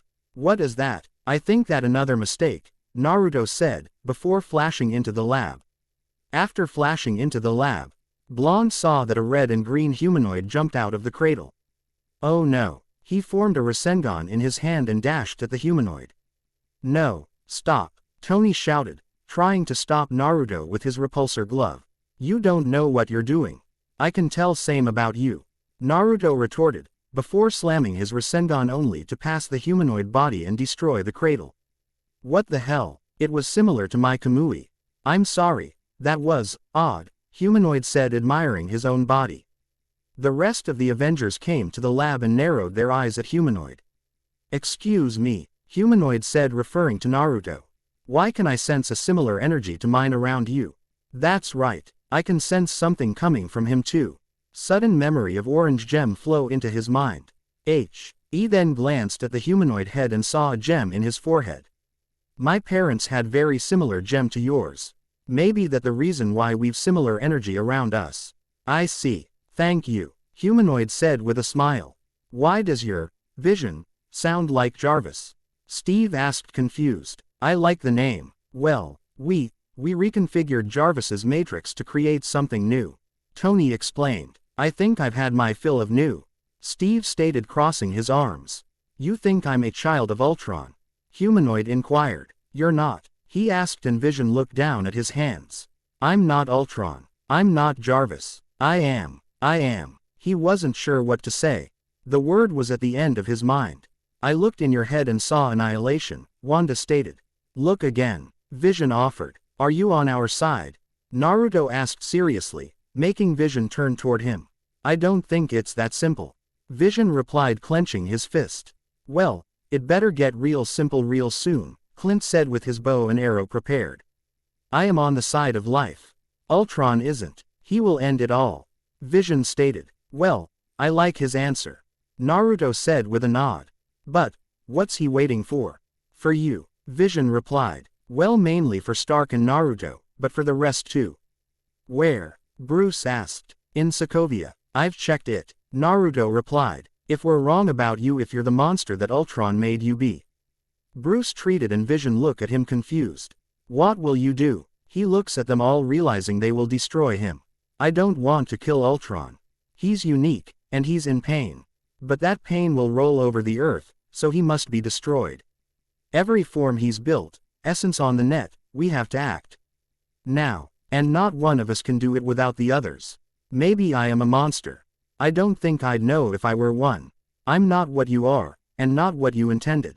So there may be no way to make you trust me. But we need to go. He holds up Thor's hammer and hands it to him. Vision walks off and everyone stares in shock. Well, he bought me. Naruto started with a dry chuckle. Right. Thor pats Stark on the shoulder. Well done. Naruto asked departure of the front line. Listen up everyone, 3 minutes. Get what you need. They all start getting ready to leave. Stark loads up Friday into his Iron Man suit now that Jarvis is no longer available. Opening square bracket ... Good evening, boss. No way we all get through this. If even one tin soldier is left standing, we've lost. It's gonna be blood on the floor. Tony stated, gazing at the sunrise. I got no plans tomorrow night, Steve said with a chuckle. I get the first crack at the big guy. Iron Man's the one he's waiting for. Tony said with a sigh. That's true, he hates you the most. Naruto and Vision said in unison as they walked past. Well, they bonded quickly. Steve said with a smile. Sokovia, sometime later. Closing square bracket. Ultron knows we're coming. Odds are we'll be riding into heavy fire, and that's what we signed up for. But the people of Sokovia, they didn't. So our priority is getting them out. Naruto said through an earpiece as his clones went into the city. Pietro speeds into the Sokovian police station. We're under attack. Clear the city, now. No one takes this seriously, so Pietro returns. Takes a shotgun and starts shooting in the air. Get off your asses. Wanda uses her mind powers on the people of Sokovia to get them to evacuate. All they want is to live their lives in peace. And that's not going to happen today. But we can do our best to protect them. And we can get the job done, and find out what Ultron's been building. We find Romanoff, and we clear the field. Keep the fight between us. Ultron thinks we're monsters and we're what's wrong with the world. This isn't just about beating him. It's about whether he's right. Naruto added to further motivate his team. Opening square bracket ... Boss, your man's in the church. I think he's waiting for you. Stark flies into the church and land on the ground. He looks around to see much bigger Ultron than before. Come to confess your sins. Ultron asked with a chuckle. I don't know, how much time you got? He asked back, feeling a little small. Like a mouse, looking at the big cat. More than you, Ultron stated. Have you been juicing? A little vibranium cocktail. You're looking, I don't wanna say, puffy. At that Ultron laughed. You're stalling to protect the people. At that Iron Man chuckled. Well, that is the mission. Did you forget? He retorted. I've moved beyond your mission. I'm free. Suddenly the vibranium core he's placed beneath the floor erupts. What? You think you're the only one stalling? Opening square bracket ... There's the rest of the vibranium. Function. Still unclear. This is how you end, Tony. This is peace in my time. Ultron's army of robots starts attacking the city as everyone is evacuating. They came out of the rivers, the ground and houses, breaking them apart. Avengers. Naruto called with his mighty voice. Assemble. End of chapter. Chapter 28. Chapter 28. Naruto. Shinobi. Disclaimer. I don't own Naruto or Marvel MCU. Let's get started. Chapter 28. Save the world. Sokovia. Church. Naruto lost eternal sleep. After some time, Vision finds Ultron. He flies into the church and hovers above the ground. Ultron. Vision greeted, glancing at the core and Ultron. My Vision. They really did take everything from me. Ultron said sadly, clenching his fist. You set the terms, you can change them. Vision stated, all right. They start battling it out. Friday. The Vision. Tony asked, looking at the fight in awe. Opening square bracket ellipsis dot. Boss, it's working. He's burning Ultron out of the net, he won't escape through there. You shut me out. You think I care. You take away my world, I take away yours. Ultron said as he activates the vibranium core and the earth around Sokovia start to shake and break. Friday. Tony asked flying out of the church. Opening square bracket dot dot dot. Sokovia's going for a ride. As Sokovia is being destroyed. Do you see the beauty of it, the inevitability? You rise, only to fall. You, Avengers, you are my meteor. My swift and terrible sword, and the earth will crack with the weight of your failure. Purge me from your computers, turn my own flesh against me. It means nothing. When the dust settles, the only thing living in this world will be metal. Ultron declared, as the earth falling in around. Opening square bracket ellipsis dot. The vibranium core has got a magnetic field, that's what's keeping the rock together. If it drops, Tony asked worriedly. After stopping, he blasted few Ultron bots and saw Naruto clones attacking a small battalion. Opening square bracket dot dot dot. Right now the impact would kill thousands. Once it gets high enough, global extinction. Stark flies towards the city and a building starts to collapse as the ground shakes. Opening square bracket dot dot dot. That building's not clear, the 10th floor. Stark flies in to find a family still in their apartment. Hi, okay, get in the tub. Stark flies the family in the tub out of the collapsing building. Opening square bracket ellipsis dot. I got airborne, heading up to the bridge. Naruto. Cap you got incoming, Tony informed. With Naruto clone and Steve.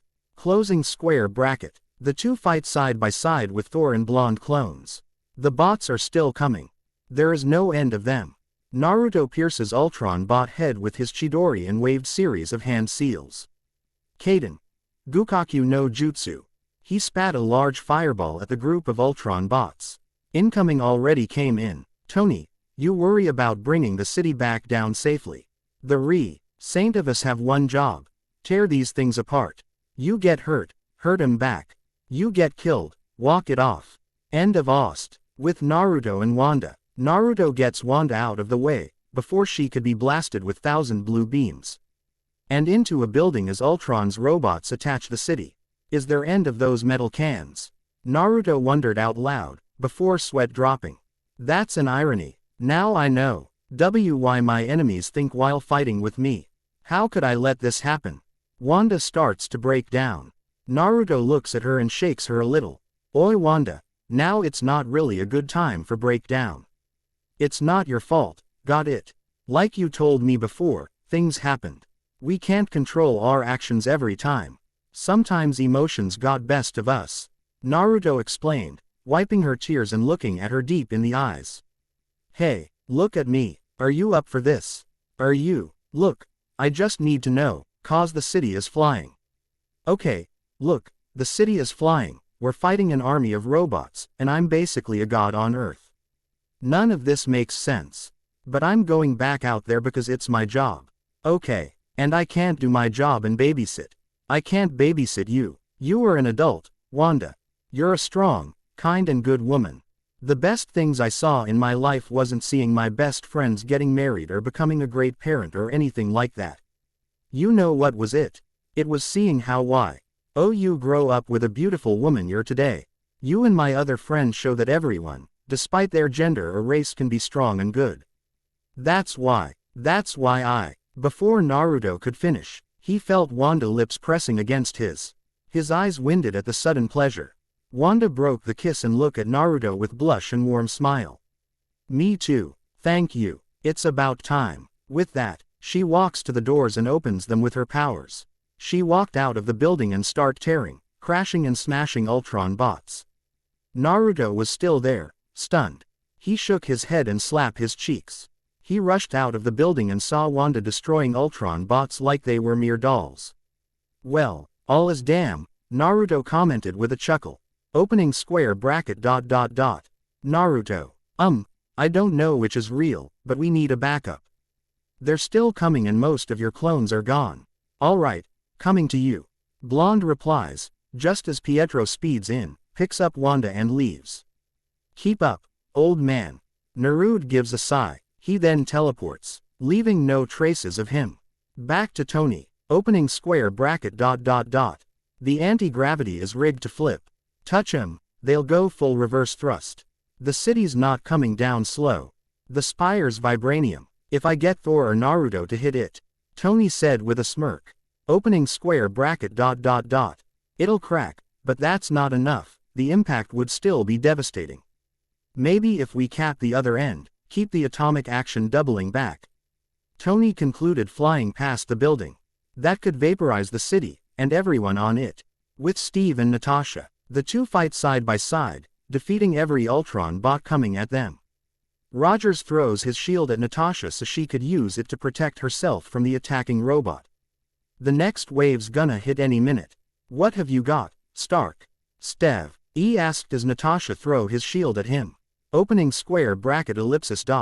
Well, nothing great. Maybe a way to blow up the city. That'll keep it from impacting the surface if you guys can get clear.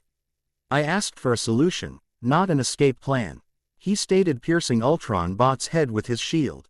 Opening square bracket ... Impact radius is getting bigger every second. We gonna get civilians out. Where is Naruto? Opening square bracket ...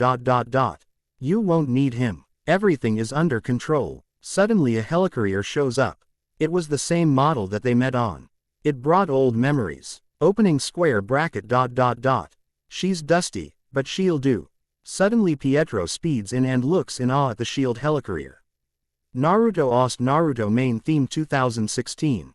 This is shield, he asked as Naruto flashed next to him. This is what shield's supposed to be, Naruto replied with a warm smile. This is not so bad, Pietro commented. As the lifeboats fly out of helicarrier. Let's load 'em up, Naruto commanded, creating shadow clones. They all head toward civilians and flashed back. Sokovia Church, with Thor and Ultron. Both Thor and Ultron were fighting at the church. Suddenly, Ultron grabs Thor by the throat and lifts him up. You think you're saving anyone? I turn that key and drop this. Rock a little early and it's still billions dead. Even you can't stop that. Ultron stated with a dark chuckle. I am Thor, son of Odin, and as long as there is life in my breast, I am running out of things to say. Are you ready? Vision uses Thor's hammer to hit Ultron. Vision then throws the hammer back to Thor. It's terribly well balanced, Vision stated. Thor chuckled at that. Well, if there's too much weight, you lose power on the swing, so. Vision nodded his head, understanding the meaning of his words. As Tony was flying around the whole city, he finally came up with the idea. I got it. Create a heat seal. I can supercharge the spire from below. Stark fights off the robots from the helicarrier's lifeboats. A heat seal could work with enough power. Naruto, Thor, I got a plan. Iron Man exclaimed. We're out of time. They're coming to the core. Okay, guys, if civilians are safe, then head to the church. Iron Man informed. Opening square bracket ... Already on it. Avengers, time to work for a living. With that, Iron Man heads straight to the church and helps protect the core. You good? Pietro asked his sister, as the rest of the team joins Thor and Vision. Yeah, she replied as she stood with Naruto next to her with a blush. Pietro shook his head with a chuckle. Romanoff, you and Banner better not be playing hide the zucchini. Tony joked as the two lovebirds joined the team. I see Bruce is already in the suit. Relax, Shellhead, not all of us can fly. What's the drill? She asked, glancing at Tony. This is the drill. If Ultron gets a hand on the core, we lose. Tony explained, pointing at the vibranium core. Ultron shows up. He hovers outside of the church with a smirk on his face. Is that the best you can do? Thor shouted as Ultron summons his army of robots to join him. You had to ask, Steve said, glancing at Thor. Now I really do know how it's like to be attacked by the same face. Naruto started with a dry chuckle. You don't scare us. I can make even more clones. Really? Same goes for me. This is the best I can do. This is exactly what I wanted. All of you, against all of me. How are you going to stop me? Ultron asked with a soft chuckle. Well, like the old man said. Together. Suddenly a golden fire covers Naruto's whole body. Everyone stares at him, as various patterns and cloak appear on his body. It's time, Kurama. Like you told me before, I can't run away from who I am. Hearing that, Kurama chuckled and felt his chakra being taken by his Jinchuriki. Everyone, let's kick Ultron ass. Then they all fight off Ultron's attacking robots. They were coming from everywhere. It was hard for the human eye to catch even a glimpse of what was happening. Naruto created multiple Rasengans and used chakra arms to grab as many Ultron bots as possible. Hulk was smashing, slamming and ripped robots apart. Natasha, Steve, Thor, and Clint used their respective weapons to destroy the bots. Both Vision and Iron Man started shooting at them with energy beams. The twins used their new powers and shinobi skills to easily defeat robots. Ultron in rage flies at Vision and they battle it out. Vision used the laser beam from his forehead to push Ultron back. Naruto, Iron Man and Thor that and they join him. Thor used his lighting, Iron Man his repulsor beam and Naruto was charging his Rasengan. Combined efforts of Iron Man, Thor, and Vision cause Ultron armor to melt. As soon as they finish, Ultron can barely stand. Then Naruto Rasengan changed color from blue to dark purple. You know, with the benefit of hindsight. Suddenly Naruto appears in front of Ultron and bends a little. Eat this. Biju Rasengan, he exclaimed, slamming his Rasengan on Ultron's chest. It started to pierce his body until it touches at heart core and destroyed it. Then Ultron's body exploded into millions of pieces. With a sigh, Naruto turns his Biju mode off and look at his left. He sees Ultron bots running away from him. After them, we can't let them escape. Ultron, Thor, and Iron Man flies out and takes down every one of Ultron bots. We gotta move out. Even I can tell the air is getting thin. You guys get to the boats, I'll sweep for stragglers, be right behind you. He said before flashing away. What about the core? Clint asked, looking at the said core.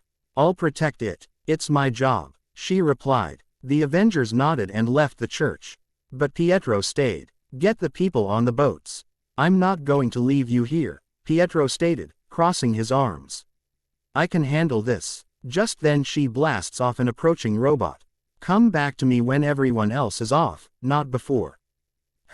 Pietro hummed amused. Wanda snorted. You understand? She asked, putting her hand on her hips. You know, I'm 12 minutes older than you. Wanda chuckles. Go. With Pietro speeds out and leaves his sister alone. With Tony. Opening square bracket ... Boss, power levels are way below opt. Re-route everything. We get one shot at this. Tony said with a small gulp. Barton and Natasha are making their way to the lifeboats. I know what I need to do. The dining room. If I knock out that east wall, it'll make a nice workspace for Laura, Put up some baffling. She can't hear the kids running around. What do you think? She asked and Natasha laughed. You guys always eat in the kitchen anyway. She retorted and Clint chuckled. No one eats in a dining room. They finally reach the lifeboats. We don't have a lot of time. So get your ass on a boat, Natasha said, before jumping out the car and heads toward Hulk. Gets onto one of the lifeboats but notices a woman calling out for her brother. Castell, we were in the market. Castell. Barton runs off to find the boy. Lifeboats. Opening square bracket ... Thor, I'm gonna need you back in the church. Is this the last of them? Thor asked referring to the people getting onto the lifeboats. Yeah, everyone else is on the carrier. Steve assured, looking after people getting onto the lifeboats. You don't have to worry. I'll take out the city. They heard Naruto's voice and quickly get into the lifeboats. Pietro, who found Clint and the small boy, also got into the lifeboats with them. With Naruto clone, Narind Wanda via Kamui and took her with him. What they didn't say, a single Ultron bot that activated the vibranium core. With real Naruto. The real Naruto stood in the giant lake in his Biju mode. He looks up to see that city was falling. Suddenly Kurama avatar formed and stood on the lake. Kurama avatar looks up and opens his mouth. A giant dark purple orb formed around his mouth and 4 wind-like blades formed in the orb. Naru, to rose his hands and point his hands at the falling city. Cho Biju Rasenshuriken. Biju Rasenshuriken shoots out of Kurama avatar mouth and flies toward the city. Not a minute later, Rasenshuriken exploded upon impact, destroying the whole city. There was nothing left out of it. There was only a falling dust. It's over, he said with a smile. Then he drops his Biju mode and flashed out of the lake. End of Ost. With Vision and last Ultron bot. You're afraid, Vision stated. Suddenly there was a flash of yellow and Naruto appeared next to Vision. Of you too, he retorted. Of death, you're the last one, Naruto said, crossing his arms. You were supposed to be the last, he said, referring to Vision. Stark asked for a savior, and settled for a slave. I suppose we're both disappointments. Ultron chuckles at that. I suppose we are, he said in an amused tone. Humans are odd. We think order and chaos are somehow opposites, and try to control what won't be. But there is grace in our failings. I think you missed that. Naruto started with a light chuckle. That's what we are. Humans are doomed, Ultron said with a snarl. Yes, but a thing isn't beautiful because it lasts. It's a privilege to be among them. Vision said sagely. You're unbearably naive, Ultron said and shook his head. Well, I was born yesterday. As Ultron goes to attack him, Vision uses the Infinity Stone in his head to destroy him. A few days later, Barton decided to retire and went back to his farm. Tony built the new Avengers facility in upstate New York. Naruto looks through the pictures and sees picture of Clint's third son. Naruto Nathaniel Barton. Fat, he stated with laughter. Then he goes through another picture. Naruto smiles and then grins. It was a picture of both Bruce and Natasha on a cruise to Hawaii. The two retired too. After everything, they wanted to finally rest. But if needed, they're ready to get back. Pietro, on the other hand, he went back to Sokovia and helped people rebuilding and cleaning the mess Ultron created. Just like others, if needed he'll help them. With Steve, Tony, and Thor. The rules have changed, Steve stated with a sigh. We're dealing with something new, Tony added. Well, the Vision's artificial intelligence. Steve started with a chuckle. A machine, Tony said with shrug. So, it doesn't count? He asked curiously. No, it's not like a person lifting the hammer. Stark stated with laughter. If he can wield the hammer, he can keep the stone. It's safe with the Vision in these days, safe is in short supply. Thor, referring to Ultron. Do you really have to leave? Steve asked as they went outside of the base. I have no choice. I need to learn more about those stones. Something is coming and it's bad. If I find something, I'll contact you. With that, he rose his hammer and Rainbow Beam took him away. It burns a circle that he was standing second ago. That man has no regard for lawn maintenance. I'm gonna miss him though. And you're gonna miss me. There's gonna be a lot of manful tears. Tony said as they walk over towards Stark's car. I will miss you, Tony, Steve said honestly. Yeah, well, it's time for me to tap out. Maybe I should take a page out of Barton's book and build Pepper a farm, hope nobody blows it up. Tony said with a chuckle. The simple life, Steve said stunned. He didn't expect that from Tony. You and Naruto will get there one day, Tony assured with a smile. Especially with Naruto that he got this girl. I don't know, family, stability.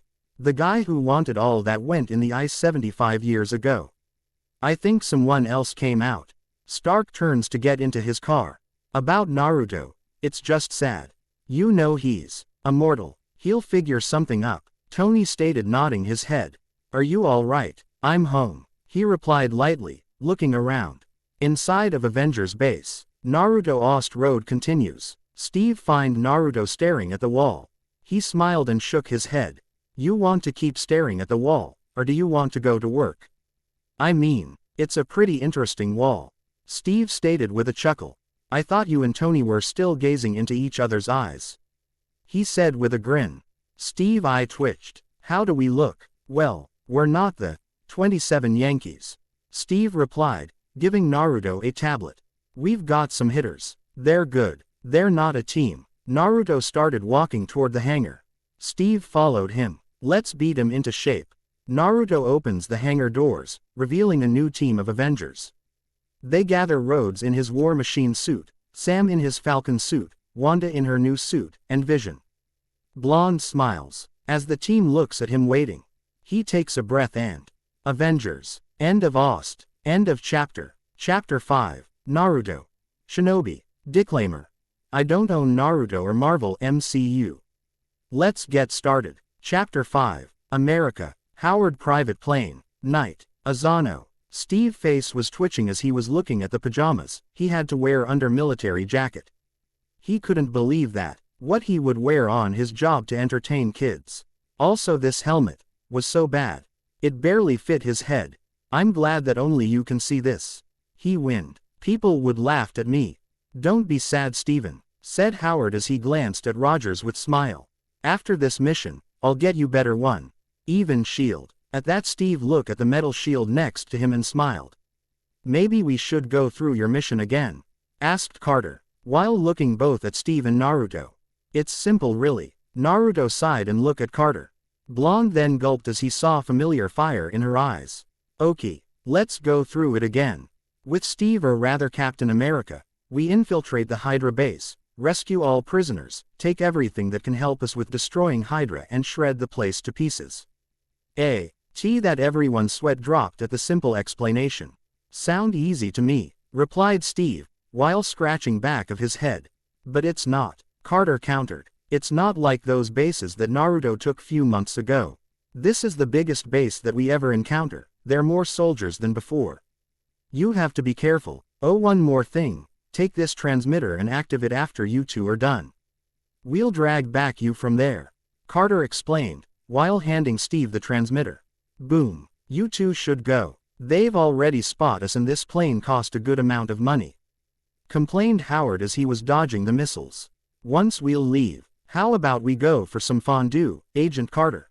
At that everyone deadpanned. Okay, Captain America, let's head and kick some Hydra asses, said Naruto as he put on his face mask. After you, Shinobi, he replied with grin. Then Blonde opened the doors and both jumped from the plane. They've jumped without parachutes, right?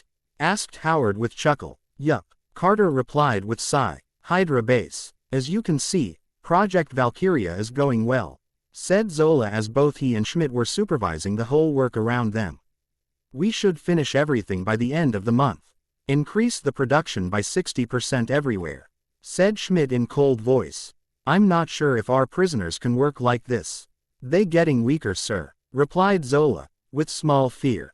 Then we'll get new prisoners, he snorted, while glancing at shorter men. Zola's eyes winded as he saw that Schmidt's own eyes become red for a second, before returning to usual brown color. Get back to work, Zola, he added, while leaving Zemo alone and angry. Outside the base, with Naruto and Steve. Both were hiding in the bushes and watching the base from safe place. Carter was right about more Hydra soldiers. But for Naruto it was nothing. But he was kinda worried about Steve. It was his first serious mission going through of all these soldiers. I haven't expected this many, he asked, while counting the amount soldier on the outside of the base. Don't worry, I have a jutsu for this problem, he assured his friend with grin and thumb up. Then he made single hand seal. Kurigakure no jutsu. Suddenly thick mist appeared and blinded soldiers around. They yelled to stay in guard, while both friends smirked and disappeared in Shunshin. After few seconds several thumps could be heard, as mist was vanishing. Both Captain and Shinobi stood next to each other, while smirking. Light weights, snorted Naruto, while looking at death and unconscious soldiers. Steve still couldn't bring himself to kill anybody, no matter how guilty the person was. Let's move, Captain. With that they went to one of the back doors and entered the base. They found themselves in laboratory with few scientists and soldiers. They've decided to went with stealth and took few things from the table near them. Then they head to prison cells and Naruto killed 2 guards with his shurikens. Then both Naruto and Steve took keys from the guards and throw them to prisoners. One of them narrowed their eyes at the 2 and asked, "And who are you 2 supposed to be?" "Captain America, Shinobi. Nice to meet you," he said cheerfully. "Excuse me," other asked. Few minutes later all prisoners were set free. All formed a circle around both Naruto and Steve. "Does anyone know James Bucky Barnes?" asked Captain America with concern. "Are there more prisoners?" asked Shinobi. "There is one medical unit and I don't know if he's still alive. I saw that guard took him to West Wing of base," answered a chubby men with ginger mushate and a hat. "I see. Captain, go and grab Bucky, while I'll take them outside for little fun," he said to Steve, while grinning to soldiers who smirked at thought of fight. Rogers noted and left, while Naruto told them to follow him. Just as they got out, Naruto created a few shadow clones to take out first group of Hydra soldiers. After disarming them, he killed them and throw their weapons to escaping prisoners. He then saw 2 tanks heading towards them. Bore right pointing arrow tiger blonde went throat hand seals and exclaimed, "Doden! Yomi Numa!" With that sudden swamp appeared on the way of tanks. Just as they were about to shoot tanks fell 2 swamp and second later exploded. He smirked, before he saw that few ex-prisoners were surrounded by Hydra soldiers. Naruto leapt, going to series of hand seals snake right pointing arrow ram right pointing arrow monkey right pointing arrow boar right pointing arrow horse right pointing arrow tiger. Kaden. Enden. Then blonde spat a fire bullet toward the group of Hydra soldiers igniting them in fire. They screamed and fell on the ground and tried to extinguish the fire, but it was futile. After that he heard footsteps heading toward him. He turned his Sharingan eyes to the left and saw incoming Hydra soldiers. He grinned. Ned and went into another series of seals dragon right pointing arrow tiger right pointing arrow hare. Sweden. Mizorapa. A water gushed from Naruto mouth like a waterfall, which sent soldier flying. Then his hand erupted with electric. Ity and Shinobi throw needles made out of lighting. Chidori Senbon. Those needles killed the soldier by piercing their necks. Shinobi saw that few ex-prisoners were able to stole Hydra tanks and drive them toward gates. He smiled, before he heard explosion coming from inside of the base. He cursed and started to look for Steve. "Where the hell are you?" he thought, while trying to sense him. Steve W. as still in the base and he wasn't alone. There were 2 more people around him. So he decided to flash to him, since Captain had his Hiraishin Kunai. Naruto quickly found himself standing next to Steve and his friend Bucky Barnes. "There you're. What the hell are you still doing here?" he asked, but Steve didn't turn him. "Oi, what are you staring at?" "That would be me," replied familiar voice in German accent. He turned his eyes to Schmidt who was standing with Zola on the other side of the bridge. His eyes winded in horror at the sight of the ruler of Hydra. It wasn't the fact that Schmidt instead of normal skin had a red skull. It were his eyes. "It's great to see you again. You gotta be kidding me," thought Kurama, who woke up from his slumber.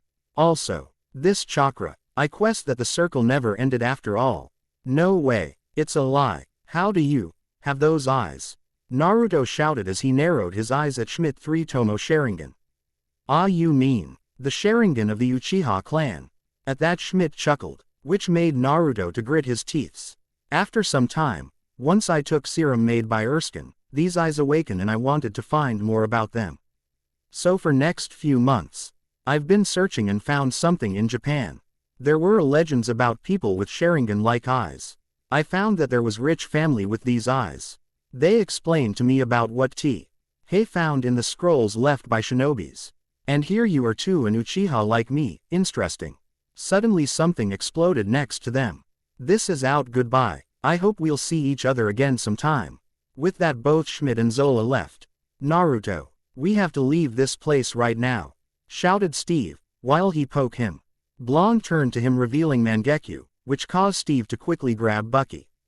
They quickly warped into the vortex and left the falling base. All 3 appeared outside of the base. Naruto was still staring at the falling Hydra base.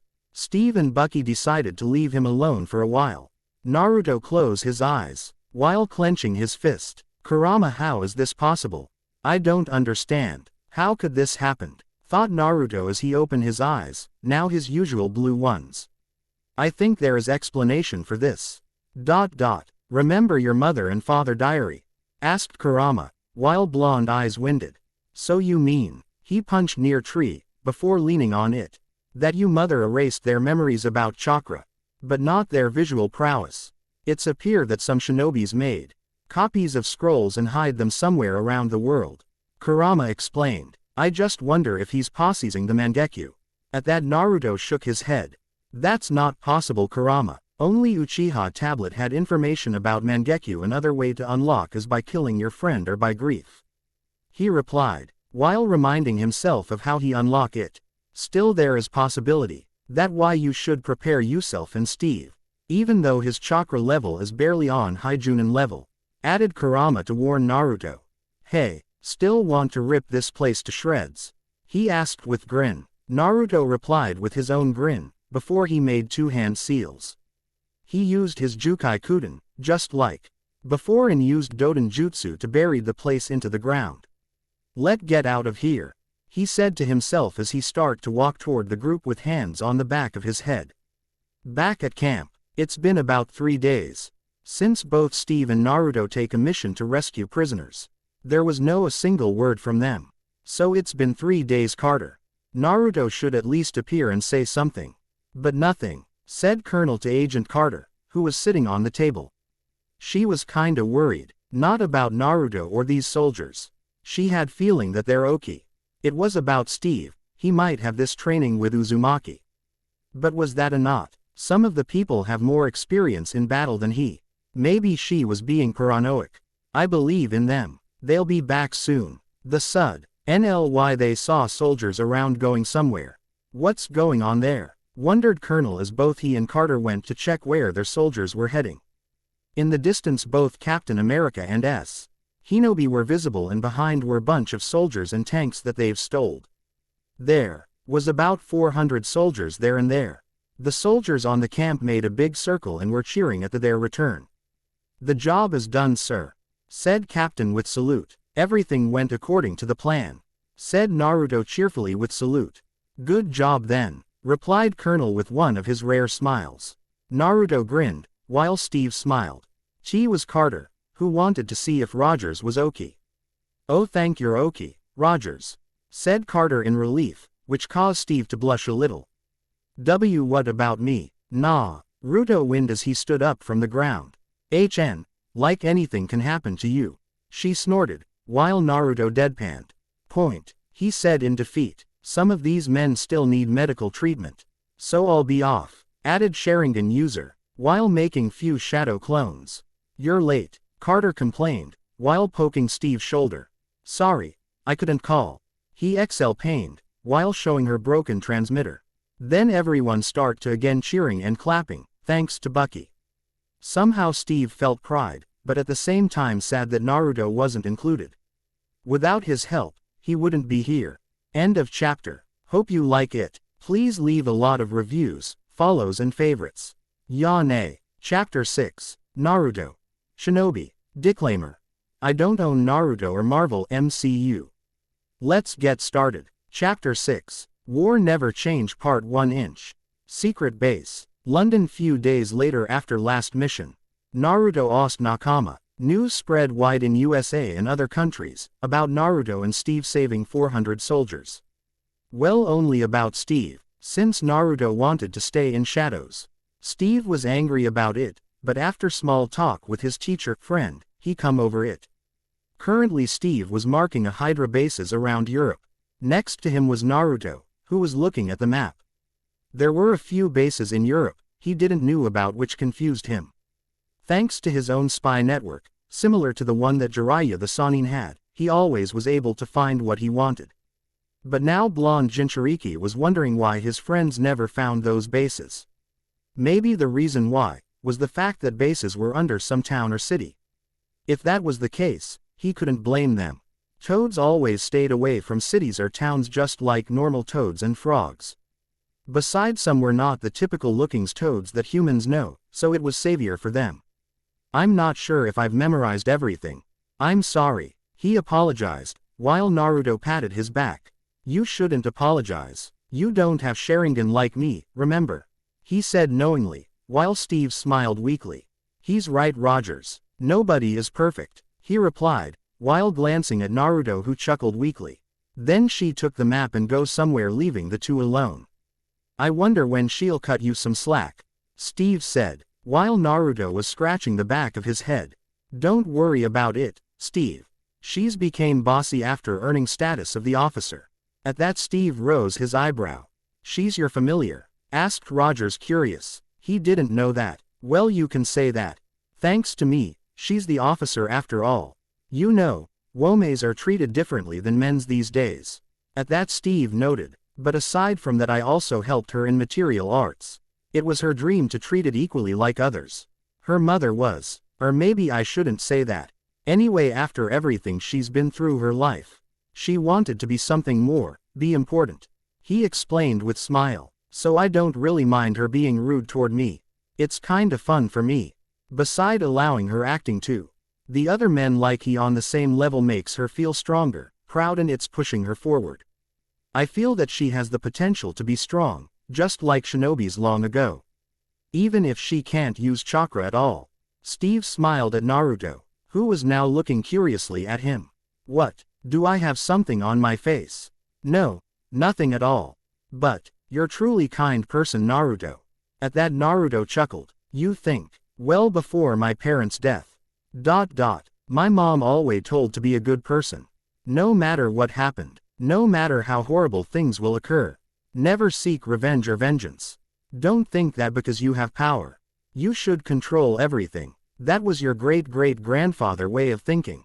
That what she said to me some time before what happened to her and Dad.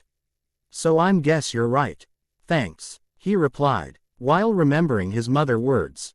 Anyway, how about we go to Howard and see what he can provide? Yeah, and after that I need to form a team. I heard that some soldiers are still in London. Steve replied as they walked to the exit of the room.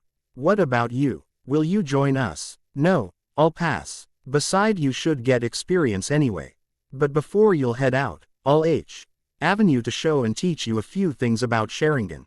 End of Ost. Few minutes later. Ah, gentlems, greeted Howard with grin. It's good to see you alive, Steve. Now then, let me show the shields. With that, Stark proceeded to showcase of the shields, but Steve was interested in something else. There was another shield, a round-shaped one. Interested, Steve decided to pick it up and better look at it. How about this one? He asked with smile. No, it's still prototype shield from rare metal. Howard explained, which confused the two. It's made from vibranium, strongest metal around. A rare metal, you say? Questioned Naruto. Doesn't seem rare to me. I sense familiar feeling from that shield. He thought, before he heard Kurama voice in his head. It's chakra metal, Naruto. Few of your weapons are based on this metal. Back in the shinobi world it wasn't that rare, but after 4th grade ninja war, it become very rare to find. I also thinks vibranium is better name for it. At that, Naruto noted, but decided to stay silent. Do you really want it this badly? Asked Howard with smile. It's light and thin. I can bet it's very sturdy too, even if it doesn't seem like it. Stark chuckled at that, but noted. If you want it, then it's yours. Now, do you have anything in mind about your suit? With that, Steve put the shield down and took a paper from his pocket. He then handed it to Howard, who looked at it. Interesting. I'll be done by the end of the week, so, about 3 days. Anything else? No, I quest that's all. Steve replied with handshake. Now, I still have an hour, before I'll meet up with the guys. So what do you want me to learn? Naruto asked Dokushinjutsu. Let's go to some other room. With that, 2 men head to other room and sit on the chairs. Now, what do you know about Sharingan? Well, you didn't say that much about it. He retorted. Oh, that's right. He sweat dropped. Anyway, Sharingan is Idojutsu from Uchiha clan. While user unlock it, he's granted with powers like better perception, copying, predicting enemies' movements, cast genjutsu on somebody, etc. Remember not to look at Uchiha eyes. It's difficult, but you can't do anything about it. He explained, while activating his 3 Tomo Sharingan. Its power depending on each of Tomo, as you can see I have fully matured Sharingan. Same goes for Schmidt, but there is one more stages of Sharingan. He then morphed his Sharingan to Mangekyu. You saw those before. It's Mangekyu Sharingan. With this stage I'm granted with more powers, but let's leave it for later. There is a drawback to this stage: if I'll overuse it, then darkness awaits me. Quote, what do you mean by that? Steve asked. Blindness. He said gravely. Hold on, you've used a few times when I was with you. How much do you see? He asked worried. Don't worry. Thanks to genes from my father's side and to Kurama I won't go blind that easily. Still, I don't see as good as before I've unlocked them. He said grimly, while closing his eyes to open them once again, showing his natural blue eyes. There are 2 more stages, but you probably won't see them, the Eternal Mangekyu and the Rinnegan. So there is no point explaining further. You want Ed to warm about its power if I'd cross my paths with Schmidt? He asked, knowing the answer already. That's right. Even thought Schmidt has matured Sharingan, there is possibility of him having the Mangekyu. I wouldn't be worried if he would only had 2 Tomo. He said, while nursing his temples. About Mangekyu powers, there are 5 of them. Susanoo is ultimate protection. It takes form of a warrior at full power. But you can also use some parts of its body for other things. For example, the ribcage for protection whole body, by using less chakra and arm to grab something far away. Amaterasu. Hot as sun and nothing can extinguish them. They'll burn for 7 days and nights. Koto Amatsukami is a genjutsu that can simply brainwash anyone and create fake memories. Tsukuyomi is also a genjutsu, which allows you to trap anybody. You can torture somebody for hours inside of genjutsu, but in reality it'll take only mere seconds. Last but not least, Kamui, which you already know. I can use it to teleport anywhere I want and enter my pocket dimension and become ethereal. At that Steve start to gape like a fish, which make Naruto chuckle. End of Ost. That sound kinda scary, he replied. But, if you say that user can get blind from using it, then Schmidt will know about this, of course if he has Mangekyu. Naruto smiled and noted, still if you encounter him, be careful since normal Sharingan is dangerous on its one. He warned. While Steve nodded in agreement. Are there more Uchihas like you? Rogers asked, while Jinchuriki sighed. I don't know how many are there. Maybe there are some even in here. He didn't know. He really didn't. Well, Quest, I'll head to the bar. See you later, Naruto. With that, Steve leaving Shinobi alone with his thoughts. Few weeks later, Captain America and his team proved themselves of doing miracles. Each mission ended in success. Steve also proved himself of being a great leader and comrade. His team wasn't lacking anything. They were able to do everything that Steve told them to do.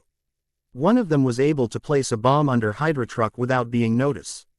There was one embarrassing moment, when Colonel Carter and Naruto got a footage from the mission. Steve was looking at the map. While checking his compass, he forgot that there was a picture of Carter in it. While Naruto was grinning like an idiot and Colonel smiling, Carter was blushing heavily. Why and look away to only peek one more time. Their last mission was to capture Zola, the Hydra scientist, and deliver him to base in London. And they succeed, but with cost. Bucky Barnes, Steve's first and best friend, died. Right now Zola was in prison cell back in London. He was walking around his poor cell. Zola spotted a blood stain on the floor below the bed. Suddenly he heard doors open, so he too ran around and saw familiar blonde-haired men with whisker marks on his face. Strucker knew his name, Naruto Uzumaki. He had a tray and soup with him. Naruto asked glued state, sit down, he ordered, which make Zola flinch, but he sit down anyway. As they both sit down, Zola glanced at the soup. He actually never saw that soup in his life. What is it? Zola asked, curious. At that, Naruto glanced at him and sweat dropped. It's ramen, he declared proudly. The food of gods themselves. And at that statement Zola sweat dropped.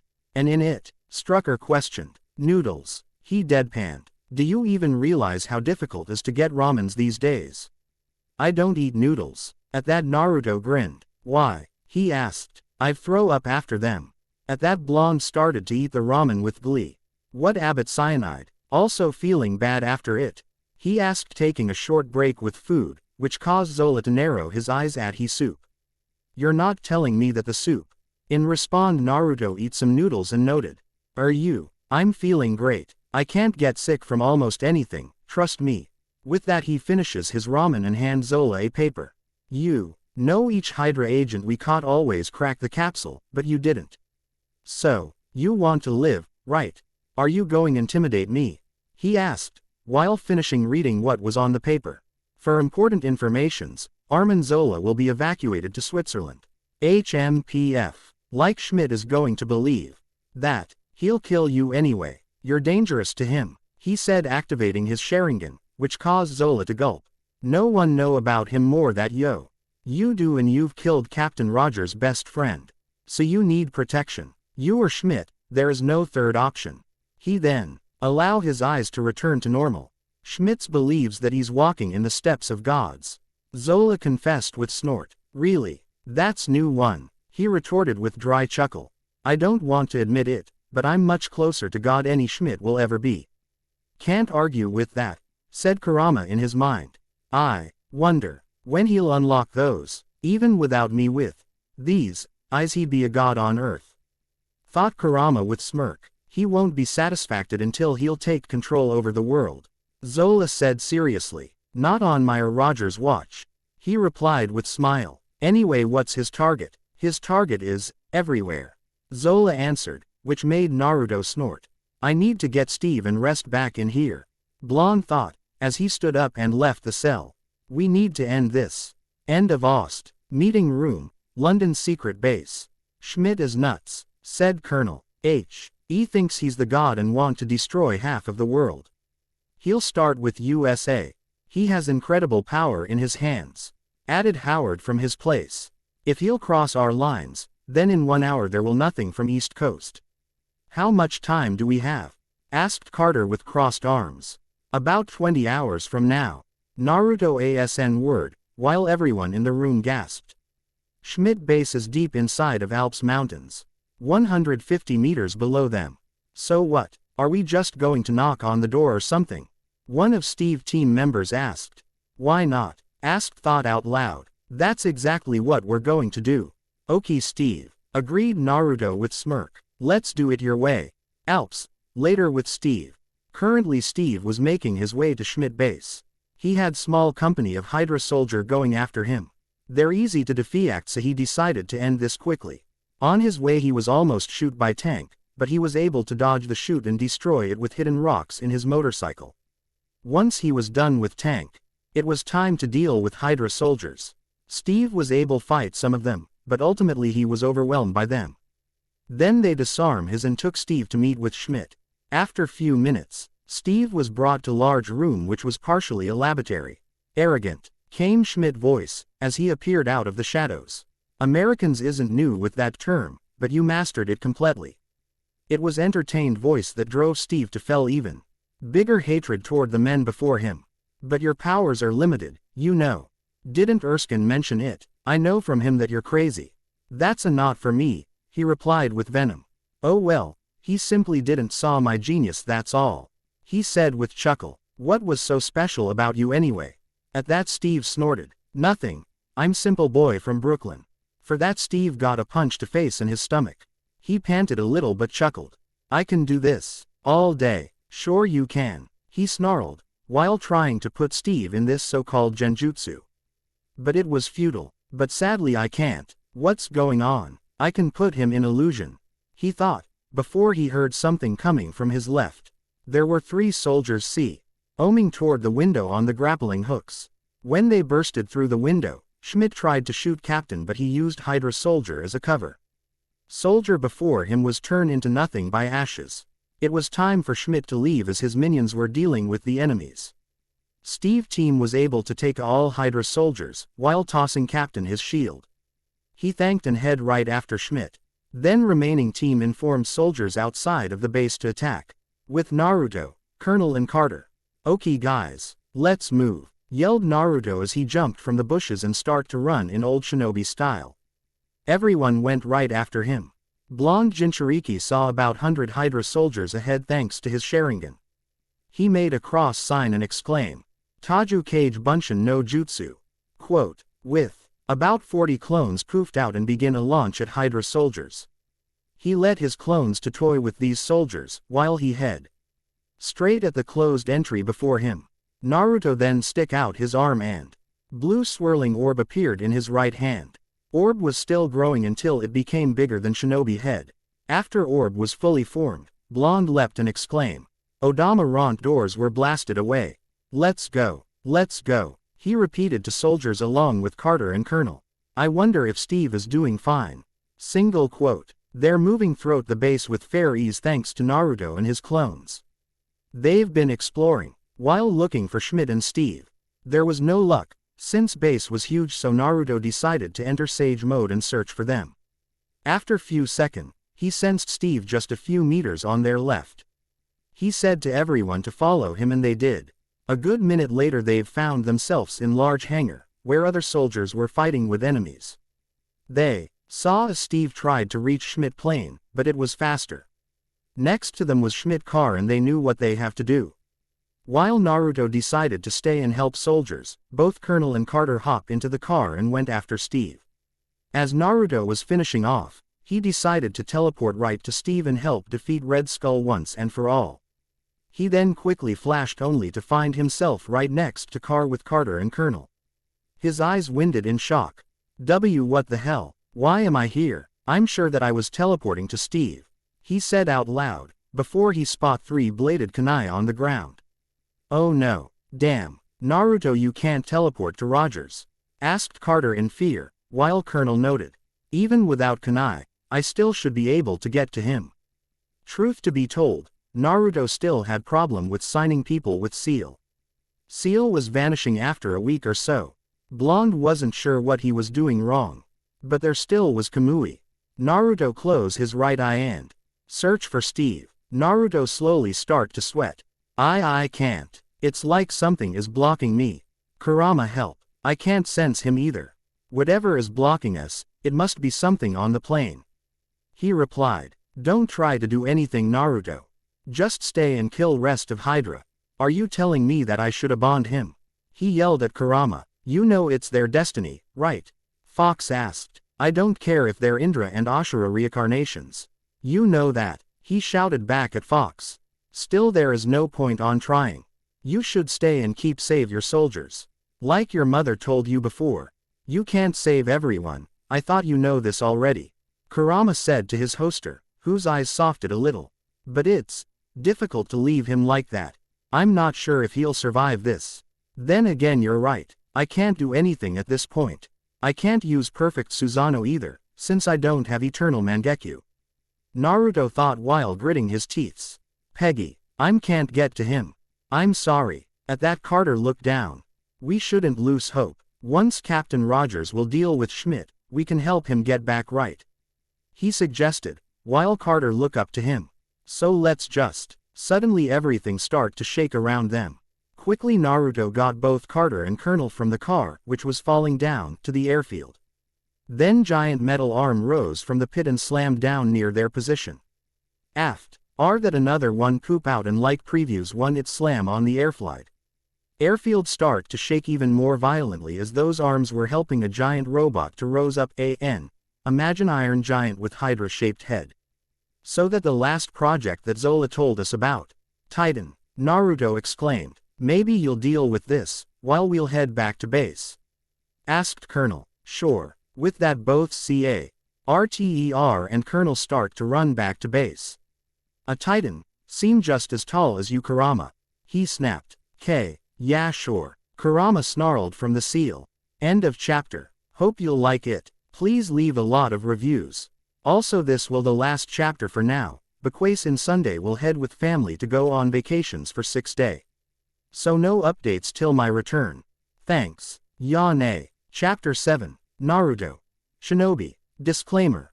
I don't own Naruto or Marvel MCU. Let's get started. Sorry for not updating, but I had a little vacation with my family. Anyways, back to chapter. Chapter 7. Sacrifice and Lost. Naruto lost unkept hair. Naruto smiled once both Carter and Colonel were far away from him and giant Hydra Titan. Finally there was something interesting that might him a challenge. There were many possibilities to fight with it. Sharingan user jumped away from upcoming fist, which would crush any normal person. It was truly interesting seeing something big as Tail Beast. He wondered of what could happen if Hinobi were still in the world and his mother never used Kotoamatsukami to wipe memories about chakra. Never mind that, because there was no time to think about it. What to use? Susanoo or one of Mokuden jutsus of Hashirama Jiji? Naruto thought as he landed on Hydra robot arm and dashed straight toward Titan face. Maybe use Tail Beast mode? Asked Kurama as Blonde gasped and quick flashback came to his mind. He reminded himself of almost destroying Williamsburg in Four Tails stage. Because of that he lost control chakra in his feet and fell from moving arm. Don't tell that you're still scared of using beast mode. You mastered control over my chakra, remember? I'm sorry Kurama, but I still don't see need of using it. Beside I want to use my own strength, he replied as his Sharingan morphed into Mangekyo. Susanoo. As he exclaimed it, his body was covered in silver flames, which quickly formed into matching in size a warrior an. Shisui Susanoo, but silver colored. Susanoo punched Titan away, while landing on the ground. Naruto quickly prepared his drill sword and pointed it at the Titan.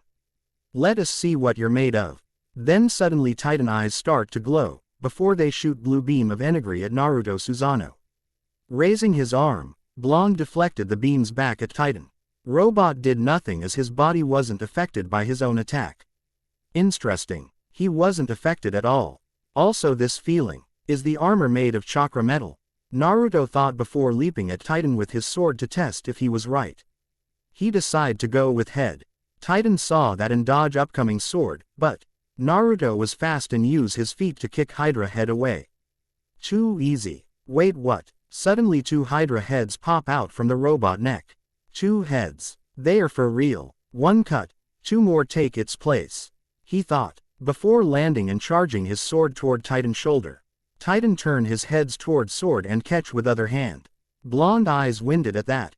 How this robot could hold his drilling sword. Titan used free hand to catch Susanoo arm and tried to make him fall.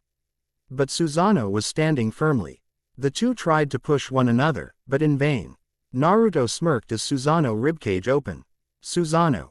Tsukumono. With that silver chakra needles shoot from the inside of his body. This caused Titan to be pushed back. Naruto used his chance and pierced Titan's chest. But that didn't stop Titan as he pushed the sword back. Naruto decided to go with something else, so he raised his palm and 4 Magatama appeared. Susanoo grabbed those Magatamas, while Naruto exclaimed, Yasaka Magatama. Then he simply threw them at enemy just like normal shurikens. They've exploded upon the impact knocking Titan off his feet.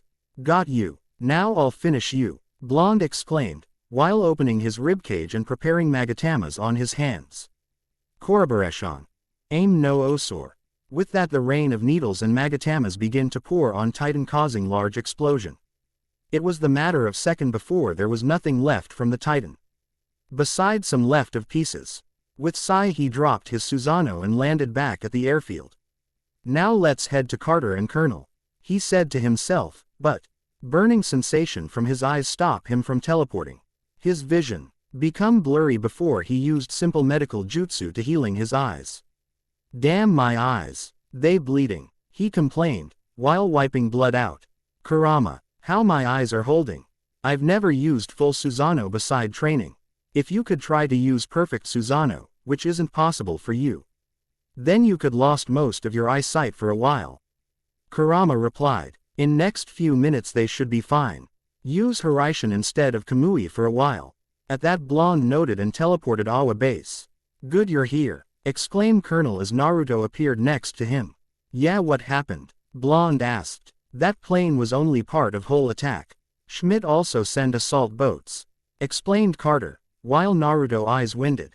They heading toward New York. Any more heading to other countries? Naruto asked, while clenching his fist. No, Colonel replied with sigh. Go and stop them now. With that Blonde noted and teleported away. Opening square bracket ... Does anyone hear me? Suddenly came a voice from radio. Carter knew that voice. It was Steve. "It's me, Steve. I hear you," Carter replied with relief. "With Naruto, New York." Suddenly Naruto appeared in the dock on one of the building's roof. With his Sharingan active, he looked up and saw that there were a couple of boat coming. He made 2 shadow clones and turned to them. "You put the barrier," he ordered to first one. "You put the genjutsu." With that his clones noted. After few seconds he charged his Sage mode to got better feel on the situation. The real one went out and dashed toward the boat, while running on the water. After some time, Blonde was fully able to see how many assault boats were on the sea. There was about 100 of them with about 200 people on each, which confused him. Why so many on one location? Well, they were planning on taking the world. But it was over the top. 20 would be enough to take whole America. Suddenly he stopped a few good kilometers away from the boat. His eyes winded in horror as he sensed Steve's life force fading. Naruto slowly dropped his Sage mode as tears start to roll in his eyes. He closed them and gritted his teeth. Naruto asked Himoji, "Forgive me, Steve, but I'll make sure that your death won't go in vain," he declared, while opening his eye-revealing Mangekyo. "Kurama, want to stretch your legs?" he asked grimly and angry at the same time. Kurama only noted and Blonde made shadow clone for Fox to take control over it. In second clone eyes become red with slits and whisker and fangs were more pronounced. "Let's give them hell, Naruto," Kurama exclaimed, while his skin was slowly taken apart and repulsed by bloody red slowing chakra. "Take those on the left, while I take the right," he replied, while crossing his fingers. Taju Kage Bunshin no Jutsu. With that about 50 clones poof out and stood behind both Naruto and Kurama. Kurama slowly turned into 4-tails state and soon he was in 7-tails state. As they separated, the real chaos began. About 10 of Naruto jumped high in the air and waved series of hand seals before exclaiming, "Kaden! Goenka!" The soldiers who saw Naruto army spatting fireballs, either decided to shoot or hide from the fire rain. Those who jumped landed on the boats. Proceed to kill soldiers either by using kunai or chakra-powered punches. Those who were outside of the boats used powerful jutsus to pierce boats or destroy their guns. One of the clones used Susanoo to use aim no osor on few boats at the end of their formation. 2 used Sweden jutsu push the boat and make seem like the water ate the whole ship. 1 used Doden jutsu to create 2 enormous rock formations that close in on the assault boat, smashing into the pieces. After that everything collapsed into the water. 3 other used Mokuden jutsu, better known as Kutai Kaut, and to create trees which caused 10 ships to sink at the same time. Real one was currently entering Sage mode, after turning his Mangekyo off. In his hand appeared big Rasenshuriken, which he threw at the middle of the boats. Rasenshuriken then expended, catching about 18 boat and destroying them. Naruto then took a deep breath and prepared another Rasenshuriken. He quickly glanced at how Kurama was doing. He could tell that Fox was enjoying his free time. Kurama wasn't using Tail Beast Bomb, cause it was too easy. Fox mostly used his tails to pierce boats or smashing them. It was fun for him, since he was the force of nature. Naruto looked at the boats that tried to shoot him. It was pitiful. He jumped high in the air thanks to his clones busting him up. This is the last attack, he decided. Even if his heart still was in pain of losing a friend, there was no need to drag it. Beside, it wasn't enough to make him feel better or satisfaction. He threw shuriken without care. This time it was 2 times bigger than before. Jinchuriki wasn't sure it wouldn't cause the world's biggest storm in the history. But his clones were sure what to do. So they've made famous Hokage-level jutsu back from 4th grade ninja war. Ninpu! Shisekyojin! They exclaimed, as 4 clones formed a square barrier long enough to contain 4 Biju bombs. Just as his attack touched few of the assault boats, Razan's hurricane exploded and started to absorb everything around. That caused a huge tornado to form, as dark clouds formed around the barrier.